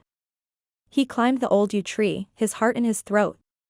He looped a leg over the branch and braced the rifle against another, thicker branch. His vision blurred, his head aching. Keenan kept his body taut and his finger on the trigger. For what seemed like hours, Matthew's bay horse stepped in line. Keenan felt Lena searching. He swallowed hard, pushing her from his mind. He would save her, but he didn't trust her. Not yet. Matthew's horse snorted, tossing its head. Matthew turned the horse toward Lena and pointed at her chest. He reached for the lead rope, ripping it from the boy's hand. Matthew's chest was too close to Lena.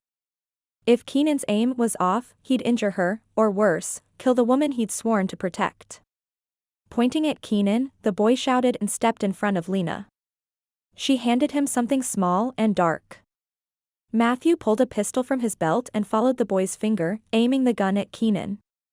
Matthew spurred his horse toward him. In a blur, Matthew was too close for the rifle. Keenan fired at the ground. The horse reared. Matthew fell. Keenan fired again, the horse bucked and ran, racing over the bridge. Matthew growled. He fired at the tree, his hand shaking. Keenan swung the rifle over his shoulder and cocked the pistol. "You're hiding in a tree like a coward," Matthew taunted. "You can't stand and face me? You're a Rothesay to the core." A horse neighed by the bridge. Keenan refused to take his eyes off Matthew and look. The sound of carriage wheels carried up to where Keenan perched in the tree. "Sir, are you hurt?" a familiar voice asked Matthew. Keenan froze, his heart racing. The voice belonged to Ioan's father. Matthew ran toward the carriage, shouting, "Help me." Keenan scrambled down the tree. He couldn't warn Ioan's father without giving away their close relationship. Lena and the boy were to Keenan's right, their horses behind them. They were too close for Keenan's comfort. Matthew could change his aim in an instant. He stood directly in front of Keenan, Mr. Wyde at the other end of Matthew's gun. "You're the spitting image of your son." Matthew's gun aimed at Mr. Wyde's head. "The rumors are true. You've staked your claim in the smuggling business." Mr. Wyde spoke low and steady. "Son, I'm a priest. I've dedicated my soul to save it." Matthew cocked the gun. "Keenan, drop the gun or your friend is gone." Keenan's hand shook. He'd taken too much from Ioan. Keenan was failing, hurting those who'd surrounded him. Loved him. "Keenan," Mr. Wyde cooed. "I'm at peace." "Shut your mouth, priest," Matthew snapped, a vein on his neck bulging. "Tell Ioan." A gun blew. Wyde crumpled to the ground. "No." Keenan cried, firing his gun at Matthew. "No." Keenan fell back, his shoulder in pain. He sat up, blindly firing again. Lena was at his side, the boy trailing her. And then nothing. Chapter 31. Sienna. Lidcombe, England, present day. With my hand on the garden wall, I balked at Ioan. "You're lying."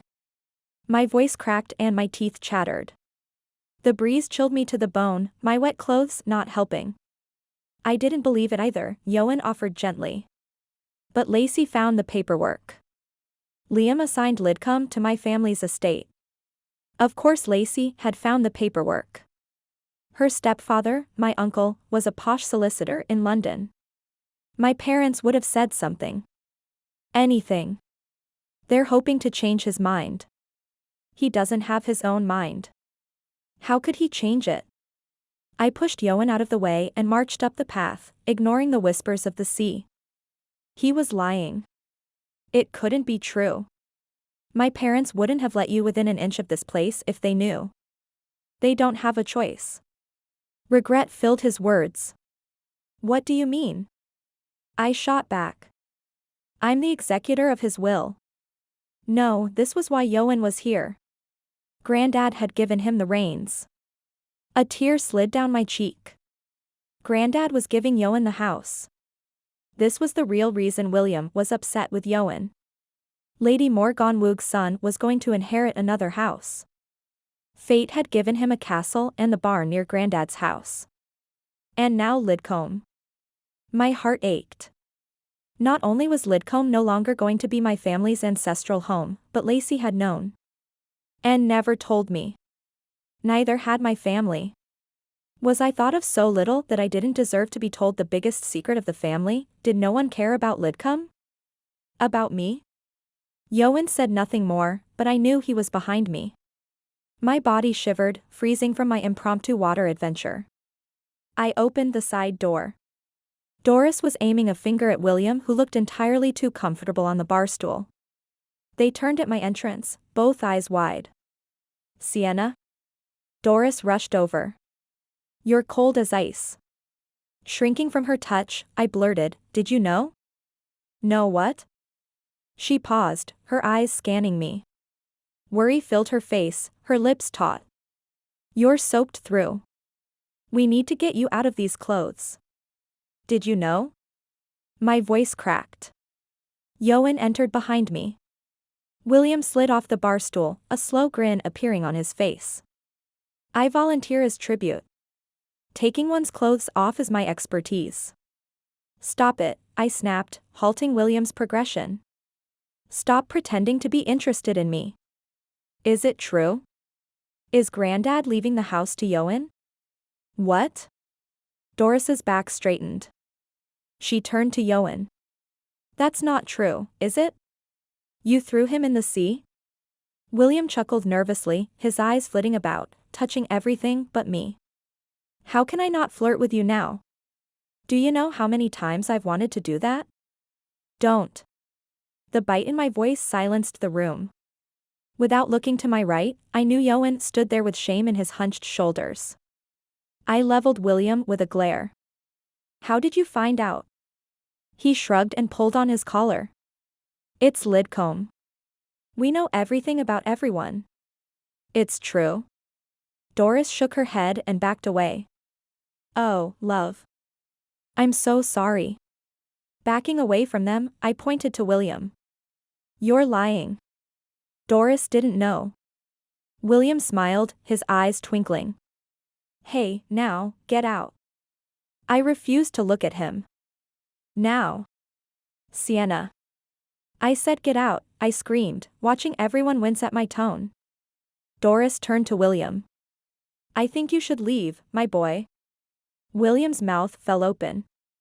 He narrowed his gaze. And of course. Ioan stays. How is that fair? The man's conned you out of your inheritance. He sidestepped Doris. Lacey reached out to me. She wanted to know just how involved knight in shining armor is. Ioan nodded sheepishly. Liam did the will before his mind had declined. That's debatable. William scoffed. The guy's been a half-step from the Mad Hatter's residence for a decade. Sienna, you need to get out of your wet clothes.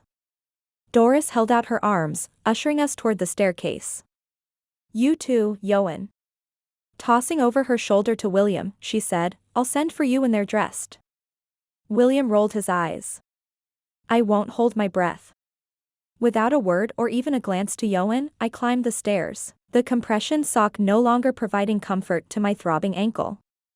The rocky terrain in my walk to the sea must have damaged it more. The long hot shower didn't lift my thoughts. A grief I didn't understand weighed on my shoulders. If Lidcombe was gone, everything that reminded me of my grandfather would be as well. I'd ridiculed my family for their obsessions with rank, title and material possessions. I guess I was just another Rothesay. Granddad dying was inevitable, but not having Lidcombe, that was incomprehensible. My summers were spent here, a camera in my hand and a brush in his. My phone lay discarded on the bed, several texts from Lacey ranging from confusion to confession. The last one, William just filled me in. In a meeting. We'll call when done. She'd known about Granddad's estate giving the house to Ioan. My parents would be livid, although I doubted they believed my uncle. There was a weird friction between all the siblings. They were in competition with each other on who was the most enlightened. It was the most polite battle I'd ever witnessed. Their weapon of choice was paperwork and whispers. Or sending a daughter to the house, my heart sank. I was just a pawn. Ioan knocked on the door and entered, wearing a hoodie with Cardiff University, Prifysgol Caerdydd emblazoned on the front. The sweatshirt was another reminder of Ioan's perspective, one foot in England, the other in Wales. Listen, he rubbed his jaw with his thumb. You and Liam are the last people on this planet I would hurt. I'm not trying to steal your inheritance. I thought if you came. I thought if you were around Liam. You could change his mind. Put it in your name. Or at least convince him the curse was over. Lidcombe was never mine. My phone was in my hands, the text thread open. My stomach growled. The impromptu dip in the ocean had delayed breakfast. It would have gone to my father or at least someone in the family. There would have been an opportunity to still visit, to still run a hand over the walls and hear the creak of the stairs. But it could be. He leaned against the wall, crossing one ankle over the other. The stipulations are that I have to own it for several years before determining what to do with it. I can't afford to live here. My career as a photographer was not even remotely lucrative. The paltry income and low status I received was a stain on my family's stellar existence. I just wish I was told. Would that have changed anything? He held up his hands when my head shot up. I'm not saying it's right. I'm just asking. Would you have still come if you knew before boarding that plane? I don't know. And it didn't matter. I was here now. Why have me come? It couldn't have just been about the house. He broke our gaze, turning his head toward the sea.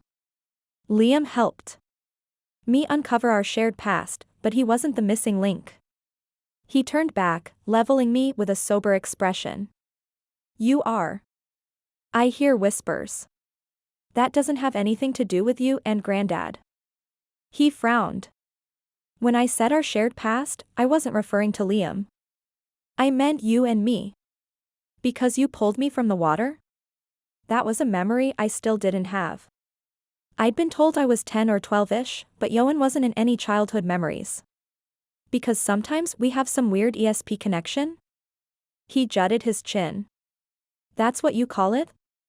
A weird ESP connection? Groaning, I hung my head between my hands. And now we're arguing over what to call it. Someone please tell me this is insane. Your grandfather knew that Ioan Morgannwg was born to an earl, one that lost his mind. To Mercury. You already told me. That had no bearing on my life or Granddad's. She was pulled from the Bristol Sea as well. He came closer, sitting on the very edge of the bed. His eyes took on a fevered glint, a vein on his neck twitching. His arms were taut. What I need to know is who pulled her, who saved her that day. What are you talking about? I swallowed the growing suspicion. Tension radiated from him. I don't know why this Lena is important. Lena. Granddad had called me by that name earlier. That's a question for my grandfather. You don't understand. He came closer, his aftershave tickling my nose. Clearly. There's more to it than just the house. Ioan rubbed his jaw. Liam didn't want to give me Lidcombe. Then why? Every Rothesay son, except for the last born, met tragedy. They never inherit Lidcombe. And they won't, not until the curse is broken. He shook his head, sighing. Liam is doing this to protect your father. To protect you. A curse? I wanted to laugh, but Ioan's frown and downcast eyes made it impossible. He'd mentioned a curse a few times, but Doris had called my parents a curse on my grandfather. Curse was relative, literally. You're kidding, right? He didn't meet my gaze. Look at your ancestry. Only the youngest son is alive long enough to inherit. Granddad was granted the barony after his older brother met tragedy. That wasn't enough to convince me. Ioan. It's true, Sienna. He stood and began pacing in front of me. All of it. The connection, he waved his finger between us. One of us has to be Welsh, the other has to be Cornish. But the connection is always the same. Because I was born here and you were born in Wales, that connects our minds? A giggle escaped. I couldn't help it. There'd been too much in too short of a time. I'd arrived just a few weeks ago. There wasn't enough space for me to process the weirdness. I'd just discovered that the one place I'd called home was assigned to someone else. There are other reasons for having a psychic experience. I had to photograph Madam. The boy, Sienna. He stopped in front of me, his arms folded. You and I see the same boy. Liam saw him too. Both Liam and I see things, sometimes it's the future. Sometimes it's the past. Liam's the reason I started drawing. It took years of him teaching me, but he was right, it makes me feel less crazy. You're contradicting yourself. Leaning back against the bed, I sighed. You were born in Wales. Granddad was born here in Cornwall. I was born in Cornwall. Aren't we missing another person born in Wales? Ioan swallowed hard. My mother. Chapter 32. Sienna. Lidcombe, England, present day. Grief hummed in my veins. The impending chaos that would happen once my parents accepted Ioan was in fact inheriting the house made me exhausted. No one could launch social warfare like a Rothesay. What does your mother have to do with Granddad? Everything. Whatever Ioan was about to confess, the worry in his eyes and the crack in his voice told me I would hate it. He hesitated, an apology in his tone. Your grandfather visited the island the same year my mother visited for her grade school. Don't. I covered my ears. My grandfather would not take advantage of a small child. Not the gentleman I'd known. Don't even think. They're the same age, Sienna. His voice came as a sigh. Fatigue hung on every word. I hated that it relaxed me, but he'd been here every day for years on end while I hid behind my camera in the States. He cleared his throat nervously. My mother gave birth to me months after her 50th birthday. That doesn't. They would meet on the island every summer until Liam attended Swansea University. Grandad loved Wales. My family had assumed it was because of his Welsh university days. He even spoke a few phrases here and there. He brought home the woman he wanted to marry. Liam scratched his head, a nervous tic. Liam's parents were angry that he wanted a Welsh wife, especially when her brother's in a mental hospital. Liam gave in and signed up to serve his country. He traveled the world until he found my grandmother. He'd loved her. By his own voice, he'd confessed his steady affection for my grandmother. They were different, I'd grant him that, but they loved each other. Deeply. Mum eventually married, giving up hope that Liam would return. Ioan shrugged and laid his head back against the wall. He closed his eyes for a brief moment. The temptation to reach out and touch him shocked me. He delivered horrible news. He was the reason my family would no longer have Lidcombe, and yet here I sat, my shoulder next to his as if I'd known him all my life. Ioan turned his head, his brow furrowed in worry. Liam did return, but only after his brother passed away. That's when he realized the curse was still a thing and not some silly superstition. What curse? I held up a finger. Before you answer that. If he believed it was real, why not tell someone? How many people have you told about hearing the whispers? He smirked and covered my finger with his hand. Or about me being in here, he tapped his forehead. It doesn't roll off the tongue, now does it? You're too comfortable with me. My voice shook. A flicker of pain crossed his features. He dropped my hand but kept his gaze on mine. Do you want me to leave? No, I broke our gaze. This was madness. I should be furious with him, yelling, screaming. Something. Liam had the same connection with my mom. It would ebb and flow, sometimes grow stronger and sometimes weaker. He bent one knee and propped an arm over it. When someone's in your head, even if it's not a steady stream or hit and miss, you get accustomed to it. You start thinking of it as yours. Unless you're William. He only craves what's mine. I stiffened. I'm not yours. I'm well aware. He chuckled, his finger tapping the top of his knee. Ioan vacillated between aloof and affectionate. The sound of his easy chuckle caught me off guard. But William knows you've been on my mind. He doesn't know the specifics, but he's chased Lacey whenever she's visiting her mum's family. That's maybe a handful of times a year. Not enough to form a strong attachment. Ioan nodded. We get together every time. William thinks Lacey and I have a thing. He shook his head. But all I ever did was ask about you. You realize you sound like a stalker. I should leave. He sobered. Do I make you feel uncomfortable? 100%, yes. He moved to leave. I grabbed his shoulder. He turned, his face inches from mine. I don't want to scare you. Being scared and being uncomfortable are two separate things, I whispered. We were inches from each other. I scooted back against the wall. It wasn't much, but it made my pulse slow down. You make me very uncomfortable. You see inside my head, for crying out loud. I gave a nervous laugh. And you have this bond with Grandad that I'm super jealous of. But, I tucked my knees under my arms. But I'm not scared of you.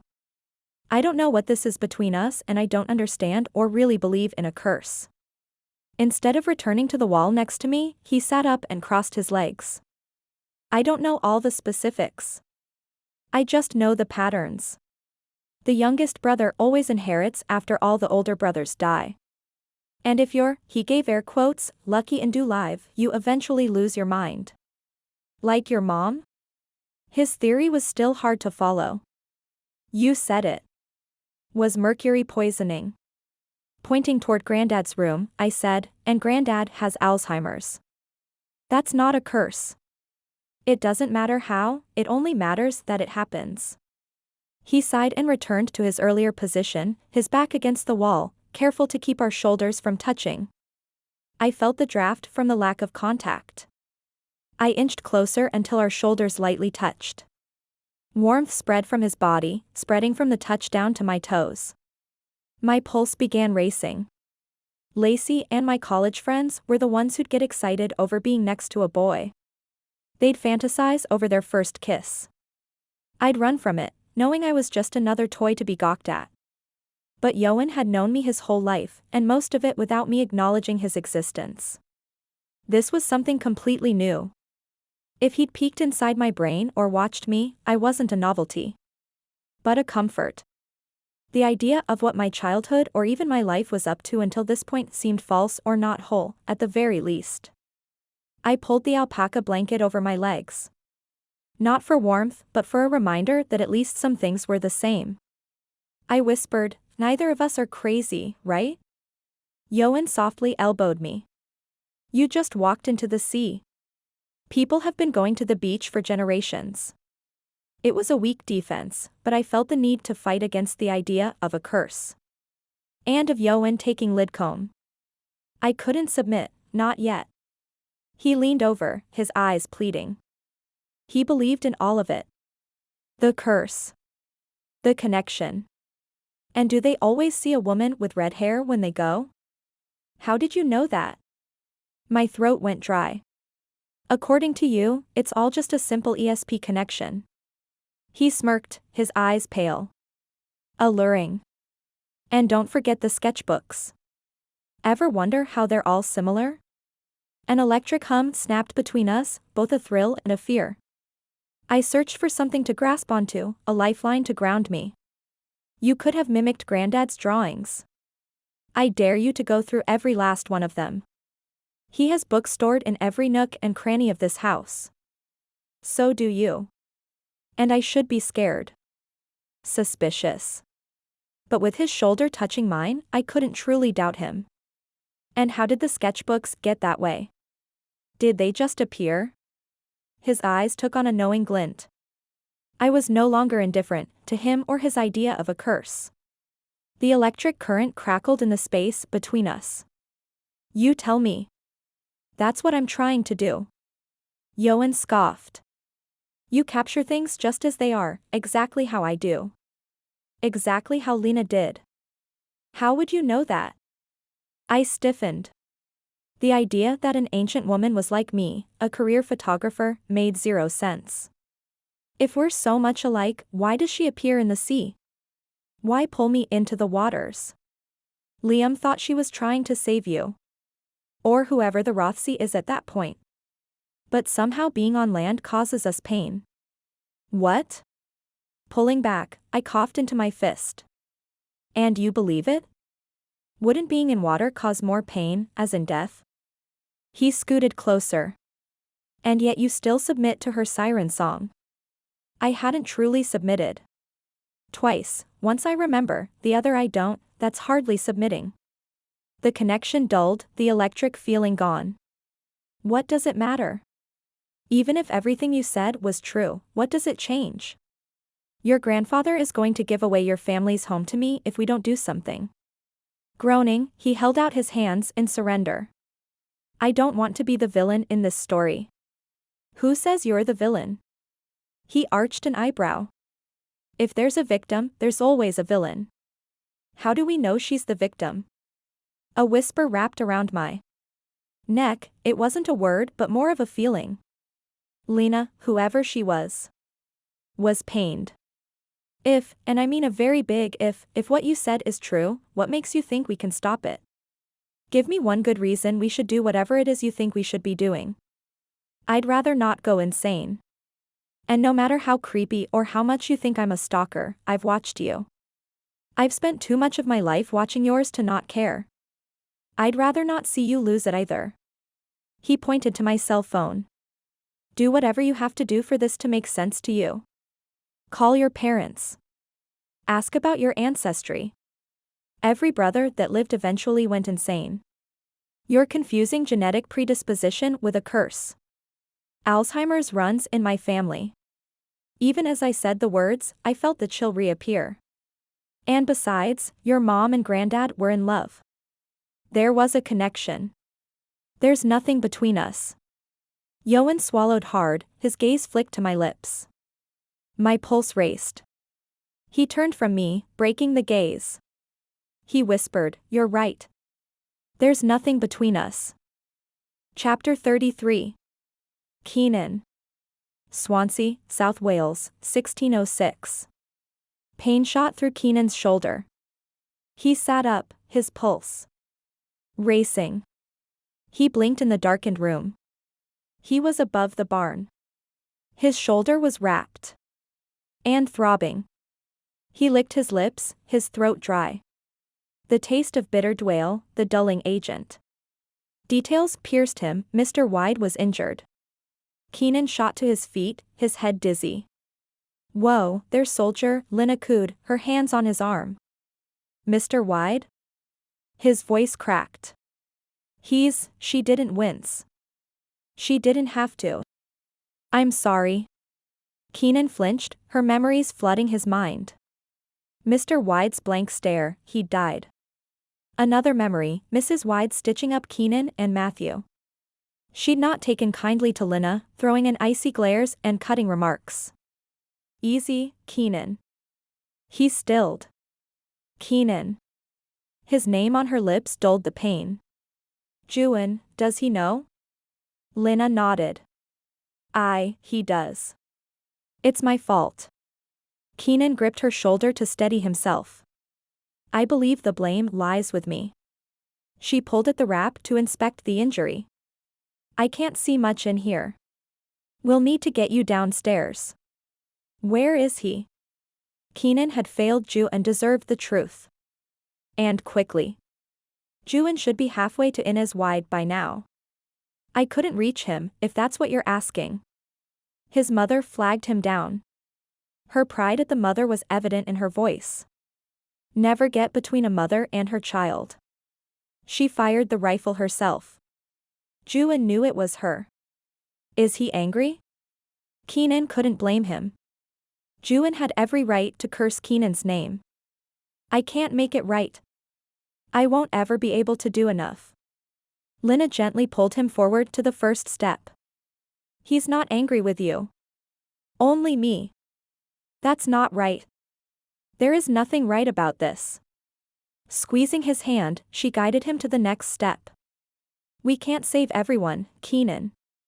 If you're asking me to abandon you now." Keenan felt the panic. He could no sooner leave Lina behind than he could walk away from Ioan. One was a brother to him. The Wydes were the family he'd never had, aside from his mother. They were safety, and the reason he'd named the island after them. Only in the Wydes' embrace could Keenan have found himself and had the strength to leave his father's legacy. "I'm afraid you might not have a choice in the matter, Lina." He stiffened, his hand still in hers. "I'm a man of my word. Ioan knows that." He grew nervous at a spoken oath. "But one marked by blood, even if my character could twist, I can't. My soul's bound to keep you safe." Keenan," she said and climbed the step to be eye level with him. "Please remember you're the good in this." In the dimly lit staircase, Keenan was close to her. If he'd only lean forward, he could press his lips against hers. She'd never been this trusting. This soft. "Why are you bidding me farewell?" She squeezed his hand once more. "There are some things you cannot control. I don't give up that easily." He wrapped an arm around her, as if he'd done it 100 times before. The familiarity surprised him. The touch steadied him. His mind cleared and his pulse slowed. Lina smiled, her eyes welling with moisture. It's tempting to believe that by sheer will you can mend us. What has happened? He gathered her against him, his heart yearning to be closer still. This pull couldn't be from the oath. It felt too raw to be anything but true. She leaned her head on his chest and sighed. It's not what has happened but what will. She's a witch. Ioan was right. Keenan wrapped his other arm around her, his reserve melting away. The truth lay at his feet. She might have been a witch, but Keenan didn't care. He leaned his head against hers. Can you see what lies ahead? She lifted her head, her eyes searching his. Are you not frightened? Keenan smiled and cradled her jaw with his hand.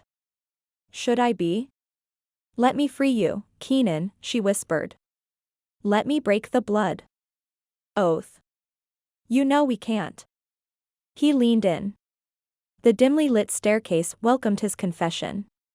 Even if I wanted to, and Lena, I don't want to. He leaned in, his lips brushing hers. Her breath hitched. He kissed her softly. His pulse soared. He would protect her. He would love her. Lena was the keeper of his soul. She gripped his shirt. He tightened his hold. Lena whimpered. Keenan, your feelings. They aren't real. It's the oath. Liar. He smiled against her lips. Peace. She could lie, but he knew the truth.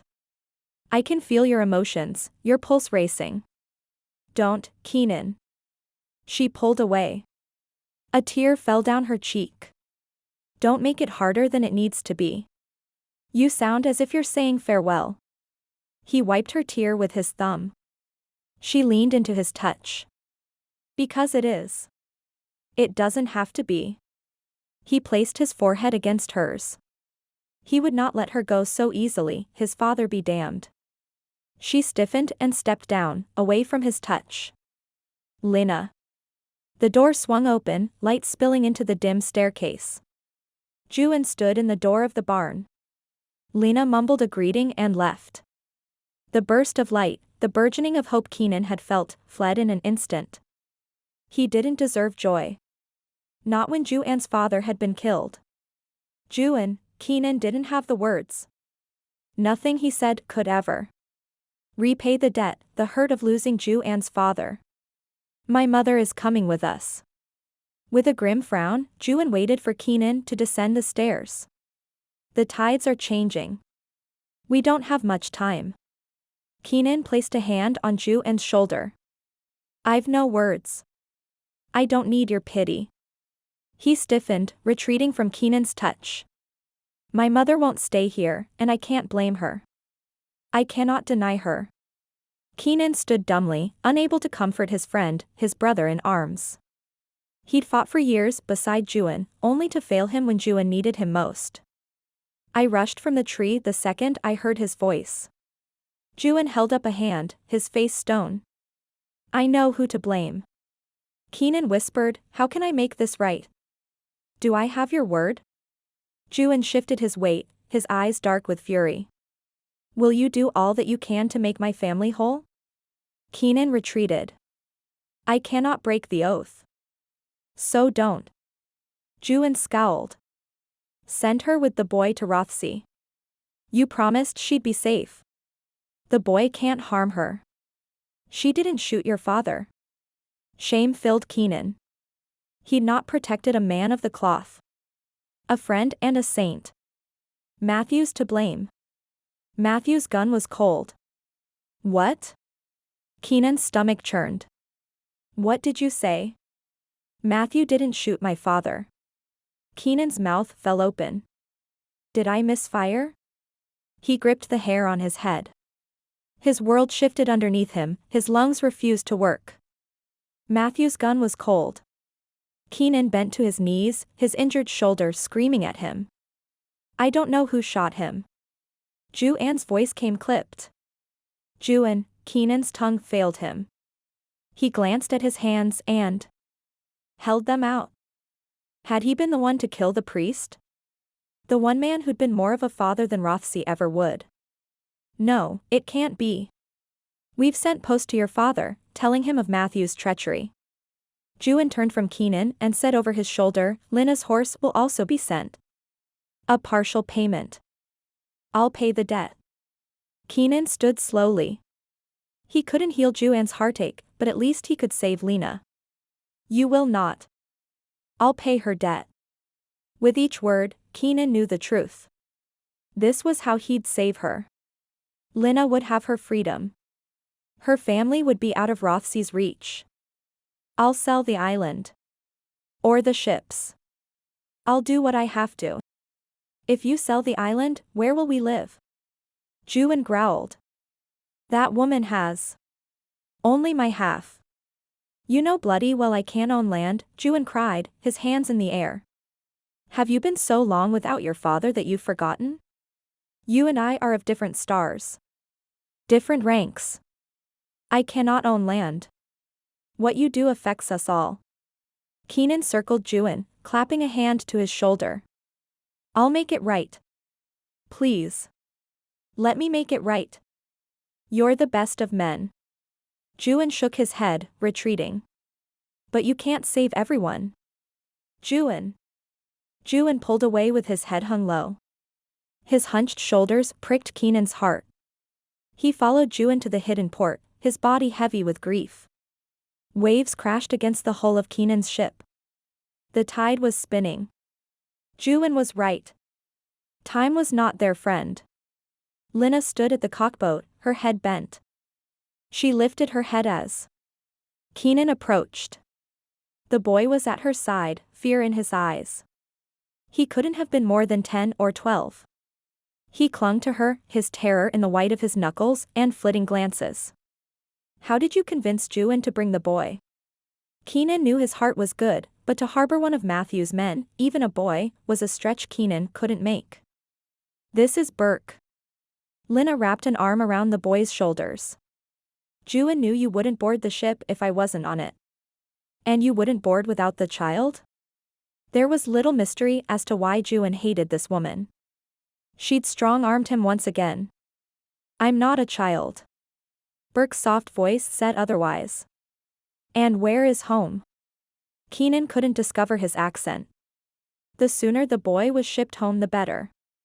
Keenan hadn't the slightest idea where the boy had come from, but Burke was once been in Matthew's possession. That fact alone would make him a target for Rothesay. Keenan's father would dig for truth, and hold it over all their heads. Burke being a child wasn't protection enough. The boy hesitated, his hand gripping Lina's. My father was from Aberystwyth, sir. We're not going to Aberystwyth.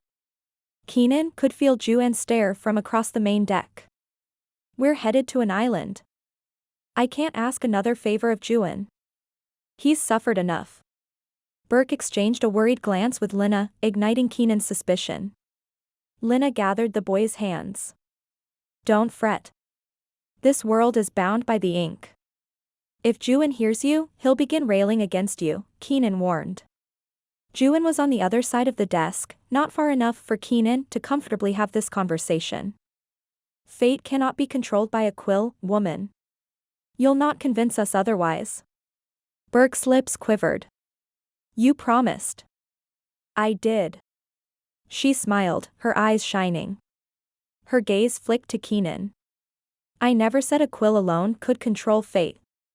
By ink, by blood, and by sea. Fate cannot break that bond. Speak plainly, Keenan whispered. He didn't need Ioan's suspicions to grow. The more men who hear you, the more they'll be eager to see you burn. Burke winced. She's not a witch, sir. I didn't say she was. Keenan softened his stance, his eye on the men bustling about the ship. But I'm only one man on a boat of grieving men. The boy reached for Lina, his eyes full of fear once more. She wrapped him against her. Rothesay won't be as kind. Keenan knew his father would interrogate Burke. He'd want to know the truth. All of it. Rothesay won't know. With her eyes still on the boy, she smiled. The story will be finished before he can lay a hand on him. Or me. Ah. Woman, Keenan hissed. You can't spout prophecies like that.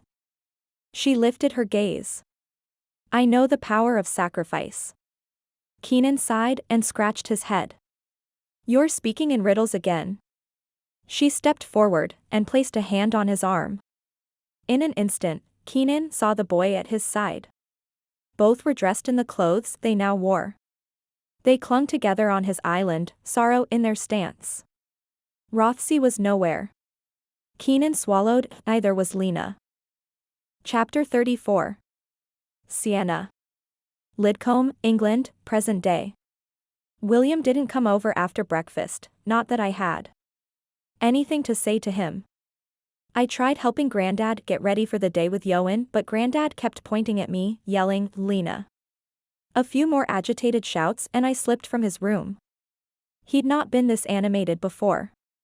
Ioan believed tragedy was inevitable with my family unless a curse was broken. My life was not a fairy tale. I'd spent the last decade capturing the truth, the raw humanity. I knew exactly what type of world I lived in. There was no happily ever after. There was grief and loss, and beauty. With a sigh, I lay on the bed. My phone poked my back. Flipping over, I saw several missed texts from Lacey. The last one, call me now. My finger hovered over her profile. She'd lied to me. Maybe not outright, but the sting of betrayal was very much alive. Other than Grandad, she was the only Rothesay I trusted.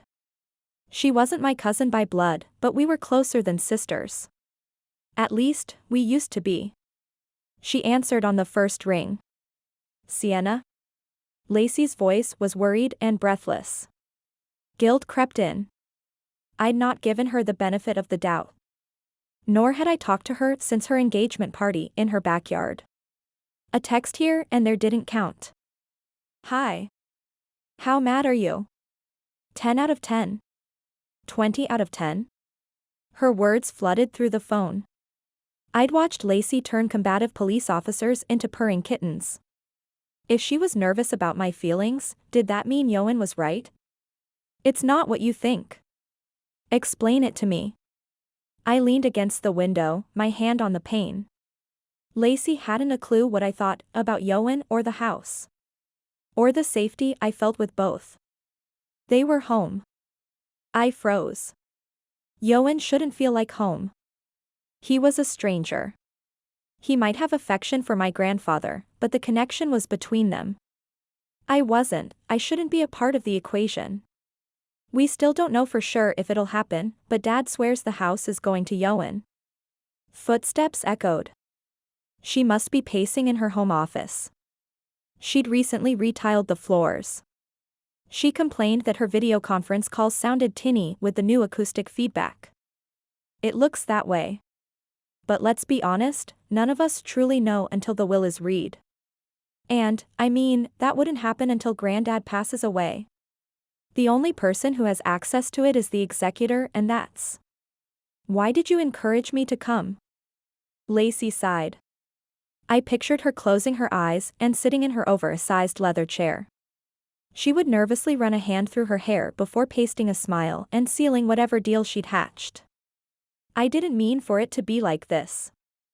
I do think it's a good idea for you to be there. To make peace with Grandad's Alzheimer's. But, she sighed once more. I know Ioan needs to make peace too. The man believes in a curse, Lacey. I pinched the bridge of my nose. Not hopes in it or kind of thinks about it. He thinks it's real. He thinks we're connected. Yeah. Her voice trailed off. There was more going on here. What aren't you telling me? Your father isn't the oldest. The footsteps began again. We call it SIDS now. I know what SIDS is, Lacey. I flinched. My tone was clipped. She could not do this now. My grandparents hadn't hid the tragedy of their family. They also didn't make up fairy tales to explain medical conditions. Things happened, good or bad. Life was pain. The image of the blonde little girl who watched her cousin die before threatening to shoot up the school came into my head. I'd won an award for capturing her grief. She didn't get a legend to explain why her cousin was bullied. And then tried to retaliate. For a brief moment, I wished Ioan was here. I shook the thought. This was my family. And my life. Whatever you're about to say, you should have said weeks ago. No, months ago. If you thought this was a real thing, you should have told me. Even if it wasn't true. How hard is it to say, hey, Lidcombe is going to a neighbor, you should probably go say Goodbye. He's not just a neighbor, Lacey shot back. Her eyes would be glaring at me if we were in the same room. Her nostrils flared at the slightest provocation, something my brothers teased her endlessly about. Yeah. I know you two had a thing. It was a cheap shot, but I didn't care. He's a friend, Sienna. A really good friend. Her tone turned wistful. And he cares for you. He doesn't even know me. Groaning, I started pacing. She'd missed the point. For being such a good friend, you never mentioned him before. And what would I say? Anything. Something. It was no secret I was the odd man out in my family. But Lacey, why had she kept pivotal information from me? My love for Grandad and Lidcombe was just as much a part of me as my black sheep position. Why am I always left in the dark? Do my parents know? About the house. I froze. The tone of her voice told something more. Is there something else besides the house? They don't believe my dad if that's what you're asking. I braced myself against the window, my gaze on the gentle waves. Lacey, is there anything else I should know? My dad believes it, she said in a hushed whisper. He's not the youngest son. He's scared. Both our dads are healthy. The hairs on my neck stood on end. Even if my father was sick, he'd hide it. Being ill would be a shot to his ego. He believed he was untouchable. Dad has early stages of dementia, Sienna. Her voice shook. My uncle might have been her stepdad, but he'd taken the paternal role to heart. That doesn't mean, words failed me. My father was the oldest living son. He refused to retire. He believed the tech firms he consulted for needed him desperately. But even if he'd begun any form of treatment, cancer or otherwise, he'd hide it. He'd bury it. He couldn't handle the slow wrinkles appearing on his face. Mortality was not something my father would ever submit to. I know it doesn't make sense. The footsteps stopped. To be honest, I'm jealous. Of what? I wasn't lying when I told your parents you're the reason I'm getting married. I wanted a family of my own. She cleared her throat, a telltale sign of her fighting emotions. I've watched Ioan for decades, Sienna. Decades. He's kept his distance. He knows your penchant for mishap. He searches for your work. He doesn't care what you did or did not accomplish. He just wants you to be okay. Whether that's here in the States or over there. I wanted that for me. I wanted someone who wants me to be content more than he wants me. I'm not Brian's trophy. I'm Lacey, a woman in my own right. And Brian loves that woman. My throat tightened. I just told Ioan there's nothing between us. You act like you've destroyed the boy. He's not a boy. At least not the one I'd seen in my mind. That was a child with sandy blonde hair and an impish grin. Lacey sighed in the phone. Then don't treat him like one. I shook my head, even though I knew she couldn't see it. It's not that simple. Yeah. I know. The sound of a chair swiveling carried through the phone. She must be sitting back down. He's not going anywhere. If you ask him, his life is on the line. Sienna? Her voice was shaky again. I am worried about my dad. Alzheimer's runs in our family. It's not a... Oh my gosh, Sienna. It's not just Alzheimer's. The chill was back. Fear crept in. Lacey, what are you? I can't, I swore, I shouldn't. Oh, footsteps paced again. And then the shutting of a door. She whispered, your father is being treated for melanoma. Skin cancer. No, he's not. My voice shook. This wasn't happening. Not now, not while I was half a world away. He started doing chemical peels. I saw him at your engagement party. I'm sorry. He doesn't have cancer, Lacey. Take it back. I would have noticed. Would you? What did you say? My ears rang. I was shouting. What did you say? I said, she sniffed. The footsteps again. Would you have noticed? Would you have stopped long enough to pay attention? I balked and held the phone out in front of me, staring at the screen. This wasn't real. This conversation wasn't happening. Would you have noticed? He was my father. Of course, I would have. I slid to my knees, barely registering Lacey calling my name. Sienna? I picked up the phone and held it to my ear. Sienna, are you there? My throat went dry. I am. I'm not trying to hurt you. Lacey sniffed and cleared her throat. This is real, Sienna. This is happening. Whether you want to believe it or not.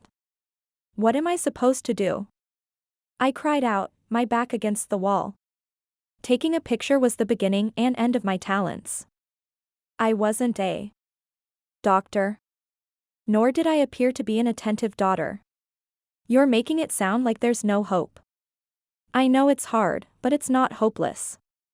I mean, we could still have a happy ending. I squirmed. This isn't a fairy tale, Lacey. There's no magical kiss that can bring Granddad back to me or stop Dad's cancer. Not for our parents, but for you. And Ioan. I clenched my fist. She'd crossed the line. You're pushing for him too hard. Yeah. Well, I'd like for you not to lose your mind, and although you might not care, I think Ioan's a good guy. It'd be nice if he didn't drop dead either. Or your brothers. Even if you're right, which you're not. But even if there is a curse, how would you solve it? I hated the whine in my voice. And the worry in hers. Right the wrongs. I don't even know who was wronged. Oh, come on, Sienna. You and Granddad would sing that stupid song all the time. The Welsh woman who falls for the Cornish man. The whole Romeo and Juliet thing. I scowled, even though she couldn't see me. That doesn't help in the slightest. And I'm pretty sure the song wasn't about suicide. Whatever you want to call it, there was some sort of sacrifice involved. Sacrifice was never in the song. They loved each other and died. The end. Nothing in the song portrayed that. It was just another tragic love story. Sienna, Lacey cut herself off with a groan. What do you think tragic means? Why is this so hard for you to grasp? You can march in the middle of a violent protest, but you're too scared to believe and know, to even think about the possibility that there's a link between our history and now? You've seen miracles. I know you have. You've told me of cancer patients who've defied the odds. Or last-minute change of heart by a mob.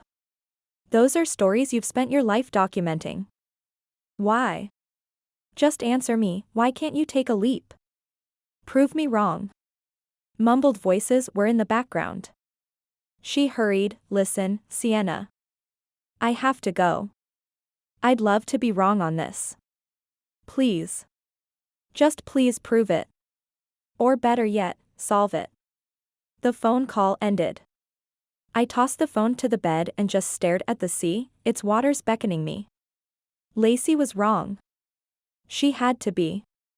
I'd once believed in my grandfather's myths. Or maybe I once believed in Lidcombe and all its magic. But myths weren't real. The whispers wrapped around my shoulders. For the first time, it felt more like an embrace, something to long for instead of avoid. A flash of red appeared on the water. Ioan's voice rang in my ear. Do they always see a woman with red hair? Flicking my wrist, I checked the time. Twice I'd waded into the waters at Lidcombe without success, but there was another set of cliffs supposedly connected to this legend. The island. I needed to get back to Nice while. Grabbing my phone and purse, I scrambled down the stairs, texting William. I'd never been to his house. In truth, I didn't want to go on my little adventure alone. Inviting Ioan would make me question my findings. He was too close, too involved, to keep an open mind. The proof of his belief was in several sketchbooks around the house.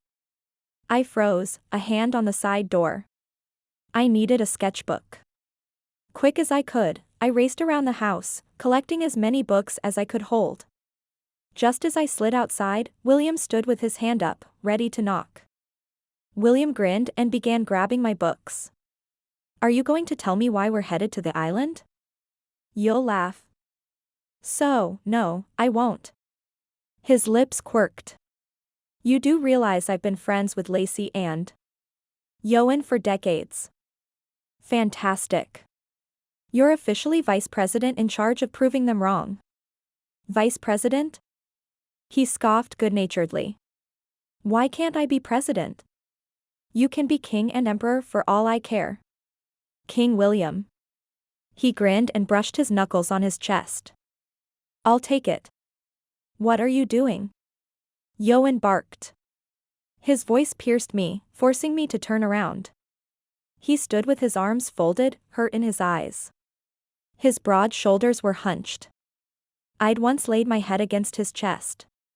His shoulders promised to bear whatever burdens I'd offer up, his eyes begging the same. A lump formed in my throat. I'm going to the island. He raised an eyebrow. He'd not expected that answer. He jutted his chin. With my books? I want to prove Lacey wrong. To prove everyone wrong. You spoke to Lacey, Ioan whispered, his eye on William. I'd have taken you to the island. Would you stand in my way? My voice cracked. It was ridiculous. Silly and stupid. What if I do prove you wrong? I've perfected the art of standing by. I've not stopped you from entering the waters. Or from going to the island. I'll not stand in your way, but I'll stand by. I'll be ready to pull you to safety. Chapter 35. Sienna. Lidcombe, England, present day. We made our way to the historical Royal Society building. On the far end of the pier where the employee ship had dropped us off the last time. We slipped in behind a group of young adult employees giggling over some meme on the ringleader's phone. The captain barked at everyone, complaining on how late the shift was running. William and Ioan fidgeted the entire ride, both men eyeing me every few minutes. I felt the tension between them. William's disappointment was written in his furrowed brow and heavy sighs. For once, he thought he'd claimed a victory over Ioan. A flash of red played peekaboo in the waves. My pulse raced and the whispers shouted. Pretending to be bored, William yawned and began pacing on the other side of the deck. Do you see her? I didn't dare look at Ioan. He'd been hurt by my earlier comment, there's nothing between us. It wasn't the right time to tell him that I didn't fully believe in an us. But there was a feeling of safety that grew when I was around him. It wasn't the romantic love that Lacey used to talk about with her dozens of suitors. This was calm and quiet. Like Brian, her fiancé. I see her. He kept his profile to me. We stood next to each other, our eyes on the water. The woman came and went. She wasn't swimming or floating, but when I looked, I saw that her hands were tied. And her dress was a blue-gray, the color of Ioan's eyes. Ioan? I had to make one thing very clear. I don't want it to be true. And that might mean that I prove there's no connection between us. Just the fact that we both see a woman in the sea. He smiled wryly. I won't try to convince you. But I won't stand here and pretend that there's nothing that binds us. The ship slowed, pulling into the hidden harbor tucked behind the dark cliffs below the castle. William came over, his hands in his pockets, a fake smile on his face. All right, Sherlock. Where to now? I'm not sure. My hands were sweaty.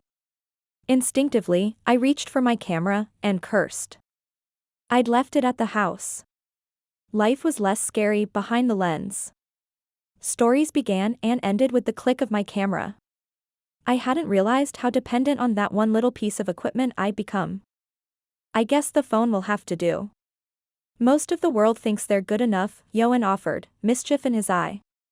I'm fairly certain that the photographer controls the outcome, not the camera. I spoke to Lacey. So you've said. He stretched, reminding me of his late nights with Granddad. He'd shouldered the weight of my grandfather and his own mother. It was tempting to add my own worries on his steady frame. She seems to believe you. I waved a hand in front of me, indicating all of us. And everything else. Ioan leaned against the railing, his eyes now on me. I know what Lacey believes. She's not the one I'm worried about. William slid in front of us and held out his hand. He was clearly done with Ioan's commentary. Where shall we start? Better yet, what are we doing? I told you. Sort of. There weren't a lot details to give. Lacey thinks we can solve the family myth. There's hardly anything in Lidcombe. Except more of those. I motioned to the sketchbooks Ioan carried. He'd insisted on holding them, not that I could blame him. If I'd taken my camera, it'd be strapped to me and no one else. The falcon circled above us, crying down at me. Your friend missed you. William shook his head. I bet his family is part of the crew that poops all over my house. I'd forgotten about William owning a home on the island. Where is your house? Ioan dipped his head, the toe of his shoe digging at a pebble in the walkway. His smile was far too broad to be hidden. William chuckled nervously. That beautiful specimen right there. He pointed to the crumbling stone walls next to the castle, the roof long gone. I thought that was a barn. It might be now. He shrugged. That's what happens when your ancestors are priests. Wait, you told me there were smugglers here. I grabbed his arm. The woman in red was back on the sea. The whispers buzzed around me. I caught Ioan's gaze. He nodded slightly. He could see her as well. Yeah. And? William furrowed his brow. I'd rather be accused of being a priest than a criminal. But you have a house here. Ioan took a step back, his eyes on the falcon above us. Oh. Yeah. William scratched his head. A sheepish look crossed his face. He stepped from me. It's not that big of a deal. What aren't you telling me? I was missing something. He talked about Ioan so often that I'd never asked him about his own ancestors. He tugged on the collar of his jacket. You'll think I'm an arse. Ioan rolled his eyes. She will if you don't tell her. The island was named after my ancestors. Ioan fought a smile. The details clicked together. You're a wide. Retreating, I felt as if the ground shook from underneath me. The first thing you said to me was how Ioan wasn't right in the head because he's a Morgannwg. If the island was named after the smugglers, that means your ancestors are just as guilty. Your idea that Ioan means bad, while William means good doesn't work. William shot Ioan a nervous glance. That's not exactly what I said. You said, Ioan gets everything. Life is granted to him. And yet an entire island is named after you. William shot Ioan a nervous glance. Well. Yeah. But he owns it. I rubbed the bridge of my nose. That's why you're mad. You think you should have the island. You can't tell me you feel any different. William held out his hand to me. He's stolen your inheritance too. The red-haired woman shifted, now closer to the ancient flight ship on stilts in the harbor. The whispers pulled me forward. Ioan fell in line, following while William called after me, "What are you doing?" William ran to us. He smirked, a hand on my arm. We came out here to look at a ship? Pulling back, I shrugged. I don't know what I'm looking for. I just feel. I don't know if it's the right decision, but I think we should look in the ship. You've gone mad. William brushed a hand through his hair, his eyes wide. You believe in this crap, don't you? He turned to Ioan. Did you drug her? How do you keep doing this? The hair on my neck stood on end. What are you talking, Lacey? Ioan answered gently. He thinks I stole Lacey from him all those years ago. And Liam. Granddad? The bite in my voice froze William to where he stood. William held up his arms in surrender. Okay, that's going a little too far. I just started visiting him, that's all. Only after he'd lost his mind. I brushed past William and marched to the ancient ship. William could have Lacey and any other conversation. I wanted answers. I wanted something to cling to. I rounded the corner of the harbor. The ship's entire side was dismantled, the innards stripped to the studs. Sienna, let me explain. William ran after me, stopping at the ramp. That boat is a death trap. You don't have to come. My skin hummed, the same electric feeling that came when Ioan was near. Behind me, I heard the heavy footsteps of Ioan. He was staying true to his declaration. I felt, rather than saw, he was right behind me. There's something here. But I don't see the woman. Ioan's voice rolled over me like a caress. I reached for him. Without hesitation, his hand was in mine. His touch was solid, steady. Nervous, I whispered, I'm going to ask you something. Yes. Ioan circled me and entered the deck first, his eye on the wood planks. It's Lena. Or at least, I think it is. This isn't safe. William was at the ramp, his arms folded. He wasn't boarding the ship. Ioan sighed softly. My mother started the ship's restoration when she was pregnant with me. It hasn't been touched in decades. He kneeled in front of an old chest, the wood dented and warped from exposure. She thought something would happen if it was returned it to its former glory. She must have given up. He cracked open the lid, dust sliding off the top. I peered into the chest. Only a small leather pouch lay in the corner. Ioan palmed it and pulled out 2 quills, or what once were quills. Disappointment fell over me. I felt something. I swear I did. I'm not doubting you. Ioan pierced me with a gaze. My stomach fluttered.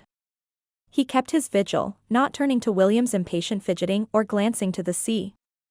Thank you. A flash of red pulled my focus. In the water, just a few feet from the ship was the woman, her dark ginger hair shimmering in the water. The whispers rang in my ear, pulling me. Beckoning me. I walked toward the railing, ignoring William behind me and Ioan at my side. Sienna, what are you doing? William whined. Ioan said nothing. He didn't touch me. He calmly stayed at my side. With a hand on the railing, I scrambled over. Closing my eyes, I leapt into the water below. Chapter 36. Keenan. Bristol Sea, England, 1606. With gut-wrenching force, the churning tides hurtled the ship forward. Keenan was grateful for the quick passage. The brewing storm was setting an agitated Ioan further on edge. They'd made brilliant time and would be nearing the island soon. Ioan paced in the tight captain's quarters, a hand on his hip and the other rubbing the back of his neck. I just want the truth. Whatever it may be. Lena stared straight forward, facing the ocean. Her red hair complemented the emerald chair covering. She'd grown calm since boarding the ship. You're wanting someone to punish. Do you see that I'm trying? Ioan held out an arm, a plea to Keenan. I'm trying to be fair. She won't even tell me where the boy came from. Keenan reached for her. She didn't move. Lena, if you're trying to protect me, please, don't. If I murdered my friend, I'll pay the price. Lena set her jaw and said nothing. Sorrow filled her eyes. She blinked back tears, clenching his heart. Ioan is grieving his father. Keenan felt the lump in his throat. Even if I'm to blame, Ioan needs to know the truth. If I'd not passed out, I could tell him myself. She winced and shook her head. Keenan narrowed his gaze. She was protecting him. She had to be. Ioan. Ioan stopped pacing, dark circles under his eyes. I should be the one to tell the men. It was the right thing to do, Keenan knew for certain. I'll confess that I was the one who shot your father. I don't believe it. They won't believe it. Ioan shook his head. He'd not dismissed the idea, but he hadn't embraced it. The friendship was fractured, held together with a failing thread. Her word is not trusted. The crew wasn't there. Keenan knew Ioan was right. They would blame Lina for Mr. Wyde's death and the murder of the company. Keenan could only protect them if he could keep their good opinion. I'll not speak a word against anyone. Lina stood slowly and walked to the captain's desk, her hand trailing the edge of the desk. But I'll sign whatever confession you put in front of me. Confession? Keenan shot to his feet. To what? She wouldn't look him in the eye. Ioan hadn't moved, he stood frozen in place. Lina sat at the chair and carefully preened the quill. I'm ready. There's no confession to be had. Keenan leaned over the desk. If you state, by your own hand, that you killed Ioan's father, he pointed to the door, they'll be at your throat. I cannot help you. Who are you protecting? Ioan's low voice carried in the small quarters. Is it Keenan? Lina cocked her head to the side. How would you properly start a confession? This is a cruel joke. Even for a witch. Ioan folded his arms. But I have my answer. Without another word, he stormed from the room. Keenan sank to his knees. I did it, didn't I? I killed him. He was like a father to me. You did not. Lina's hand made quick work. Then why are you doing this? Keenan reached for the parchment. She held it back and continued to write. He tried again. Lina, what are you doing? I'm doing what you did, what you would do. Deftly, she powdered the paper, tipping the surplus back in the tin. I'll give this to Ioan. You will not. She lifted her chin. I have something for you as well. You can't save me, Lina. Keenan had killed Ioan's father. A priest. He'd not meant to. There is a price to be paid for sacrificing the innocent. Better to face the punishment now instead of the eternities. My die is cast. Lina took in the room, a tear running down her cheek. Remember this, Keenan. He won't let you. Keenan had to intervene. Ioan hated Lina, but not more than justice. Ioan knew, as did Keenan, that the guilty party was Ioan Rothesay, second son to the ruthless Baron of Lidcombe. Lina smiled sadly and left. Keenan didn't chase her. Ioan's face was still fresh in Keenan's mind. Ioan was torn between loyalty of blood or brother-in-arms. Keenan mirrored Lina's position earlier and sat at the desk. Ioan couldn't inherit the island, but Keenan would make it right. He would not hurt his oldest friend. With a heavy sigh, Keenan left the captain's quarters. Lina was in front of the boy, tears streaking down her face. They stood next to the railing, away from the men. Burke shook his head. No, no, no. Lina saw Keenan and wiped her cheek with the back of her hand. She gathered Burke against her. Lina. Promise me, Keenan. Promise me, you'll look after him? Lina grabbed Keenan's hand, the tears falling once more. He opened his mouth to speak, but froze. His mind filled with her memories. Lina was in her childhood home, Morgannwg Castle. Her grandmother was coaxing her father to eat. A woman in worn servant clothes entered the dining hall, Burke at her side, his eyes wide with fear. Lina rushed toward them, her arms outstretched. Burke clung to her. Keenan could feel the boy's embrace, the arms around Lina's neck. She kissed Burke's cheek. It's just a little adventure. You'll be back in a few days. He nodded solemnly, yes, mother. The memory faded away. Mother. Keenan was once again standing on the deck of his ship. Mother. Lina was a mother, she was Burke's mother. Keenan had accused her of hiding something at the castle, of not being truthful. Ioan had not trusted her either. She was a mother. The thought echoed in Keenan's head. Before he could speak, his head filled with another memory. Lina's chest was heavy with worry. She'd watched the maid take her trembling son away. Burke looked so much like his father before the man had passed away. Neither wanted to leave her side. Lina's decision to keep her son away from Rothesay's men and their prying eyes kept her warm at night. She would not let Rothesay have Burke or anyone else dear to her. Lina had stood at the edge of the drawbridge long after she couldn't see him. Lina had watched Burke glance back every few minutes as he walked from her arms. And now she stood in the tower, listening for the sound of an approaching army. Keenan felt her love and panic and the rush of another memory. Lina's hands were tied. The yard of the church was in the distance. Keenan recognized the walls and the gorse of Swansea. Lina stood by her horse with Burke gripping her skirt. Matthew shouted and ran toward a tree. Using her teeth, Lina pulled at the rope, setting her hands free. A pistol fell from Matthew's belt. Lina scrambled to pick it up, giving it to Burke. She stepped in front of him, whispering, "We'll run when he's not looking." Matthew aimed his rifle at an approaching cart, a priest sat at the front. Lina covered her mouth. Her gaze flicked to Keenan jumping from a tree. Keenan was racing toward Matthew, his rifle perched, ready to aim. "No," cried Lina. Burke circled in front of her, his face determined like his father. He raised the pistol and fired, Keenan as well. Lina screamed. Burke's thin hands shook. His lip trembled. He kept the pistol aimed. The gun went off again. Matthew fell back. Burke yelled, the gun went off once more. The priest crumbled. Burke dropped the gun, his face white with panic. He killed the priest. Lina gathered Burke to her chest. Lina slipped the gun in her pocket.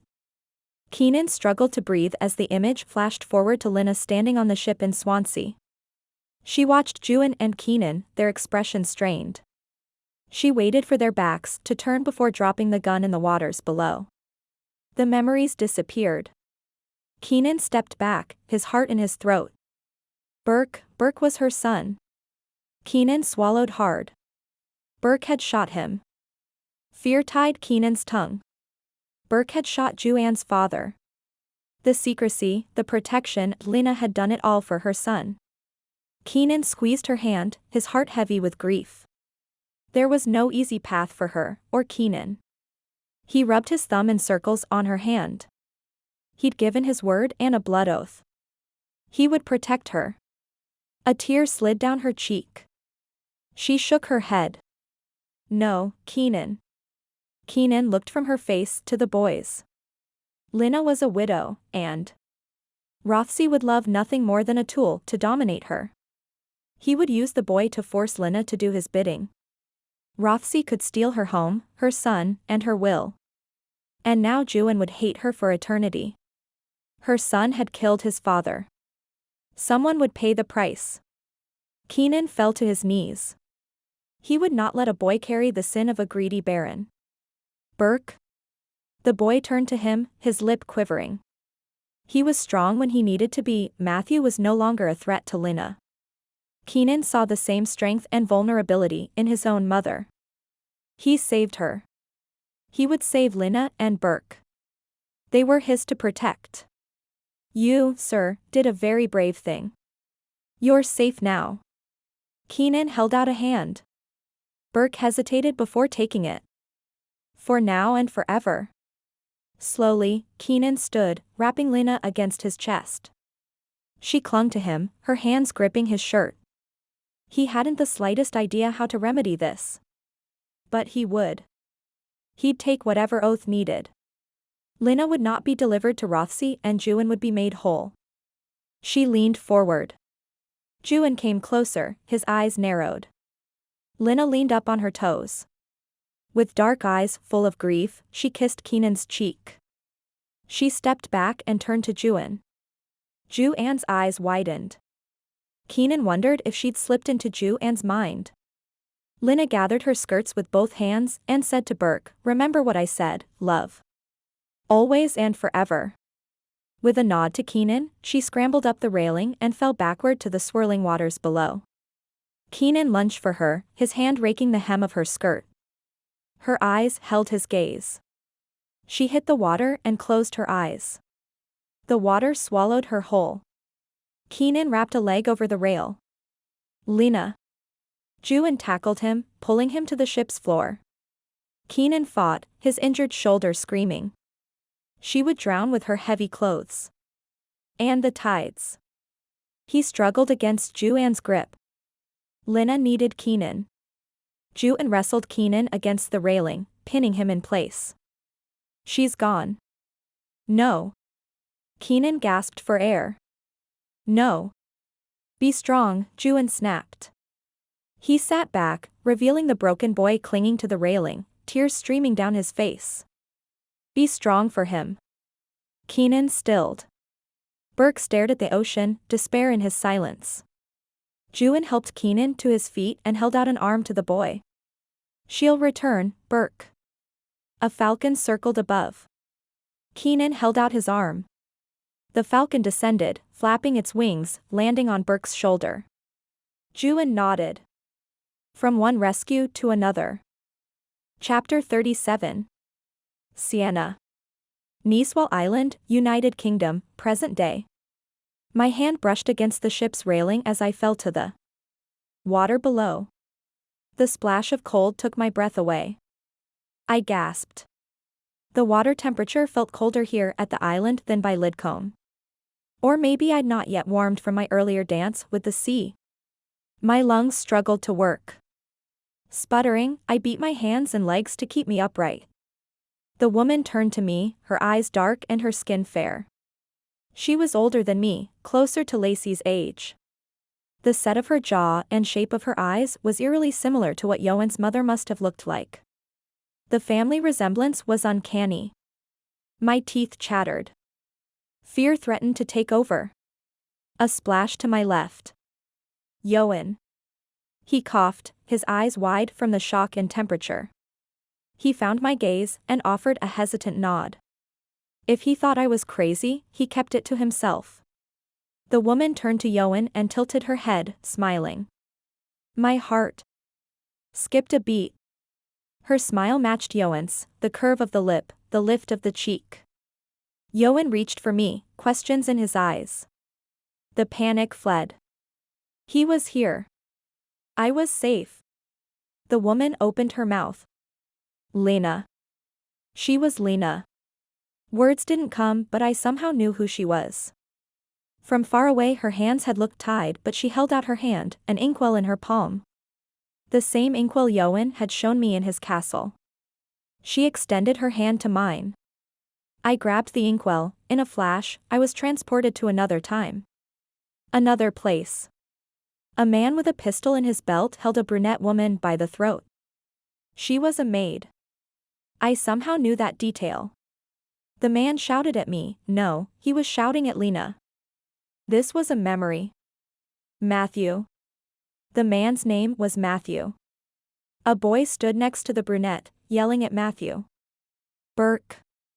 The boy's name was Burke. Memories came and went. The boy fired a gun. The priest was bleeding. Lina's body trembled with grief. The priest was Ioan's father.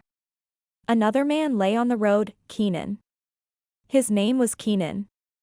The memory shoved me forward in time. Lina and Keenan are on the ship. The same boat that was behind us in the harbor.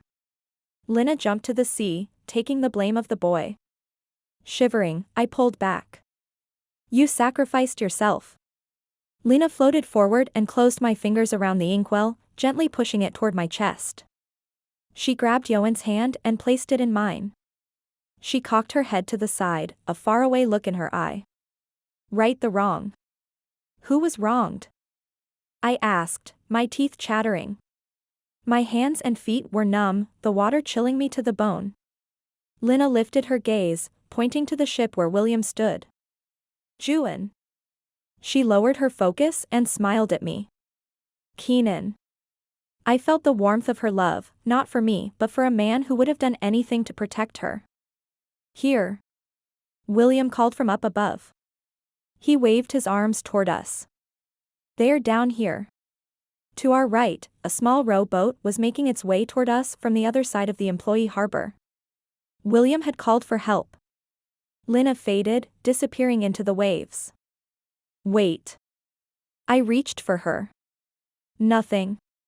Only water surrounded us. Elena? I spun around. Where did she go? Ioan's hand found mine. Hey, it's okay. She's gone.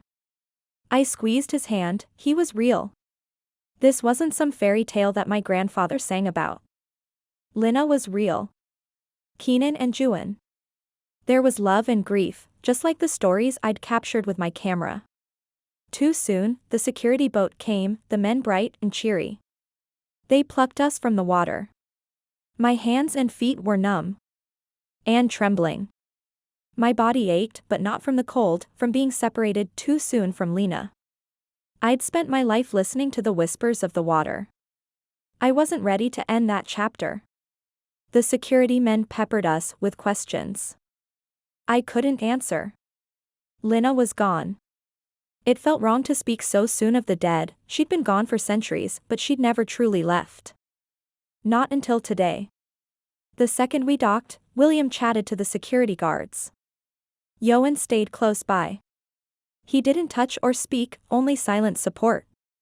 William held a one-sided conversation while Ioan and I changed into matching flannel pajamas. I swam in my borrowed pair while Ioan mirrored the American legend Paul Bunyan. You realize Doris is going to kill me? William played host and poured tea for Ioan and I in the kitchen.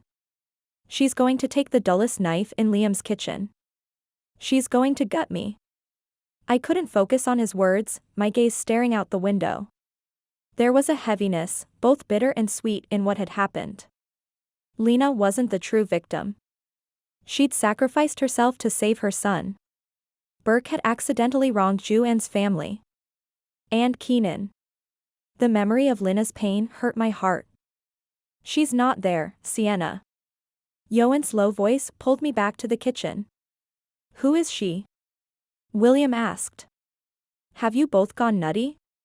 Lina. The name danced on my tongue.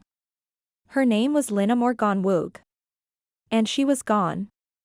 For most of my life, the sea had been a bond with my grandfather. And now it was gone. Another Morgannwg in the mix.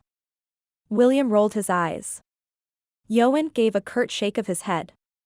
He seemed bothered by the loss of her as well, tension rolling off of him. I cradled the mug. Ioan was wronged. He should have had the island. It would have made him whole. Ioan. William nodded his head dramatically. Ioan. Love that guy. Sure wish he'd come around more often. Ioan wide, I whispered. The inkwell was in the center of the counter.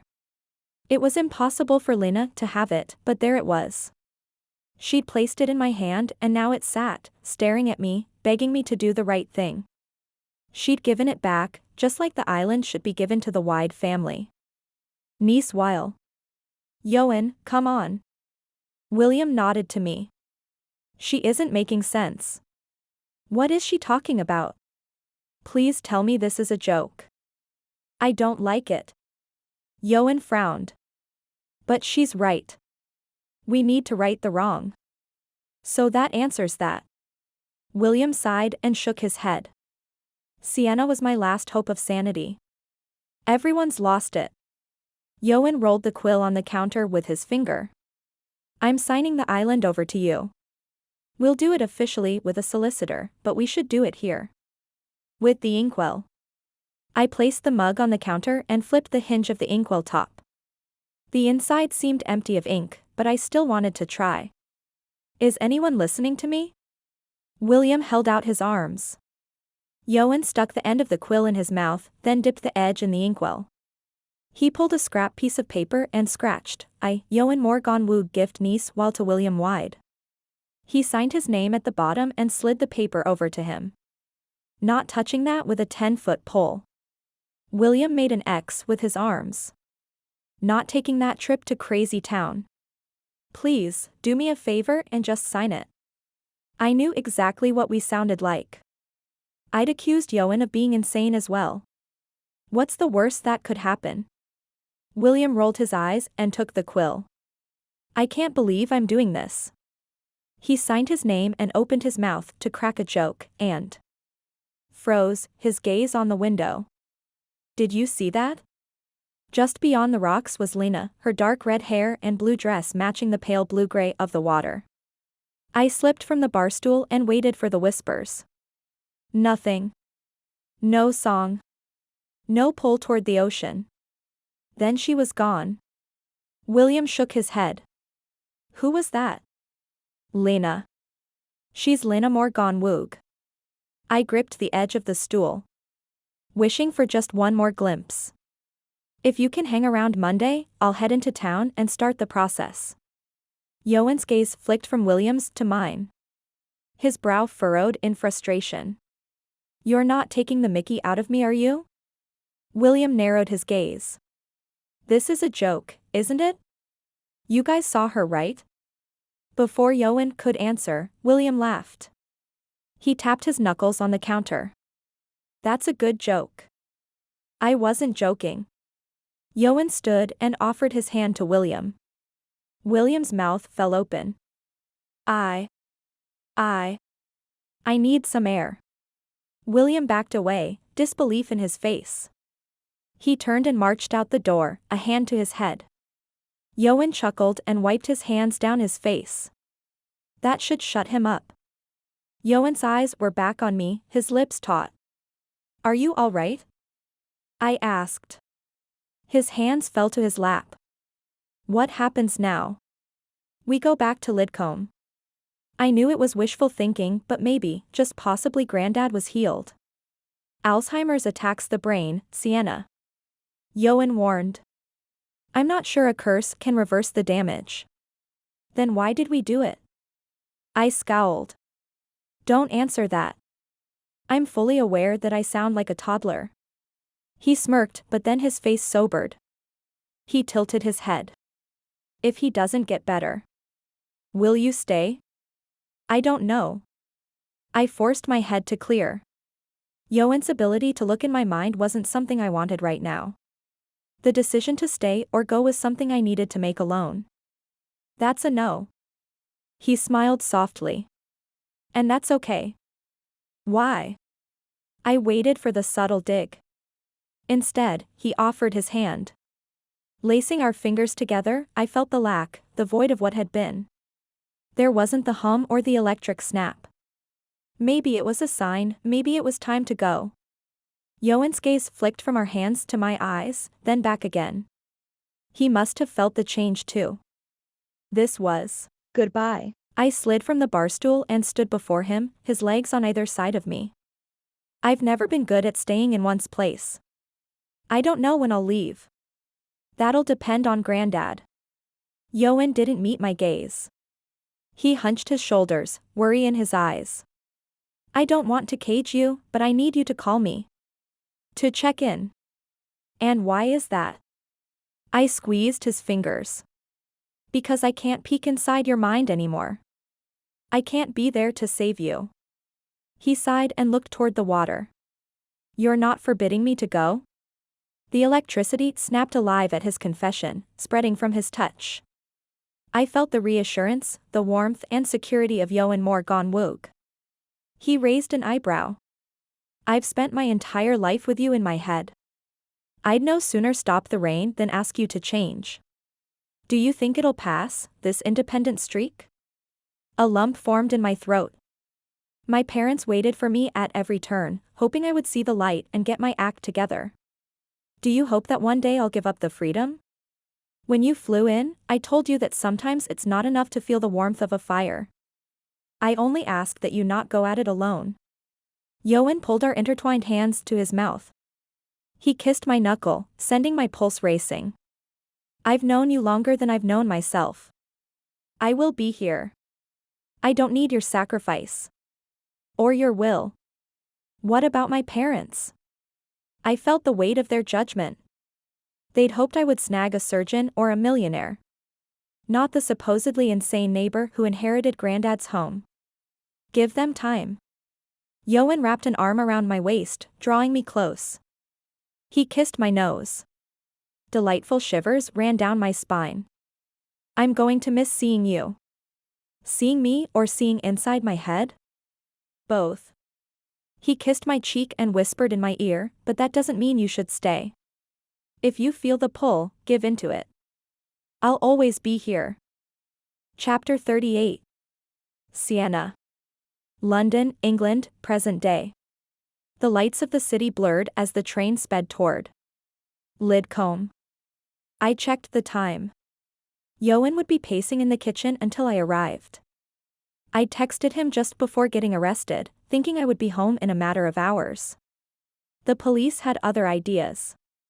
Several hours later, I was finally on my way. Granddad's routine hadn't changed, leaving Ioan with the majority of the work. The doctors believed my grandfather's fight with Alzheimer's was at an impasse. He'd not regressed, but not improved. The disease appeared to be frozen in time. The doctors were encouraged, but not shocked while Ioan was rejuvenated. He followed Granddad around like a harried mother. If a step was slightly less shaky, Ioan declared Granddad nearly cured. Last week, my grandfather ate soup without spilling. Ioan begged me to tell my family. I called my father, but not to talk about Granddad. It took 2 hours of coaxing before Dad admitted to skin cancer. He was quick to point out that his was improving. Mom butted in and corrected him. Like Granddad, my father's cancer was frozen. It hadn't shrunk, but it had not gained any ground. Giving the island to William didn't reverse the course of history. It had only stopped the progress, and bought us time. I'd hoped for a miracle, or at least, a moment of clarity with Granddad. With each passing day, the restlessness grew. Ioan encouraged me to continue my career. I'd flown to Los Angeles, New York, and even Glasgow to document the world we lived in. My parents had made their frustrations clear. Not only had I failed the family in helping Granddad, but I'd continued bouncing from story to story. I checked my phone. The last text I'd sent Ioan was filled with a dozen apologies.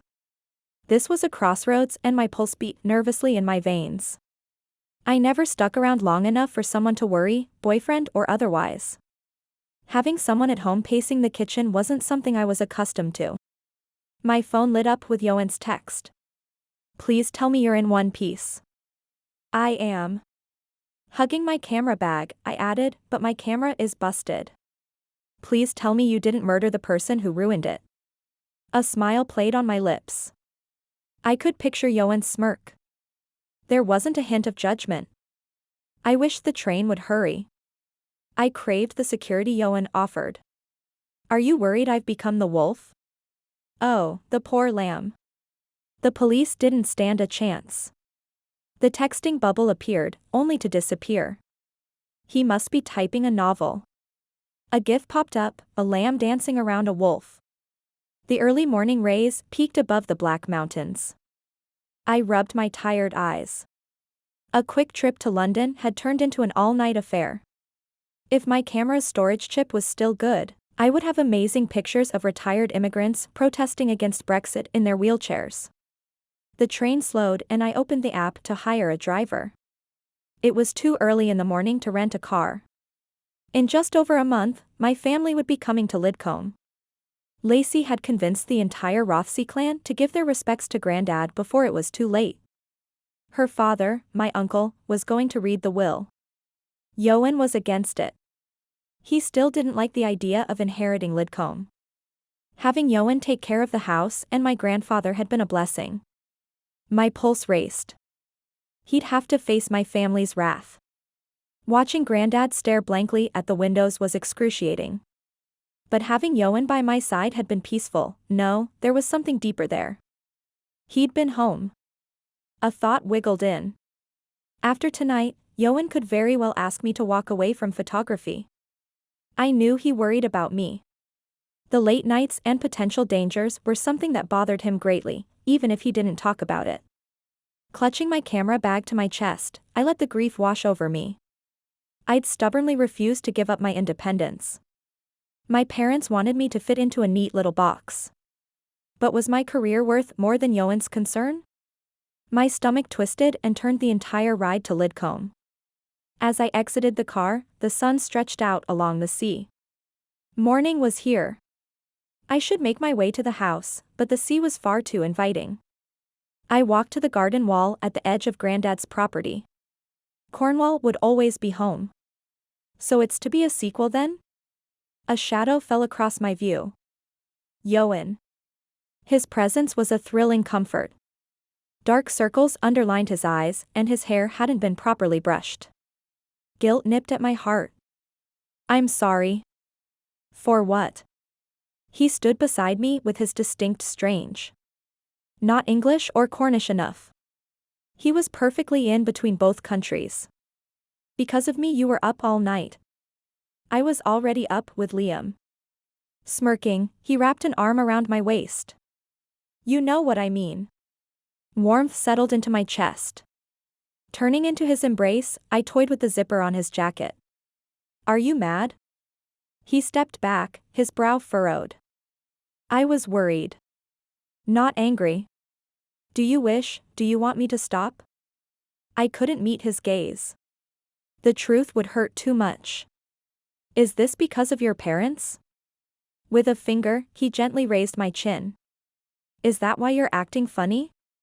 You think they'll pitch a fit when they come for the holidays? Do you? I mean, honestly, do you want me to stop? He tucked a strand of my hair behind my ear. I'd be lying if I said I didn't worry. My heart sank. I know. Whoa, now. He brushed his hand along my cheek. But I know how much it means to you. You mean more, I whispered. His eyes widened. A slow grin crept across his face. Do I now? He kissed my forehead, his lips lingering on my skin. Home. Ioan was all that was home. He was the bridge from my ancestors to my future. I would never give him up. Sienna. I love you.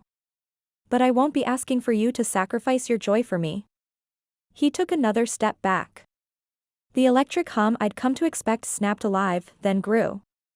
This was different. The whispers that had grown quiet swirled around me. Ioan didn't seem to notice, his gaze on me. But in full disclosure, I'll be asking your father for his blessing. I'll be a true gent about it all. My father? The wind caressed my skin. A song was carried in the breeze. Something had changed. I spun around, my eyes on the sea, but there wasn't a flash of red. Lena wasn't there. Are you all right? Ioan's hand was on the small of my back. Steady. And strong. I thought I heard something. I reached for his hand, placing it between mine. I swear to you, I heard it. I am not doubting you. His voice was tender, calling to me in a way the sea never had. Thank you. I squeezed his hand and turned to the house.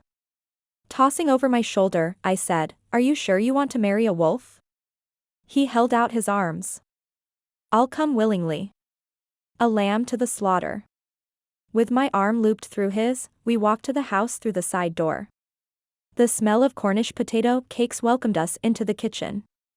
Doris was chuckling, a spatula in her hand. She waved it at the counter where my grandfather sat. He smiled and turned to us. You're home. I froze. His eyes were clear, for the moment. His mind would cloud in a minute and my heart would break all over again. Doris' smile faded. She busied herself at the stove. Ioan didn't move, but I felt him glance at me. Sienna? Grandad looked confused, his eyes scanning me. They lingered on my hand clasping Ioan's. His eyebrows raised and he stood, his movement slow. It's done then. Sienna, I repeated. He'd called me by my name. Sienna. My throat tightened. It had been years since he knew who I was. Ioan pulled me forward. It's Sienna, your granddaughter.